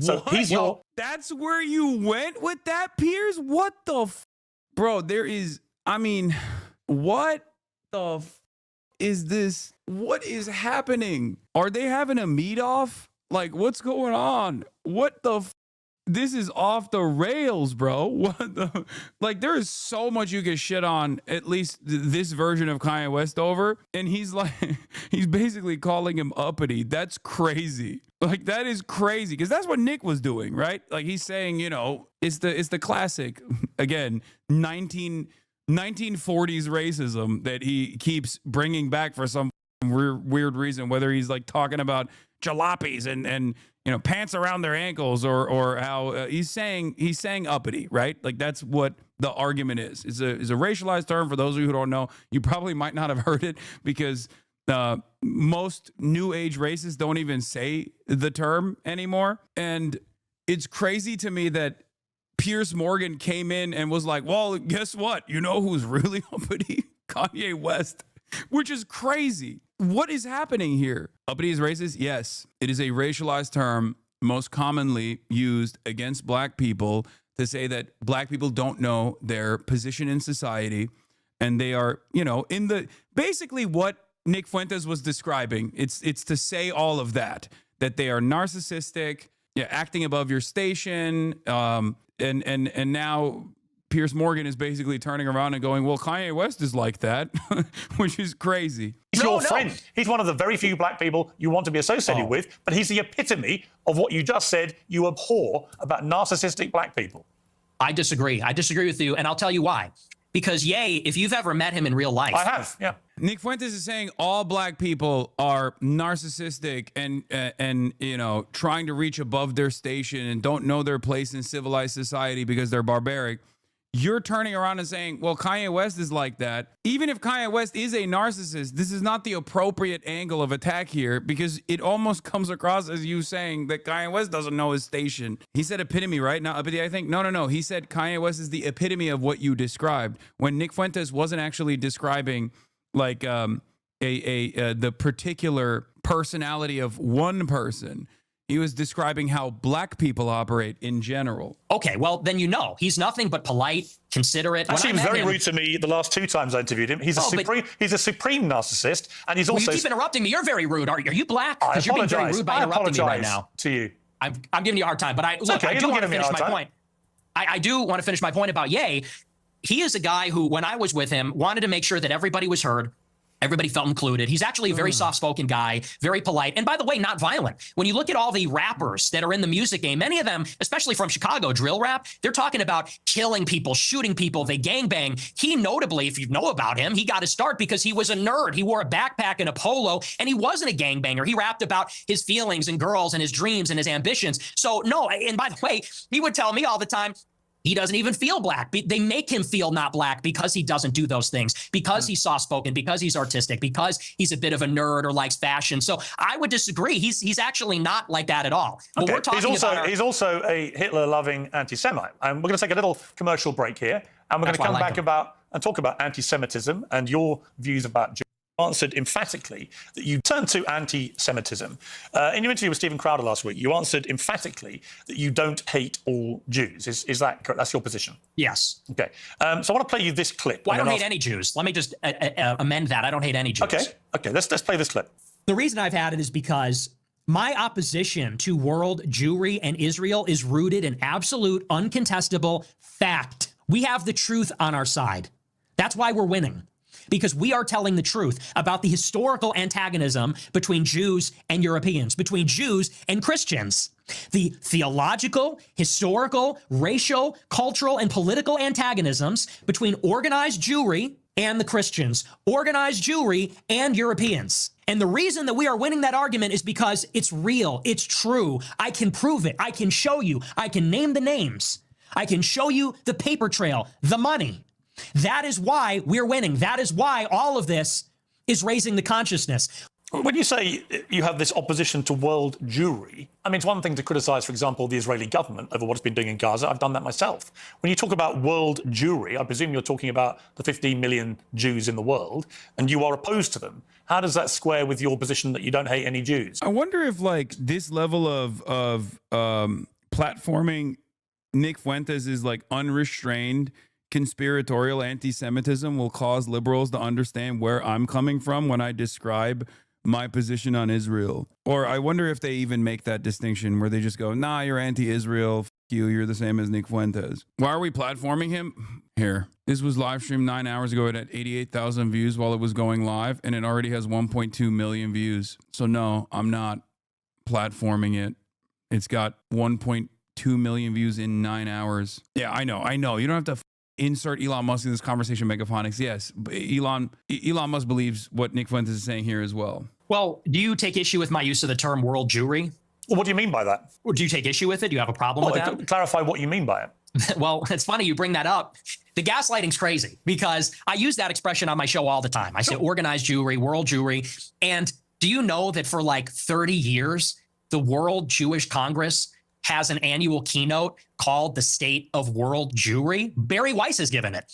You can look it up. It's on YouTube. She gives the State of World Jewry address. But Nick, what do you mean by it? I mean, you have to talk about, there's a concept of Jewish peoplehood. It's the sense that they are part of a common nationality, a common tribe, a common people. And so where they reside in Israel, the United States or Europe or elsewhere, they see each other above or maybe on a different level alongside their nationality, their state, wherever they reside. If they're in Germany, France, the United States, they see themselves as part of a transnational nation, of an international nation. The Jews in America, the Jews in Israel, they identify as Israeli or American, but they also have something in common. They identify as part of a common nation, which I would say there's a world Jewish population. It's world Jewry. And world Jewry has representatives. There is such a thing as the World Jewish Congress, where they actually elect, it's democratic, all the local Jewish organizations elect representatives to represent proportionally the Jewish population in their area at the World Jewish Congress. And it's sort of like Davos. It's like the World Economic Forum, but it's exclusively for members of the Jewish nation that exists across the world. And so that's a real thing. And I didn't make that up, and that didn't come from 4chan. It's like I said in that clip. I read what they write. I read their books. I watch these speeches. I watch a speech from Barry Weiss. I pay very close attention. So that's what I mean by that. There is such a thing as he's actually cooking up bullshit off the top of his head. No, everything he said, there is a, yes, world Jewry is both utilized by Nazis historically, but also is a real conference. He's not wrong about that. Like when someone uses Jewry, the Nazis have used the term international Jewry, world Jewry, but also it is a terminology that is that's also utilized by like Jewish advocacy groups as well. Yeah, see, the State of World Jewry Address by Barry Weiss. The inaugural State of World Jewry Address was given in 1980 by Abba Eban. Over the 4 decades that followed, Eban's epochal speech was followed by those from luminaries, including Elie Wiesel, It's like, Christians doing global Christian conferences or some shit like that, right? The reason why he is hyper focusing on the Jewish element is because he hates Jews. But the reason why that kind of statement is actually more salient now than ever before and invites scrutiny and skepticism is because most of these conferences, unfortunately, have actually revolved around defending Israel or have been attended by people who are ultra-Zionists. This does not mean that there is a monolithic understanding of Israel amongst the Jewish population, but that is what Nick Fuentes is claiming. And the biggest problem here is not just that Nick Fuentes is claiming this, but also a lot of Jewish Zionists will also say this as well, not realizing that that doesn't actually create an environment of protection against Israel, but instead makes people who are not as invested in the continuation of Israel as an apartheid state go, oh, that's weird. That's kind of fucked up. But yeah, it's like NAACP, right? Just because it has the word colored in it doesn't, make it the same when Nick Fuentes is referring to black people like that. Do you see what I mean? It's a nation that exists across borders on a global scale. They're organized and they have a national self-interest as that nation, as that tribe. So if you don't hate any Jews, what do you like about them? I like a lot of things about them. I think they're funny. I think they're smart. I think that they're pretty remarkable people. And as Christians, especially as Catholics, we say they're remarkable. And this has been adjudicated in Catholic doctrine for thousands of years. We say that they're a witness people. And so we actually, there's provisions inside of Catholic doctrine that says we need to give them special protections because they were a witness to Christ's passion. So, this is why you can't clip the show. You have to watch the whole thing. I say this repeatedly. Oh, God. Oh, I actually love Jews. Source, La Bible.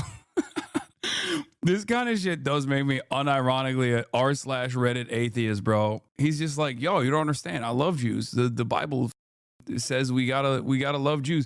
Catholics are mandated love Jews is also funny considering that until recently Catholicism hadn't gotten the patch where it was like, hey, maybe we should stop saying Jews are Christ killers.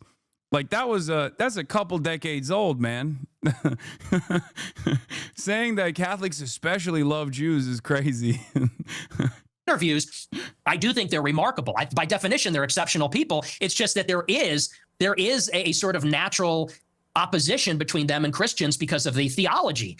We believe that Christ is the Messiah.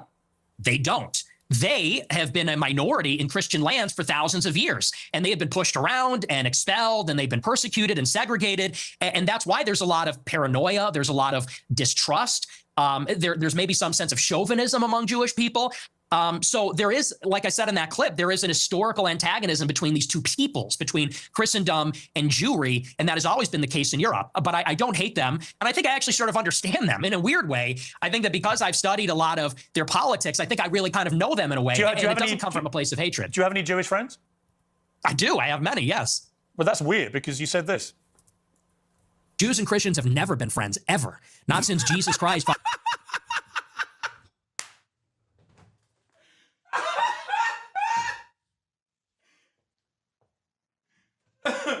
No. Okay, listen. Oh, he got his ass. Oh, that was good. That was fucking good. Listen. That's that classic nasty ass British journalist move right there. Oh my God, that was Okay, I can't believe I'm handing Piers his flowers here. That was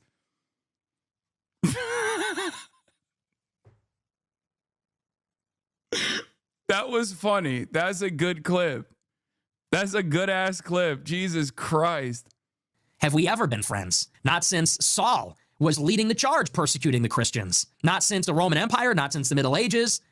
Never. We've never been friends. We've never been allies. We've always been set against each other, actually. And even here in the United States, it was communist Jews who were the architects of both communism and the civil rights laws that are dispossessing white Christians of their land and civilization. The Jews and Christians have never been friends ever, except for you and your Jewish friends.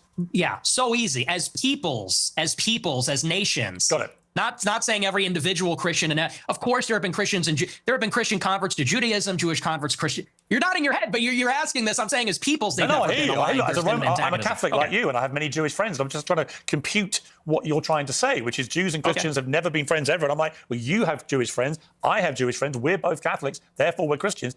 So it doesn't really quite add up. Well, like I said, as peoples, there has been an historical antagonism as peoples. And you could even say the same about blacks in the United States. Of course, there were black and white people that were friendly with each other, but in many ways, they were set against each other as groups. And I think that's easy enough to understand. The reason that many people think you're anti-Semitic is that you have regularly downplayed the Holocaust, and in particular, the number of Jewish people who were murdered by the Nazis. It's been said that you believe no more than several 100,000 have been killed. And I want to play you this clip. People talk about, well, what about the gas chambers? Well, to the extent that that's real, I find that hard to believe, but to the extent that's real, there have been atrocities committed and genocides committed in all. Wow, he's so woke. He's actually saying like the nobody cares about what King Leopold did. He's woke Fuentes, dude. Yeah, this is the new dark woke meta. All times and all places. Let's acknowledge why Hitler casts the long shadow, because that confers a political benefit upon Jews. That's why. It doesn't really sound correct to me. Wait a second. It takes 1 hour to cook a batch of cookies, and you have 15 ovens, probably in 4 different kitchens, right? Doing 24 hours a day, every day for 5 years. How long would it take you to make 6 million? I don't know. It certainly wouldn't be 5 years, right? The math doesn't seem to add up there. You think that's funny? It's funny. It's amusing what you're doing because, that one was a joke. But do you want to talk seriously about the Holocaust? Yeah, I do, actually. I do, because I just find it extraordinary that you would think the Holocaust could ever be something that we could joke about. Why, too soon? Is it too soon to make jokes? How many people do you think died in the Holocaust? How many Jewish people? I don't know. I'm thinking maybe 7 million. What's the number?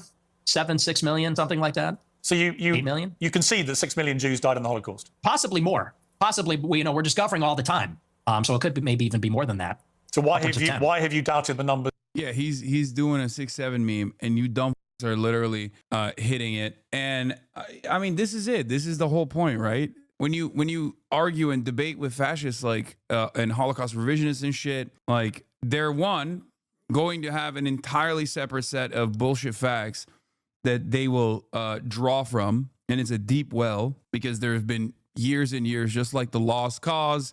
Just like the Daughters of the Confederacy, they took that L and then they never let go of it. And for years and years and years, they concocted whatever narrative they could in an effort to downplay it. And also simultaneously, like it's not as serious. Because if you're a Jewish person that's been taught about this, mechanized version of death that Jews experienced, and you have immediate relatives in your family that were around when that shit was happening still, it's going to obviously invoke a sense of emotion. But if you're a fucking Nazi, you could just like joke around about it. It doesn't matter. And the moment that you can joke around about it and the other side can't because they take it, seriously, then you lost the argument technically because you got emotional. In the past. I'll tell you why. I really think that every death is a tragedy, however many Jewish people died in the Holocaust. And I'm not a World War II historian, so I'm actually open to believing the official narrative, and I've read some of the conspiracy theories. And to tell you the truth, it's a rigorous debate. But what's interesting about this is in many countries, it's not even legal to talk about it. And that's really where my interest in the Holocaust begins and sort of ends, to tell you the truth, is that if you wanted to question the number, you would be put in jail in about, 17 or 18 European countries.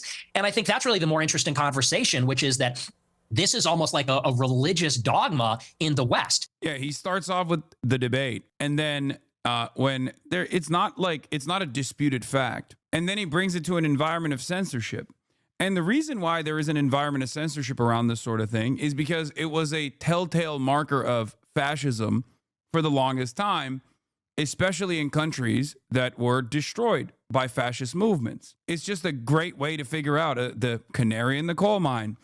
Although many of these previous ways of trying to suppress or cast aside growing fascist movements, many of the methods that were adopted were then also greatly abused to actively go after any kind of critic of Israel. And at this point, you arrive at someone like Nick Fuentes, who is now seen as like a sincere defender of Palestinians for this reason. You gave too much room for fascists to grow with no alternatives, with no room to grow for all of the anti-fascist movements. And it took less than 100 years for society to basically snap back in that direction. No other genocide, no other atrocity is treated like this. Could you imagine if in the United States they said the number of Palestinians killed in Gaza is 100? How is Nick wrong about this? See, he's going to cynically tie this back to Palestine, right? He's right about this. I'm not. What the How is Nick wrong about questioning the numbers in the Holocaust? What the are you talking about? This is not a subject matter that is in dispute. It's one of the most chronicled atrocities of all time. You can talk about why it's one of the most chronicled atrocities of all time. You can even go so far as to write an entire book about how the Holocaust played a formative role in justifying the creation of a fascist settler colonial state, and how the reminder is cynically weaponized to justify the continued atrocities that Palestinian people are subjected to. That part is true. You know who wrote about it? Norm Finkelstein did, as a matter of fact.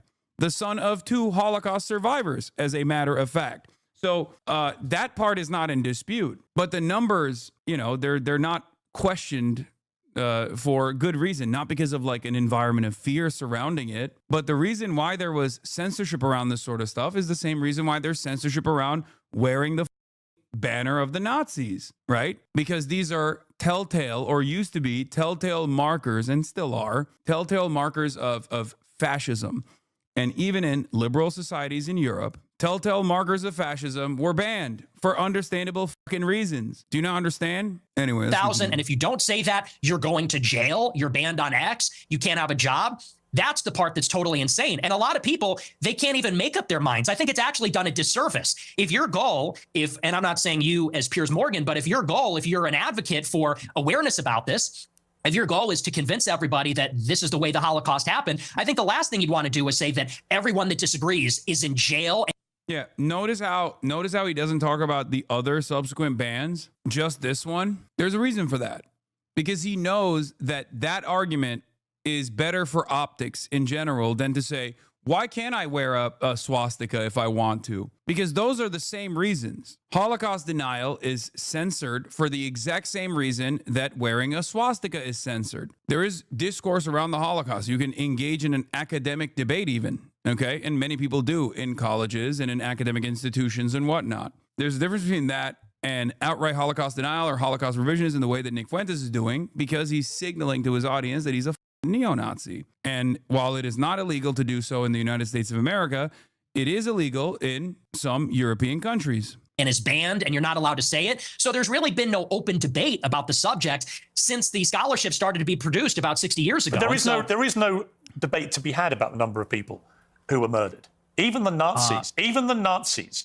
in the trials after the war confirmed the numbers. The amount of documentation that was recovered, notwithstanding the attempts by the Nazis to destroy it, the amount of documentation that was saved and preserved and used for trials and for historical record is unprecedented in the history of mass slaughter of human beings. So we have a very clear idea of how many people were gassed to death in the gas chambers. We have a very clear idea of how many were starved to death, were kept in ghettos, died of disease, of forced labor, of death marches. We know how many Jews were slaughtered. It's at least 6 million. What's interesting to me is that you appear to now concede that, which may be news to a lot of your regular viewers who have constantly heard you quibble with the number of Jews who died. No, they don't care about ideological purity of this sort. Some might, but most of them don't. Most of them understand that you have to say those sorts of things when you go to mainstream media, and they don't even care whether it was like 6 million. They literally will say it didn't happen, but if it did, it was good, and actually more of it should happen. So for them, it's not, you know, like there is no such gotcha. There is no like ideological purity that you can try, like an ideological standard that you can bring forward here. And that's also another reason why, you know, arguing with Nazis is always a silly endeavor. In the Holocaust. And for the record, just to confirm what I think you told me, you do now accept that at least 6 million Jews were killed in the Holocaust. Well, no, I said it could even be higher than well, that. It could be higher. That is true. I think it's at least. But you I think you're accept right. at least. It is at least. Oh, it's at least 6 million. But Okay. it could be 100 times people more are than gonna that. be, okay, the people are going to be... Yeah, see, he keeps like insincerely signaling, oh, no, it's even more than that. It's even more than that. But let me respond to the rest of your question. Sure.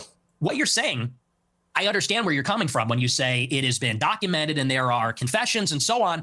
Let that speak for itself. But you don't see, you know, your show is called Piers Morgan Uncensored. Yep. But the United Kingdom is censored and Europe is censored. And if you talk about these things, you will be put in jail in many countries. And I think that's where a lot of people start to say, well, if the truth is so clear and if there's such overwhelming evidence, why do you need to throw people in jail for disagreeing? And you yourself said, well, there is no debate. I think everything is debatable. I think everything at least should be debated. And if the evidence is very one-sided, let the evidence speak. Don't throw people in jail. So do you think that Holocaust denial laws should be overturned? I don't particularly agree with Holocaust denial laws. I don't think people should be imprisoned. Okay. Well, because I have a blanket view now, which has evolved slightly actually over the years, that I have a blanket view that speech should not be criminalized, right? People should be allowed to say what they want to say, and they should be then made accountable for what they say. If you have an employer, they can make a view about whether you are the right kind of person they want for their employment, as they would make a decision about anything else you do in life. So I actually believe that speech should never be criminalized. It's my personal view. I understand why in places like Germany, they have strong laws about it because they want to move on from what they believe was the most shameful moment in their history. I understand that. Do I want that in my country? No. Am I appalled by what has been going on with free speech in the United Kingdom in the last 2 or 3 years? It's crazy that these motherfuckers be like, oh, I want free speech. Even like Piers Morgan is like, oh, I think free speech is fostering debate. When in fact, it's the very same people that were like, you know, doing everything in their power to deplatform people who were pro-Palestine. I guess with respect to Piers, at least he did offer a platform to pro-Palestinian sentiment. But Matt Walsh asked Ben Shapiro if he could watch this video. Too soon killed me. Piers playing Nick's greatest hits and Nick sitting back like Kobe watching his own highlights. Lol. Piers not understanding per capita or Catholic doctrine was hilarious. I don't think he went the way that Piers hoped he would. Yeah, it's all overwhelmingly, I assume it's overwhelmingly brigaded. I'm in Sweden. I stopped learning Arabic to watch this. Uncensored show, but they cut out what Kyan said. Piers pretending to know per capita will never not be, to not know per capita will never not be funny. Ugh, Matt Walsh is still a thing. No, they're dunking on Matt Walsh. They're saying Matt Walsh asked Ben Shapiro to watch this video. Groypers are the one community that brigade harder than DGG/H3. I mean, it's interesting because DGG and Groypers were hand in hand for the longest time. And I think I'm being so serious about this. I think Destiny lost more audience members to the Groypers, including his literal son, than he actually won from the Groypers back to his side. It's the obvious limitations of having a liberal worldview. It's still the same equation of like, why have diet soda when you can have the full strength soda? I understand why in places like Germany, they have strong laws about it because they want to move on from what they believe was the most shameful moment in their history. I understand that. Do I want that in my country? No. Am I appalled by what has been going on with free speech in the United Kingdom in the last 2 or 3 years? Absolutely. It is ridiculous that people have been frog marched to prison cells for stuff they put on social media. Right? So, yeah, I do. I think what is more interesting to me about our exchange is I was not expecting you to go the opposite way. I was not expecting you to be so emphatic that at least 6 million Jews died in the Holocaust. And there'll be people watching this who I think will be very surprised by that, because you have built a reputation for being, if not a Holocaust denier, then somebody constantly questioning in a downward way the number of Jews who were murdered. That doesn't appear to be what your position is now. No, and here's what I would like to see for my entire career. When I started my show, it started with a good faith inquiry where I was questioning a lot of these narratives and I said, what is the answer on the other side? But what I found is that the answer was criminalized. So when you would talk about anything regarding Jews, Israel, the Holocaust, you could be in favor of the official narrative on those things. If you went against, you were banned, censored, and in some countries jailed. And so I actually haven't made up my mind on that because that's not really a matter of interest to me. And there's a lot of analysis and scholarship on both sides of the issue. And I've read both sides of the issue. And honestly, unfortunately, it's hard to judge because there has never been. There's never been a debate on it. And there's never been a debate because of the stigma, because of the censorship. And I think that leads a lot of people to say, well, what do they have to hide? Because you can say on your show, well, I'm personally against how. Yeah, again, we've moved 18 goalposts away from like the real reason, the real ambition behind this. Oh, dude, he really cares about he really cares about everybody learning about the number of Jews that were killed in the Holocaust. That's why he's like, well, we shouldn't have an environment of censorship because otherwise people start questioning it. Like, we need to learn the nuance of Nazism. We need to learn the both sides in this. Yeah, I mean, I guess there is like at least some environment of fear still that he chooses to do this kind of thing instead of just like saying it with his whole ass chest. Holocaust denial laws, yet they still persist and the social consequences still persist. And I think that is the anomaly. And people have to wonder, okay, why is it that way? And what I said in that clip is the reason the Holocaust casts a long shadow is because it confers a political benefit upon organized Jewry. That is what they always fall back on. They cannot be criticized. They cannot be named. They cannot be talked about lest there be another Holocaust. And no other tragedy is treated that way. And no other ethnic group has a get out of jail free card. Just play that. Anti-Semitism and Holocaust. You can do whatever you want and defend all your actions. That's the part that people are getting upset with. That's the problem. I don't know any right-minded person who believes that Jewish people weaponized the Holocaust for their own personal get out of jail free or whatever you called it. You don't know anyone that does that? That believes that? I'm sure there are some people that do that, but it's such a ridiculous generalization.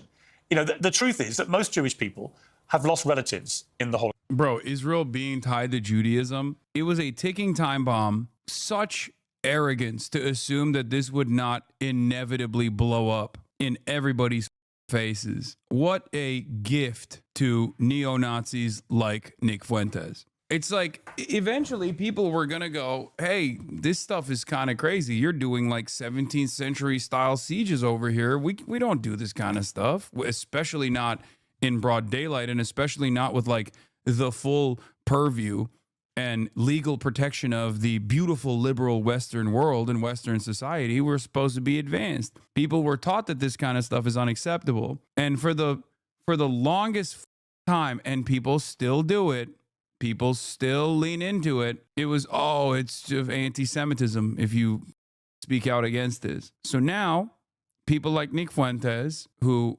despise Jewish people and you know, want to kill Jewish people and do whatever the Hitler did, can turn around and act as though they're simply talking about this from the point of view of criticizing Israel. Of course. Stefan, I want to play you two clips. One is where you talk about Adolf Hitler.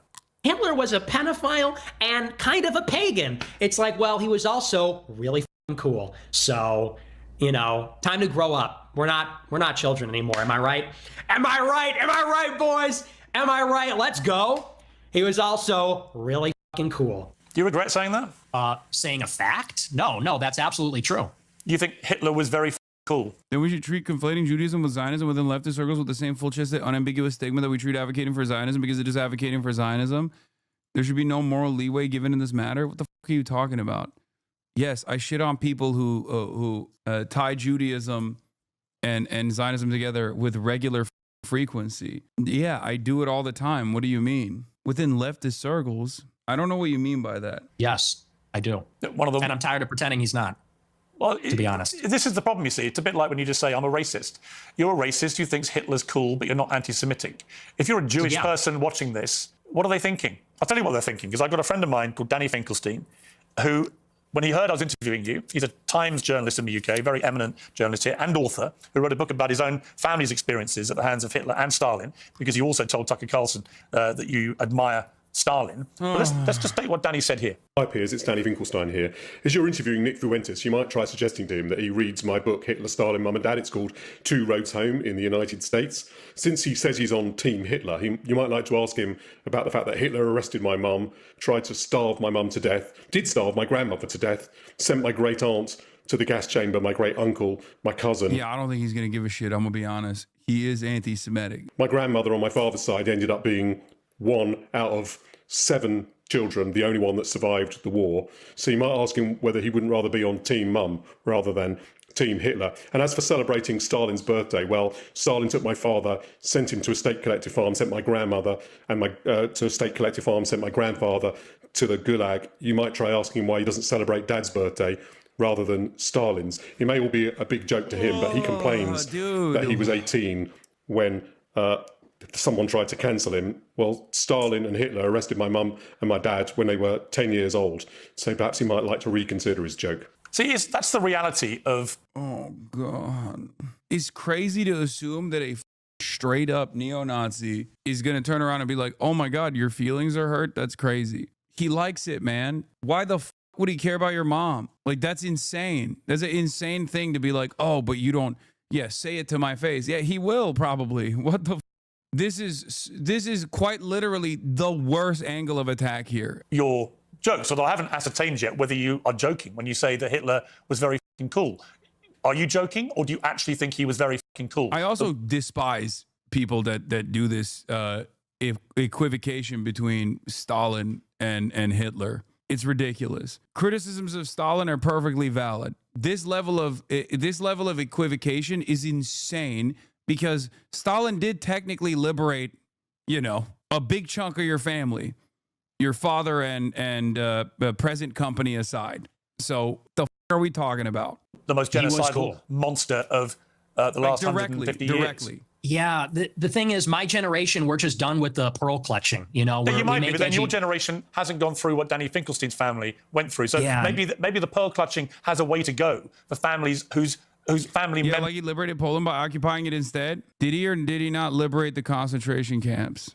It's like talking about England or the United States of America. I do not allow revisionism and hatred when it comes to what Easy Company did. So I think it's ridiculous to do the same thing to a group of people that lost more people liberating the concentration camps than the United States of America did. Get the fuck out of here. Ridiculous. Meanwhile, we're talking about occupation. America still occupies South Korea and Japan, and we nuked Japan. Oh my gosh. Yeah, we got all that. That was not Stalin, Lamau, just millions and millions of Soviet people sacrificed. Yeah, no, that's what I'm saying. What do you mean? It's gross to fucking turn around and be like, oh, these guys are all okay. It's like it's saying the same about FDR. Okay, what the fuck are you talking about? Me mom, like I don't even know who this person is. Why is this person talking to me? This old British guy is saying me mom got killed by Hitler. Because he doesn't find it funny when you say Hitler's very fucking cool. I don't care. I don't care. I know you don't care. That's fine. You don't have to care. But he does care. Does that guy care about America? Does that guy care about me and my country and my family? No. He cares what you, a prominent conservative in America, has to say about Adolf Hitler. And what do you mean by Hitler is very fucking cool? Because I think he's very fucking a monster. Okay. And that's a clip. I think he's very fucking a monster. Do you hear yourself? Yeah, I mean, can we all grow up? I do. Can we all grow up? He murdered 12 million people. He murdered 12 million people. What is very fucking cool about that? Tell me. The edits, it's just cool. The uniforms, the parades, it's cool as a guy. You look at World War II and it's fascinating and it's interesting and it's compelling and it's cool. And, we're just tired of saying these kinds of things. We want to talk like real people and give our honest opinions. And then we literally get. I think saying, ha, ha, ha, that's a clip is way more cringe than him saying accidentally, he's very fucking a monster. Ha, ha, ha, that's a clip. Oh, my God, dude. An old Jewish guy from England who's going to say, oh, that's not very funny, mate. Me mom. And it's like, shut up. Like, no one is in favor of genocide. So let's just get that out of the way. We're not in favor of a Holocaust or genocide. Do you think if half your family had been wiped out by very fucking cool Hitler, you'd still think he was very fucking cool? Or would you think that actually he was a despicable monster who murdered 12 million people, who targeted people because they were disabled or Jewish or Romani Gypsy or whatever it may be? And that he systematically destroyed people, incinerated them in gas chambers. Do you think that you would find it very fucking cool if your family had been through that? Or do you think you would find it very fucking disgusting? And perhaps moderate the number of times you laugh about it, or want to joke about it, or want to abuse someone like Danny Finkelstein, who's written incredibly powerful books about what happened to his extended family at the hands of the Nazis and your other hero, Stalin. See, my point to you, Nick Fuentes, is that in parts of this interview, you try to come across as moderate, but every now and again, the mask slips. And it slipped again here with what you say about Hitler. There's nothing very cool about Hitler. We know that from history now. We know what. I mean, what is the productivity of this conversation? You got him to like openly say he thinks Hitler is based and cool. You got him to do Holocaust revisionism. You got him to say that he's a racist. Like, it's just, I don't know. It's just confusing. You could have just like played his greatest hits on your own and just been like, this guy sucks. Am I right? And be done with it. He's just fucking sitting there and mocking you. It's great for his audience. I don't know. I just think it is very, very dangerous stuff that we're entertaining. But I do have to go right now because I have to do a photo shoot for an article that's coming out. And unfortunately, I have to leave you on that note. We didn't even get to finish this thing. There's another 40 minutes on this.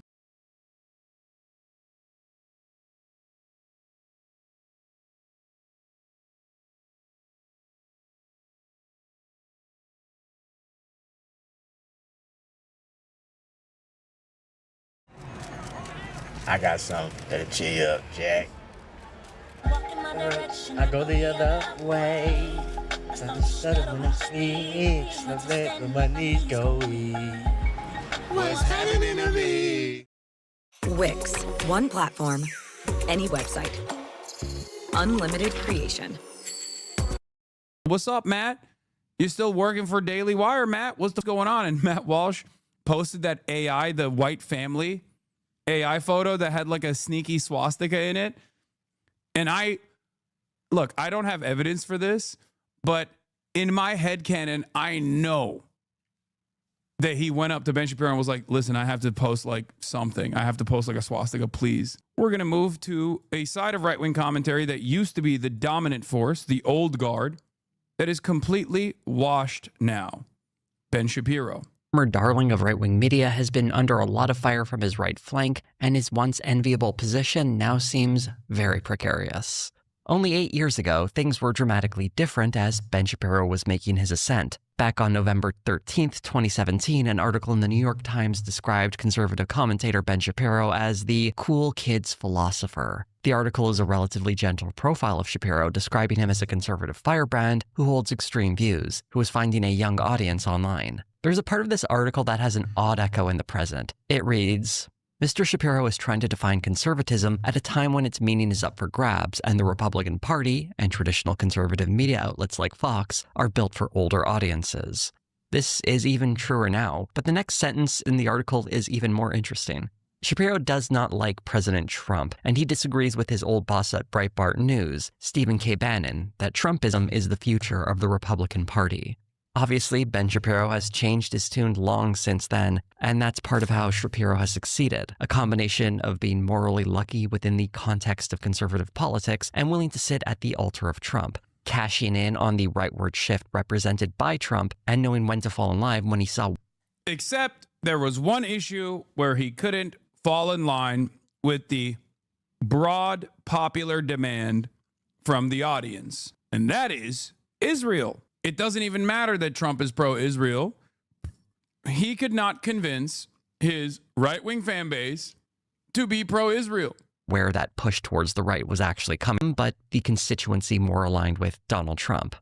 This nimble movement helped him ascend the space to be one of the most popular voices in online conservative media in the early 2020s. But his metrics have been way down in 2025. In fact, I suspect further down than the publicly available data suggests. The reasons are many, and ironically, much of it is Shapiro's own making. I want to look through some of that history and explore just how someone can go from being one of the big dogs in the conservative movement to one of its favorite whipping boys. For those somehow unfamiliar with Shapiro's backstory, the very fast version was that he was a young conservative who got a taste of the limelight in conservative commentary before the age of 20. He tried to break into the world of Hollywood and failed. I've written a couple comedies, kind of hour-long dramedies for, spec script. And have they been bought? No. He helped launch the Daily Wire, a conservative media company that had massive success in its earlier years, although its fortunes have turned as of late. I made a whole video about that if you're curious to learn more. As the Daily Wire weakens as a company, largely as a result of bad business decisions costing them tens of millions of dollars and losing key talent, driving down viewership, being so closely tied to that company has damaged Shapiro's reputation as well. Even though he isn't the CEO who has been driving some of those bad decisions, this company is still very much associated with him as a talent. Where Shapiro stands on a lot of issues hasn't changed much over the years. Going back to that 2017 New York Times article again, his positions are described like this. His views are extremely conservative. Transgenderism is a mental illness, as per the Encyclopedia of Mental Disorders before 2013. Yes, blacks have been historically discriminated against. No, institutions are not broadly discriminated against them today. The rich pay too much tax. Abortion should be illegal. Social Security ought to be privatized and Obamacare repealed. This is something I just want to mention off the top that, while Shapiro is currently losing ground to people more extremely right-wing than he is, back in 2017 he was already considered pretty far-right too. That should tell you a lot about the state of modern conservatism right now, at least in the media space. One key issue is that Shapiro has been a steadfast supporter of Israel, making him vulnerable to criticism as he continues to run cover for the obvious side happening in Gaza, a sentiment that became... It's literally, I'm telling you, I saw this happening and I called it ahead of time, like Babe Ruth. It's Israel. That's it. And if he was Christian and still kind of pro-Israel, but at least could like dance around the issue, he wouldn't have lost as much support. But the very fact that he is openly Jewish and super pro-Israel, like overtly pro-Israel, is precisely the reason. I said this for the last 2.5 years, pretty much. He was already on a downtrend to begin with. But that was it. Every Republican that would not actively say, not just like Israel is wrong and bad, but also on top of that, even say that Jews are wrong and bad and love Israel, was going to get pounced on. More popular in mainstream media throughout 2025. In addition to that, there are several prominent right-wing creators, specifically Nick Fuentes and Candace Owens, who very much hold a grudge against Ben Shapiro. As Shapiro's view numbers sharply dropped through 2025, he was motivated to respond to the growing... Charlie Kirk's method for this was being, not Jewish, he's Christian. Okay. But then also really increasing the intensity of his reactionary sentiment on all of the other marginalized identities like black people, immigrants, women, trans people. Like, Charlie would try to distract the base, right? He would distract the base by just actively beefing up the whole, like, oh, I just, like, despise, all these other different races. Like, I love Donald Trump, all this shit. To try and carry their attention, to try and hold the coalition together. Matt Walsh does the exact same thing, by the way.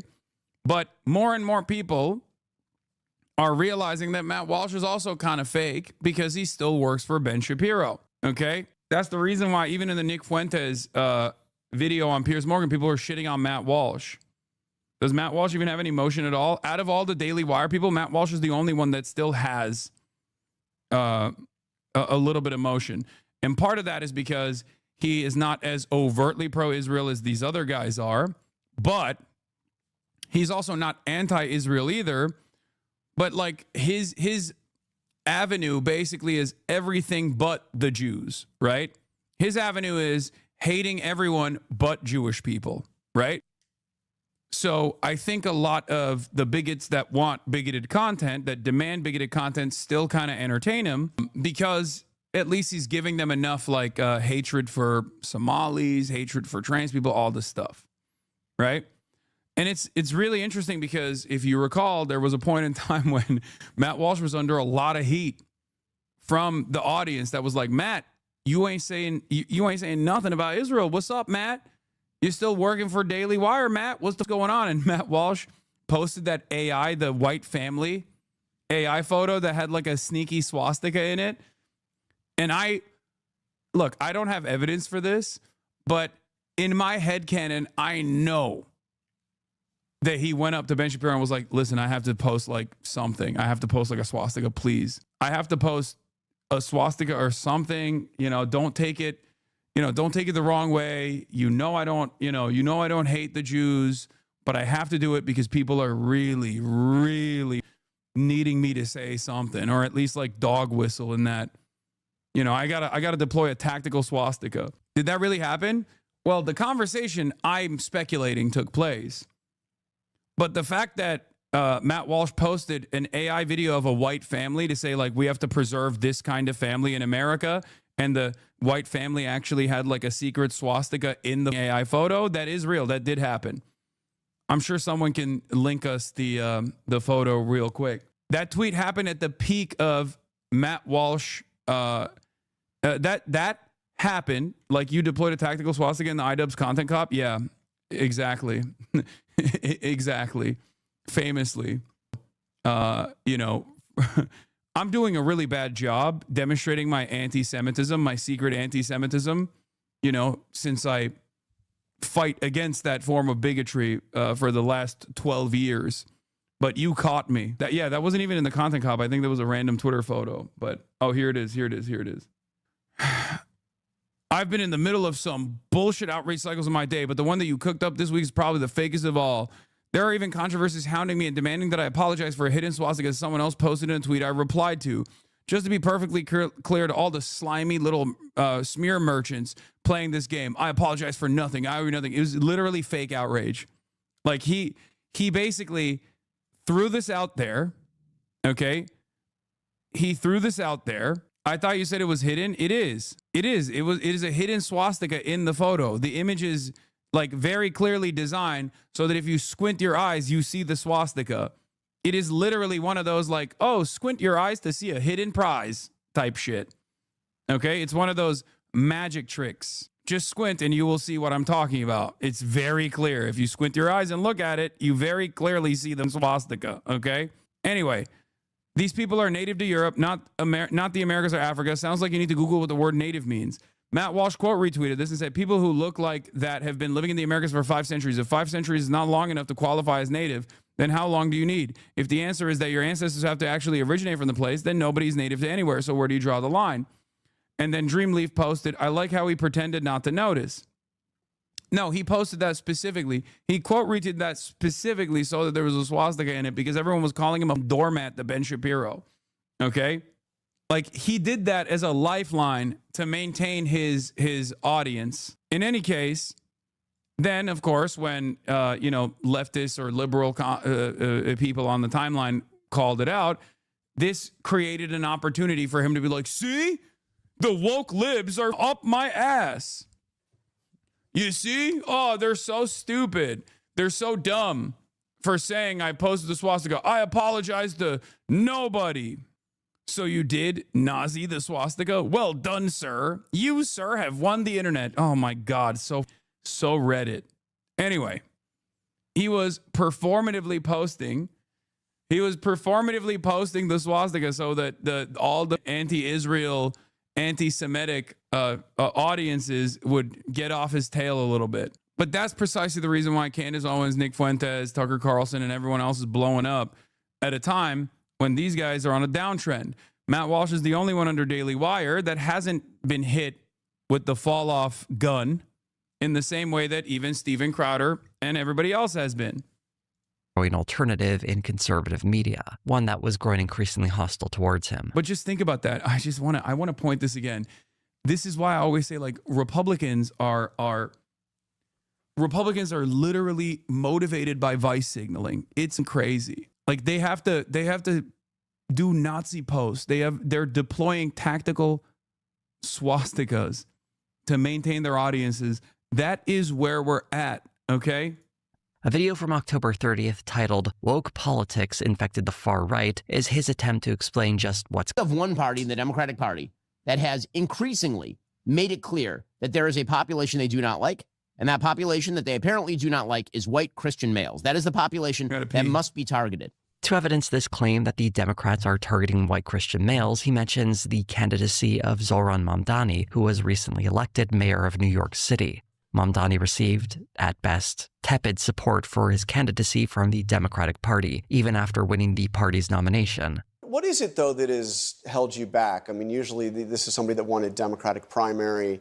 You know, it usually wouldn't be that much of a question whether or not, you know, a congressman from the city of New York, the Democratic leader, would endorse him. What's given you pause? Well, we've had very good conversations over the last few months. He even had supposed fellow Democratic politician Andrew Cuomo run against him in the general election. Whatever problem Shapiro has with Mamdani, it's incredibly dishonest to present him as a representative of the Democratic Party as a whole, or even someone warmly embraced by the party. It's one of the ironies of Shapiro, though, trying to present the left as being taken over by the extremists, when he has folks even further right than him entrenching themselves on the right. Shapiro's other example of the left targeting of white Christian males is even sillier. You're people of faith? You go to church on Sunday and pray in church on Sunday and pray on people the rest of the week? What is this? What is this? Right, the kind of scorn that Nancy Pelosi has for religious people, religious conservatives who go to church on Sunday and disagree with her on politics. Well, that has led to a massive backlash. I don't even know how to respond to this. I'm not even convinced that Pelosi is putting on an accent here, but it does remind me of how Candace Owens will string together nonsense anecdotes like these, attach them to a narrative, and pretend like it's a settled story. Again, another irony considering Candace Owens and Ben Shapiro are very much at odds, when their methods are quite similar. He gets sillier later on when he talks about how speaking Spanish is completely fine, but apparently when Mamdani does it, it has an undertone. If you want to appeal to an audience, speaking to them in their home language is a smart thing to do. But the entire undertone of everything Mamdani does is, I am one of you, right? I am an immigrant. I am not of Western culture. How does speaking Spanish signal you aren't part of Western culture? The language comes... Yeah, it's awesome. It's awesome. He just can't hold the coalition. It's also hilarious because Candace Owens and Ben Shapiro agree on pretty much everything, just like Nick Fuentes and Ben Shapiro agree on pretty much everything, with one exception. Okay? And they agree on even, like, you know, bombing Venezuela, for example, right? The only thing that they don't agree on is Israel and Jews. Israel and Jews. Okay? It's a pretty solid exception, it seems. It's such a consequential exception that a lot of these people that spent their whole lives learning about how to be more effective as a racist in the marketplace of ideas from Ben Shapiro have basically all abandoned Ben Shapiro now for the Nick Fuenteses of the world. From as far west as you can get in Europe, and it's spoken almost exclusively in the Western Hemisphere. What he means by Western culture here, I suspect, is whiteness. It's the only thing I can imagine him meaning because he's certainly not talking about geography. The problem with Shapiro's argument here isn't that it's laughably silly, at least that's not the problem I want to spend much time on. The problem is how similar it sounds to arguments made by white nationalists like Nick Fuentes. Although Fuentes hates Shapiro, I doubt there's much he'd disagree with when it comes to Shapiro criticizing the Democrats for attacking white. So you're telling me Nazis stopped liking a Jewish man? I mean, if you recall from the Tucker Carlson conversation that Nick Fuentes had, he quite literally said he learned about the Great Replacement, about white people being displaced in the United States of America, a Nazi theory, from fucking Mark Levin, another Jewish man who is a neocon and a huge dick rider for Israel. So yes, a lot of these Nazis don't start off as Nazis, but they do certainly learn a lot of Nazi sentiment from conservative Jews. They learn it from, you know, conservative WASPs and conservative Catholics as well. But this is the one issue where they will always inevitably arrive at the maximalist position where they start blaming the Jews. The Nazis still love a Mexican gay man, a black woman, and a black schizophrenic man. We've reached race-blind Nazism. Yes. Christian men. It all contributes to the same political project. While Guys, Ben Shapiro and David Horowitz, rest in piss to David Horowitz, former trot turned neocon, major Islamophobe David Horowitz, are responsible for half of these fucking Nazis' careers. Okay? That's what's so fucking insane about this story. David Horowitz and Ben Shapiro created Candace Owens. Do you understand? Created Candace Owens. They are responsible for Candace Owens. David Horowitz plucked Candace Owens from writing an anti-Trump blog in 2016 to conservative fame. Her career was elevated by first David Horowitz, then Charlie Kirk, and then Ben Shapiro. Like, she is now one of the most prominent anti-Israel voices in American politics. One of the most prominent anti-Semitic and anti-Israel voices in American politics. these guys are openly hostile towards one another, they are very much pushing in the same direction. Shapiro goes into greater detail about how he believes this rise in bigotry on the right arose, and he can only express it in terms where he accuses the left. So if the left says that white Christian males are the problem, the way that you respond is instead a DEI for precisely the people who are said to be the problem. Right now, the idea is that the systems should only benefit white Christian males. It's cute that he's trying to rope DEI into all of this, because there's actually a term already for what's being tried here, and it's called white supremacy. And trust me, no one from the right got this idea from the left. And I'm sure Shapiro knows that, but he needs to play these word games to massage this civil war within the right as somehow being the left's fault. When you spend your entire career relentlessly attacking the left and excusing the right, he can't even attack the extremists on his side without first pretending like this is somehow the left's fault. When the truth is, if anyone is to blame here, it's people like him who have been turning a blind eye to this growing problem the whole time. Not because he's unaware of it, but because he's ideologically more similar to it than he's willing to admit. There's a great example of Shapiro's own. Yeah, this whole like, oh, actually the anti-Semitic right is actually the new woke right is so fucking stupid. Like, it was such a desperate, attempt to try and hold on to the hemorrhaging base, right? And it was such an abject failure because like those guys are literally taking the maximalist logical position that you have created your entire world around. Fuck everybody that's not white, okay? And if you are not white, you still have to abide by white supremacist values. In that dynamic, when Jews are also not considered white all of a sudden, why the fuck shouldn't you shit on them? You know, especially if you're a Christian, especially if you're Catholic, you're like, America's a Christian nation. America's a white Christian nation. If you're a Christian nationalist, why the fuck wouldn't you turn around and say, yeah, and also Jews are also a parasitic force that's destroying the country in the same way that they say about, you know, Mexicans, Guatemalans, black people in general. It is you, Ben Shapiro, that comes across as woke. It is those who try to maintain this weird inconsistent position where it's like everyone who's not white can get it except for Jews. We are doing DEI only for Jewish people. That's the way that right-wingers approach this. That's the way that most right-wingers understand the situation. They look at you and they go, what do you mean? Why are you so woke about Jewish people? Why are you so woke about Israel? Extreme standards in this very video. He has the audacity to claim that Donald Trump is a normal president.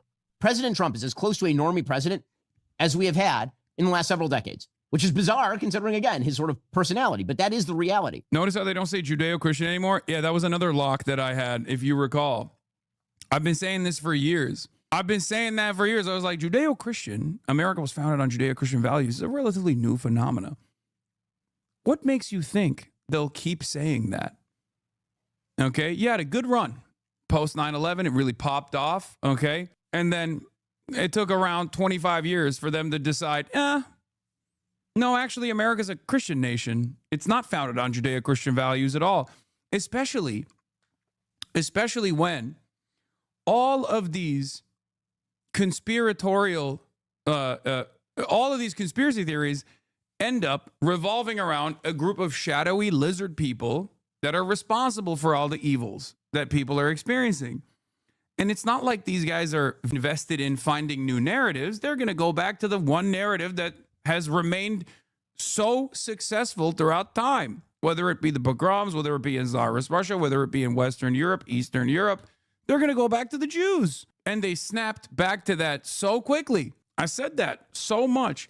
I urge you to go back and listen to my Oxford Union speech. Okay? If you watch it now with today's perspective, you will see every single thing that I warned against happening in real time.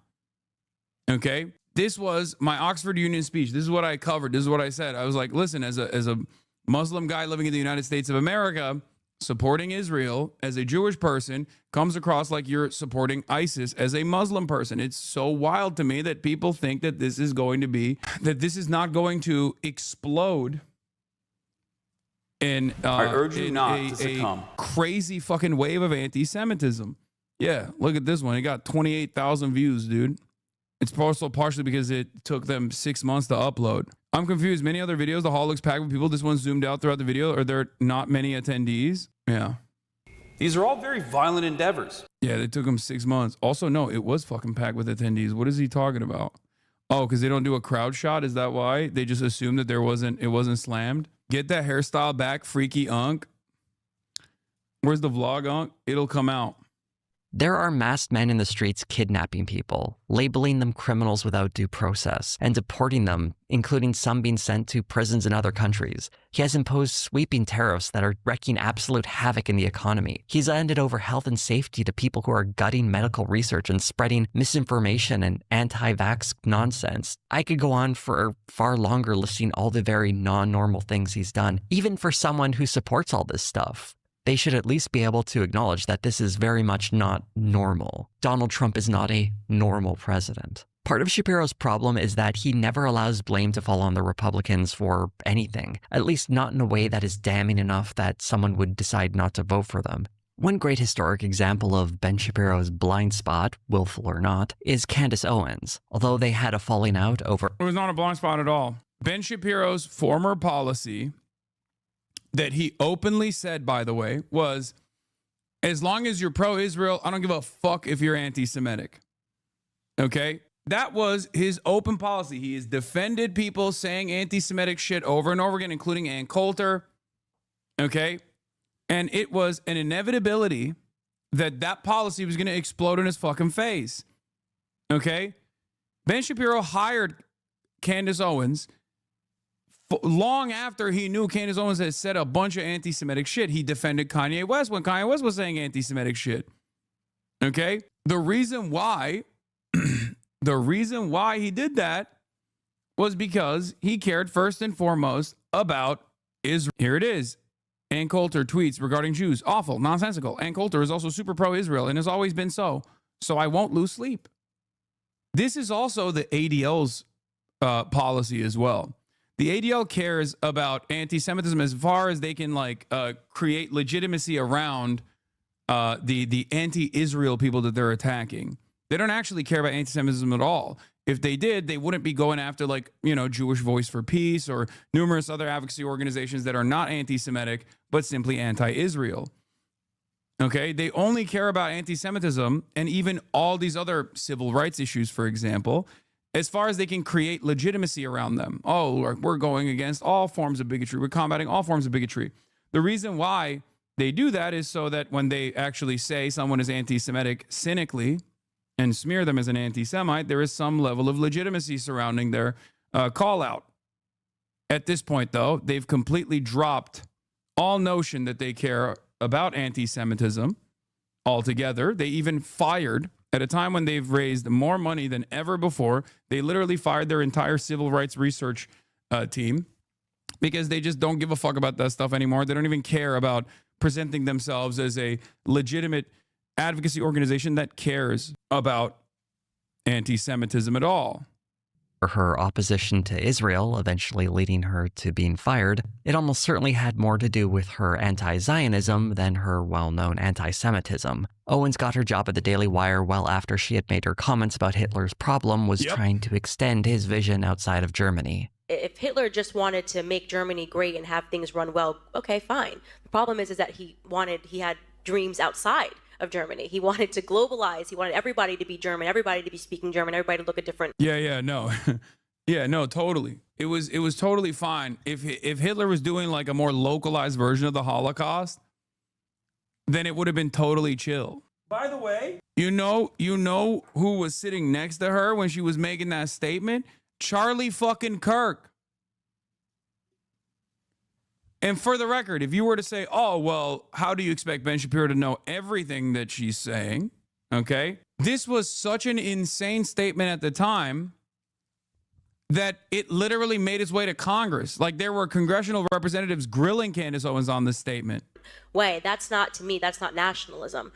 Anyone with a grade school understanding of history should be well aware that Hitler's vision was pretty bad for Germans, too. Yeah, if he just did Dachau and now Auschwitz, he would have been fine. Is a fantastic take. Particularly if they were Jewish. Owens also defended Kanye. Hitler's There it vision is, was look. pretty bad for Germans too, particularly if they were Jewish. Kirky.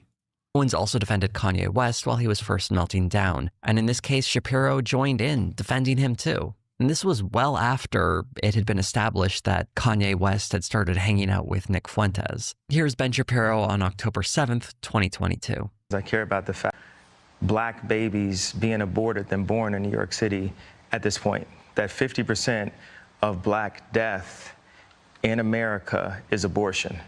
So I really don't care about people's responses. I perform for an audience of one, and that's God. Wow. I mean, frankly, that sounds fantastic. Frankly, Kanye sounds much more sane than virtually everybody else in public life. No, Ben, don't do that, Ben. Oh, Ben. Ben, you don't realize this is always so funny because, like, I'm sorry, but it's insane not to notice that every single prominent figure that openly loses their minds on the timeline in a very public fashion ends up finding themselves in the throes of right-wing sentiment for some reason. Very strange phenomena.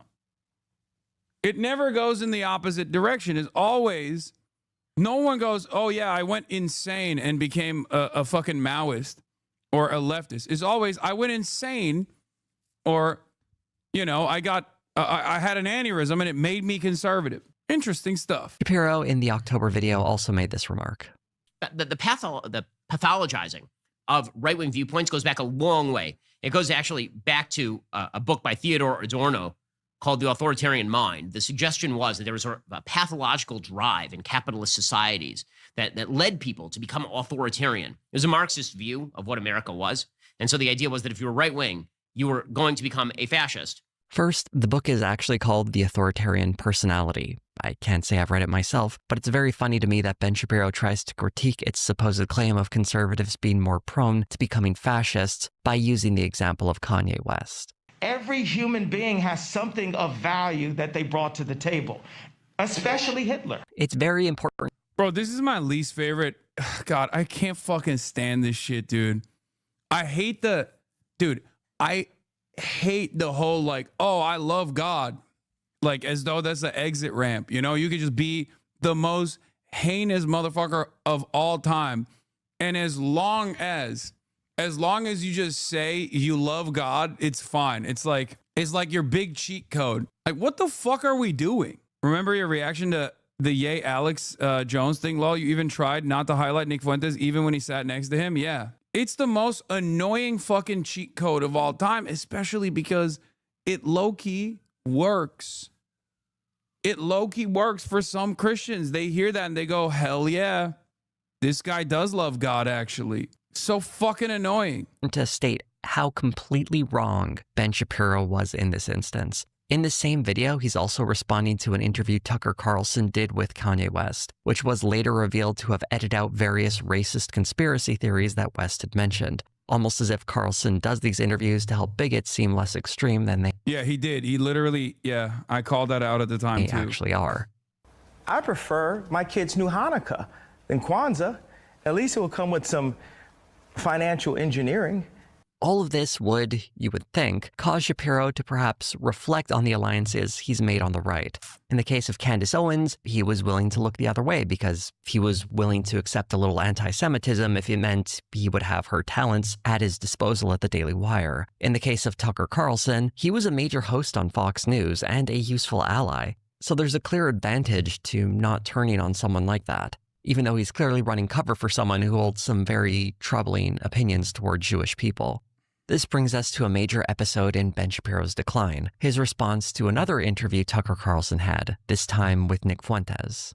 Tucker Carlson's interview with Nick Fuentes was a gentle one. Fuentes, as usual, went on diatribes about the Jewish community. They have this international community across borders, extremely organized, that is putting the interests of themselves before the interests of their home country. Although there was some pushback against Fuentes, Carlson seemed more like he was giving him tips on how to appear more palatable to a wider audience.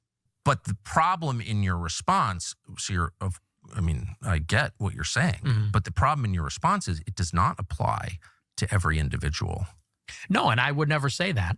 Okay. Well, I just think it's important to say that. There's a presumption in everything Carlson says that he and Nick Fuentes generally agree, but Carlson just wishes Fuentes spoke more delicately about the subject. It both ingratiates Carlson to Fuentes' audience while giving Fuentes mainstream credibility. Oddly enough, in his response to this interview, Ben Shapiro had a similar takeaway.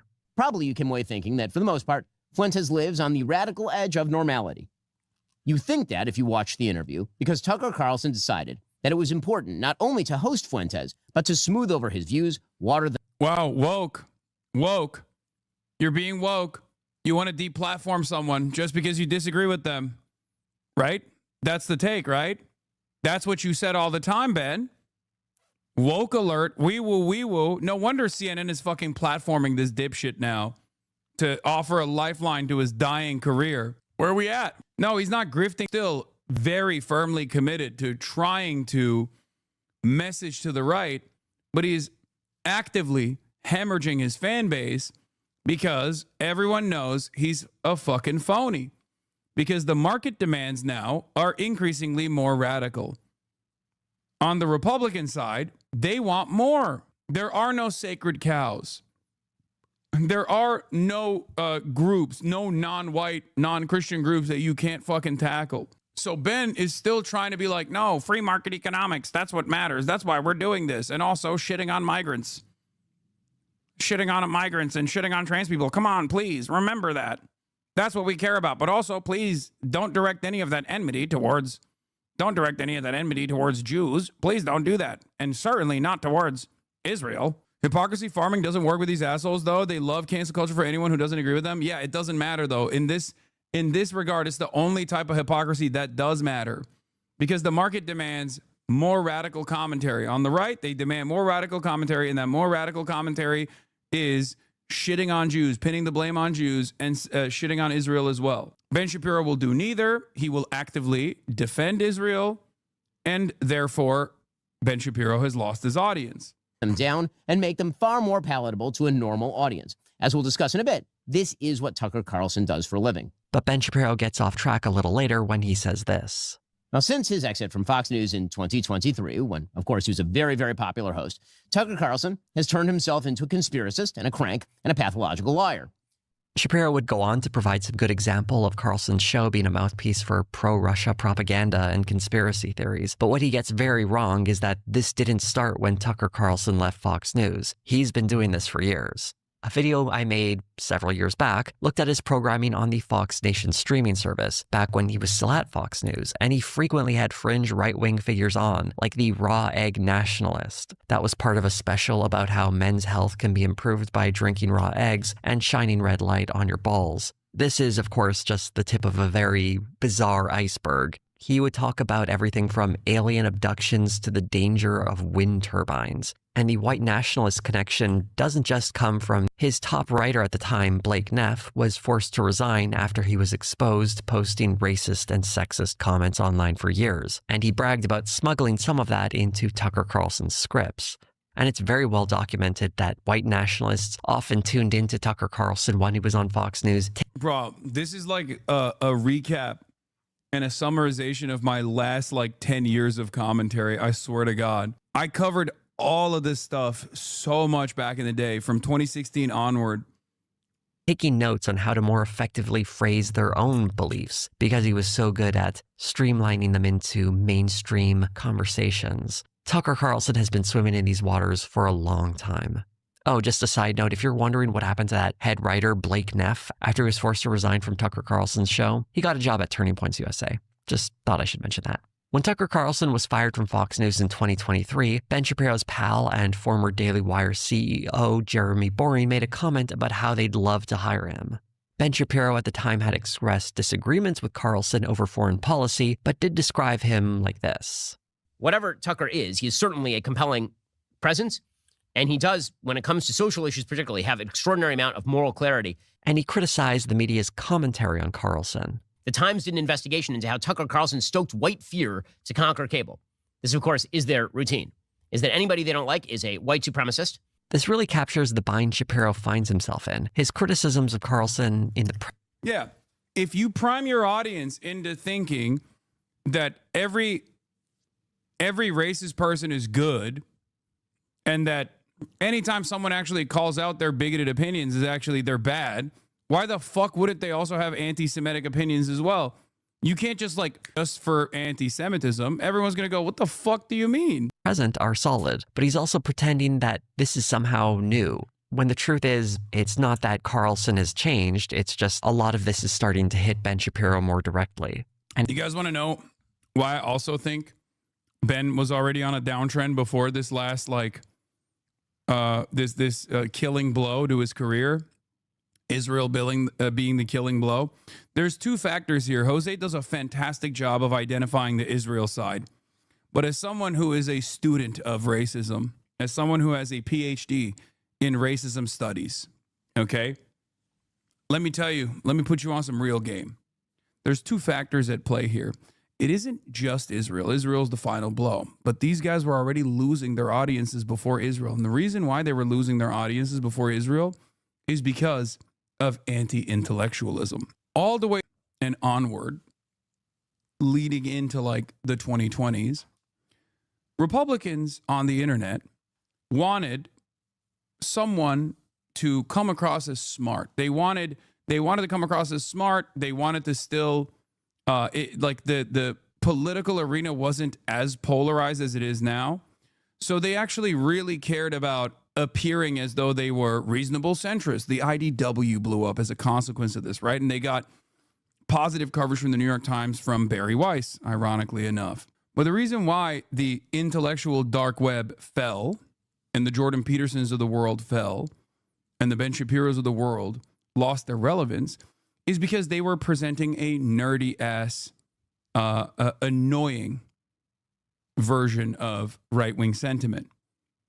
It was actually Andrew Tate that kind of busted this. When Andrew Tate came into the fold and presented an openly anti-intellectual argument that was slammed with machismo and more focused on the aesthetics of being a man and what it looks like to be a man, guys like Ben Shapiro were seen as boring fucking losers, okay? People wanted more. People wanted someone that was more charismatic. People wanted someone that was more fun to watch, easier to consume.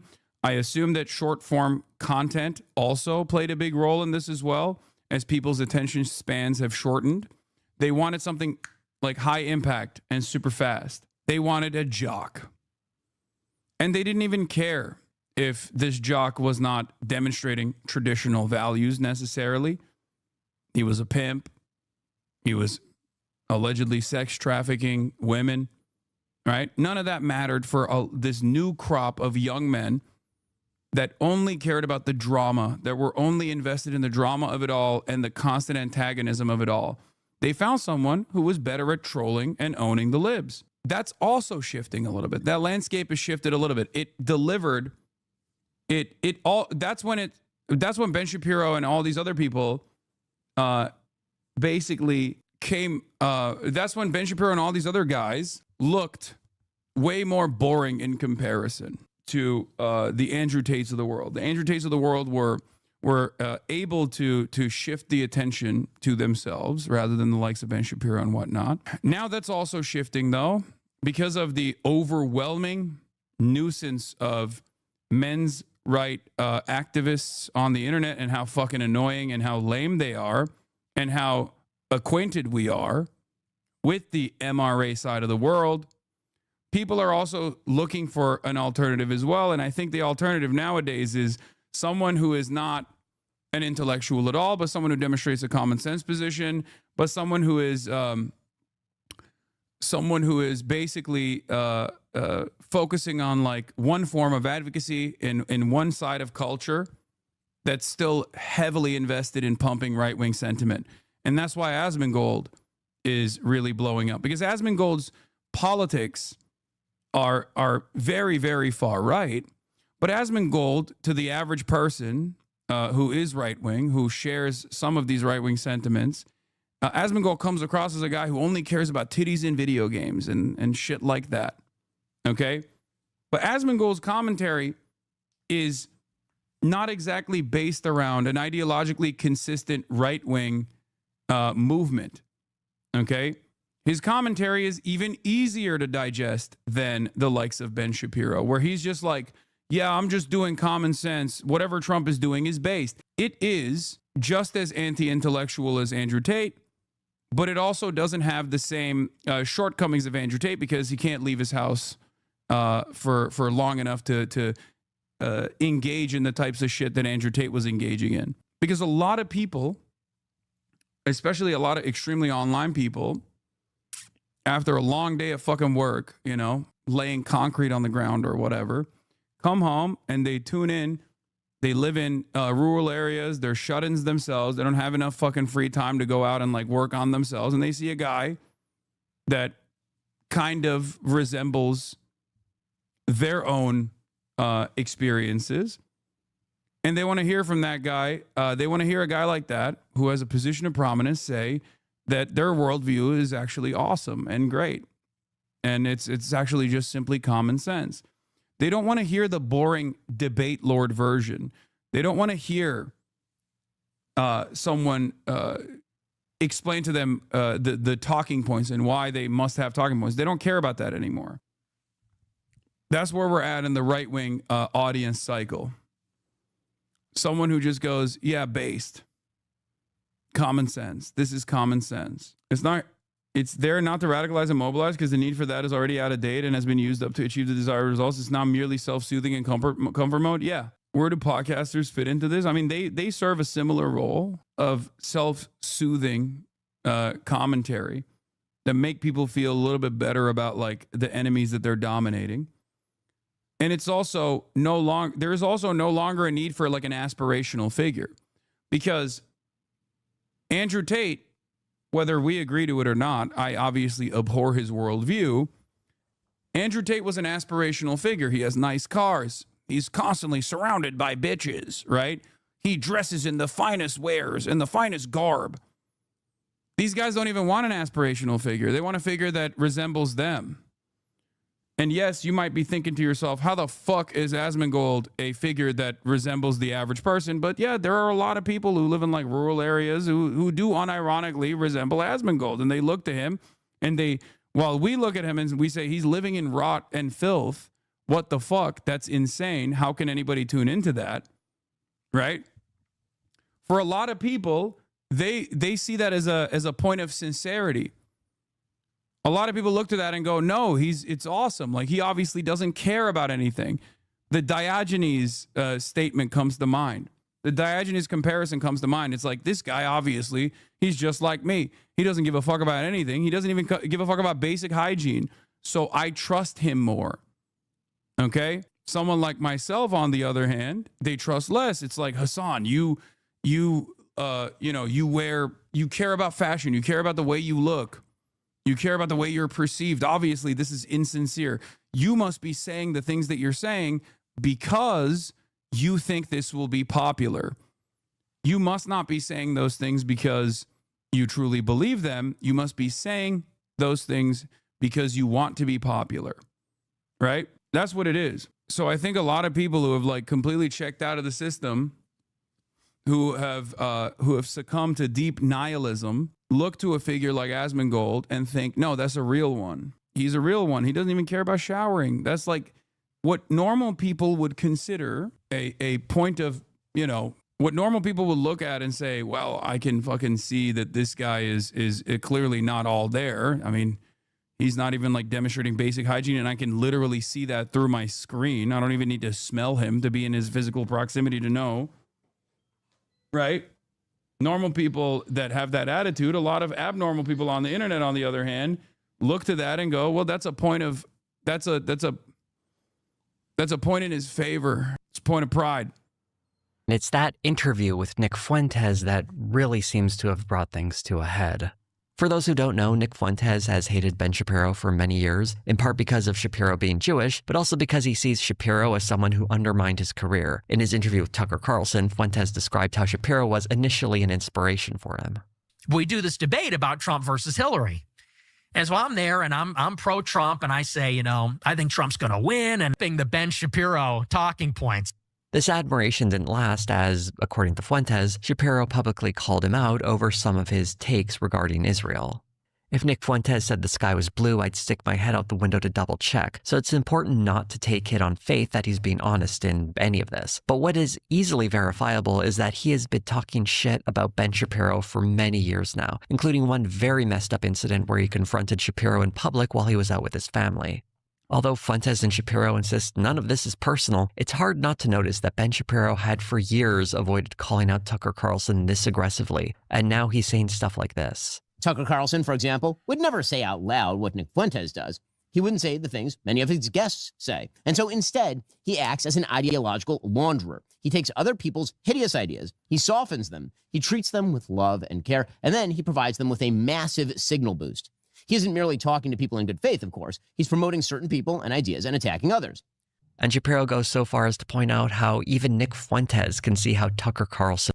Like, Ben Shapiro, if this wasn't about Israel and anti-Semitism, would be saying the exact opposite. He'd be yelling at the left or saying and go, this is guilt by association. Why can't we have a normal, honest conversation with people that we disagree with? Okay? That's what he'd be saying. So his audience is probably expecting that. Well, the audience that remains. is a fraud. And after years of bragging about being an elite, bragging about being so out of touch and so rich, now he's going to be the spokesperson for all the white people. Now he's going to roll up his sleeves. I just like to hunt and fish in my log cabin. I care about Klarna and credit card debt. And now Ben Shapiro is very much on board with the idea that Tucker Carlson is spreading the same ideology as Nick Fuentes, which is especially ironic considering just a few years ago, he put out a video titled, "Tucker Carlson is not Nick Fuentes," where he defends Carlson when his rhetoric was compared to Fuentes's. This is a godless country. I hate it. You're right. They're godless. That is exactly right. I never talk like that. But it's pause it true. right there. Okay, so again, this idea that if you say that God has gone absent from the public square, that you're in league with Nick Fuentes. No, Nick Fuentes literally says that he wants a Catholic dictatorship in the United States. That is not the same thing as what Tucker Carlson is saying. This is the stupidest game. It's incredible that not even 3 years later, Ben Shapiro is going after Tucker Carlson for being aligned with Nick Fuentes when he was criticizing The Daily Show for noticing patterns in their rhetoric. I want to highlight another part of the Carlson interview of Fuentes that might explain the phenomena going on here. When you get attacked, when people call you names, like they always called me racist, and I would always think to myself, I'm actually not. Maybe the point is to make me racist. Where you just get to a point where you're like, well, if you're going to slander me, then I'll just become the thing you're calling me. I do think that's a feature of human nature, don't you? Mm-hmm. This is, of course, a deeply silly thing to say. It's basically recreating that webcomic of someone who said they had no choice to become a Nazi because someone made a comment about Trump supporters being racist. Ben Shapiro said as much when Megyn Kelly asked him about it. I'm a little tired of the excuse that if you are called something enough, that justifies all of the subsequent activity. I've been called every goddamn name in the book. Every name in the book, and I have not, but I have not shifted my positions because people call me names. That is a childish thing to do. He's absolutely... I agree. Wow. I think you're a pussy and a coward. If someone calls you a racist, I've been called a racist, I've been called transphobic, I've been called every name under the sun. My positions have not shifted at all through that name calling. If you actually change your entire worldview because someone called you a racist, then maybe you were kind of racist. Maybe the people calling you out were potentially right. It shows me that you're a spineless individual. Okay? Now, this doesn't mean that people should go balls to the wall and take like minor transgressions and turn them into major points of contention, right? They shouldn't do that.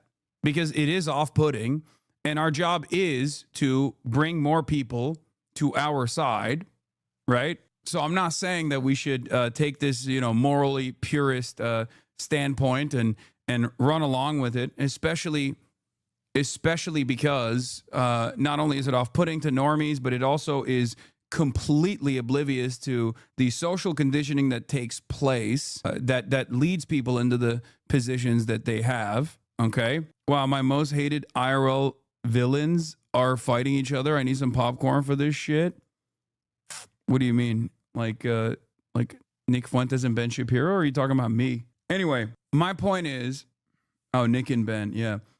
My point is, there is a tendency on the left to go, we are morally righteous, and therefore you have to abide by my standard. You have to abide by my worldview. And even if you're morally righteous, even if you are morally on the right side, you still can't market like that. Unfortunately, you got to brand build a little bit. You got to market a little bit, okay? And you especially have to do that in America, where there has been so much anti-socialist, anti-left sentiment that has gone unchecked and uncontested, that has basically warped the collective consciousness of Americans. You have to be extra. You have to go extra hard in terms of your advocacy and in terms of branding and in terms of marketing your worldview to others. And that comes, or at least that starts with a place of understanding. Absolutely right here. And one thing I noticed that every time I agreed with Ben Shapiro on something, it's when he was saying things people on the left have been saying for years, which honestly speaks to how effective we are at criticizing the right, whether they acknowledge it or not. Tucker Carlson plays the same game. Recently, Ben Shapiro made some comments about retirement that went viral. No one in the United States should be retiring at 65 years old. That was a classic. That was a classic fucking free market capitalism advocacy moment from Ben. I love when these guys get honest, dude. I love when these guys get so honest. You are not going to ever retire, and you are going to like it. You're going to eat the bugs. Frankly, I think retirement itself is a stupid idea unless you have some sort of health problem. Yeah. Yeah, obviously, it's easy for you to say. You talking to a fucking microphone, dumbass. Yeah, good luck. Good luck with that message. Working in an Amazon distribution facility for pennies on the dollar until you fucking die. Yeah, how do you make that advocacy for people who are working like normal jobs? It's fucking ridiculous. There's no way he actually believes that. Oh, he unironically does. What do you mean? That's his fucking worldview, brother. What? Says you? Yeah, exactly.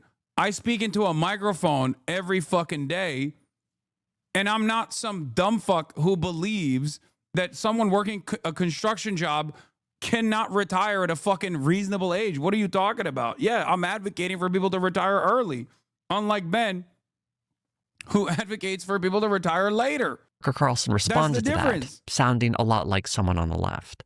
Poorer people, working class people, blue collar people are aching. They have trouble walking. Their backs hurt. So retirement for a man who climbs ladders is a little bit different from a man who hosts a podcast.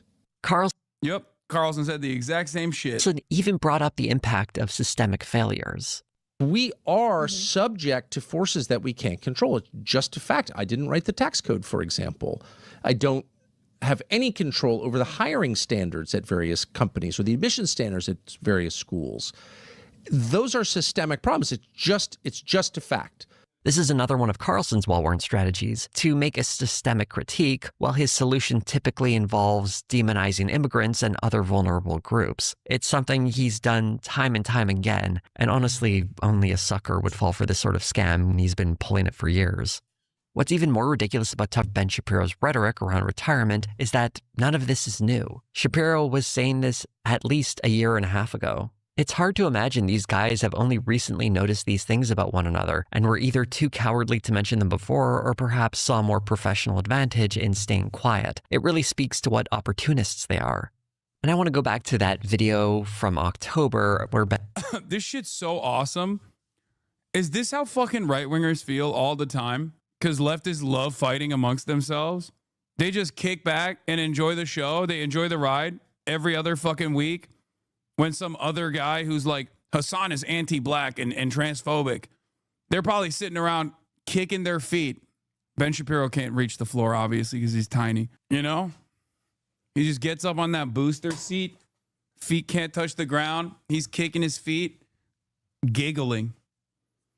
Yes, this is what apolitical people jerk off to. Yeah, it's awesome. Kicking his tiny little feet, taking his little booties off with the boosters. Honestly, an underrated feeling. No, dude, we need more of this. I love it. I personally love watching right-wingers fight one another. It's awesome. Ben Shapiro was complaining about woke politics infecting the far. Been playing with these forces for so long. Then you leave a comment like, all of these people are trash. Yeah.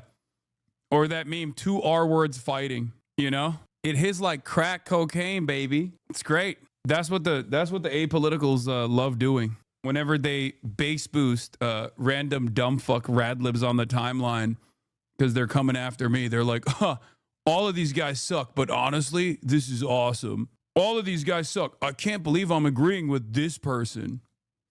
It's like, bitch, you don't even agree with the supposed angle of attack. You don't agree with being called transphobic. You hate when people call you transphobic. It's now too late for them to dissociate from those forces. One of the big complaints he has about figures like Tucker Carlson and Nick Fuentes is that they push anti-Semitism. But back in 2011, Ben Shapiro tweeted this: "The Jewish people has always been plagued by bad Jews who undermine it from within. In America, those bad Jews largely vote Democrat." In his book, Primetime Propaganda, the true Hollywood story of how the left took over your TV, he described how liberal Jewish people had taken over Hollywood to advance a left-wing agenda. He's also run cover for the Great Replacement theory, trying to detach it from its anti-Semitic origins into a more pliable concern over how... Yep. You taught the next crop of Nazis the fucking Great Replacement theory, and all it took for them was to read one extra fucking meme about how Jews are responsible for the Great Replacement and how Jews are responsible for wokeness running amok and destabilizing Western civilization, and they all turned on you. Good job, Ben. Good job. You did it. You fucking did it, you dumbass bitch. Demographics impact voting. There's something very unsettling about how Ben Shapiro was perfectly happy to point the finger at bad Jews, but somehow thinks it's the left that's convincing parts of the right that there's some kind of Jewish problem. He seemed unaware of the fact that there are actually some pretty powerful anti-Semitic forces on the right that have been there for a very long time, and maybe the reason they liked him is because... Also, before people say like victim, I know you're joking, you say victim blaming much, but it's like, what can you do at that point? First of all, he's not a victim, okay? You know, the most consequential thing that's happened thus far to him is that he's lost his fucking audience, and I will celebrate that every day of the fucking week. And secondly, he did work really hard to make this happen while attacking people like myself. What can I do at that point? It's the same principle behind the ADL too. It's like, you did it. Good job. Good job. You did it. You attacked some of the only prominent anti-Zionists that were not anti-Semitic, and you created a marketplace for the anti-Zionists that were anti-Semitic. You did it. They found him kind of useful. It's a bit of a tired point, but it hasn't stopped being true. Ben Shapiro is being devoured by the monsters he helped protect, and I suspect it's happening more aggressively than people might expect. While looking at some of Ben Shapiro's recent videos, I couldn't help notice that the metrics seemed a bit off. For example, his long-form videos do very well, but his clips have dreadful numbers in comparison, something that historically hasn't been true for his channel. If we look on Social Blade, we can see a large drop-off in viewership. God damn, son. Oh my God, a fucking historic fall off. Woo, sheesh. Smoking on the Ben Shapiro pack. Oh my Lord. Over the past year. So at first glance, it seems as though his current audience, what remains of it anyway, has a very different viewing habit than his old audience.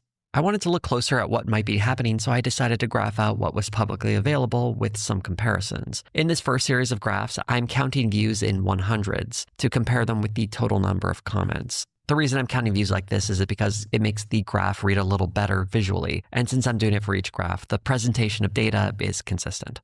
Looking at Ben Shapiro's long-form videos, there is a big disparity between the number of comments and the number of views, especially when we compare the number of comments to his short-form videos, where they track much more closely. If we compare him to other channels... Where's the dip coming from? Wait, where's the big dip coming from? Hold on. Oh, this is all 2025 numbers. Never mind. I want to see... Oh, wait, here it is. 2023, October... You can kind of map out this trend here, interestingly enough. Picking up steam here, picking up steam. And then kind of feels like it's all down since then. I wonder what happened. I guess he too had October 7 levers, but he never ended up recovering from the October 7 levers. I guess his October 7 levers were leaving for a different reason. Interesting. I wonder if there's another content creator I can think of that has damn near identical metrics. There's definitely some podcasts out there. Presentation of data is consistent. Looking at Ben Shapiro's long-form videos, there is a big disparity between the number of comments and the number of views, especially when we compare the number of comments to his short-form videos, where they track much more closely. If we compare him to other channels, in this case I chose Candace Owens and Matt Walsh, we can see that Shapiro's long-form videos are getting much less engagement. And if we go back in time to January of 2025, Shapiro's long-form videos are a bit closer. There is still a gap, though not quite as big.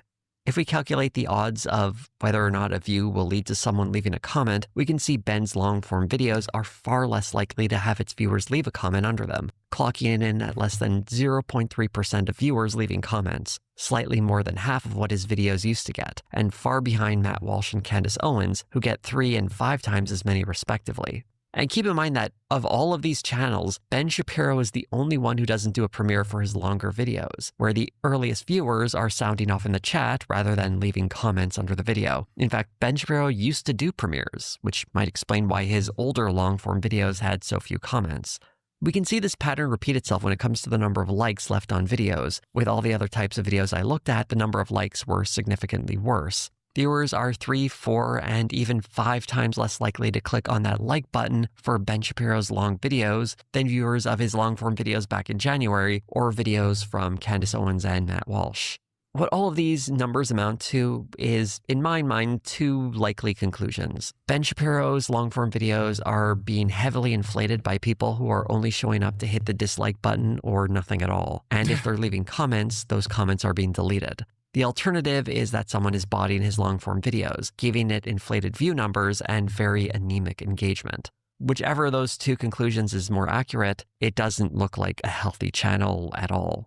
I should mention that in my calculations, I did omit one video from Ben Shapiro's channel, the November 3rd one, titled Tucker Carlson Sabotages America. That one actually has metrics that reflect something that has nearly 1 million views, and it's also the one that has the most negative comments towards him. It seems like Ben Shapiro's only means of getting big numbers of engaged viewers these days is by being a lightning rod for hate. While we're talking about data, though, I also wanted to share some info I came across from Open Measures that attempted to gauge Nick Fuentes' growing profile and how it doesn't quite match the narrative around his ascent. Although Fuentes saw a massive spike in social media chatter about him after Charlie Kirk's murder, that growth has largely gone down. The Tucker Carlson interview didn't move the needle in nearly the same way. Most of the time Fuentes gets hyped up, people cite his Rumble stats, but it's something of an open secret at this point that Rumble's numbers are almost certainly bogus. My own investigation a while back found they were inflating their live stream view counts, and I would be shocked if that was the only metric that was being fudged over there. I say all of this to remind everyone that these figures we're talking about today are incredibly niche. For fun, let's go to Ben Shapiro for that. Every big audience in the media, you're talking about 3, 4 million people. The electorate in the United States is generally about 160 million people. I think one of the mistakes politicians make is they look at X and they say, this is representative of the American body politic. And that is just too online. It's just way too online. He could be talking about Nick Fuentes, Tucker Carlson, or even himself. But their importance, specifically... What are Hasan's thoughts on Nicki Minaj Coke rant? I don't care about this shit. I have no idea what it is. I hope you're doing all right, Casey Tron. To conservative politics, I think reflects how terminally online politics has become now. Further getting detached from real people and instead being obsessed with these internet celebrities as if they've somehow permeated the mainstream when... Him reading that, Lamau, thank you, Hasan. I'm not trying to get my ass eat by the Barbs right now, okay? I love the Barbs. Actually, the Barbs are struggling. Nicki Minaj's pivot to pro-Trump politics has been pretty wild. Another one of my ops that went right wing. Another one of my ops. I need an apology from all the Barbs that said I was aging at the speed of white, that I was being racist towards Nicki Minaj, all this shit. Where are they at now? I need to be able to go to a Sephora without fearing that I will be assassinated now. Okay? They're still with Nicki Chill. Wait, really? They still here, don't worry. Why did Nicki Minaj become an op? Because I ratioed her back when she was glazing Tucker Carlson during peak COVID. Really, they are big names within a small conservative online media space. At some point, Donald Trump is going to retire from public life, likely due to failing health. And right now, all I'm saying is there is one guarantee, okay? There is one fucking guarantee.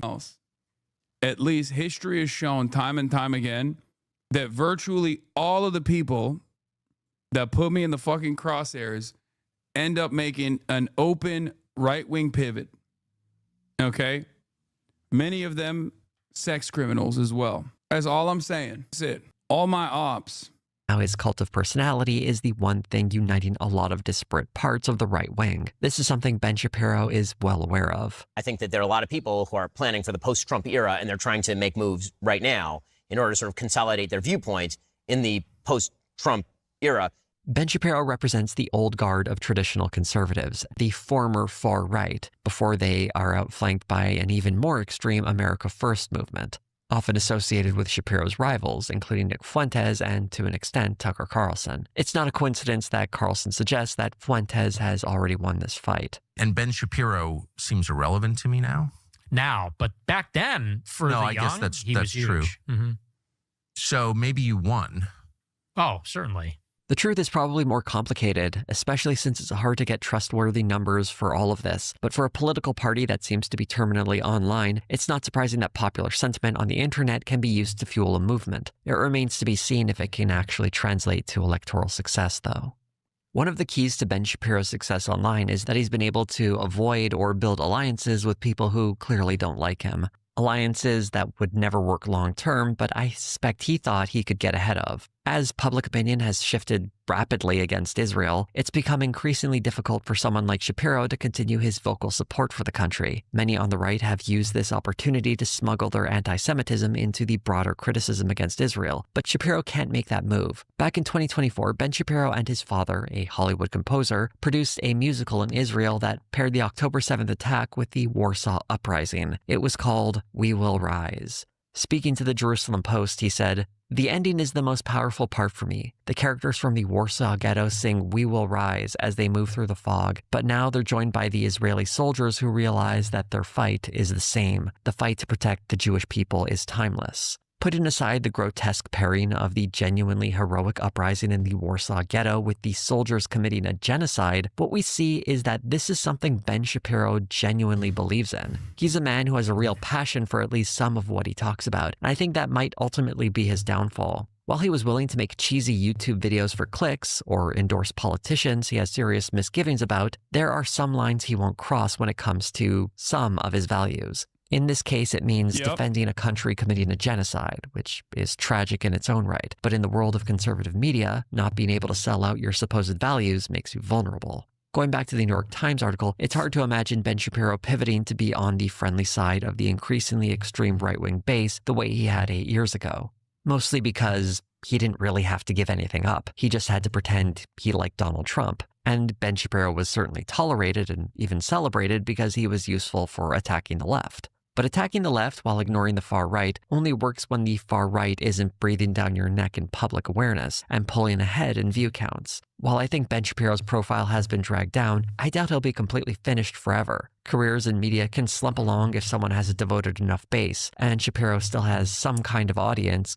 This is the ultimate downfall for like anyone that has any principles whatsoever. If they're going to be a right winger, you can't. You have to either be a Christian white guy, okay, with no principles whatsoever and are utterly malleable if you want to stay relevant. You can't just, you can't have any higher priority if you're simply invested in the grift, as he is for every other aspect of his commentary. Of course, this was going to be his inevitable downfall. This is something that he truly believes, right? Asman ripping you a new one. Oh, shit, dude. What will I do? Oh, my God. That's based. Oh, it's so based, dude. Oh, it's so over for you now, dude. I bet you're getting so fucking upset. I bet you're so mad. Dave Rubin's burner here. What about gay Christian white guys? Dave Rubin is Jewish and also super pro-Israel. And also a gay homophobe. He did that for homosexuality, but he couldn't do that for Israel for some reason. Yeah. If Asmongold wants to rip me a new asshole, he should at least, he should be able to entertain having a conversation with me. But he won't do that. Keep him afloat. A couple of years from now, it'll be interesting to see if he's found life in a new lane of political relevance, or if the times will pass him by and he'll end up forgotten, like pundits of the past, such as Bill O'Reilly. Do you think you would get along with Black Boy Max if you went on a stream? I have already streamed with Black Boy Max. And yes, of course I would get along with him. In the meantime, we can enjoy insightful interviews from Tucker Carlson, where he asks tough questions like this. What is porn exactly? Like, describe how available is porn? What is it? One of the real challenges in making this video was getting incredibly sick while I was working on it, so I hope my voice didn't sound too froggy during that one. At one point during me being sick, my voice actually sounded incredibly sexy, and I was very tempted to record something, but I thought I should look after my health, and also having a sexy voice while talking about Ben Shapiro seems like some kind of crime against nature, so I wanted to avoid that as well. But there's certain things in life you shouldn't avoid, such as watching my videos. And if you would like to support seeing more of them come in the... This was incredible. This was an incredible video. Another banger from Jose. I know Black Boy Max wants to collab. I covered it yesterday. Go like and subscribe. Go show Jose some love.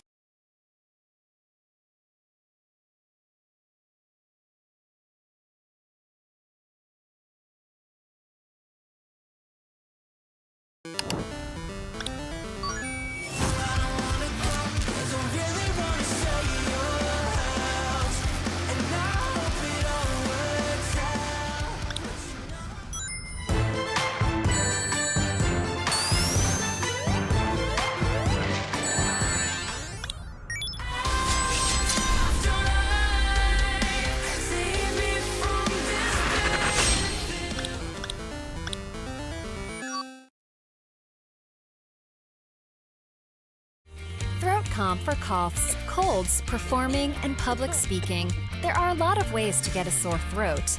There's one way to calm it with Throat Calm. No flavors, no aftertaste, just pure relief for sore throat pain and hoarseness.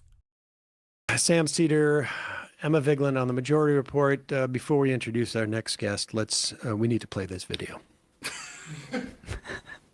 America deserved 9/11, dude. That's Zoran's buddy, Hasan Piker, saying we deserve 9/11. It's a disgrace to every life lost. Zoran went on Piker's show, and now Piker was just spotted at Zoran's event.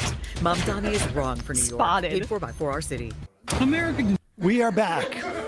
Did you know? We are back, and I just want to introduce our first guest by saying I condemn him. Disavow. Disavow. Yeah. Disgusting. Disgusting. And Hasan Piker, not welcome here. Yeah, I snuck in, like I snuck into the Zoran event. Yes. I just keep finding myself sneaking into these like high profile events. I'd say infiltrated. Yeah. Infiltrated. Yeah. Right? Because that's what's scarier. Intifada, obviously, to do enchiladas. I mean, part of the problem is we're just too afraid to say get out. Yeah. And so now we're all I just just here. come in and muscle my way through we're the all door. just looking around You Muslim at your way through everybody. the door.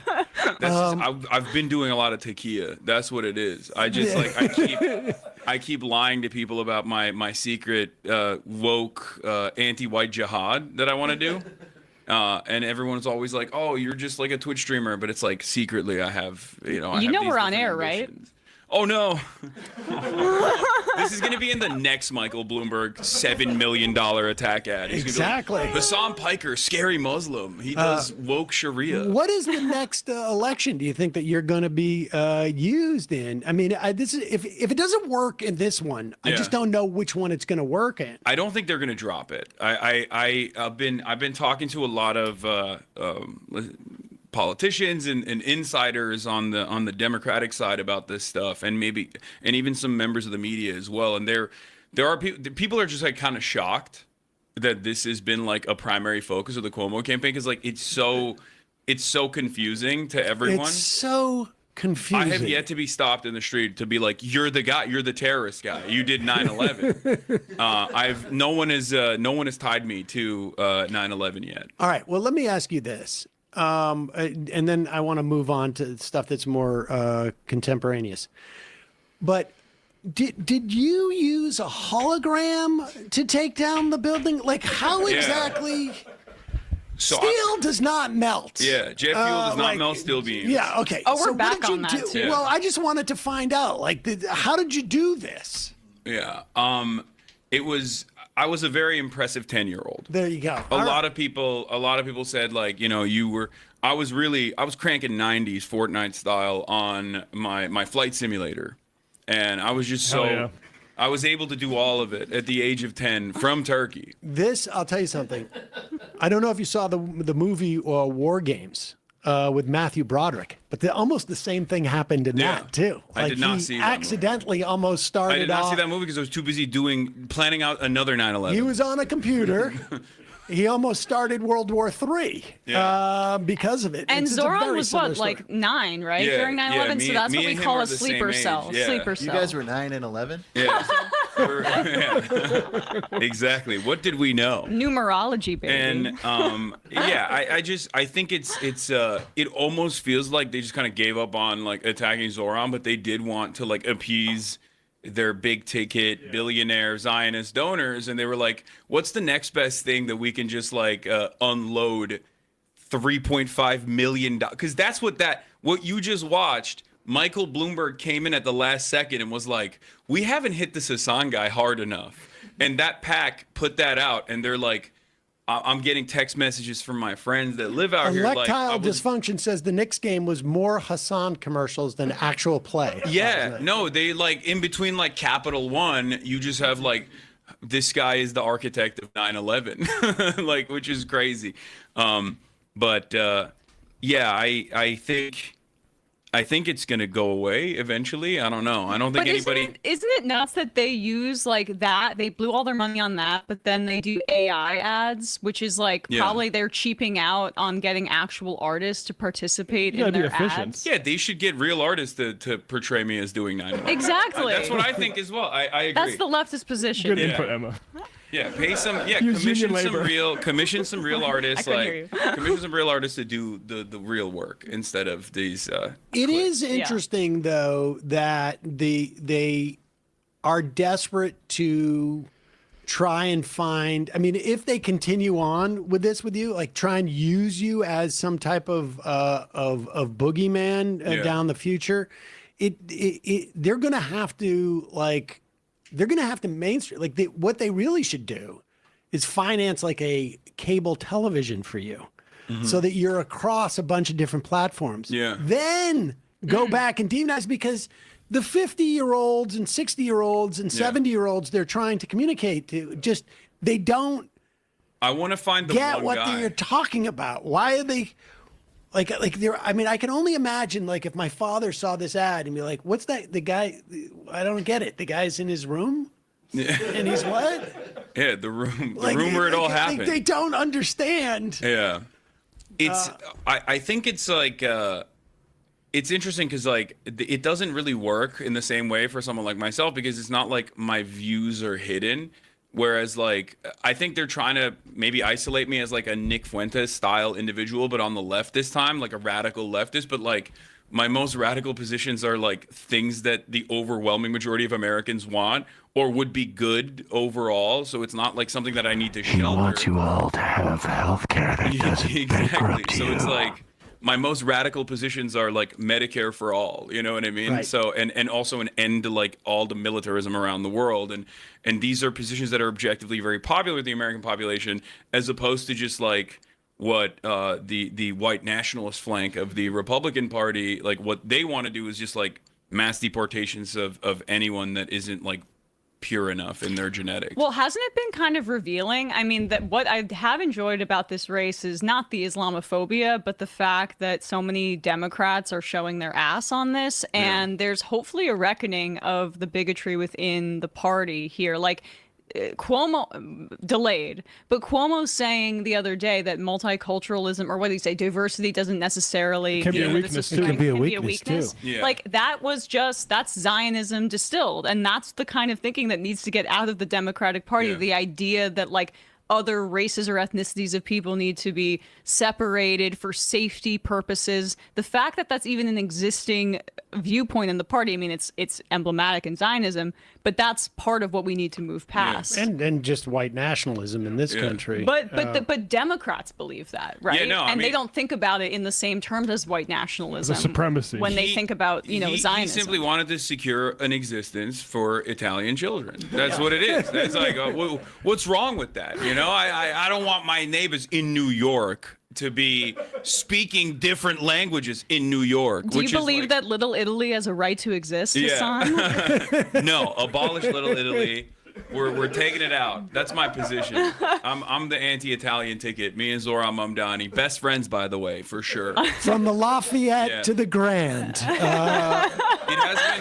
It has been pretty crazy because like they've been so ruthless about the way that they've been attacking this guy and so overtly racist about it. Like, yeah, I'm just one dude. I don't know why they present me as some sort of secretive leftist kingmaker because I'm not. No, I honestly think you hit on it. Like the thing that and this will give us a chance a little bit to segue to something a little bit broader, but the Cuomo campaign at one point, and I feel like it was probably 2 months ago, when it became clear that Sliwa was not going to drop out. Yeah.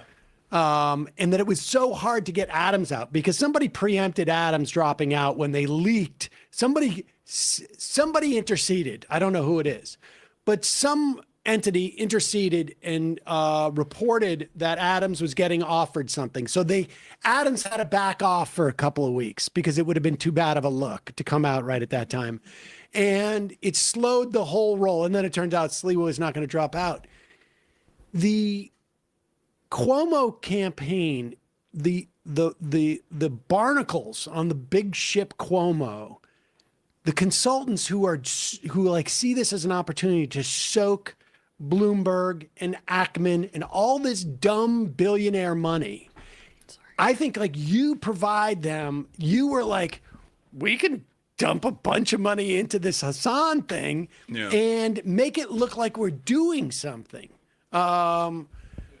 Here, Paul Bless tweeted this out on October 16th. Why is Cuomo doing this? Who is telling him to talk about Hasan Piker 3 weeks before an election in which he's down 20? And I said I surmised what Hasan sort of said. More and more money consumes democracy. Answer will be an obsessed donor. Yeah. And it could be, I do have many enemies that are very powerful. So it could be any number of different people. Like Elon Musk spent the week after Charlie Kirk's assassination talking about me and, putting the crosshair on me. So it could be one of those guys. There's plenty of people on the Zionist mega donor side that have they've presented me as this guy who is radicalizing their nephews and nieces. It doesn't end up hurting you. I mean, obviously you don't want to be walking down the airport and people start yelling oh my God, he's watch him, he's a terrorist. But what this is so indicative of is that sort of cohort of Democratic politicians. That world is such a money soak. Yeah. And it is you are sending, one of these consultants' kids to college. Like on this, just on this campaign, maybe 2 or 3 kids to college. And so, but it's indicative of so much of what we see and why, because we do have a situation now, I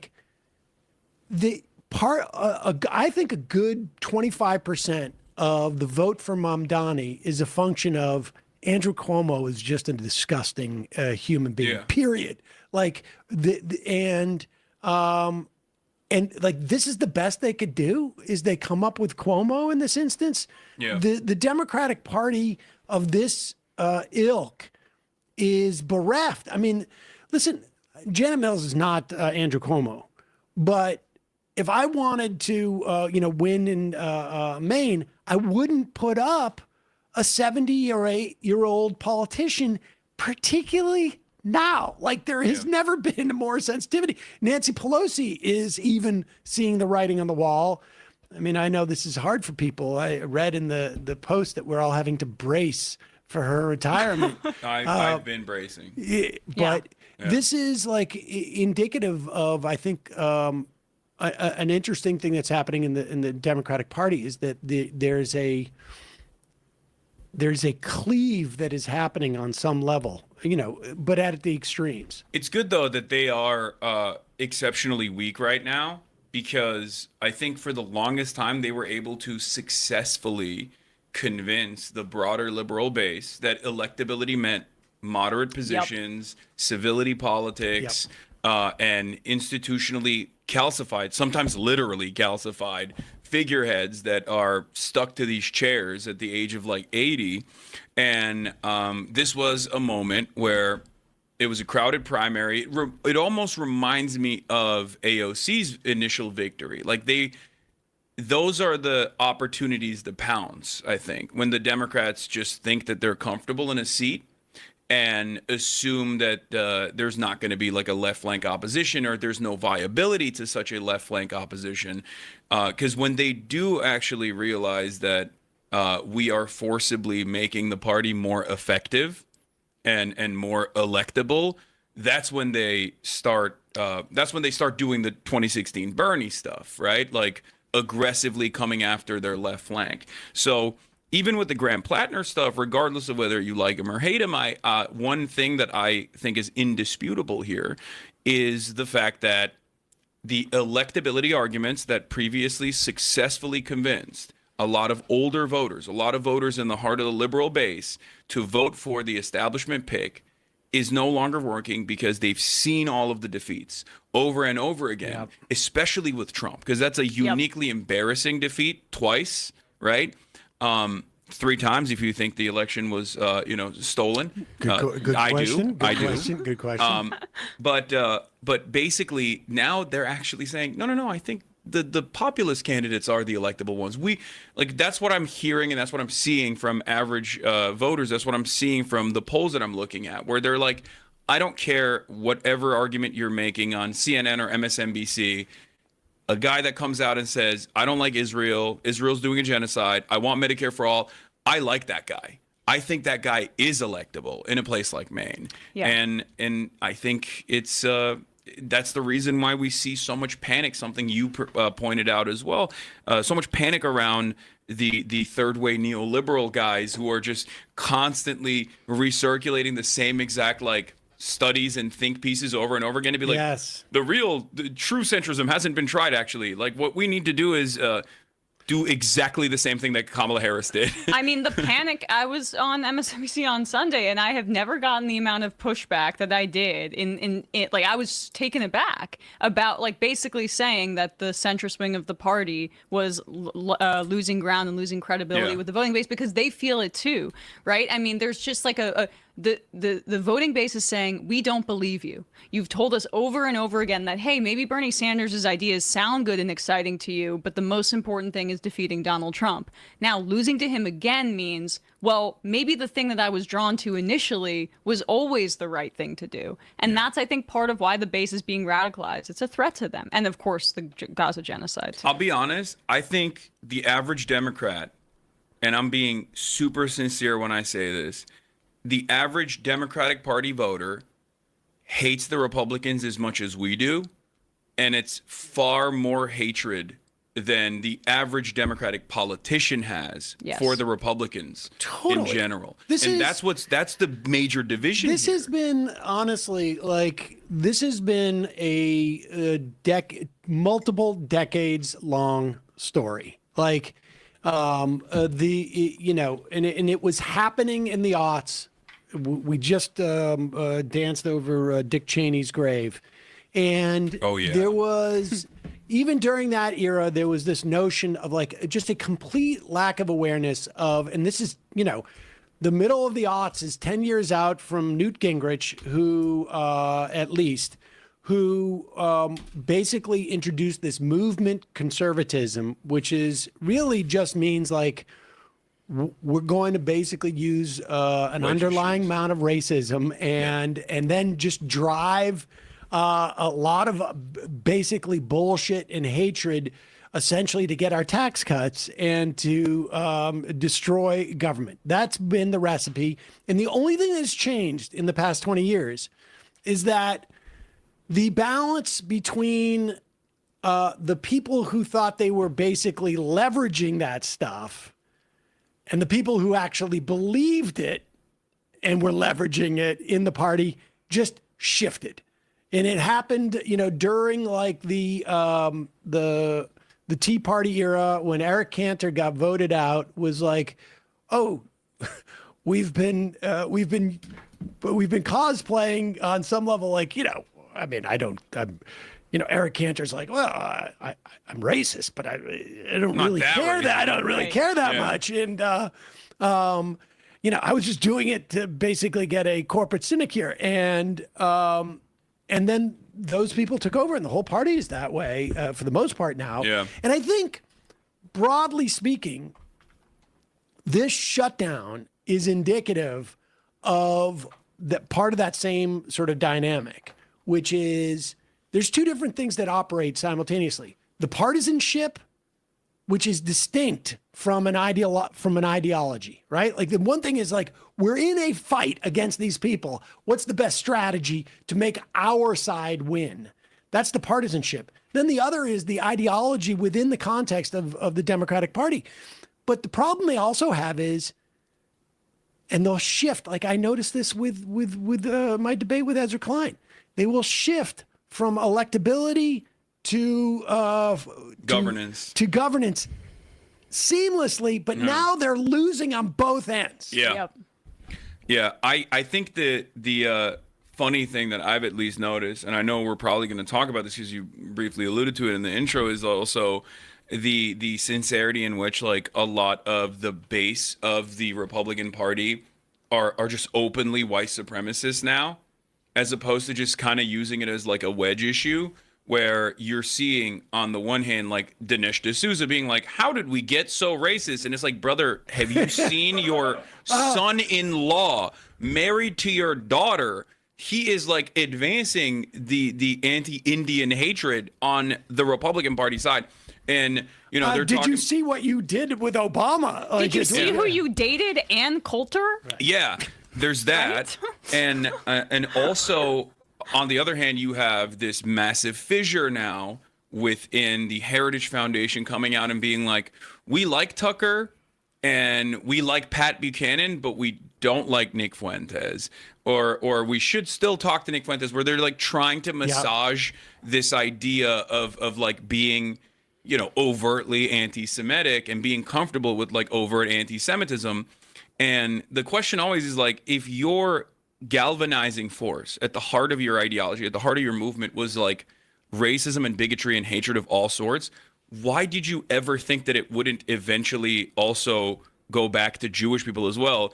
As a matter of fact, you should have always assumed it was inevitably going to be Jewish people that are at the crosshairs of this, because that's like the oldest Christian tradition, is blaming Jews for everything. And so much of that KKK, sort of like that John Birch Society, which Buchanan is a direct descendant of, is that the Jews are the ones responsible for bringing in the immigrants and the black people, and that's why the Jews use them in that way.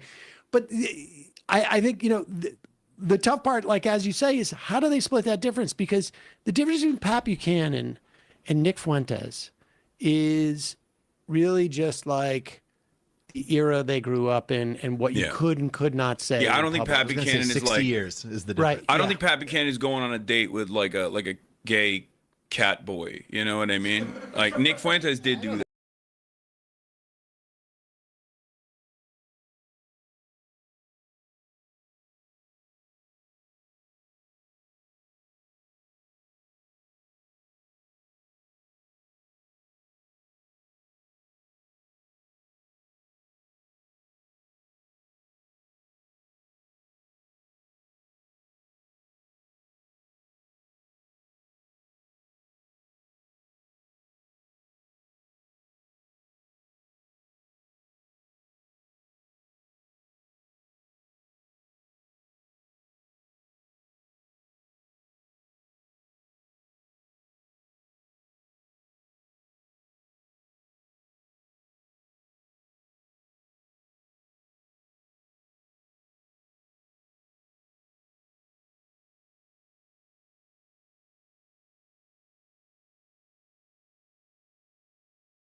that KKK, sort of like that John Birch Society, which Buchanan is a direct descendant of, is that the Jews are the ones responsible for bringing in the immigrants and the black people, and that's why the Jews use them in that way. But I think, the tough part, like as you say, is how do they split that difference? Because the difference between Pat Buchanan and Nick Fuentes is really just like the era they grew up in and what you could and could not say. Yeah, I don't think Pat Buchanan is 60 like years is the difference. Right. I don't think Pat Buchanan is going on a date with like a gay cat boy. You know what I mean? Like Nick Fuentes did do that. Also, Pat Buchanan isn't Mexican. Putting aside, I mean, listen, I have no idea if Pat Buchanan is or was secretly gay. Mm-hmm. So I grant you, there's differences. We know he wasn't Mexican. There's differences between these people. I have no idea about Pat Buchanan. I do know that Pat Buchanan would bring me on to MSNBC in the aughts because I was the only Jew he could find who would criticize Israel, and it was one of the most dirty feeling things ever. To know that he was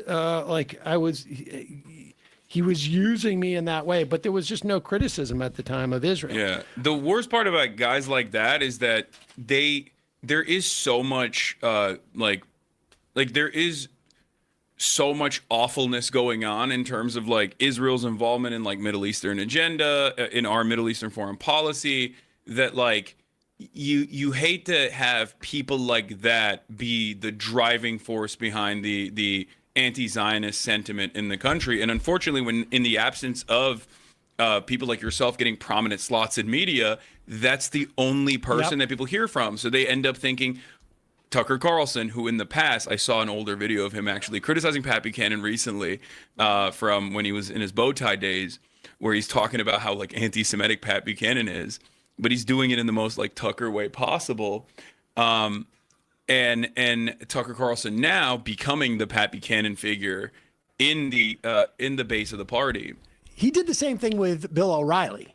In 99, he was on C-SPAN, maybe it was 99, he had written a book and he was talking about how Bill O'Reilly was a faux populist. And he said, like, eventually he's going to get, the quote was something to the effect of, like, he's going to be in an airplane. He's going to send back his, what's that drink with the champagne and the orange juice, his mimosa, and yell at the stewardess. And it's going to be, he's going to get outed as as not actually a populist. And then I think what happened with Tucker, and I think he saw this with Pat Buchanan too, was like, he actually never got outed as not like it wasn't a problem. And so he just said, that's what I'm going to do. Yeah, the Heritage Foundation was, as of like, I think last month, petitioning the government to give petitioning the administration to give Pat Buchanan a Medal of Honor, like a posthumous Medal of Honor. That's better. That's the right way to say it. Yeah. But like what we're really kind of dancing around here with this is it's a major failure of the Democratic Party. Yeah. That continuously for the first year and a half of this genocide allowed for the conflation of Zionism with Judaism, and then you get the rise of figures like Marjorie Taylor Greene, who's trying to position herself for 2028. Jeet here made this point, I keep returning to it, that she's doing the Trump, which is saying all the things that the base wants you to say, but that basically the Republican establishment isn't saying to gain credibility with them. But she's like tweeting at AIPAC, like, I won't accept your shekels and stuff like that. And it's so obviously anti-Semitic. And yet there's this like, I don't know, rush to carry water for her. I think probably because she's filling some sort of vacuum, but the vacuum is the fault of the Democratic Party. Yeah. And that's what's scary about it, is that we're seeing a real, eventually we knew we were going to get here, but a major, major rise in genuinely anti-Jewish hatred in the country. It's being led by major figures in the Republican Party. And what, Tucker Carlson's a top 10 political podcast in the country. Candace Owens, also a top 10 political podcast in the country. That's scary. Yeah, good thing the ADL was mostly focused on your boy. Exactly. Yeah. For the last 2 years. I looked it up and I couldn't believe it. They brought up Nick Fuentes 0 times post October 7, and they almost entirely focused their efforts on me and like friends of mine on Twitch. None of which were anti-Semitic at all. They were just anti-Israel, and they just hyper-focused on Well, seemingly the only anti-Zionists who aren't anti-Semitic in media. I think that faction, like who the ADL represents, understood that if support for Israel in the Democratic Party and broadly speaking, like the center to the left, if that collapses, they have a real problem because they've been able to deliver Kufi has always been there, but that is basically static. They don't know that they can get outside of that, and they know that there's actual anti-Semitism there that they would not fight, so they would not alienate their Kufi people. Yeah. But what they have always been afraid of I think has happened, and it is a matter of time. And this is something that was clear was going to happen even 15 years ago, that eventually the Democratic Party, broadly speaking, because of its aspirational values, cannot support Israel. It just can't. You cannot support things from like starting in 1965 with like the Voting Rights Act and the Civil Rights Act and have that as your legacy. And the contradiction is just too intense. Yeah. You can't do it. It's not sustainable. Now, it's been sustainable for 60 years, to be fair, but that's involved a tremendous amount of effort. And what we're seeing now is like white-knuckled attempt to stop that from happening, and it's happening. Yeah. No, it's because you no longer have the only mechanisms, the only organs of like informing the public were a much more pliant media ecosystem that in unison was talking about how either never talking about what Israel was up to or only talking about it in like super positive terms. And then all of a sudden, when you have this explosion of online content and things of that nature, and people are like, what the hell? Like, I'm seeing charred children, but then, you know, Jake Tapper's talking about how this is actually totally justifiable with like an Israeli admiral. And that created a massive wedge between what the public's opinion is and what like the media ecosystem and the politicians' opinion is on Israel and how to like continuously defend it. And that's why I think they come after you, is because like, you know, they can go and they can try and buy Twitter, or Twitch, or they can buy Twitter, obviously they can buy Twitch, they can do all these other things. TikTok rather. But independent creators like yourself who are reaching millions of people, that's problematic. And I think what's interesting is that that dynamic is an extreme, puts it in like extreme relief. But there's a similar dynamic happening, I think, within like in the context of like less sort of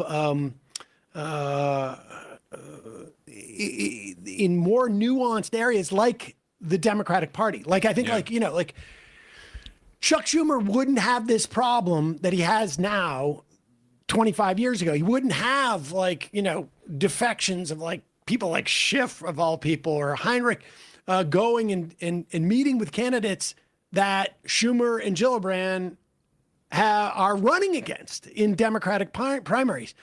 Now, with that said, let's look at Chuck Schumer has been fighting the good fight. Credit where credit is due.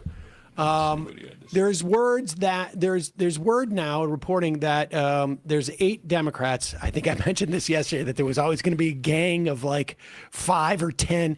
It looks like a gang of 8 on the Democratic side, probably like 4 on the Republican side, to come to some deal to make it look like, to end the shutdown. The problem is like, it's quite clear that Trump is on his heels. I mean, he's yelling at them to get rid of the filibuster, and I would please get rid of the filibuster. But part of it is obviously Trump is feeling the heat from guys like Chuck Schumer. Check this out. Trump also celebrated that grocery prices are going down. Which grocery store does he shop in? Probably none. Banger. Flamethrower. Banger. Dude, can he say that? Can he say? Is he allowed to do that?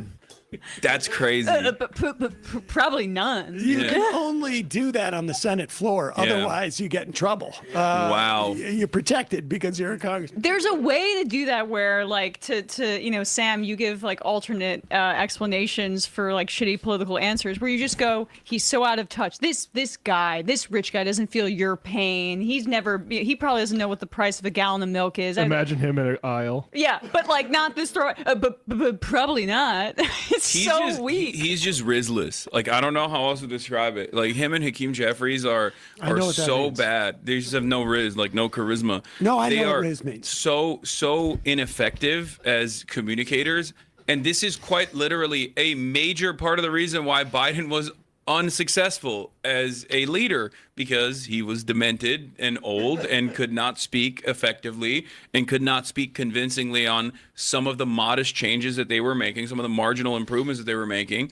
And it's crazy to me that the Democrats have consistently continued in this dynamic media environment, especially continue to not look within and dig into their talent pool to try and bring out fresh faces that will actually effectively launch a fight against Donald Trump and the Republicans. And that's why they are underwater and less popular than the Republican Party is right now. Yeah, and also just to say, like, why does Donald Trump overperform in presidential elections and the Republican Party underperforms in off year? It's because he has a communication style that cuts above literally everything else. He's a direct communicator. It sounds insane, but people like think he sounds like he's speaking off the cuff, because he often is, regardless of like what he's saying in terms of the lies.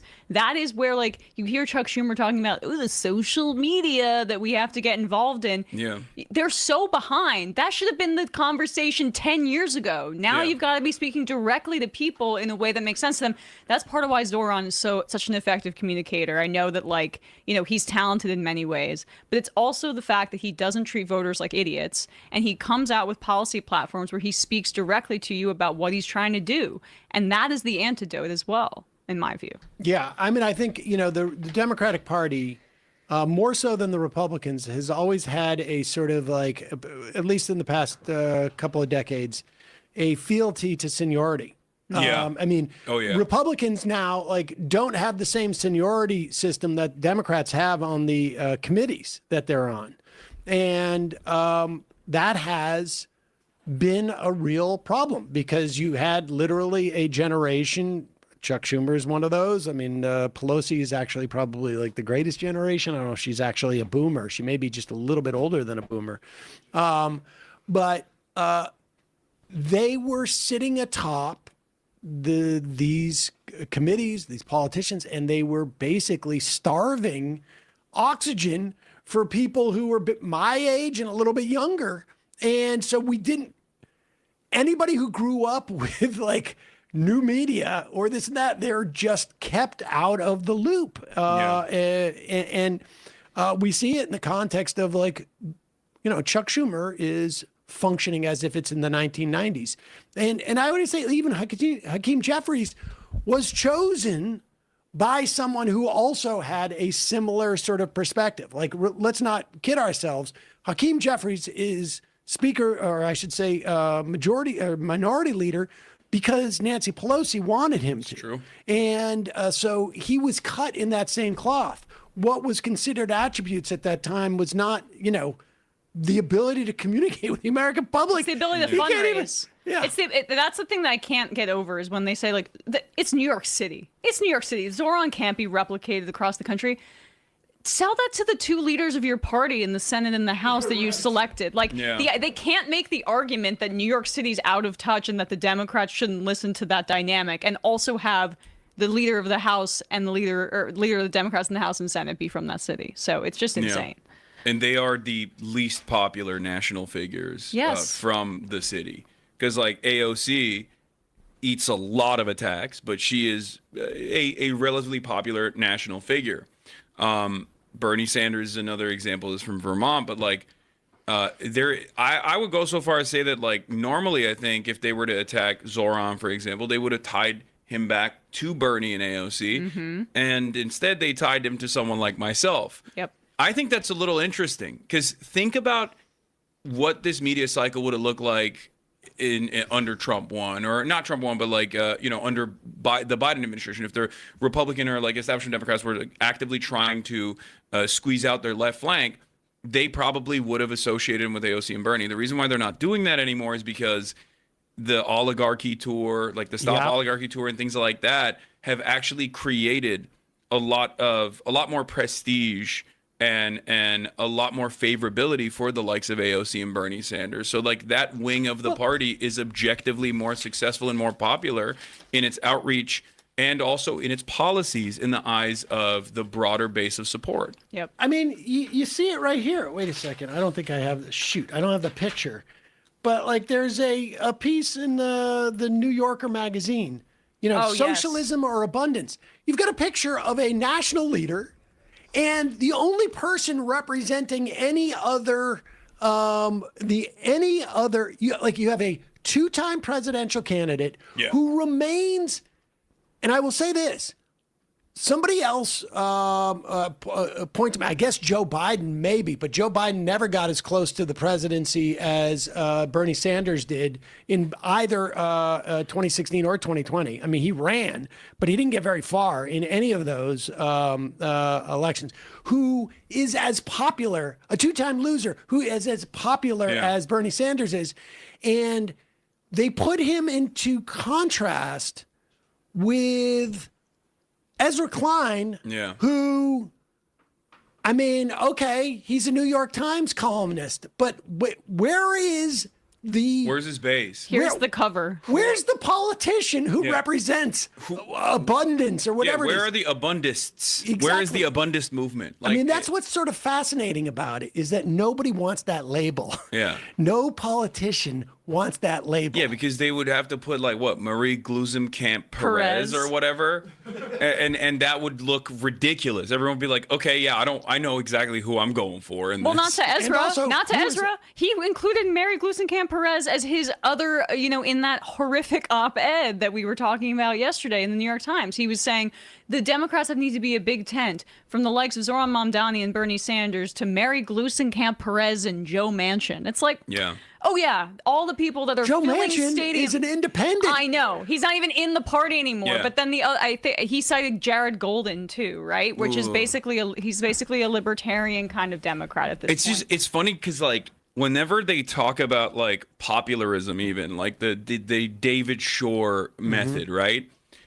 It's always strange that they never bring up Israel, which is like the objectively most popular thing that you could use as an issue if you wanted to present yourself as an earnest candidate, especially right now when there is an opportunity to do that, because it's still somewhat of a unique issue that weirdly enough none of the Democrats are speaking out on and none of the Republicans are speaking out on. Like, this is the opportunity, and that's why I hate that like Marjorie Taylor Greene and them are like seizing on that moment to be like, we are the people who are earnest because we do actually take Israel to task, but they never bring up Israel, and they always. Well, that's what I mean. They'll move from like what helps electorally to like, well, there's some things you can't really change, right? And they decide what those are. And what I've seen that is really interesting is like there is definitely a state of panic amongst the consulting class, because they're doing the Welcome Pack, they're doing all of these like different. Every other week, it seems like they invent like a new Yale graduate to come in and come from one of these think tanks to be like, actually, it's we need moderation. We need to move away from the cultural issues. We need to just say we need to also be like anti-trans, but also we need to at least have light economic populism in our agenda. And it's like, okay, that's what Biden did, and that's what Kamala Harris did. Right. Like and they lost. So obviously that method didn't work, because like everything that they have recirculated is exactly what Matty Iglesias loved about the Kamala Harris campaign. Yep. How is that not an alarming thing? I think people really have to sort of internalize this Israel thing. If you wanted to sit down and you wanted to make the argument that there is no position that is sacrosanct, right? Like, I mean, we're going to put it all on the table. We're going to put abortion on the table. We're going to put trans rights on the table. Yeah. You've got to put Israel on the table. And if you look at the numbers, I mean, if you look at and you say like, okay, there's no, we don't make an assessment on what is just or what is right or what is even consistent with the Democratic brand to the extent that it exists, even if we imagine it. 70% of Democrats think Israel's committing genocide. Only 8% of Democrats support Israel's military action in Gaza, and that was from 3 months ago. But even put aside what Democrats think about it. Yeah. Because the whole idea is to appeal to the right. Like, where is there more opportunity than to come out and say we are no longer going to provide aid to Israel? Just like that. That same poll, 25% of independents are that's the amount that supports Israel's military action in Gaza. Just to add to your point is that the majority of independents are against this crap too. All right, look, we got to take a break. When we come back, maybe we'll take some phone calls. We got some more clips to go through. And we're going to head into the fun half of the program. And we'll talk about like what you're doing for coverage tonight. If you're a free member, or you're a free listener, we're going to be back here tonight, probably around 8-ish, to start doing coverage. And hopefully we're going to have some people call in from the various Zoran parties. I think there's like multiple ones around the city. Yeah. And people call in. We may even like send a stringer to one of them. We're not sure yet, but we'll be probably drinking. And what? Oh, here's the other thing I wanted to say. Today is Tuesday, November 4th. It is the 5-year anniversary of Emma Vigeland coming onto this program. Damn. You've been here for 5 years? That's crazy. I know. There's a bunch of, you can't hear it, but a million sound drops are playing at once right now. Yeah, it's the shofar. What do you mean I can't hear it? I can feel it in my heart. Spiritually. That's beautiful. Yes. It's been 5 years, I guess. Yeah, wow. So that's crazy. There used to be, if you can see that rod two there. TYT When alumni. Emma first came in, there was a clear shower curtain hanging between us because it was that the pandemic. blue thing there. Oh, yeah. Everything was jerry-rigged. And in the this window office. would always be open, even in the dead of winter. I still have a blanket in that locker over there that I used to wrap my legs in. So I had one of those CO2 measures, and I could actually get the CO2 levels in this office to be essentially consistent with being outside. Yeah. So, congratulations. Thank you very much. I appreciate that. Yeah. I can't believe it's been 5 years. 5 years. 5 years. Well, yeah. you've done a It's been great job so far. Thanks. We'll see. Becoming 5 years. saying? He can't be sincere. So far. So far, so good. That's it. That's Also, best of Sam. Oh, yes. And folks, if you have best ofs, suggestions, send us an email at majorityreporters@gmail.com. Put in the subject line best ofs. And again, they can go all the way back into 2024 in November. Now, things were a little somber, I think, in November 2024, but maybe in December there was some best ofs. I don't know. But just put in your suggestion. It can be a fun half thing, too. Somebody said David Feldman calling in about, I think it was ICE. Oh, yeah, humorous clips you see from the fun half. Send those in, too. The emotion chart, PBD. Oh, I yeah. mean, that's an easy first ballot. Sam Cedar, Emma Vigeland on the Majority Report, and sitting in with us in the fun half, Hasan Piker. Do you want to take some calls? Let's do it. All right. Folks, we are turning off the call-in, the voicemail. Callers are in. Let's let them populate for a second. Every American will soon receive their own MedBed card. I loved when he did that. That's real. Yeah, I'm a medbed truther. He made one for Dilbert. It's happening Oh, yeah, somewhere. true. That's what will save him. Yeah. All right, let's go to the phones. Calling from a 646 area code. Who's this? Where are you calling from? Hold on. Hello? How are you today? Wait. Who's this? Where are you calling from? My name is John. How are you? I'm Is this Mahorty? Mahorty? Mahorty report? This is the majority report. Majority report. Majority. Your name is Majority. My name is John. I'm calling on behalf of the Andrew Cuomo for Mayor campaign. How are you doing today? I'm fine. This is Majority. John? This is Majority. Your name is Majority. Trust me, I've been doing a lot of phone calling today, and my name is John, which is a very common name, but I've had tons of different names. I've talked to a Vanity. I've talked to a Molmar, like Molmar. Is your last name? But how's it going today? Is this Benjamin?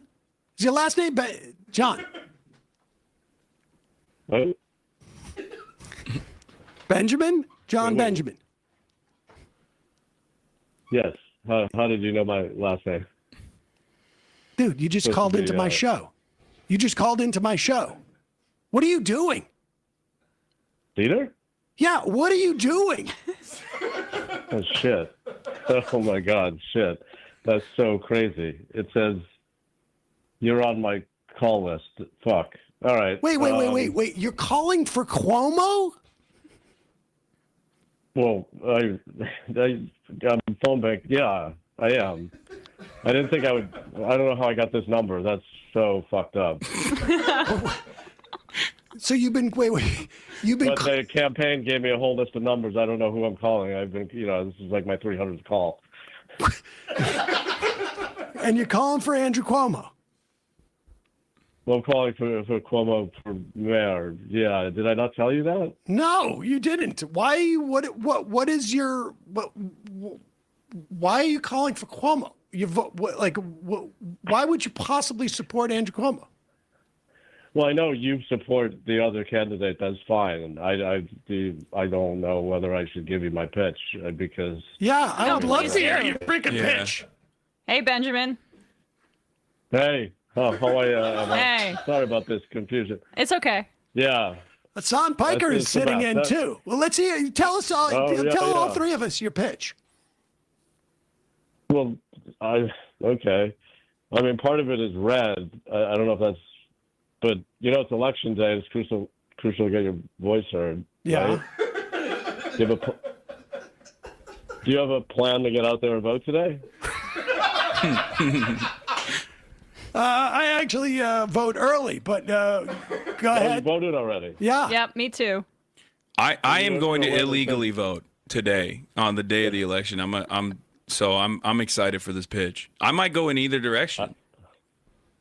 I mean, are you all aware that we have an affordability crisis here in New York? Yes. Affordability. Right. Yeah. Affordability. The other candidate, which I think Sam, you already voted for, says the rents are too high, and here's the Cuomo campaign. We really think that the rents are not high enough. Oh. In New York. Why is that? Well, we don't want to freeze the rent here in New York, right? We want to free the rent. We want rents higher so that wealthier people in New York and outside of New York will come to live here. And the only way that's going to happen is if we raise the rents considerably in order for them to be able to do that. Do you understand? Yeah, like to make it a luxury good. That, like, how when, you make something a little bit more expensive than the competitors, it makes it so that the wealthy people will want to come here. Like a Rolex, like a Veblen good. Yeah, good point. And Emma and Hasan, you're talking my language right now because, yes, New York City is a luxury good. And I do mean that in both sense of the term good. Luxury is good. It's for the common good. I mean, we at the Cuomo campaign want to make sure that less wealthy people and the poor people can be housed elsewhere, but not in New York City, where we want wealthier people to be here, to stay here, and to have the luxury life that they're used to. We don't want them leaving and going to Florida. We want them coming here. I see. Do you know how expensive it is to private jet to Florida and back? Is it expensive? I would imagine it's expensive. It certainly is. I've been invited on several private jets, and then I can't afford it. But the people who were on the jet with me could. It's expensive. Solid point. I see. Yeah. Okay. No, I mean, like I said, I don't fly commercial. But at this point in my life, I have to do what's called net shares, which is it's a group of people that fly private together. So it's not like actually. That's horrendous. I mean, it's basically slumming it. You need your own. There were three families. Greyhound in the sky, which was fine. Yeah, that must be. But I mean, have you considered these points? I mean, we're thinking like, for instance, in New York, we can create certain zones for the wealthy class in order to stay, and those zones are only permitted to be entered by those people who live here and pay, not their fair share of taxes, but some taxes. We'll lower those taxes, so they'll stay. You're saying that in support of Cuomo, you're calling for lowering taxes on rich people? Lowering taxes on rich people and raising rents for rich people, yeah. Oh, I see. So that richer people can make more money as well. I mean, so that we can have the city we deserve. Right. Wait. So I'm sorry, Benjamin. For instance, let me give you an analogy, Emma, just before you hit back, because I know you're going to hit back. No. Let's say you live. I'm sure a lot of you guys live in an apartment building, right? Mm-hmm. I live in an apartment building. I have a neighbor. Okay, my door is clean. I don't have anything on it except my door knocker. Right? Okay. And my neighbor has a bunch of stickers all over their door. One says, I climb Mount Washington. There's a ton of them. I don't know. They're hikers. They travel a lot. They put stickers on the outside of their door. I mean, it's sort of unseemly, right? Right. We share space. Gotcha. Now, let's say I could live in a place where those stickers are gone. Mm-hmm. They're not there anymore. Their door's like my door. So, Benjamin, you said earlier that you want a separate space for rich people. Is the Cuomo campaign advocating for apartheid within New York City? Well, I don't speak entirely for the Cuomo campaign. But I'm gleaning Not entirely? a lot of stuff. Okay. You wouldn't use the word apartheid, maybe? I mean, I don't think that would be a good necessarily word to use to get out the vote. Okay. What about the buses? Because, like I said, I'm not very tapped in on what's going on. I'm about to vote illegally, and I've heard that. No, and hey, by the way, I appreciate that. Yeah. Oh, yeah. Of course. I'm doing it for New York and New Yorkers, rich New Yorkers specifically. Yeah, we need more votes. For everyone. So there you go. We want numbers. Yeah. So I heard that Zoran wants to make the buses fast and free, which yuck, obviously, because that would allow the rabble rousers to move around the city, and we don't want that. What's the Cuomo counter to that? Good question. That is a good question. Slower buses. Okay. I'm listening. Slower buses than they are now. Why would you want slower buses? I mean, it sends a message. What's the message? Well, that it's going to be harder to get into New York. It's going to take a lot more time, and we don't want that. We want we want more space. Maybe I would say less buses. Less buses entirely, for sure. So, buses create congestion in the city, certainly in Manhattan. And I think in a lot of the boroughs, buses create congestion, creates traffic problems. We can't get our cars in and out easy enough. I would say I'm not, like I said, I'm not speaking directly for Cuomo, but this is an incredible plan for a Cuomo-run city. Eliminate buses. And what about subways? I would definitely make the subways slower and less available. I think that the subways are also create a congestion problem, super high crime. Less people would start taking the subways. We can start now and in 4 years completely eliminate the subway system in New York City. I love this. More room for vehicles, I think. We could use the subway tunnel systems Maybe even get like the Elon Musk. Well, also, You're the speaking his Elon language. Musk tunnel. The Elon Musk tunnel plan is a great plan for New York. It was a great plan for Vegas. Look how it worked in Vegas. Yeah, it worked in Vegas. I mean, what do you mean by work? There are tens of Teslas transporting people one at a time from one place to another in Las Vegas, one of the most heavily visited cities in the country. And you're talking about 4 or 5 people accommodated at a time, one at a time in the tunnels. This city could absolutely use a transformation of the subway system into Tesla tunnels. I think that's a great plan. Thank you. What about universal childcare? What's the Cuomo plan for that? Well, I think Universal is crazy. That's the entire. Let's just focus on New York City. Like, eyes on the prize. Yeah. So you think? I think like that's why Andrew Cuomo from mayor wants to focus on the city. He doesn't want to focus. Well, I think you're misunderstanding what universal means. It means universal, like everybody. It's available to everybody in New York City. Right.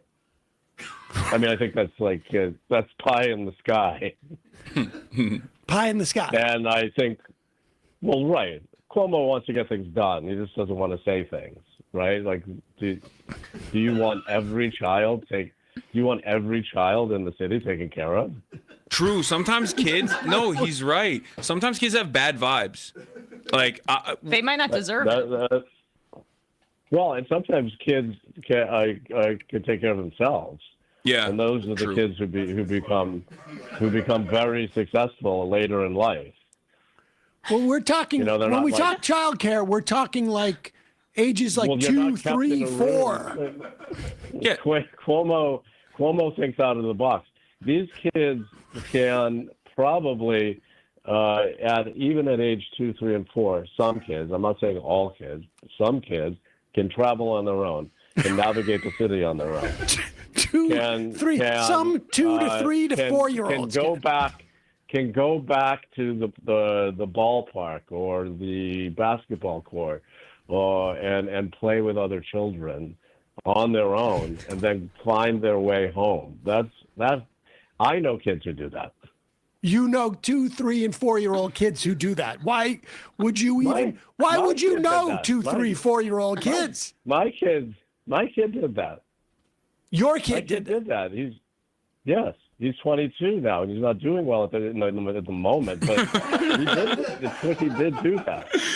I think it's important to instill hustle culture and Sigma grind set mentality in children as early as the ages of 2 and 4. You are convincing me to illegally vote for Andrew Cuomo. There you go. I don't know what Sigma mindset is, but I'm sure Andrew Cuomo will be behind that.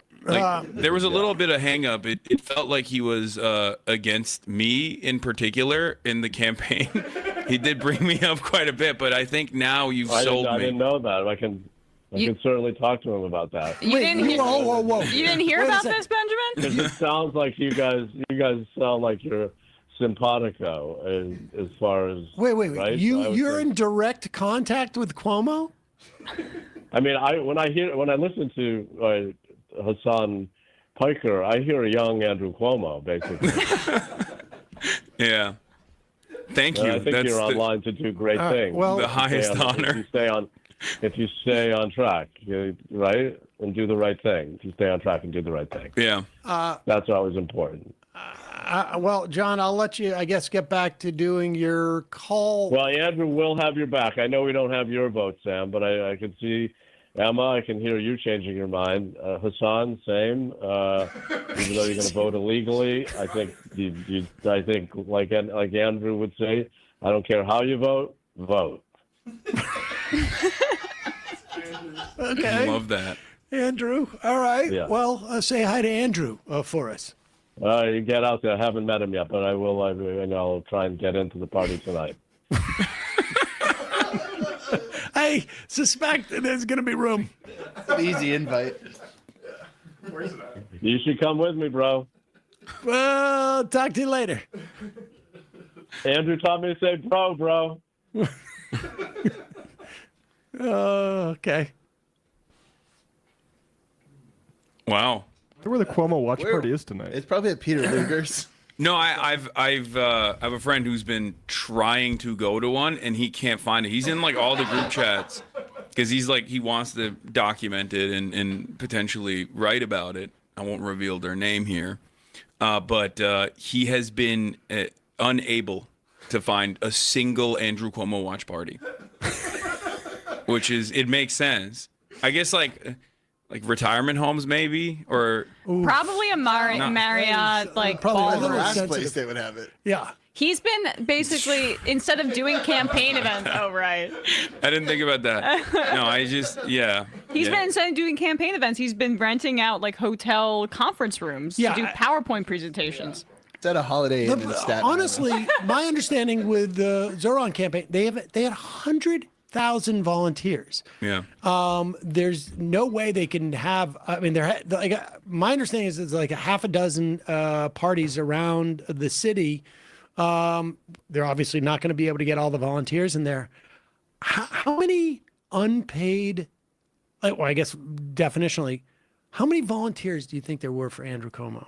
Well, I was one of them, and I think your friend John Benjamin. John Benjamin was another. I cannot believe that Benjamin would be doing this for free, but it's possible. But honestly, I mean, in the primary, I found one person handing out Cuomo things.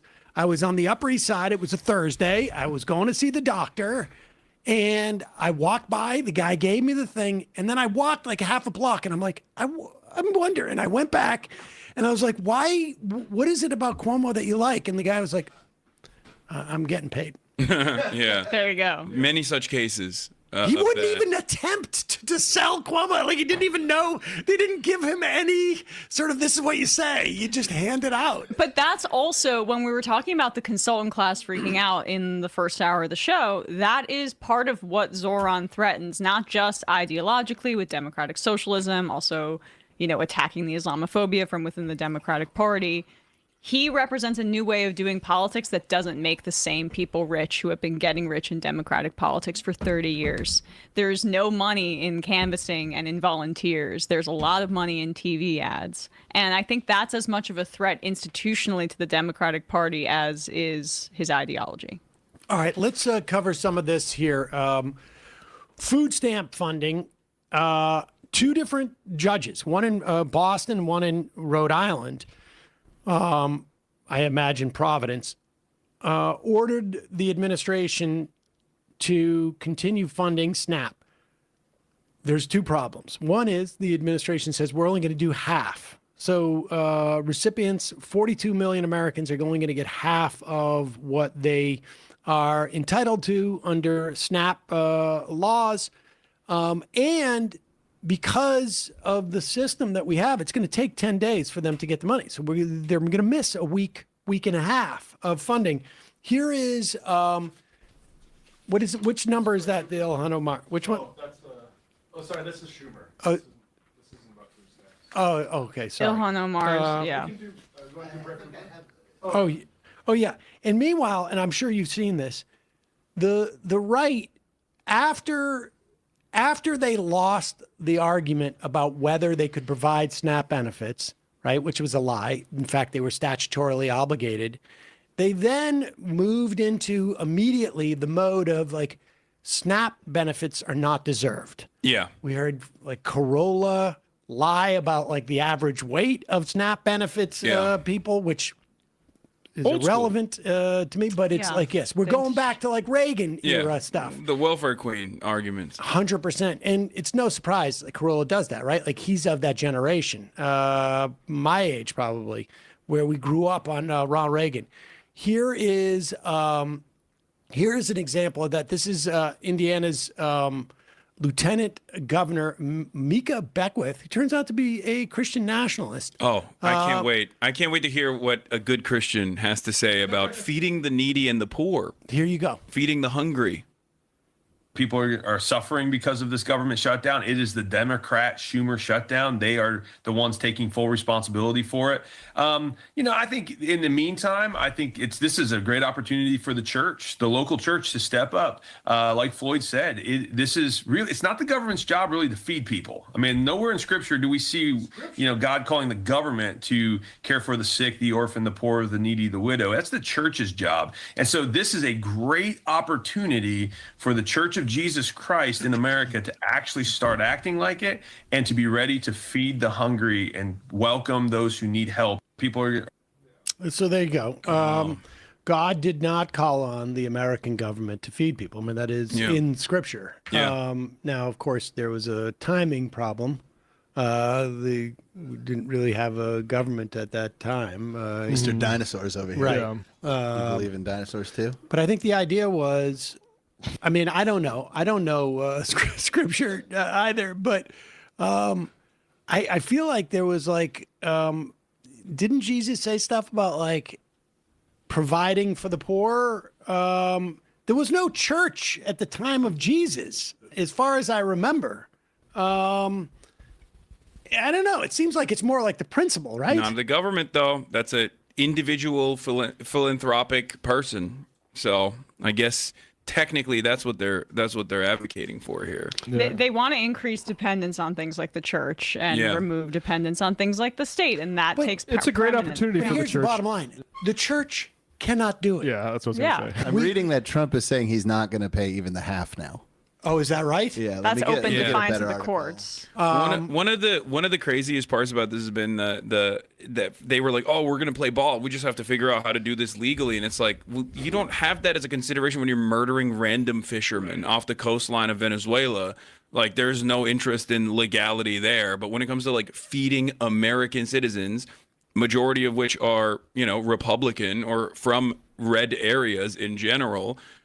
Then you have to think about the courts, even though the courts are literally forcing you to do it. Yes, I mean, the fact is that statutorily there is money set aside explicitly for a situation like this. 2 courts have ruled that way. But here is what they're doing now. This is Brett Cooper. Where does she work? Is she on the Brett Cooper show? Went solo. Oh, she's not on the Daily Wire. She left, Independent media. But the bottom line is we're seeing the right really pushing this narrative like it is not necessary.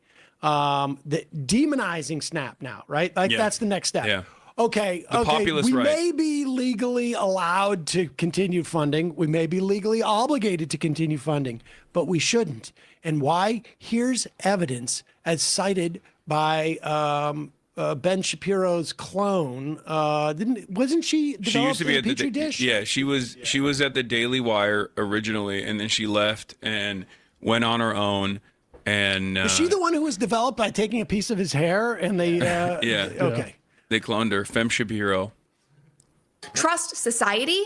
That is going to be taken advantage of, as it has been today. When there is no real transition program to get people off of SNAP, why would people even try? Crowder posted about this and he said, SNAP costs taxpayers $145 billion a year. Recipients spend twice what the average worker does on groceries, which is insane, and that is true. I fact-checked that.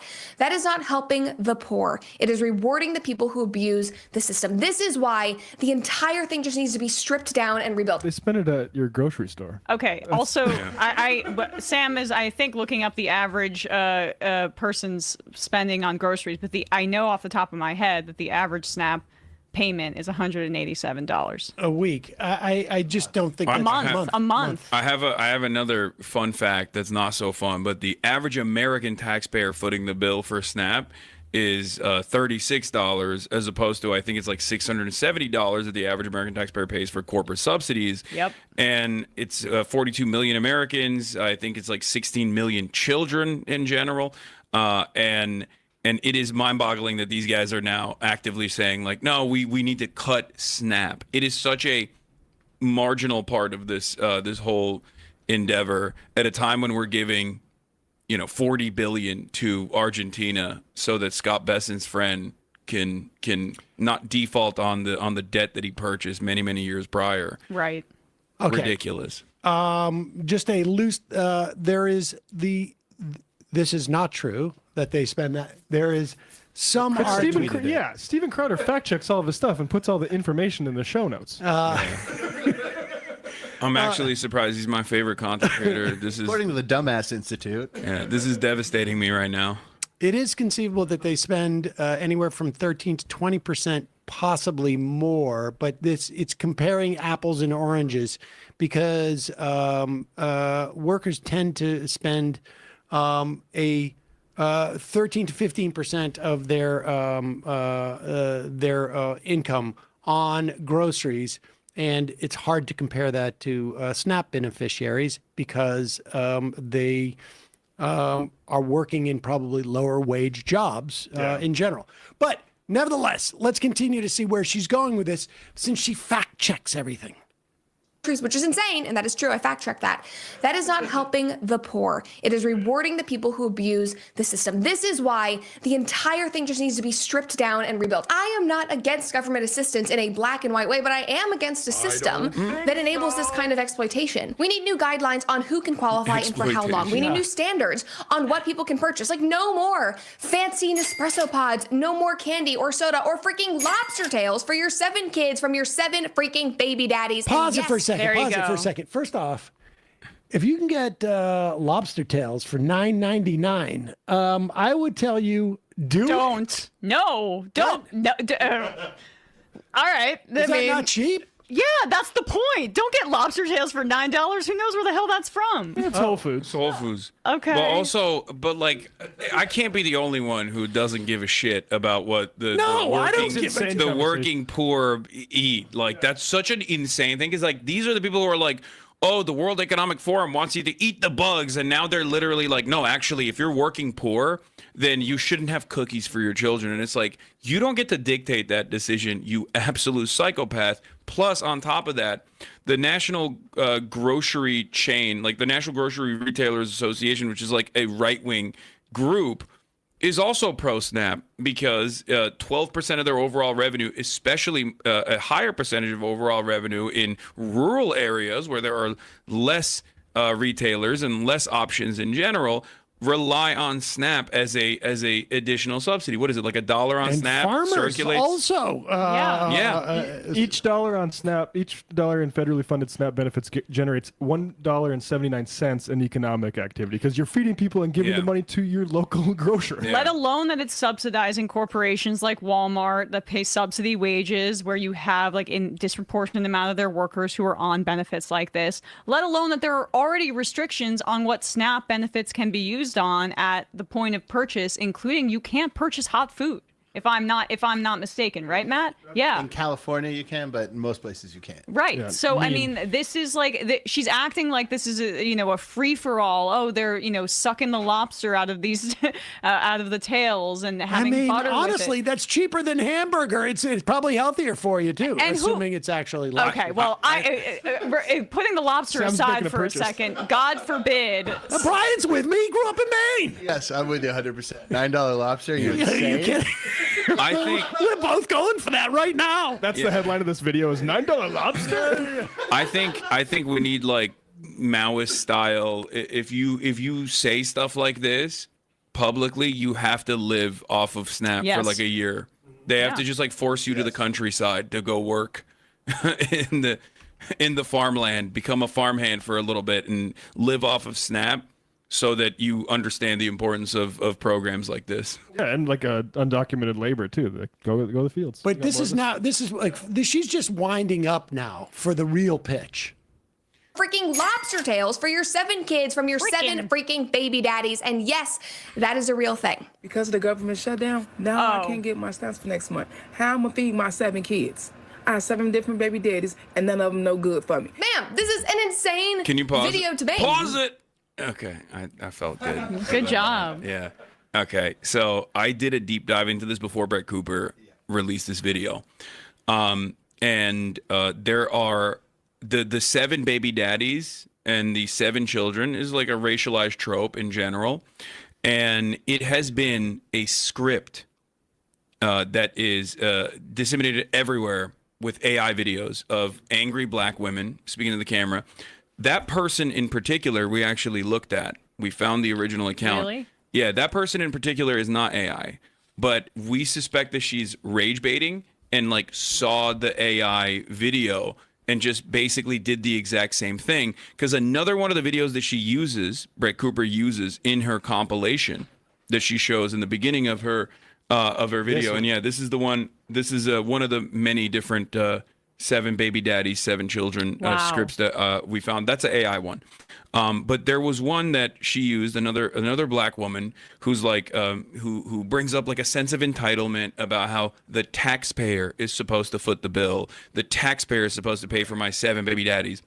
And it turns out that they actually clipped it. It was actually a right-wing conservative TikToker that is like not a very well-known conservative TikToker that was verbatim copying the script of the AI video that they had seen. And then at the end of it, they go, that's literally a video that I saw. Not the one that you just showed, but there's another one in the Brett Cooper video. If you go back, it's a lady with like big earrings and like she has glasses on.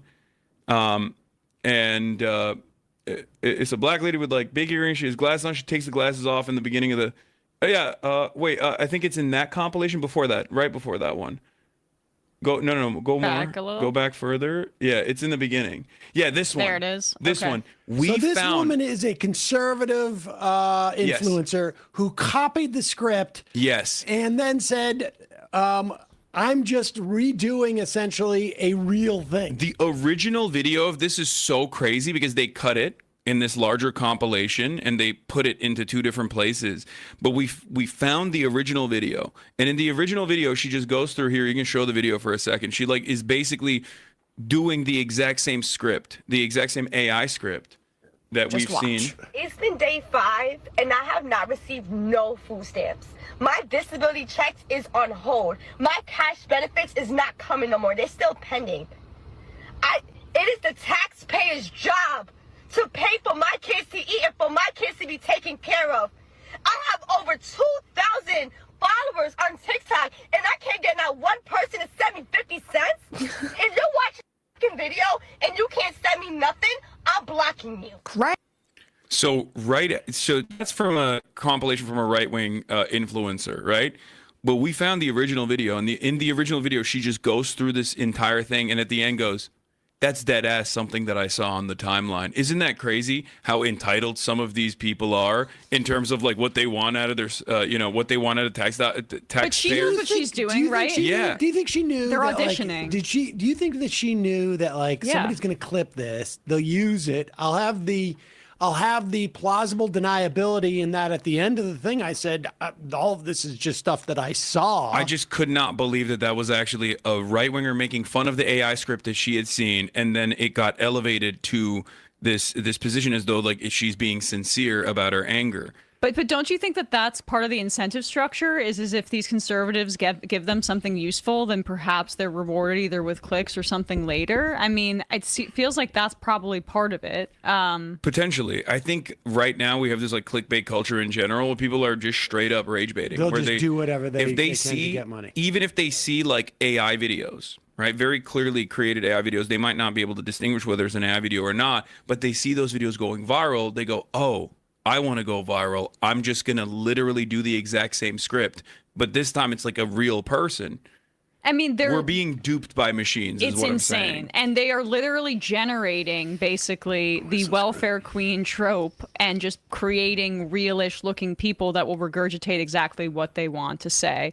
What she said there was immensely racist. We should just put that out there. And it's as old as the the Republican Party, the modern iteration of it for decades. Yeah. Also, even if someone has 7 children, like the children shouldn't die. Like, what are we talking about? Yeah, okay. Feed the fucking 7 kids. If you have more than, let's just call it 4 kids, sorry. Yeah, no. Yeah, L for you. L for you.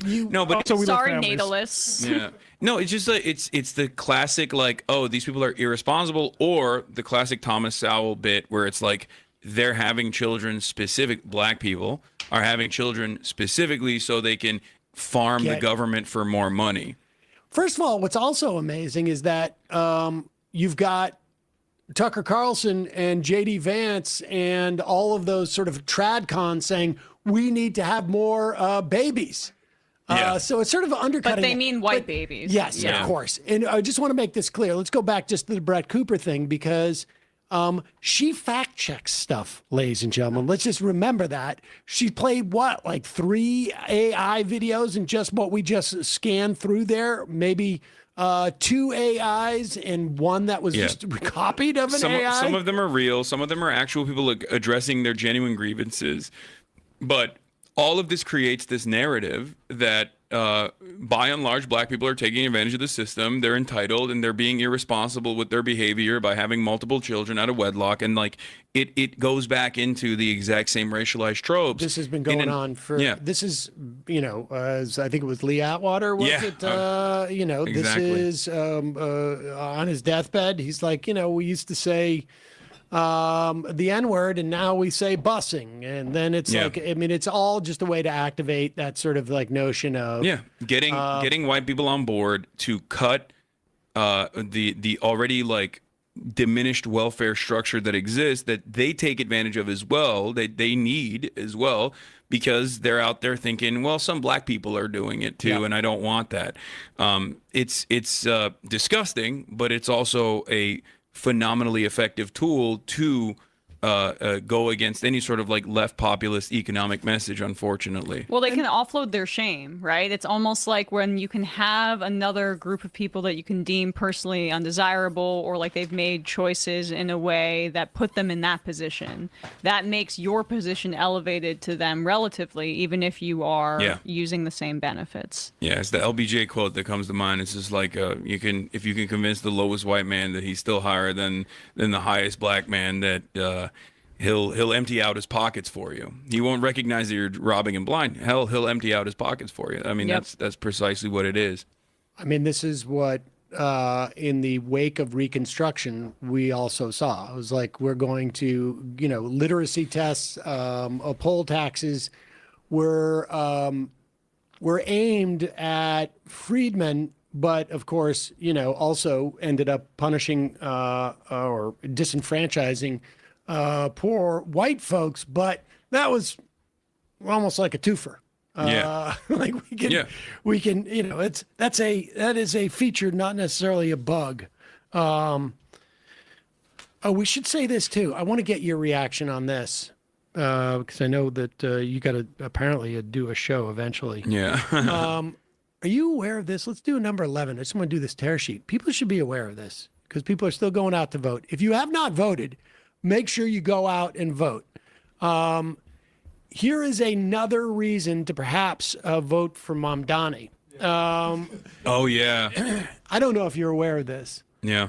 But it is being reported in the New York Post that nearly 1 million New Yorkers, what's amazing is that the Post had the ability to send out, this is an incredible reportage feat. To find out that 1 million New Yorkers are ready. This is the quote. Put it back up there. This is Millionaire Underground Railroad. They've already gotten it set in place. There are literally dozens and dozens of private jets that are on the runway. The skies are choked with them. At Peterborough Airport, just waiting for someone to roll up in like SUVs in one of those Cadillac SUVs, and to drop people off. Nearly 1 million New Yorkers ready to flee New York City if Mamdani becomes mayor, possibly igniting largest exodus in history. Isn't it beautiful? He's solving the housing issue. 100%. Abundance. You're about to get a brownstone for $1. It's nothing. Exactly. And listen, you talk about free buses. You don't even you won't even. The buses are going to be so freaking fast. You're not going to believe it. Yeah, it's awesome. Scroll up here.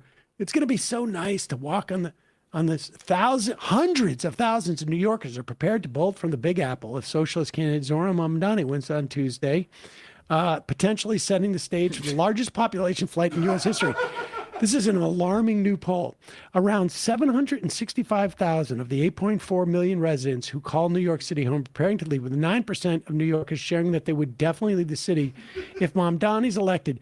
And most of it's got to be Manhattan, I imagine, too, right? Reported by the Daily Mail. Oh, okay. So the Post didn't do the reporting out on this. This was the Daily Mail doing the reporting. Two of the best. Oh, citing a survey, though. By JL Partners. I wonder who JL Partners is. Why don't you Google them as you scroll down, Matt? Keep going down here. It's a if those residents were to leave, it would be equal to the population of Washington, D.C., Las Vegas, or Seattle fleeing the city. Another 25% of New Yorkers, about 2.2, said they would consider packing up and leaving. Among high earners, 7% of those making over $250,000 a year said they would definitely flee. So the beauty of this is it's going to be distributed, it seems like, across different income levels. Yeah. So maybe you don't need a 15,000 square foot penthouse apartment or something like that. Maybe you just need something more modest. Yeah. Like an 800 square foot, 1 or 2 bedroom. And, or even like you could get a Curtis Lewa 350 square foot place for your cats. 17. They're all going to be available all across the board. Well, Curtis is not leaving. That's for sure, because he's a real New Yorker. I do want to give a shout out to Rat King, Mike Isaac, from, I think he's still at the New York Times. Yeah, New York Times tech reporter, who said on Twitter, quote retweeting a New York Post headline, this time about how Zohran Mamdani's aloof wife, Rama Dawaji, quietly steered his campaign from behind the scenes. Lady Macbeth. Yeah, he quote retweeted it saying, as a Californian experiencing the post-Twitter coverage of this race over the past 6 months, it has been like watching a social media manager slowly descend into mania. And it's true. I feel like for the outsiders looking into this race, trying to make sense of it all, it's like every single one of these outlets and all of the people that are like in the tank for Cuomo, or just like, no one is really pro Cuomo, but like anti-Mamdani, have become increasingly more manic as the election has neared and the polls don't actually show any sort of swinging in the direction of Cuomo. One of my favorites is Deborah Messing, who has completely lost her mind. I can't watch any more of those repeats of Grace? Will and Grace has been ruined for me. Shout out to the show A Bit Fruity. I did actually with Matt Lieb and Matt Bernstein an episode on Deborah Messing that was, and liberal Zionism more broadly. People should check out that deep dive. If you look at her Instagram stories right now, she has like 100. Yeah. Yeah, Did she live in New York? I thought she lived I don't in even know. LA. I don't know even know if she know. lives in New York, but she is very locked in on the race, and including like she posted something. It's so funny that like a lot of people who are like, "Oh, I'm a liberal Zionist, I'm a progressive," are like straightforward, bringing up like Kahanist points now. Like they are just like followers of Meyer Kahan. Like they're literally like, no, it's actually the Goyim cattle don't understand. Like they have no idea what they're doing. Yeah, they don't know what's going on. It's like, I thought you were a progressive Hollywood person. This is what I was looking at. Okay, Yeah. yes. Yeah. So I'm I sending love it that here. one. So first of all, look at the amount of dots. Matt Bernstein pointed this out. It's like a sign of a manic episode. If you're posting that many Instagram stories, that it literally almost looks like it's like a book in Oh, she posted me too. Yeah, Let's she posted go. you 22 hours ago. There you are. Oh, that was the ad we played. Yeah. Is this like an ongoing? Like I don't know. To be honest, like I have never been able to figure out Instagram. So what does that mean? Like these are all adding to her story. She has like 100 individual story. For folks who can't see it, it looks like Morse code version of Moby Dick. Yeah. Yeah, it's the most insane thing I've ever seen. So it's all just about like Mamdani and whatnot, but the best one is when she goes to the in Judaism and Christianity post. I'll read it here. I fucking love that I'll one. read it here because That's amazing. There's nobody could ever. You would literally like Deborah Messing's mom wouldn't read all that stuff. Put this up. I mean, we just got to just see these. Oh, is this not scroll? Yeah, this is insane. Well, he switched back. But I'll read this post that Hasan's referencing. In Judaism and Christianity, we are commanded to speak the truth. In Islam, they are commanded to lie if it means spreading Islam. Do not disregard this fundamental ideological difference. Now take a look at Mamdani, apply that basic rule, listen to his words, then watch his actions. He's revealing their goal, mass conversion. These two opposing civilizations cannot coexist. Wait, so are we becoming Muslim or are we becoming trans? It's both. It's the worst kind. Yeah, it's like woke. It's Wait, woke I Sharia. thought the Muslims would throw the trans off the roof. So it's all that's what they mean. It's like a suicide pact. Well, he's Shia, so like it's like Iran. It's everybody's trans. This is nuts. Like who thinks literally. that anybody could watch this It's a manic episode. I mean, driven by Zionism, which is also a mental disease. But to be fair, I mean, there's two types of people who are freaking out about this, right? Yeah. Like, there's people like Deborah Messing, and then there's also sort of like billionaires who are concerned because they know. I mean, this is what's sort of fascinating about this is that you hear all of these arguments that, like, okay, this is New York. It doesn't work for the rest of the country. But they're addressing it in a way that they know they're afraid that it's going to work for the rest of the country. Yeah. I mean, you never saw this level of panic when they were putting up, I can't remember what her name was for the last main race, and you never heard this level of panic when Claire McCaskill was running again and losing her seat in Missouri.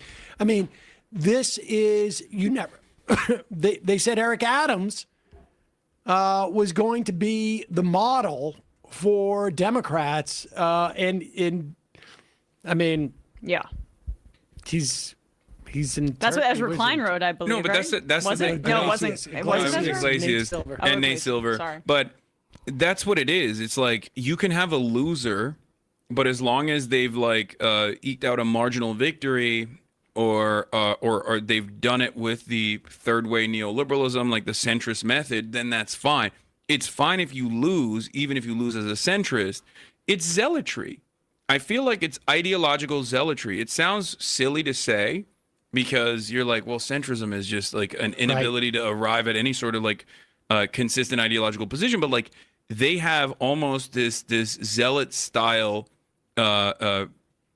this defense of centrism. Mm-hmm. But they're the radical centrists. It is not, I mean, but that's what they say. But I think the greatest trick the centrist ever played was to pretend there was no ideology. Yeah. Because in fact, there is an ideology, and it is a limited one in the sense that it really is just about how we redistribute wealth. Like, because every single society redistributes wealth. Every single one. Yeah. Every single one. There is no such thing as a government that does not redistribute. The question is, which way does the redistribution flow?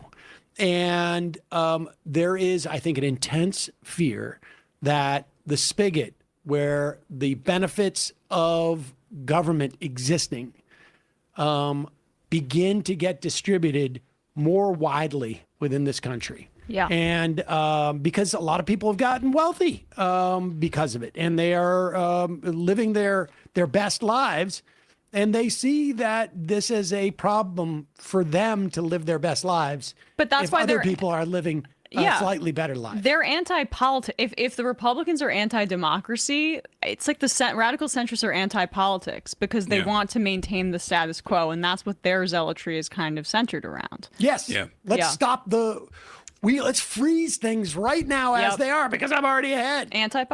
But at a time when liberalism is broadly failing in Western liberal capitalist democracies, that is the reason why you're seeing this resurgence of fascist movements, and many of which are obviously there's a vacuum. They're obviously forced to identify themselves as like something different because we live in a post-World War II universe where like fascism can't be seen as like a revolutionary movement or a new movement, right? As it was initially when it was incepted. But in the United States of America in particular, it's actually very interesting that like we have two liberal parties, like liberal as in, market, the actual political terminology. We have a center-right liberal party in the Democratic Party, and we have a far-right liberal party in the Republican Party, and the far-right liberal party is now moving into a post-liberal version of itself. Yep. And it's actually restructuring itself to be a fascist party without openly saying that they're fascist.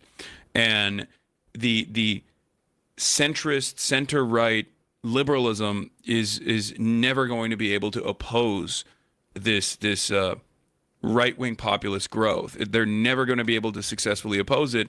And the sooner I think the Democratic establishment wakes up to that reality and realizes that do you want to oppose fascism, or do you think that you will actually be a servant of fascism and you'll maintain your symbolic position of power? The faster we can try to genuinely build a successful movement against this. I don't think that they wake up to it. I don't think that's the way it works. I mean, I think there are some who realize like they have to be more partisan, but for the most part, I think we are not in the idea of persuading and winning over folks in the Democratic establishment. That's not how it works. Yeah. How it works is we keep building power amongst both in an electoral perspective, but also outside of electoral politics. But simultaneously, I subscribe to the notion that both can be done simultaneously, so that this is they don't have to be convinced of anything. Yeah, they just lose. They just need to leave. Yeah, They no, just for lose. sure. And I think the base is more open-minded to that than ever before. And you can make that electability argument that they've been conditioned and they've been primed into believing. That's the big change. With a left populist message. And I think that that's what we need to continue pushing. I know a lot of people, some people fancy me to be far too radical, and others say that I'm a sheepdog for the Democratic Party. But like, the reality of the matter is, I obviously have a larger ambition to restructure American society in a way that benefits all workers, right? And I think that the road to achieve that does move from within the Democratic Party, at least in the interim, to at least build class consciousness and build the networks that you were suggesting that are an absolute necessity to create points like structures of pressure against all people in positions of power, and certainly the Democrats. I think you use the institutions that you feel like you can use at this point. Yeah. I mean, there's a bunch of tools. Sitting Exhaust all options. Exactly. And because there is virtually no evidence that a third party, at least on a national level, has the ability now or the strength to do anything in that regard. This is the weakest the Democratic Party has ever been. Yep. If there was a viability for a third party alternative at this stage, I think that that would exist. And a lot of people say like, oh, it's people like yourself and myself that like actually shut off that viability. When in fact, like I don't have any interest in like pushing aside people who are viable independent candidates or viable third party alternatives.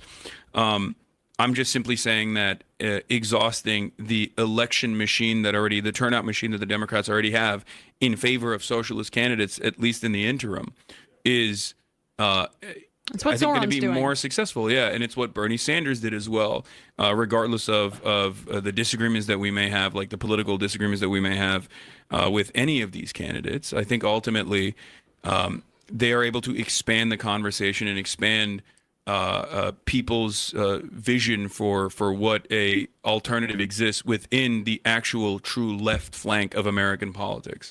I will also say that, with all due respect to you and with all due respect to us, that we're not capable. It is not like what we're capable of doing is seeing a car that is like maybe on a slight incline and it's in neutral, and we can start to join other people and help pushing it so that it gets on a roll. Yeah. But we don't have the ability to stop a car that is rolling in any way. We don't have the ability to build a car. Like if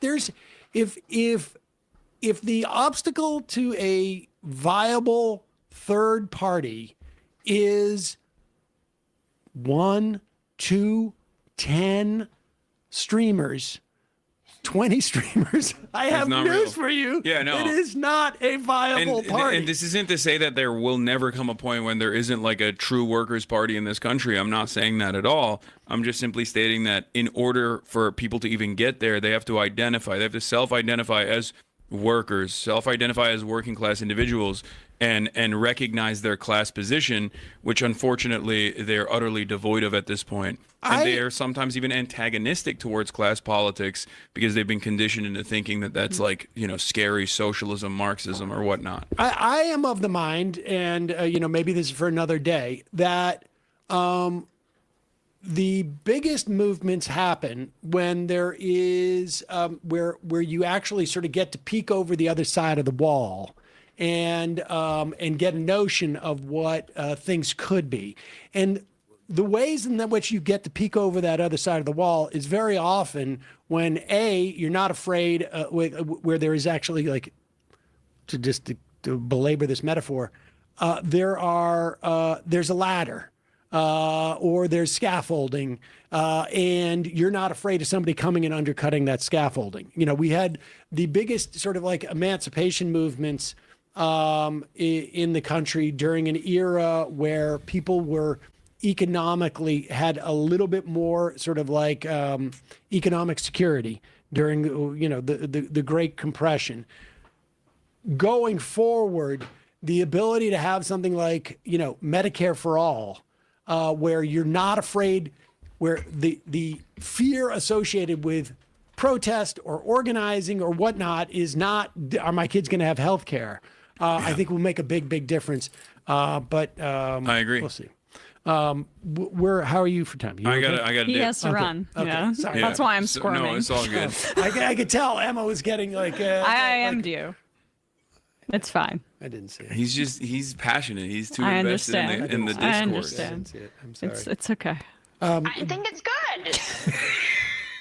I told her we had It's a that. sound drop. Yeah. Okay. No. All right. Well, have fun tonight. Yeah. Maybe I'll see you guys Yes, later. they will run it. Even if we don't broadcast there, maybe I'll just dip in for a little. All right, say perfect. hi. Well, Maybe. thank you guys for having me on, Emma's already in spite of the danger started that drinking. I present. But I will be drinking, I think. Yes. This is like, I've talked about this on another podcast that is not going to be released yet with Joe Marco, but like, I've been holding on to this campaign like just a modicum of hope.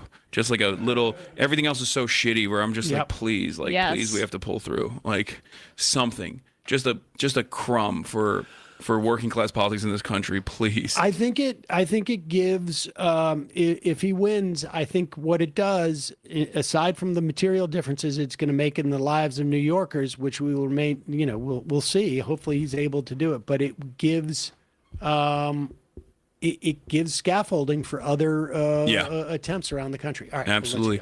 But thank you so much for having me on, guys. Always a pleasure. All right.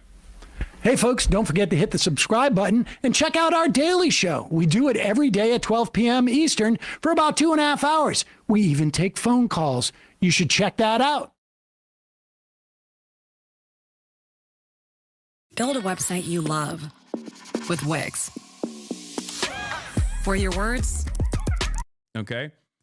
But people on the right are also no longer, they were under the Biden administration. Everybody complained about how political the FBI had gotten, how woke the FBI had gotten, so that Donald Trump, in an effort to fix the problems within the agency, decided to put a bunch of his loyalists in charge and also dramatically restructure the agency and what they were focused on, what they were tasked with dealing with. The other potential that took place was like only 20 minutes away from the Rhode Island Brown University campus that took place a couple days prior to this, and that in and of itself was also a high profile incident that created a lot of chaos, and we still don't know who did it, but that didn't stop the Republicans from making up their own dang minds about that one too. Specifically, Republicans and OSINT Twitter once again immediately dove into the archives to find any Palestinian they potentially could to blame for this. It was insane. Okay, obviously we don't have a lot of details beyond like a couple images. There is still not found. There is not really any. Did you see this? This seems wild. Oh my God, I was just covering this. It was the first story I covered today, chatter.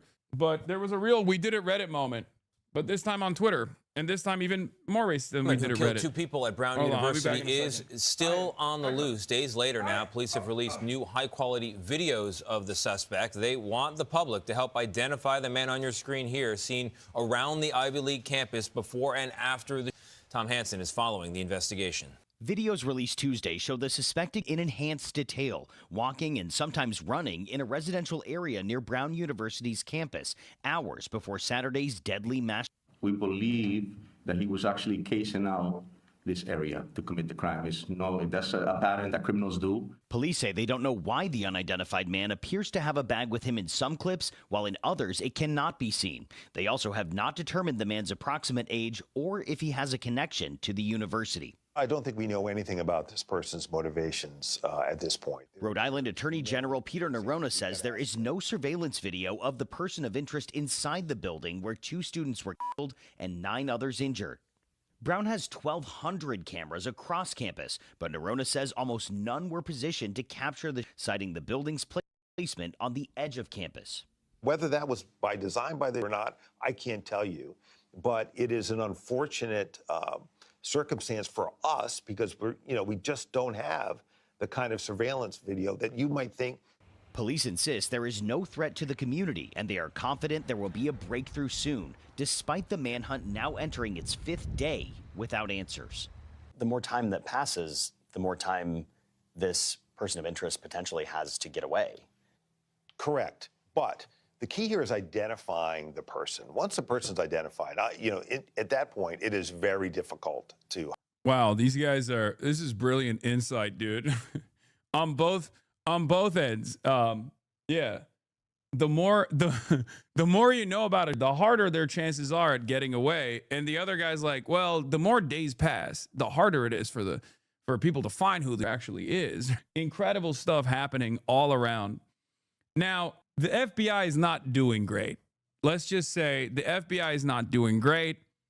Kash Patel has had a sequence of high-profile ups at this point, which has led a lot of people to scrutinize whether or not he should even have this job at all. A lot of people are very frustrated with his performance. I am a firm believer that while the FBI does a lot of interference on, political organizing and things of that nature throughout his history, has done a whole bunch of up shit. There are certain things that the FBI is supposed to be good at. This is one of those things. Okay? Like, this quite literally is the thing that they're supposed to be the best at. Okay? When a mass takes place, you're supposed to be good at finding who the masher is, right? You're supposed to be good at apprehending the. You're supposed to be good at figuring out who the is. Investigating crimes and murders is the one thing that you expect the FBI to be competent at. Okay, it's your job. It's the reason why you get all of the funding, or at least it's the reason why the public is comfortable with you getting all the funding. It's the reason why all the movies are about how you actually don't up these investigations, right? And beyond that, the people in charge of the FBI are supposed to project confidence because this is an important institution. It's an important arm of federal law enforcement. So when you have an incompetent dipshit like Kash Patel leading the agency, you are actually not projecting confidence whatsoever. Now, obviously, people who are on the left have always been frustrated with the FBI, but even people such as myself who have been frustrated with the ideological position of the FBI or the role that it plays in infiltrating and destroying left mobilizing and things of that nature is utterly irrelevant in this situation because virtually everyone understands that this is the primary purpose of law enforcement in general. Okay. But people on the right are also no longer confident in the competence of the FBI. And part of that is because they were under the Biden administration. Everybody complained about how political the FBI had gotten, how woke the FBI had gotten. So that Donald Trump, in an effort to fix the problems within the agency, decided to put a bunch of his loyalists in charge and also dramatically restructure the agency and what they were focused on, what they were tasked with dealing with. And And lo and behold, we have an FBI that is incapable of delivering a coherent narrative in the aftermath of high profiles that even right-wingers care about, like Charlie Kirk, and people no longer trust it at all. So, you know, I guess it's somewhat unsurprising that this would happen. Also, something a little bit sad about the FBI, breaking from MS Now. FBI Deputy Director Dan Bongino has quietly told confidants he plans to formally leave his job early in the new year and will not be returning to the headquarters to work this month, according to 8 people briefed on his account. If you recall, I kept saying, where is Dan Bongino? Is he dead? Did Kash Patel murder my goat, Dan Bongino? And Dan Bongino was very depressed about how his comprehensive work as the deputy director of the FBI was ruining his life, ruining his marriage. And he was really excited to quiet quit or to potentially get back to work, hawking supplements. Turns out Dan Bongino wants to get back to podcasting and, get back to selling supplements. So there is that part of the story as well. But I'm actually surprised as to why Kash Patel has not been fired yet. That's, I think, more interesting than the inevitable retirement of Dan Bongino, who signaled that he wanted to fucking leave this position basically 2 weeks into the job, especially after the Epstein files actually harmed his reputation as a conspiratorial podcaster. So Felix, of course, says Felix is an unlikely ally of the Kash Patel regime, and says, you do realize it's Kash and Alexis' 17-month anniversary, right? That's Kash Patel's girlfriend. Sorry if not everything is going according to your precious schedule. Last I checked, the crime scene will still be there once director Patel returns from the 5-finger death punch couples cruise next month. And to which Braze responded with, it's literally frozen. It can't wait. To which Felix responded with, cold is known as law enforcement's favorite temperature for the way it preserves evidence. Oh my God, I thought that was sarcasm. No, Felix is a Kash Patel truther and a Kash Patel defender, a Kash Patel loyalist. Okay. Now, what's interesting about a sequence of L's that Kash Patel has taken is that since the Brown University mass shooting that took place, or the Brown University school shooting that took place on Saturday, Kash Patel has done 2 podcasts, 2 television interviews, and falsely claimed that they caught the shooter. Now, that obviously is, pissing people off quite a bit, because it seems like these guys are primarily invested in boosting their profiles, like they're acting like they're still podcasters, but you're the director of the FBI. You are not just a podcaster. You are the director of the FBI. So when you're the director of the FBI, you can't be doing podcaster shit when you should be doing director of the FBI shit. It's pretty simple. Okay? And seemingly this has not been a major point of concern for the Trump administration, at least. But it has pissed off a lot of people. And I don't mean just like people who are antagonistic to the Trump administration. I'm talking people who are Republican, people who are right-wing, people who are in the realm of conspiracy theories. They are all very frustrated with the way that things are going. I think Charlie Kirk was like a pivotal moment, especially the ways in which Dan Bongino, or not Dan Bongino, Kash Patel, Dan Bongino and Kash Patel first came out with the Epstein files and were like, oh, all this stuff that we said about Jeffrey Epstein is fake, actually. Now that we're in charge, it's actually fake. Donald Trump is actually not connected to Epstein at all. And everyone was like, that's weird that you said that. I don't know if I can trust you anymore. And then with the Charlie Kirk assassination, when they started releasing information about the Charlie Kirk assassination that people were not comfortable with, or people did not feel satiated by, then obviously there was even more scrutiny. And now, since then, Dan Bongino has had numerous moments such as this one that have really pissed off people. It's not his fault. He just happens to look like he's the most suspicious man in America. But I do want to show you and then there was the private jet incident that took place. With not Dan Bongino, sorry, Kash Patel's girlfriend. Obviously, that was another big point that pissed him off. That pissed a lot of people off. On the podcast tonight, FBI Director Kash Patel says it's ironic that he's criticized for taxpayer-funded travel to see his girlfriend perform musically. He says if he were abusing it, he'd go see every one of her shows, not just the approximately 15% he's attended. When asked why his girlfriend doesn't have a ring yet, Patel responds to the interview by saying the media won't dictate the speed of their relationship. Patel says members of Congress are being hypocritical when they criticize his travel because members of Congress go on junkets. The ultimate hypocrisy, it's clickbait. The discussion is now referencing some very awful, vile threats being made against Patel's girlfriend, terribly menacing. Patel is mentioning some truly brutal and disgraceful threats against public officials this year. It's truly an horror to hear. The targets include private citizen, family members of those officials. This is, of course, from the Kash Patel interview that took place with, and you might be surprised to find out about this, Katie Miller, who happens to be Steve Miller's wife. That's right. Steve Miller's wife apparently has a fucking podcast, and Steve Miller's wife, Katie Miller, on her podcast had Kash Patel and Kash Patel's girlfriend as guests. Okay? This was the interview. Katie Miller has also had another high-profile guest, Elon Musk, since then. It's just one of the most insane things, dude.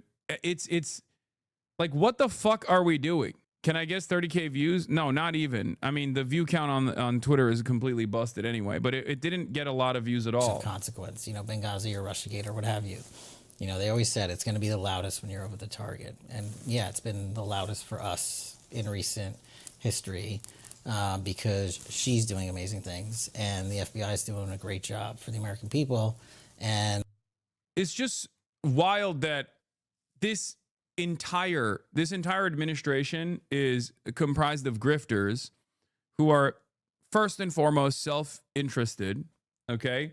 And the ones who podcasted their way into positions of power want to go back to podcasting, and the ones who were in background positions like Katie Miller basically were like, oh, I want to become a podcaster myself. So at the end of the day, the highest thing you can be, the highest achievement that you can accomplish on the right-wing grift is selling supplements. Fucking insane. Why'd Katie ask if his girlfriend, if she's Israeli? Is that a rumor? Yes. People say that she is a Mossad operative. But the reason why people say she is a Mossad operative is not because she's Jewish or from Israel. The reason why they say she's a Mossad operative is because she, I believe, worked on Prager University, which is actually owned and has hired many former IDF Unit 8200 operatives. And that is the reason why people are suspecting her of being a Mossad operative, not because she's like Jewish or anything like that. I believe she is she's Armenian, I think. Kash Patel's girlfriend just turned 27. In a couple months, Kash turns 46. Kind of creepy. I love that you're doing age gap relationship here because Kash Patel is gay, okay? The real suspicion here is why a gay man who has a lot of evidence for his, gay activities feels the need to consistently talk about how he has a girlfriend who he cares for very much. So don't worry. It's not an inappropriate age gap relationship in the way that you think. Yeah. Also, she's 27. Like, as I've said before, once you're above the age of 25, I don't think Kash Patel is like seducing her. Okay. I think she can make up her own mind about who she wants to be in a relationship with. It may be the case, but saying homophobes are closeted turns violence into group fighting. Wait, what? I'm very careful about who I say is closeted. I don't like run around throwing that out there willy-nilly, okay? There's a difference between saying, oh, all homophobes are secretly... First of all, Kash Patel hasn't really even talked about homophobia that much. Like, I wouldn't say homophobia is one of his like primary concerns or primary points of output. And the reason why I'm saying that is not because he's homophobic because he's gay or something. The reason why I'm saying that is because he had a boyfriend in Las Vegas.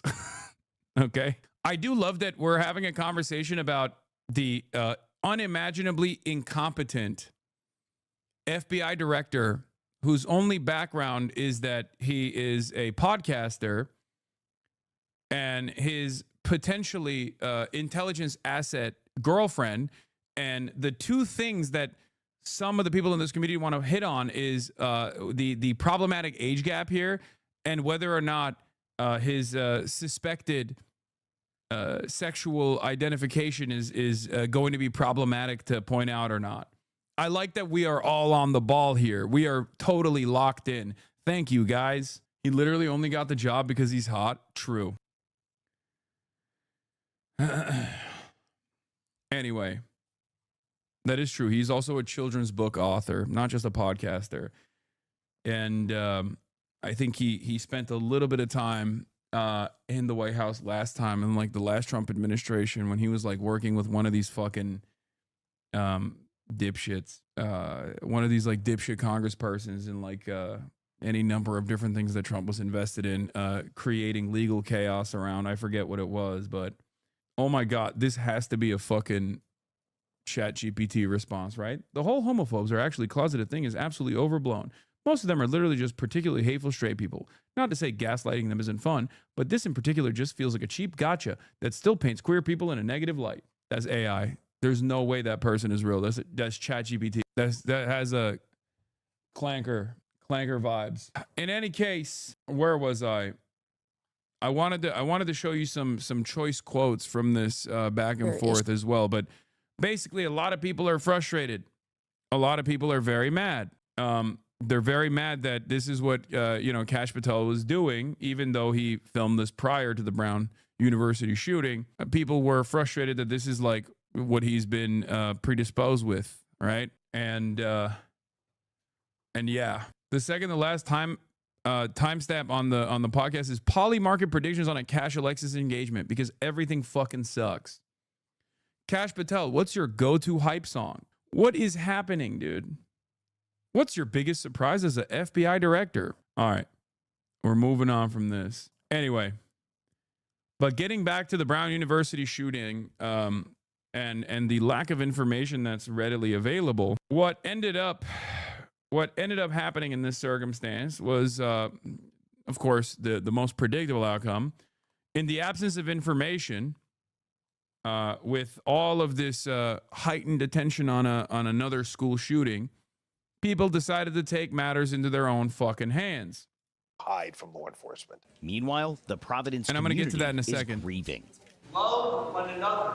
Hundreds of people packed church pews at a vigil Tuesday night, honoring victims and families. You always assume, like, if this happens, it's going to be somewhere else. But I thought that was Harry Hasan. Today, we're all someone else. And 7 of the 9 injured students remain in the hospital. We're also seeing an obituary published for Ella Cook, one of the 2 students who died in Saturday's shooting. There will be a memorial service in her honor in her home state of Alabama. That happens on Monday. Tom, thank you. I wouldn't say they've hit a dead end, but they just... Yeah, so there are, in the absence of hard evidence on who the suspected shooter is, especially considering that the FBI actually went and found someone that they declared as a person of interest, someone from Wisconsin that had traveled to Rhode Island with weapons, and then they released that person of interest, even though they had released the name of that person of interest. And Kash Patel had falsely claimed that they got the shooter again, as he's known to fucking do. The shooter is still at large, okay? The shooter is still at fucking large. So what did people on Twitter do? Oh, that's right. They immediately scoured the internet to find any Brown University student they possibly could that they tried to, they tried to claim was the actual shooter. They went with a queer Palestinian Brown University student, okay? Mustafa Karbouk, okay? They decided it was Mustafa Karbouk that was the shooter, okay? And of course, with the heightened attention on this, with the heightened attention on this from all of the fucking schizo posters on the internet, this one literally got 44,000 likes. he instantly fucking deleted his profile, and the university deleted his pages because he was getting doxxed everywhere. He was getting doxxed as the shooter by a bunch of fucking freaks. So when Brown University scrubbed its entire website of Mustafa Karbouk, Free Palestine LGBTQ activist, then they used that as additional proof that he definitely was the shooter. The Nazi motherfuckers trawled through to find one heavyset queer Palestinian guy and have created a totally baseless defamation conspiracy that Brown University is trying to cover up that this is the mass murder because the pages were removed at some point in the past year. We are talking about a Palestinian refugee student. What might have happened in the early spring that would make the university uneasy about posting pages online about a Palestinian refugee student? They've inundated the internet with this garbage. It's based on nothing. Just find someone whose identity you want to impugn and vaguely claim that he's a little bit heavy set. That's it. There's no identifying details, no matching clothes, no witness accounts, no motive, nothing. Remember with Kirk's assassination, how they misidentified and doxed like a dozen different people who debated him. They tried ruining those people's lives, and then it turned out none of them had anything to do with it. Many lived thousands of miles away. Time to make a massive carve out in Section 230 for this kind of fake OSINT kind of shit. It needs to be penalized, not rewarded or monetized. Yeah. And then there's also this. There's been a huge cover up happening at Brown campus on campus, actively scrubbing down web pages. Active shooter alert never went off. 21,000 likes, by the way. In every press conference, they refused to admit that the shooter shouted Allahu Akbar before he started killing. By the way, the reason why they refuse to admit that is because there's no evidence that that happened. Okay?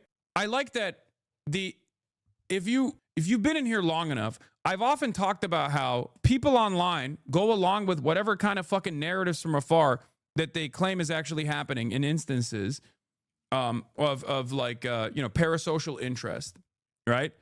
And under normal circumstances, people were just like laser focused on the suspected relationships between like content creators that they watch, or K-pop Twitter and K-pop stan Twitter would focus on their favorite beloved celebrities and whether or not they were interacting with one another in a way. They wanted to like find out more information about this kind of stuff, and I never thought that it would get to this degree, this kind of attitude, this kind of this way of operating would ever become so damaging to public discourse that like basically people online can just like come up with whatever kind of fucking conspiracy that they decided on the spot, and then everyone else in the real world who are serious adults who have serious jobs like investigating shit have to go along with the made up fucking conspiracy. And the very fact that they're not going along with the made up conspiracy also implies that the conspiracy is real. What the fuck are we doing? It is completely insane, okay? Like you, Keck, I know. Like me, always. Yeah, it's always says you, and never why you believe that I'm engaging in this, or never any evidence as to how I've done this. This is, even by MAGA standards, an extraordinarily stupid conspiracy theory. If a Brown student were the killer, how would scrubbing his profile page help Brown save its skin? It would not erase the fact that he was enrolled at the school, so what difference would it make? Perhaps Palestinian students were getting scrubbed off of their websites specifically because there are entire organizations dedicated to doxing Palestinian students, okay? And also, Sean McGuire, our favorite Islamophobic freak, made a whole 7-minute conspiratorial rant on this. Sean McGuire posted a video rant accusing a queer pro-Palestine Brown student of being the shooter, then quietly deleted it after Brown denied the claim. He's making a strong late-stage push for biggest disgrace of 2025. It seems very likely that the Brown shooter was an ardent pro-Palestine activist of Palestinian heritage. Brown is actively scrubbing his online presence. A student they formerly celebrated. The West is ablaze with terror attacks, and it was all predictable. Brown University now says Mustafa Karbouk is not involved in the mass shooting investigation. As law enforcement officials stated clearly on Tuesday afternoon, if this individual's name had any relevance to the current investigation, they would be actively looking for this individual and providing information publicly. It is fucking insane. And Sean McGuire hasn't stopped, okay, on conspiracy posting regardless. I cannot believe that we are now at the stage where collective delusion on the internet is actually leading to collective delusion and mass psychosis that is oftentimes also AI backed. Okay. Like this guy goes, asked Gemini. Oh, sick, man. You asked AI? That's awesome. I guess, pack up the investigation, I guess. You did an AI overview. Got it. Like, mass delusion on the internet in a direction of whatever kind of like preconceived biases that people may have is enough for people to lean into conspiracy theories. And when there's like actual hard evidence that comes out that disproves the conspiracy theories, people just go, nah. And especially because there is no real market correction, right? The point is, back in the day, at least the idea was that people are still ultimately invested in the truth, right? People were invested in the truth. And therefore, if someone was consistently revealed to release misinformation in incidents like this, right? Then the market would correct itself. People would stop tuning into that person, right? People would warn that person. People would say, hey, this guy's a straight up liar. They fucking keep leading you astray. Nowadays, there is no such market correction. You are incentivized to lie in a specific biased political direction. Okay? You're incentivized to lie, and therefore there is no market correction that comes. There is no punishments for consistently lying. There's actually a reward for consistently lying in this kind of direction. Okay? And even if you are someone who chooses not to engage in this kind of posture, like myself, someone who actively, in instances of like breaking news, will try to, dial it back, will try to get people to make reasonable analysis. People can just simply go, nah, you do it too, dumbass. You're biased, and therefore you do it as well. Okay? You do it too, dumbass. You do it as well. And if enough people are also saying that about someone like myself, then people believe it. That's it. If Brown is stonewalling a criminal investigation in order to save its skin, I will not feel a shred of sympathy for when they get what they deserve. I don't know. Maybe they didn't fucking do that. Okay? But that hasn't stopped people from suspecting that they did do that, because what matters more is the narrative. Narrative is more important than the truth. Okay? Aaron Regenberg says, do these freaks not understand that the cover-up they're inventing would need to be directed by the FBI? So Kash Patel's refusing to admit that the shooter said Allahu Akbar. The reason they're not admitting it is because the law enforcement authorities interviewing all the witnesses determined it didn't fucking happen. Where did this come from? The internet. Someone made it up. I think it was Laura Loomer who made it up. Laura Loomer wasn't there. Laura Loomer is not a firsthand. Laura Loomer is not a firsthand witness to the shooting. Okay? Why the fuck are people listening to someone who just made something up very clearly? Is being first to market with a biased conspiracy more important than actually trying to fucking arrive at a truth? What the fuck is happening? We saw a version of this on the liberal side as well, and that's still ongoing with the Charlie Kirk stuff. There were a lot of people who immediately was like, oh no, the shooter is a groyper. Tyler Robinson's a groyper. And it fucking worked. And if you recall at the time, I said, I don't think Tyler Robinson is a fucking groyper. I don't think there's enough evidence to suggest that he's actually a groyper at all. Like, and turns out he actually wasn't, let's be real.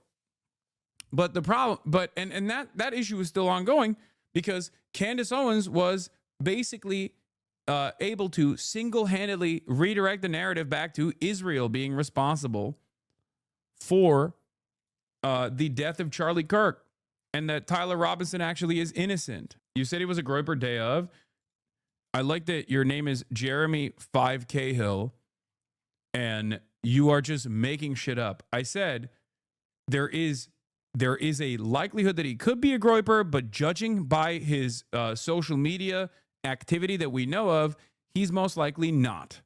I said that there is a lot of animosity amongst groypers against someone like Charlie Kirk, but that's not enough evidence that this person specifically is a groyper. Okay? Not only did I say he wasn't, I even tweeted that he most likely wasn't, as a matter of fact. Don't know why you have to misremember. Don't know why you are engaging in this kind of thing. Having said that, it was not lost on me that the idea that he might be a groyper was favored by a lot of liberals and favored by a lot of left wingers, and that conspiracy actually was so powerful and so overwhelming that it even caused right wingers to dial back the narrative that this was actually a leftist trans Antifa activist shooter. Okay, that's the reason why they very quickly, when they found out that the Tyler Robinson was from good stock, white family, Mormon, MAGA dad, they turned around and said, hey, maybe this is a pray for his soul type situation and not a we must kill all transgenders type of situation. You feel me? So even when it's advantageous to make up a fake bullshit response, because both liberals and leftists are also in line with this kind of conspiratorial thinking, I choose not to do that. And the reason why I'm bringing this up is because there is less and less interest in maintaining an actual investment in the truth and trying to analyze the situation with hard evidence that is readily available. It's much nowadays, I think like just pushing false information and being first to market in a biased direction is a much better way to combat the right also doing that. How long is this stun lock? This is not a stun lock. What the fuck? This is perhaps one of the most consequential parts of discourse in 2025. What the hell? It can be reduced to lying is OP, please nerf. Okay, but it's getting more and more OP. The reason Brown took down some web pages is because you put a student's life in danger with your baseless lies. Get out of our fucking city, you tragedy exploiting shameless fucks. In any case, I cannot believe how quickly the right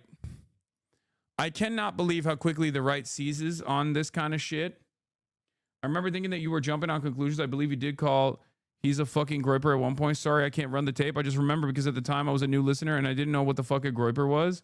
No, you're misremembering, and you're either mistaking me with someone else that you were watching, or you're just straightforwardly misremembering this. Okay, you're most likely confusing me with someone else that you were watching, because I was one of the few places on the left that didn't immediately say that this person was a groper. As a matter of fact, I said that while there is a small chance that he might be a groper, all of the evidence that I have seen so far leads me to believe that he is not a groper. Okay. I mean, there's tweets about it. I tweeted at other left-wing journalists and whatnot as well with my disagreements. Not that it matters. Yeah, people were mad at me. I watched like all hours of your, and I remember you saying it's a possibility that people should stop saying he is for sure one because there isn't enough evidence at the time. Yes. Anyway, the point I'm trying to make is that misinformation in either direction is unironically a more effective way to combat misinformation in any direction is unironically a more effective way to fucking combat right-wing misinformation. Like left-wing misinformation is more effective than combating right-wing misinformation with the truth. Okay. I said Tyler Robinson Kirk's alleged shooter came from a Mormon family in both law enforcement and the military, but I'm not so certain if he himself was right-wing. A lot of the memes posted on the casings are ironic or of left variety, different than previous far-right shooters. It's still too soon to tell, but this is very important to understand as well. Yeah, I saw that as well. I don't know how to weigh that over the Chow Bella, though. Like, that could be Gopnik posting, which is across the political spectrum. Need more info. Groypers usually hail previous shooters, and they have way more aggressive slogans they use to signal, though. Okay? That's it. Like, I'm not in favor of fighting fire with fire. I think that we mustn't drop our investment in the truth. Okay? I think the truth is what is more important than anything else.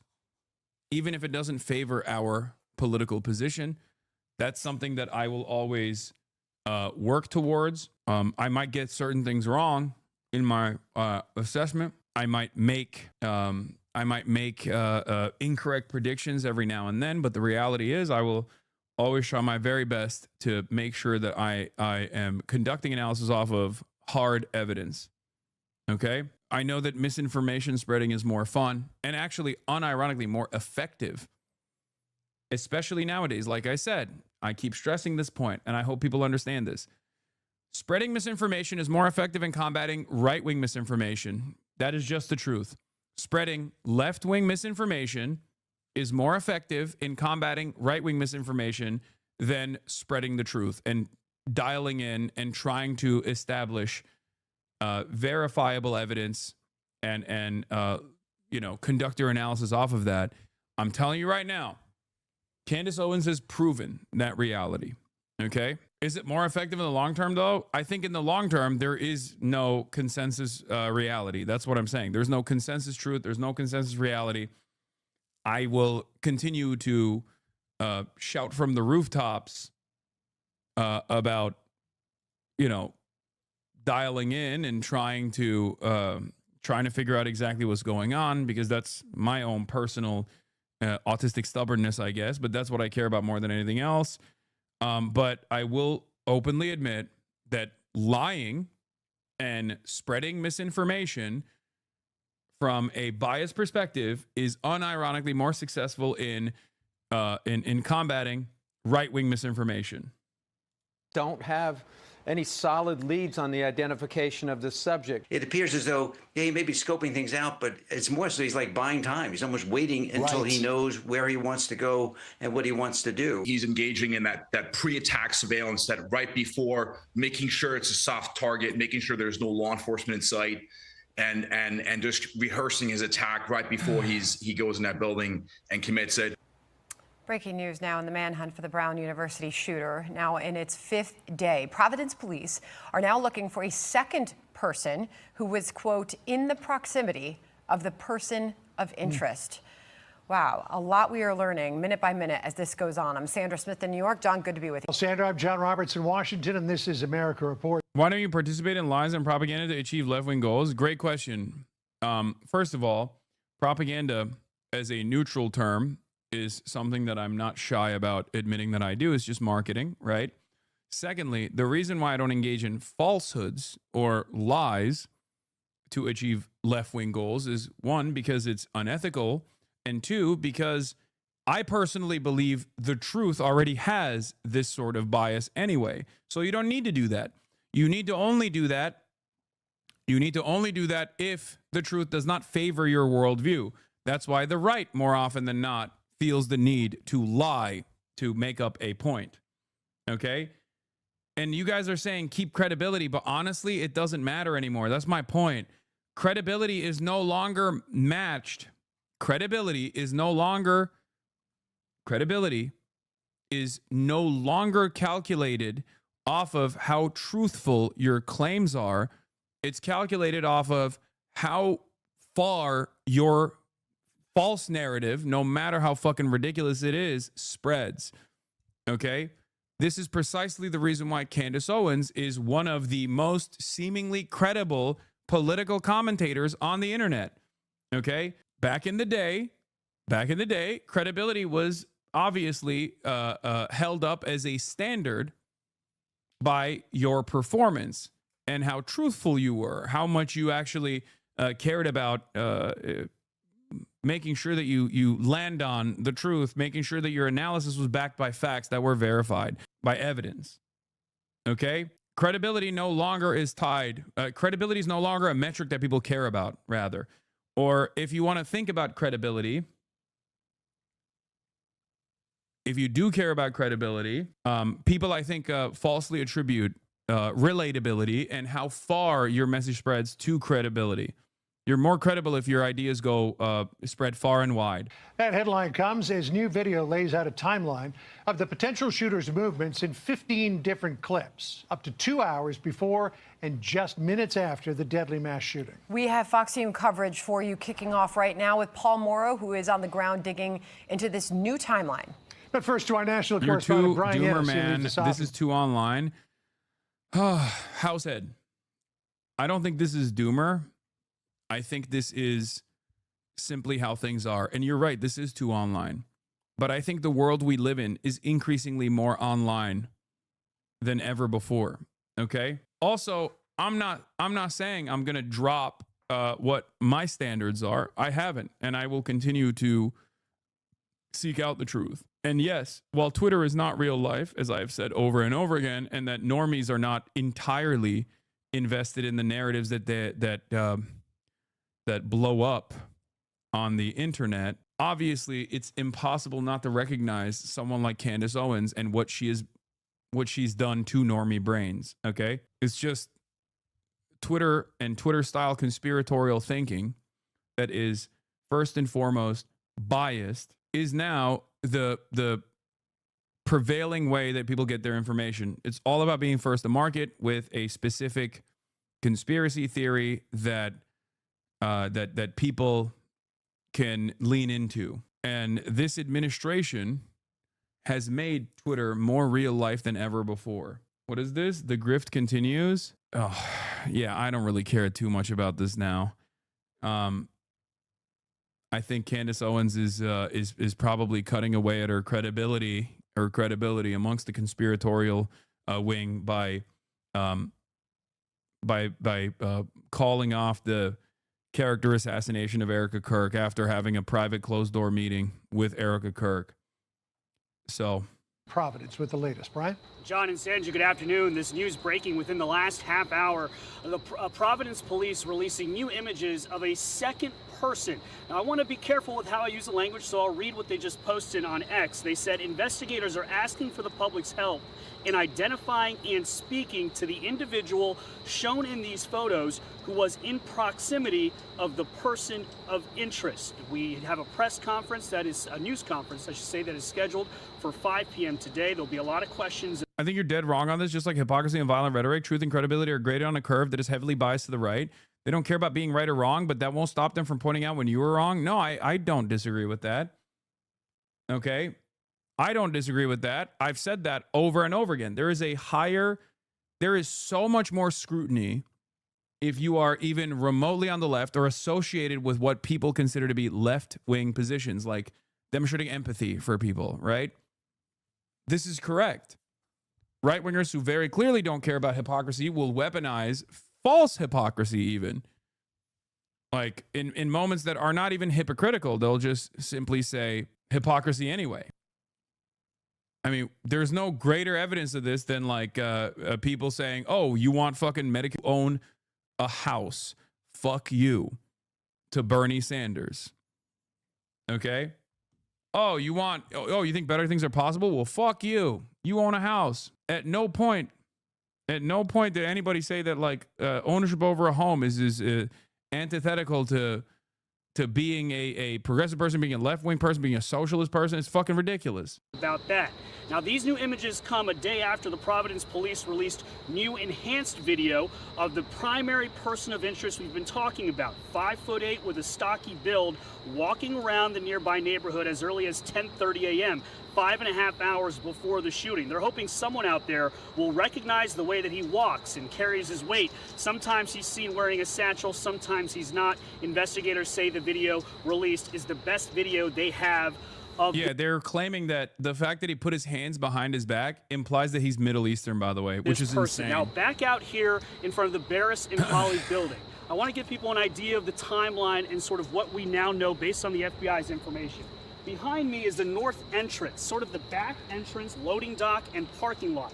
The FBI has focused a ton of energy on that entrance. We've seen people in Tyvek suits and cameras looking at that. It's believed, based on what we know, that the gunman, primary person of interest, the suspect, came out of that entrance or exit and started walking this way and passing this dumpster. Now, over the last few days, we've seen FBI agents in Tyvek suits inside of that dumpster. This is a school parking lot.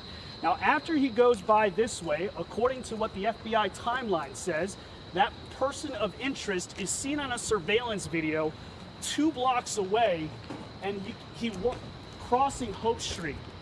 You can see him running through crossing Hope Street, which is behind that vehicle. I don't know if Dave can show that pole to the left of that car, but there is a surveillance video at 4:03 p.m. that shows the primary person of interest running past that pole across Hope Street to Waterman.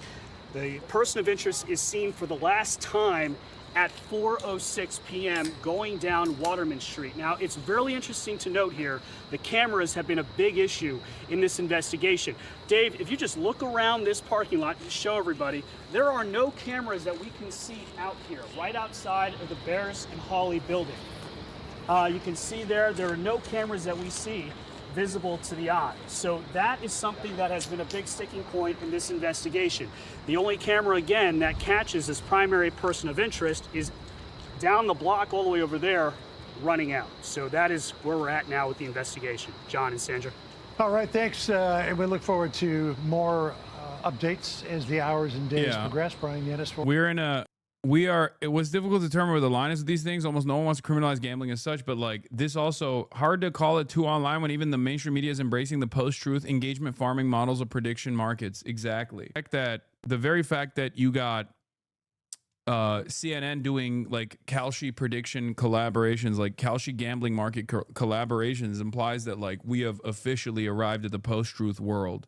Of course, Brian, thank you. Sandra? All right, let's bring in retired NYPD inspector and Fox News contributor Paul Morrow, who's also live on the scene. Also, the AI boosting, the AI enhancement is one of the dumbest things you could possibly do in moments like this, for the record.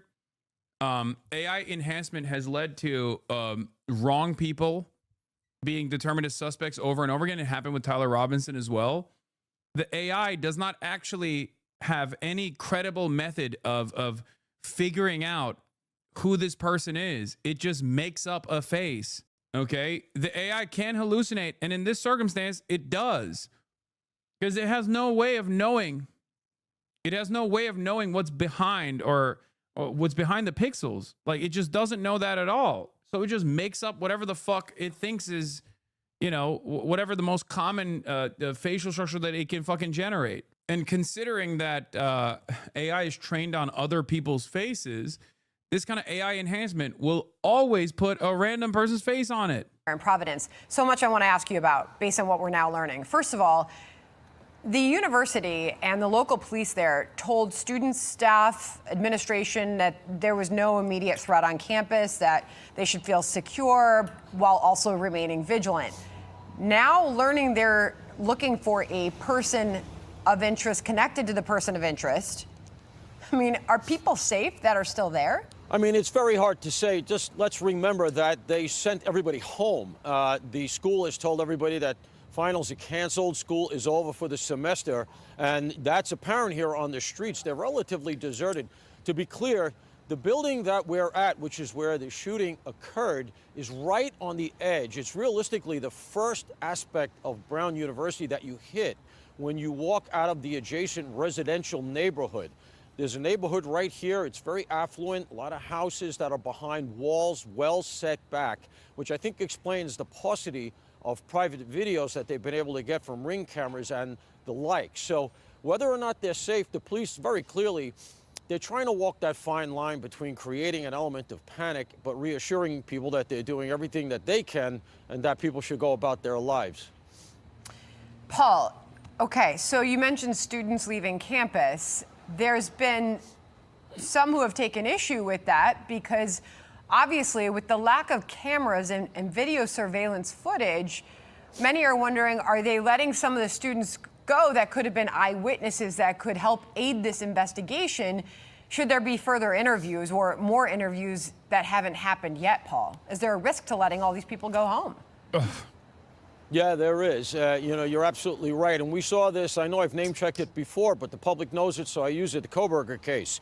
That happened, University of Idaho at Moscow. And same situation there. They canceled the rest of classes. The kids that were going to the school, they all dispersed. And as a result, when it came time to do some interviews, they had to actually rely on police all around the country to go knock on doors and ask, were you there and what did you see? I suspect there's going to be some of that here as well.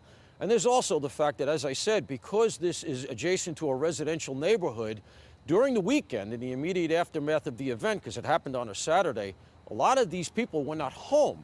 Some of them might not still be home because they may be gone to Florida for the season or something like that. And that's why you're seeing video dribble in, because they're canvassing very hard, going further and further out. trying to get a hold of people that have either just returned or maybe even getting a hold. Can you get somebody to let us in and access your Ring camera? Or they're going right to the source and saying, we need a consent from you because we're going to pull video from the video company. I mean, you think that could happen faster than it is, but I don't know enough to be a critic of that. Well, it's been multiple days at this point, so who knows where the fucking shooter is? Maybe the shooter's in Florida, or maybe the shooter's in Mexico by now, or I also Snow wanna Mexico, Canada. Ask you about a discussion I just had with my colleagues downstairs on Outnumbered. Kaylee Mackin and I were discussing, obviously, you know, there are going to be parents who are going to be very concerned about sending their kids to a university where we're learning. Well, fear not, guys. It was just a bunch of Brown University students that got killed, and not like a healthcare, private insurance healthcare executive. So it's you know, oops. There wasn't an abundant camera It's presence. We're learning to. It wasn't the president's favorite podcaster. It wasn't you know, it wasn't a healthcare. Yeah, it wasn't a right-wing podcaster. It wasn't a healthcare executive. So who cares? It's fine. Pull enough surveillance footage to catch this person this long after this crime happened. As far as armed security on campus, Kaylee and I were wondering what you can tell us about that since you're on the ground there. Is the security on campus at Brown armed? Brown has its own police force. They're an actual gun-carrying police force, the Brown University Police, and they were the ones who would be responsible for activating the sirens, etc.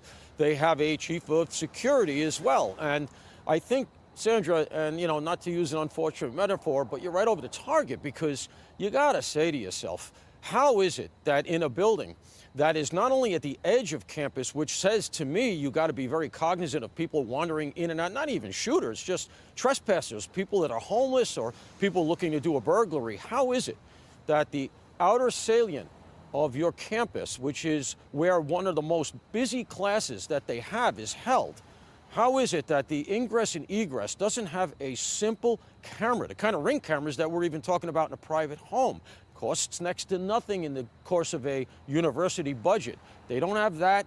On a day that there were a number of things going on a Saturday during finals season, they apparently had either propped open the door or literally deactivated the card access during the day, and there was no security guard.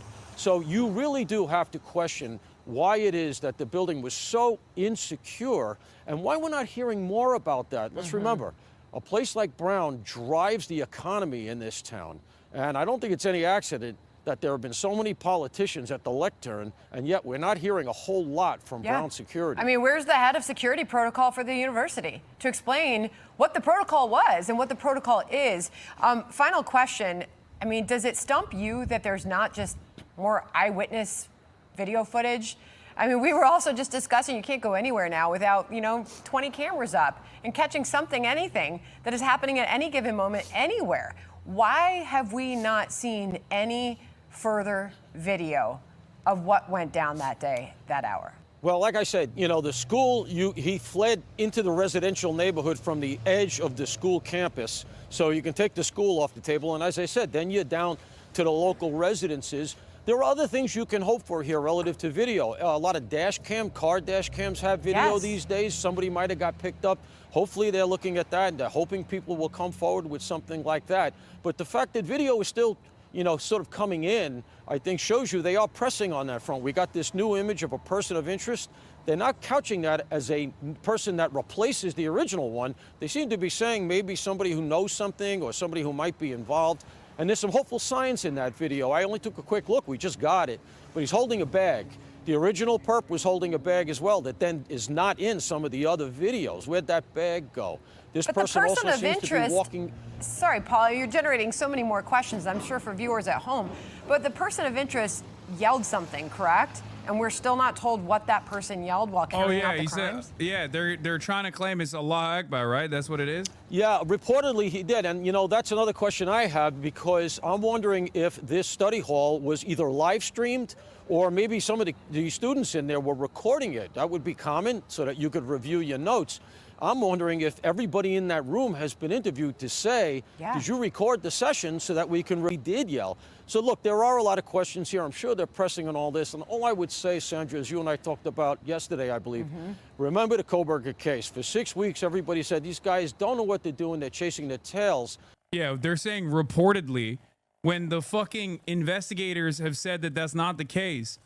If that is the case, wouldn't there be, if that is the case, and they're trying to find any sort of identifiable thing about the background of the suspect, wouldn't they literally reveal that?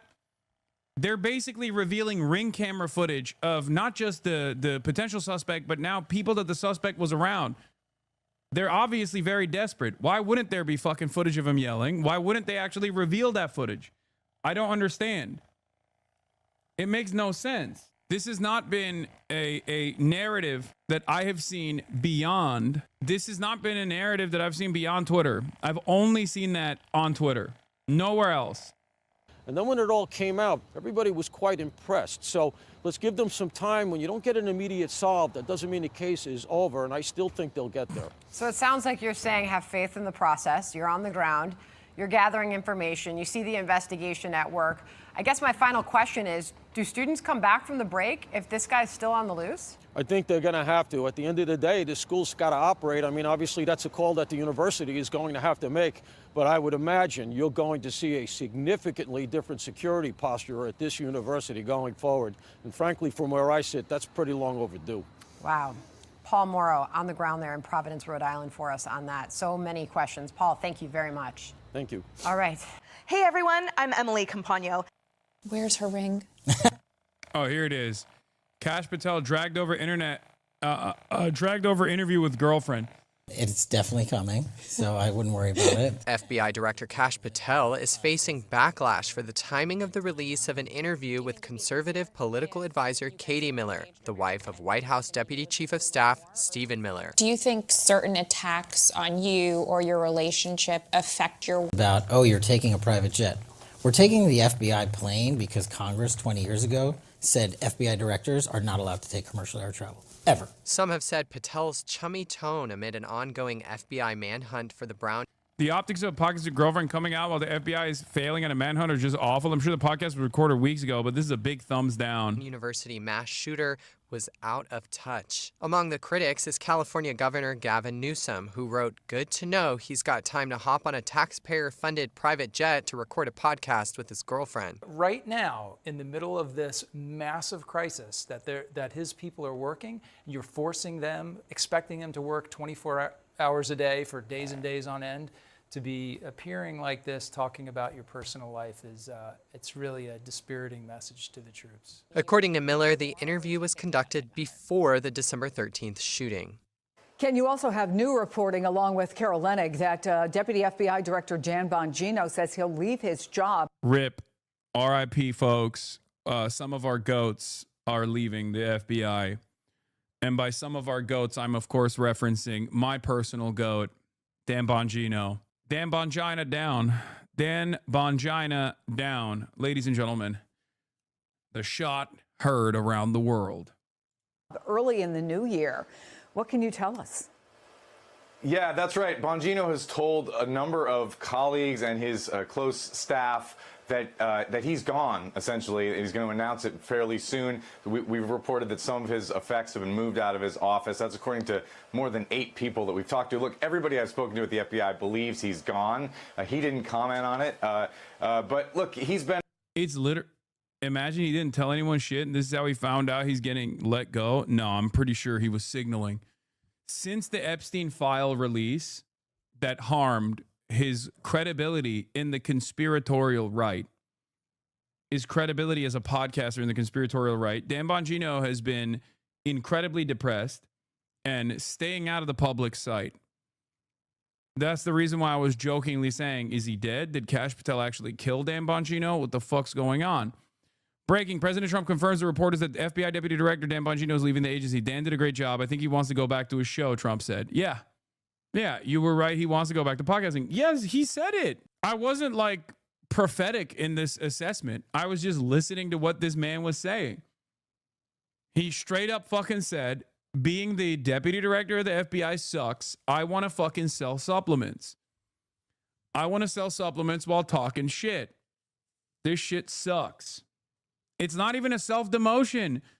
Haven't you noticed that the fact that Katie Miller is also trying to podcast right now, you haven't realized that all these guys want to do is sell t-shirts and supplements? That's the highest thing you can be in the conservative sphere. Nobody wants to actually, they don't have any ideological goals, chat. They don't have any real, goals. None of them, with the exception of like Stephen Miller, actually want to do something, actually want to change the American trajectory. They just want to do fucking podcasts and they want to chirp into the wind. Their only goals are improving their standing in society, making as much money as possible in the easiest ways possible. That's it. And they're not above using the government offices as their own personal upward social mobility advancement project. The highest stage, especially on the right-wing movement, the highest achievement you can get to is just being a conspiracy podcaster. That's it. There is no ideological commitment to a coherent right-wing project. There is no, like, there are some who are invested in this. Steve Miller, I would say, is definitely truthfully invested in a white supremacist vision for America, and that's what makes him so scary. But even his wife doesn't give a shit. His wife basically just wants to be a podcaster. Yeah, Dan Bongino campaigns on Trump releasing the Epstein of the FBI, puts Dan Bongino second in command of the FBI.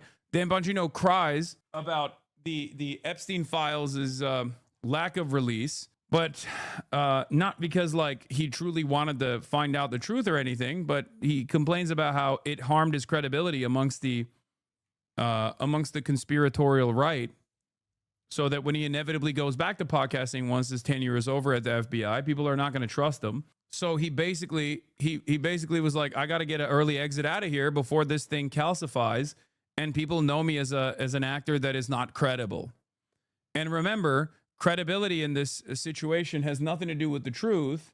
Credibility in this situation has nothing to do with the truth, but everything to do with reach. Okay, remember that. And when people don't trust you anymore as a conspiracy theorist because you are in the halls of power and you don't actually deliver on some of the promises that you made to your audience, then ultimately you're not going to be able to hawk as many supplements as you want to. An incredibly controversial pick for deputy director. That's a job has always in history been reserved for a career FBI agent. Dan Bongino was not that. He was a Secret Service agent for a while, and then he became a right-wing podcaster.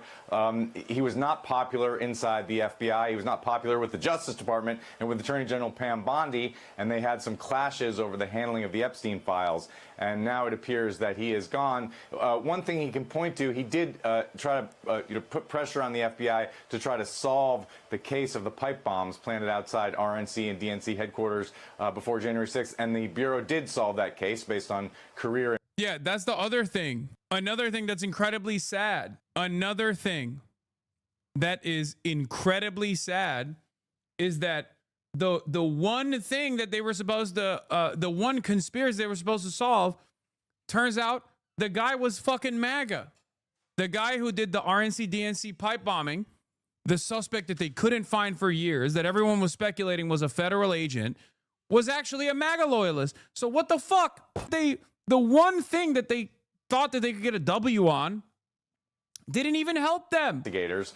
So he is taking credit for that. I should say, though, that the suspect that they've arrested and named does not support the conspiracy theories that Bongino was advocating as a podcaster when he said that the FBI knew things that it wasn't disclosing and that it was a quote-unquote inside job. There's no evidence of that, Chris.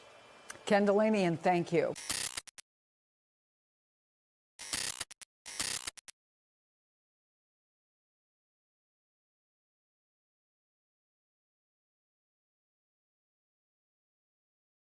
Build a website you love with Wix. For your words, create your brand, your opportunity, your breakthrough. Feeling a vibe? Run with it. From can't look away to gotta have it. Make every detail yours. Bring out what's hot. Remove what's not. Crystallize it. Instantly set a tone that speaks in your voice to your audience. Keep moving. Your site grows with you. Add solutions that meet you where you are and take you where you want to go. Smooth to make, easy to love.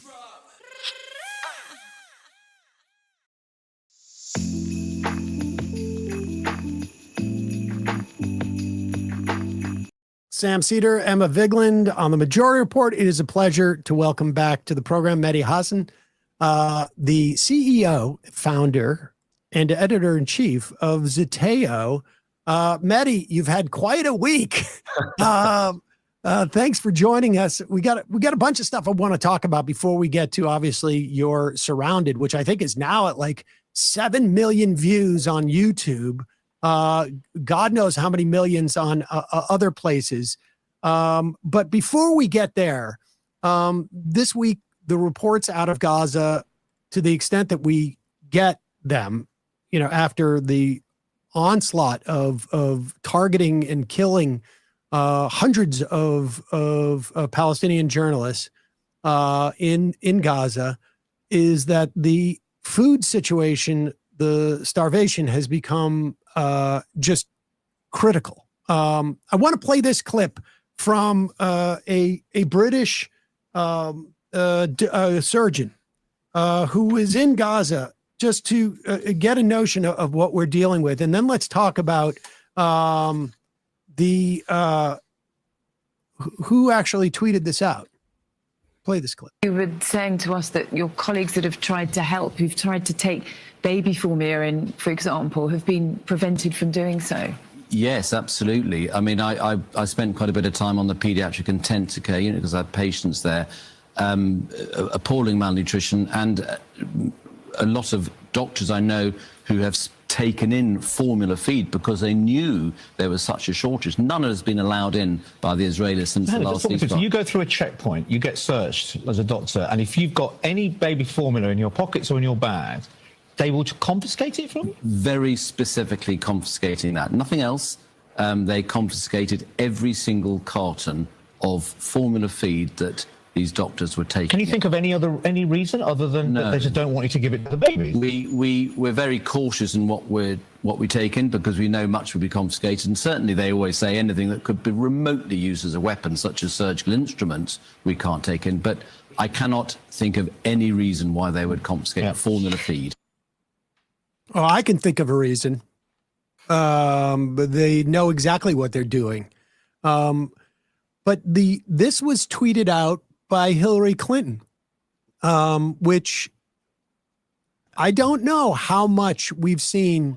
It wasn't, apparently. No, it wasn't? When I said Hillary, I was talking about the pregnant mother clip was tweeted by Hillary Clinton. Clinton. Okay. Geez, I'm sorry. I didn't realize that. Well, nevertheless, there is a lot of evidence that there is been a much less resistance or hesitance or much greater awareness that has been expressed by people on the center left, if you will, or center, about what's going on in Gaza these days.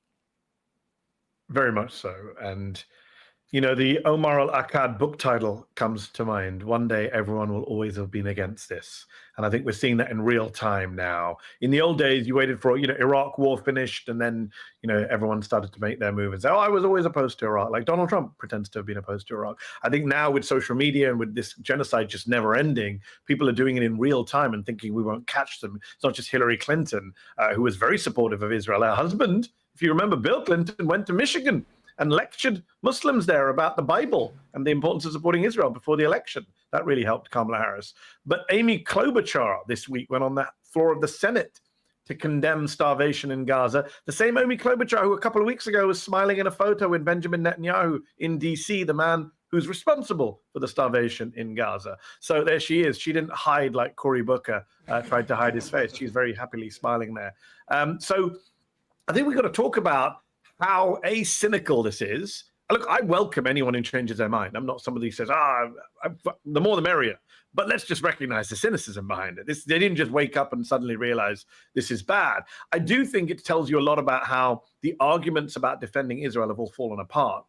Because the arguments, if you remember, Sam and Emma, after October 7th was right to defend yourself, Hamas tunnels, they're not really killing civilians, it's Hamas human shields.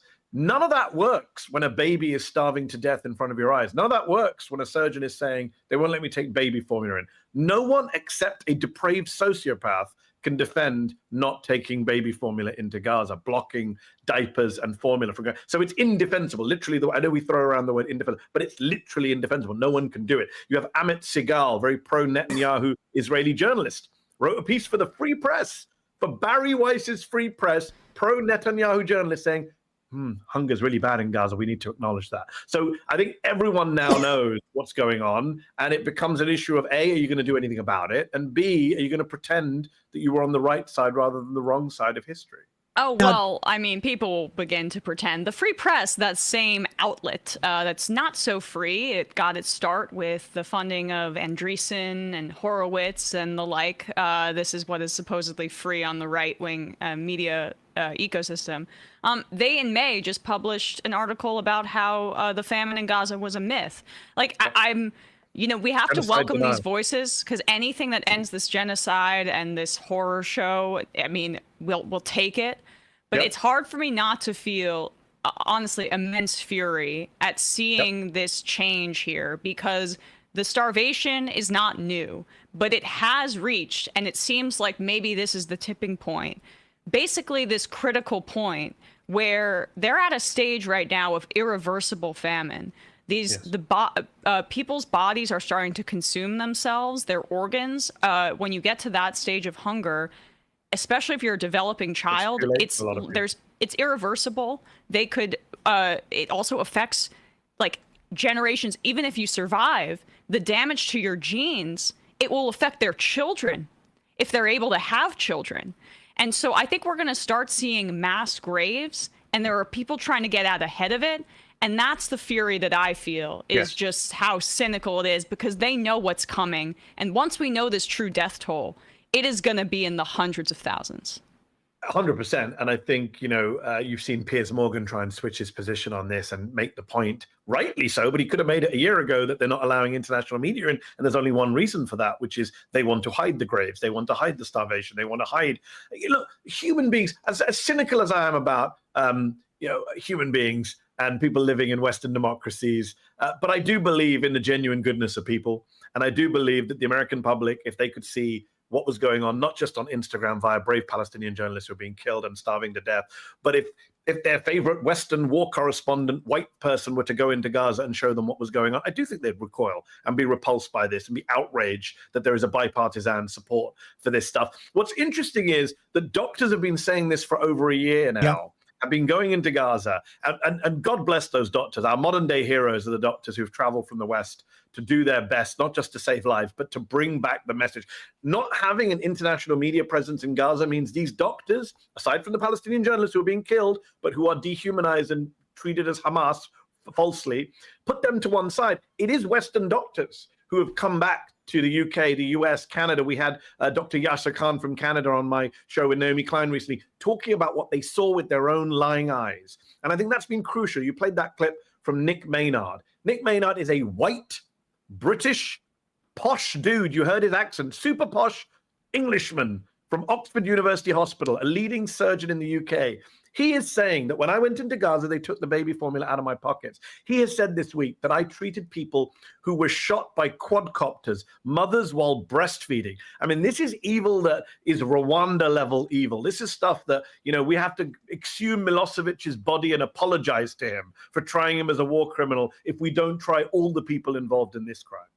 Yeah, I think we had a clip earlier this week of members of parliament making this argument as well about complicity in these war crimes. And of course, the United States is funding this. I just want one note on that Free Press that Gurr was on, I guess, maybe a podcast where he was talking about the famine. They pulled it down. The Free Press did. And then apparently they put it back up behind a paywall. which gives you a sense of both how they are embarrassed by what they're doing, but also do not want this to be reflected. I imagine it's both a function of ideology, certainly when it comes to Barry Weiss, and maybe funding. But it is. Do you think it's just because we've interviewed those doctors as well, and as you know, over a year ago, more, there has been no shortage of this information. If you wanted to see it, if you did not actively turn away from it, what has changed to the extent that anything has? Is it just that it's so clearly about the child? I mean, Cindy McCain has been making these reports for a year. Biden had to have a fake float, dock to deal with this aid. I mean, what is it just a matter of time? I mean, because the Iraq stuff happened when it was like there was a political price to pay. Yes. And then people came around, following 2006. Yes, it's been a waste. It's a great question. I don't honestly know the answer because I can't get into the minds of these people who are so depraved that they couldn't speak up for 21 months, but they speak up now. I don't know what you call someone who is ethically challenged and emotionally disturbed by images of starving children now, but weren't 3 months, 6 months ago, weren't concerned by babies losing arms and legs. The biggest cohort of amputated children in modern history is in Gaza. That happened over the last 21 months. We've seen that with our own eyes all across social media and some television media. And I think, is it them trying to get out ahead of this stuff, trying to kind of get on the right side of history too late? Is it just pure guilt because they know they can't justify the starving of children? You can try and justify in your head the blowing up of a school because, well, that was Hamas's fault. They were under the school. Maybe that's what you tell yourself, but you can't justify starving a child. Or maybe it's something more coordinated. Maybe the cynic in me, maybe the conspiracy theorist in me says that when all these Western governments come out together, the British government, the Canadian government, the French government, put out this statement, maybe that's done in lockstep with opinion formers and commentators and the great and the good in our elite media. Maybe it's coordinated. I don't know. I think it's just about what we're about to see.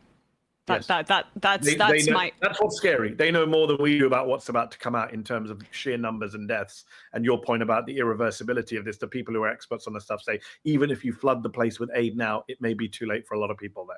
And I think that there was so much racism and continues to be, but in terms of like Israel relying on blocking Western journalists from coming in is deliberate in the sense that if you don't hear a posh Englishman, a white guy, somebody on CNN saying this, you can dismiss it as Hamas, terrorism, whatever, savages.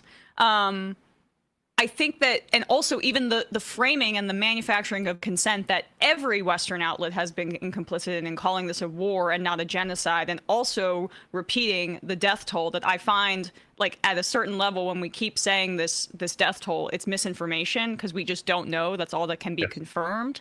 But by using that smaller death toll, by calling it a war, by blocking out like Western journalists who would have credibility with people who are inclined to dismiss Muslim people or Arab people or whatever, it's now hit a point where, okay, but starvation, we can't call this warfare. And maybe that's where it changes in people's minds, is that they bought into the most moral army in the world thing, and now the starvation is like, oh, this must be really bad now.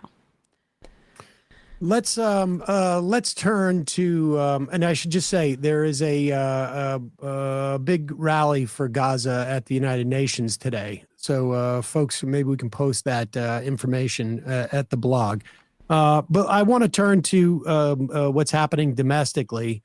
Sort of an extraordinary thing that I think it's the first time we have seen a week or two in a row where Donald Trump has lost the ability to change a media narrative around this Epstein stuff. I mean, we may look, he's sending his former defense attorney to go negotiate with Ghislaine Maxwell.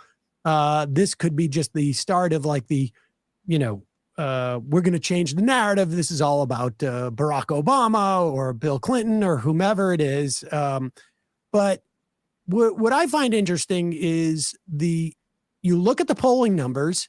Republicans haven't necessarily abandoned him over this, or at least not as of like a week ago. But the media ecosystem is different on the right. And Trump, in many respects, is so bound by that. And so many of the elected Republicans are so commingled with that world that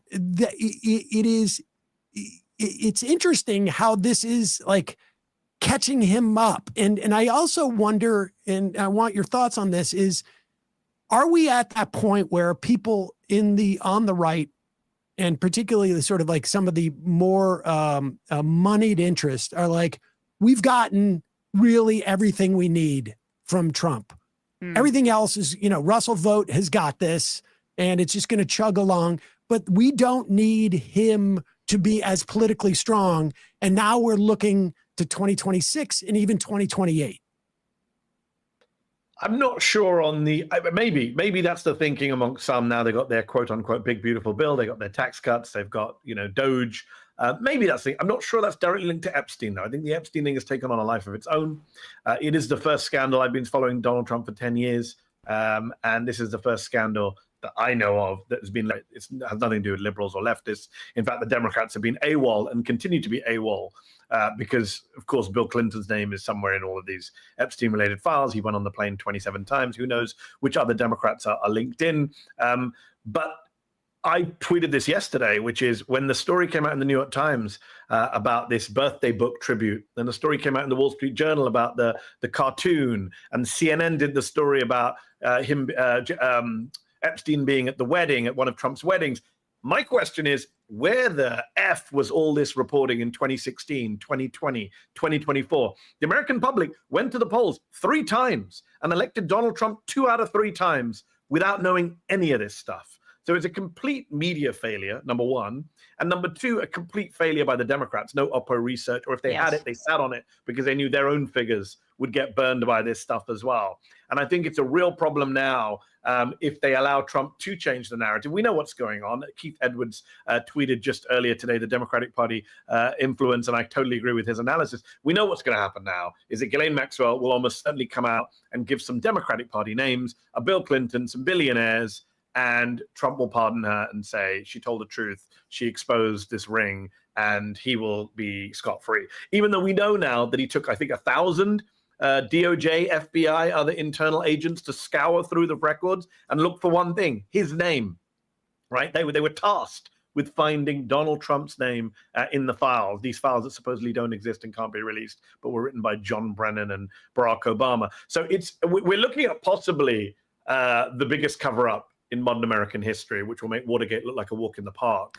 Even by Trump standards, this is a massive cover-up. We think, Russia and COVID and all the other scandals he's covered up. This one's huge. And the irony is they led this scandal, right? The only reason we even talk about Epstein is not because of the Majority Report, not because of Zateo, not because of Joe Biden. It's because Dan Bongino and Kash Patel spent much of their time in opposition between 2020 and 2024 talking about Epstein. J.D. Vance went on Theo Vaughn and said, we need to release the list. And now, the chickens are coming home to roost. Whether Trump can get away with this is the big question. I interviewed Mick Mulvaney recently for my Al Jazeera show, the former Trump White House chief of staff. He made a good point. He said, look, Trump said recently that MAGA is whatever I say it is. And the Epstein controversy is a test of that proposition. If he gets through it, then it's right, then it's true. The tail is not wagging the dog. Trump is still in charge. If he doesn't, then MAGA has grown beyond Trump. Well, it's just also what I think Mullen is probably seeing, and some of the folks on the online or like the pro-Trump influencers, is that this is not the right-wing populism isn't a thing, and they just gave a big major wealth transfer to the very top with this big ugly ass bill, and they have to do these kind of performative populist gestures to keep up the facade. And what the Democrats purposefully closed their eyes to because they were protecting Bill Clinton or other associates or world leaders or potential intelligence ties, when they abdicated their like Oppo research on this story for over 10 years was they ignored the fact that story is basically, in my view, a stand-in for anti-elite rhetoric, this like disgust with people at the very top hoarding wealth and getting away with unspeakable crimes while the rest of us kind of have to toil around. And so, like, the Democrats didn't engage with that, unfortunately. When it could have been a layup, the Republicans do, because it's not really material and they don't have to, it's a populist story that doesn't have to involve them, like, actually taxing the rich, for example. Also, let's not forget there is an anti-Semitic element to this as well, which is Epstein is this Jewish billionaire in charge of a child sex trafficking. That drives a lot of the QAnon MAGA stuff. That doesn't mean the rest of us shouldn't be concerned about it. It's a huge story, independently of the anti-Semitic fringe element to it. But that is what's driving a lot of the MAGA folks, right? The QAnon folks, they're obsessed with this stuff. They don't actually care about child sex trafficking or human trafficking because they elected a president who is a great gift to human traffickers in the way he deals with immigration.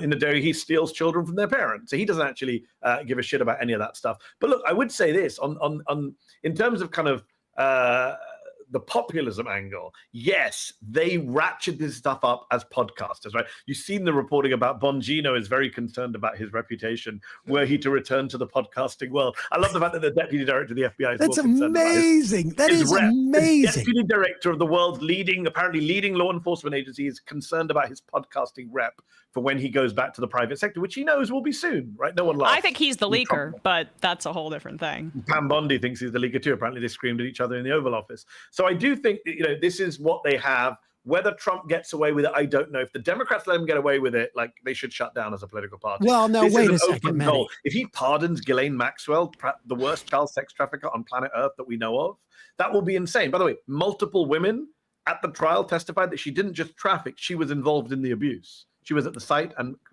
not just complicit, but active in the abuse. So if he pardons a woman like that, I mean, it's laughable to say that they've cared about this issue. And one last point I would make, just on the mainstream media, Michael Wolff interviewed Jeffrey Epstein.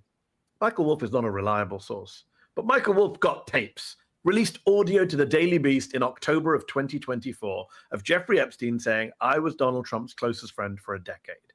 That got zero pickup in our mainstream media. Can you imagine if the worst child sex criminal of our lifetime had said, Joe Biden, I was close to him? I mean, it's insane, the media asymmetry. The fact that the mainstream media did not cover that story in October of last year, I think, is one of the great unforgivable sins of the 2024 campaign, and there are many. The way our media works is that it needs to have advocates for stories to carry it and to feed it. I mean, it's sort of like it's akin to the difference between the British system of justice and our system of justice. Our media functions as is a adversarial. They need to have, and let's put up this tweet by Chuck Schumer. You talk about the Democrats making hay of this. I mean, this is just and this is one of those things where it fits in line with their entire sort of like MO of like, well, we can't take a position on an issue because we just got to say Trump is bad on it. We don't have we don't want to put a specific position out there on an issue because then we could get criticized for it. But Chuck Schumer, under no circumstances should anyone from Trump's DOJ be allowed to privately interview Ghislaine Maxwell. The conflict of interest is glaring. It stinks of high corruption. It was literally, he tweeted that out hours after it happened. A. B. Schumer, fast mover. He does not mention that it's not the DOJ that's meeting with Ghislaine Maxwell. It is literally Trump's defense attorney who's now just happens to work for the DOJ. I mean, this is nuts. It is nuts. We spent 3 weeks talking about Loretta Lynch bumping into to Bill Clinton on a tarmac. But you're right. It is about the advocacy position because we talked about them bumping on the tarmac because Republican politicians and Fox hosts made a big thing out of it. And if Democrats and democratically aligned folks in the media are not making a big thing about the fact that Trump is using his DOJ to push this agenda, he's using it. Most people have never heard of Todd. I mean, the genius of the Republican Party is they will take people who you have never heard of, who no one will ever, and make them household names, right? And that is the genius of the Republican messaging machine. They can take anyone, a low-level Obama staffer, and turn them into the biggest conspirator in modern American history. Meanwhile, Democrats are struggling to even make Trump cabinet officials boogeymen right now for the general public. I mean, let's take one person, RFK Jr., health secretary, a deeply evil individual. What he's doing in the health field is bad enough, right, with vaccines, with Gavi, with global health. But RFK Jr. is in pictures with Jeffrey Epstein. How many Americans know that? How many Americans who know RFK Jr. know that? Because the Democrats are not making a song and dance about it. Because they know that Bill Clinton will be thrown back at them. The answer to Bill Clinton being thrown back is, who gives a shit? Bill Clinton's not the leader of the Democratic Party. Bill Clinton's a former president. Someone did a funny tweet I saw saying, oh no, Bill Clinton's in the files. I'll have to take down my Bill Clinton flag and my Bill Clinton keychain and take the stickers. Like, there isn't a cult of Clinton on the Democratic side. So who cares? No, I just one point. I just want to hit this one point about the names. Yeah. It was during the first Trump administration. So somewhere between 2016 and 2020, Dana Loesch, who was a former NRA, worked with Dan Bongino, talker. She may still be doing. I remember she had one of the FCC people on and used as a verb. I am surprised that when you were working for Obama, that you were not Vince Fostered. Now, Vince Foster was a Clinton advisor in 1993, and over almost 25 years later, she can just use him as a verb without any explanation, and her audience knows that. That's how deep they go into these and how they make sort of like celebrities out of like these in these conspiracy worlds, and it just in a way that, we don't do that because I think it's just sort of, we have some level of shame, but our politicians should be out there pushing these things harder so that the news will follow them. Also, the Vince Foster thing isn't true, whereas it's not true. Trump's lawyer is Trump's lawyer, and there's always a thing about both sides, and I know it sounds so self-serving, but one thing's true and one thing's not. Let's not forget that when we do the both sides. And this is 8 months ago. He was the defense attorney. Not even probably. He shouldn't even be at the DOJ, let alone going to talk to Ghislaine Maxwell. No. Yeah. Well, I mean, but I think the problem here is that the Democratic Party as constructed is a party of liberal institutional maintenance that is uninterested in engaging in that kind of politics. Chuck Schumer resents the idea of doing politics, right? He wants to be somebody who's in Washington negotiating, cutting deals with Republicans. But the dirty work of partisanship, Democrats are unable to do that, in part because they have one hand tied behind their back with golden handcuffs, whether it's AIPAC or other moneyed interests. Emma, you're being unfair to Chuck Schumer. Did you not see his taco video? Oh, Trump. I mean, about Iran. I mean, right. just amazing. No side deals. But No side deals with Iran. No diplomacy with Iran. War with Iran. That's what our Democratic leader wants. That's really indicative. I mean, it's a problem they have with immigration, and it is a problem they had. The most aggressive he gets is to go to the right of Donald Trump on whether we should be bombing Iran, essentially. I mean, that is a real problem. Just, stripped of ideology, just in terms of what are you offering people? But all right, let's turn to your surrounded thing. I wanted to talk a little bit about the South Park stuff, but we can get to that later in the program. But as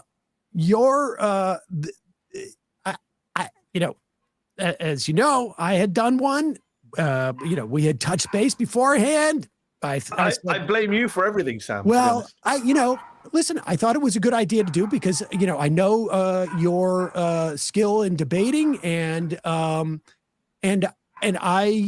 had it had never occurred to me that they would put you up against people who have absolutely no desire to debate the things you're talking about, but just essentially go up there and espouse, virulently fascistic talking points. It really was disturbing. I broadly speaking, before we get into it, like what your sense of that, because I can only imagine that if, you know, they put Charlie Kirk there and somebody came in and just like, look, you know, someone who is, you know, an accelerationist or, you know, someone from the Weather Underground, there, like, there's nothing to debate here between these two people, with these fascists. There's no debate. You had claims. They knew what those claims were. But they knew the broad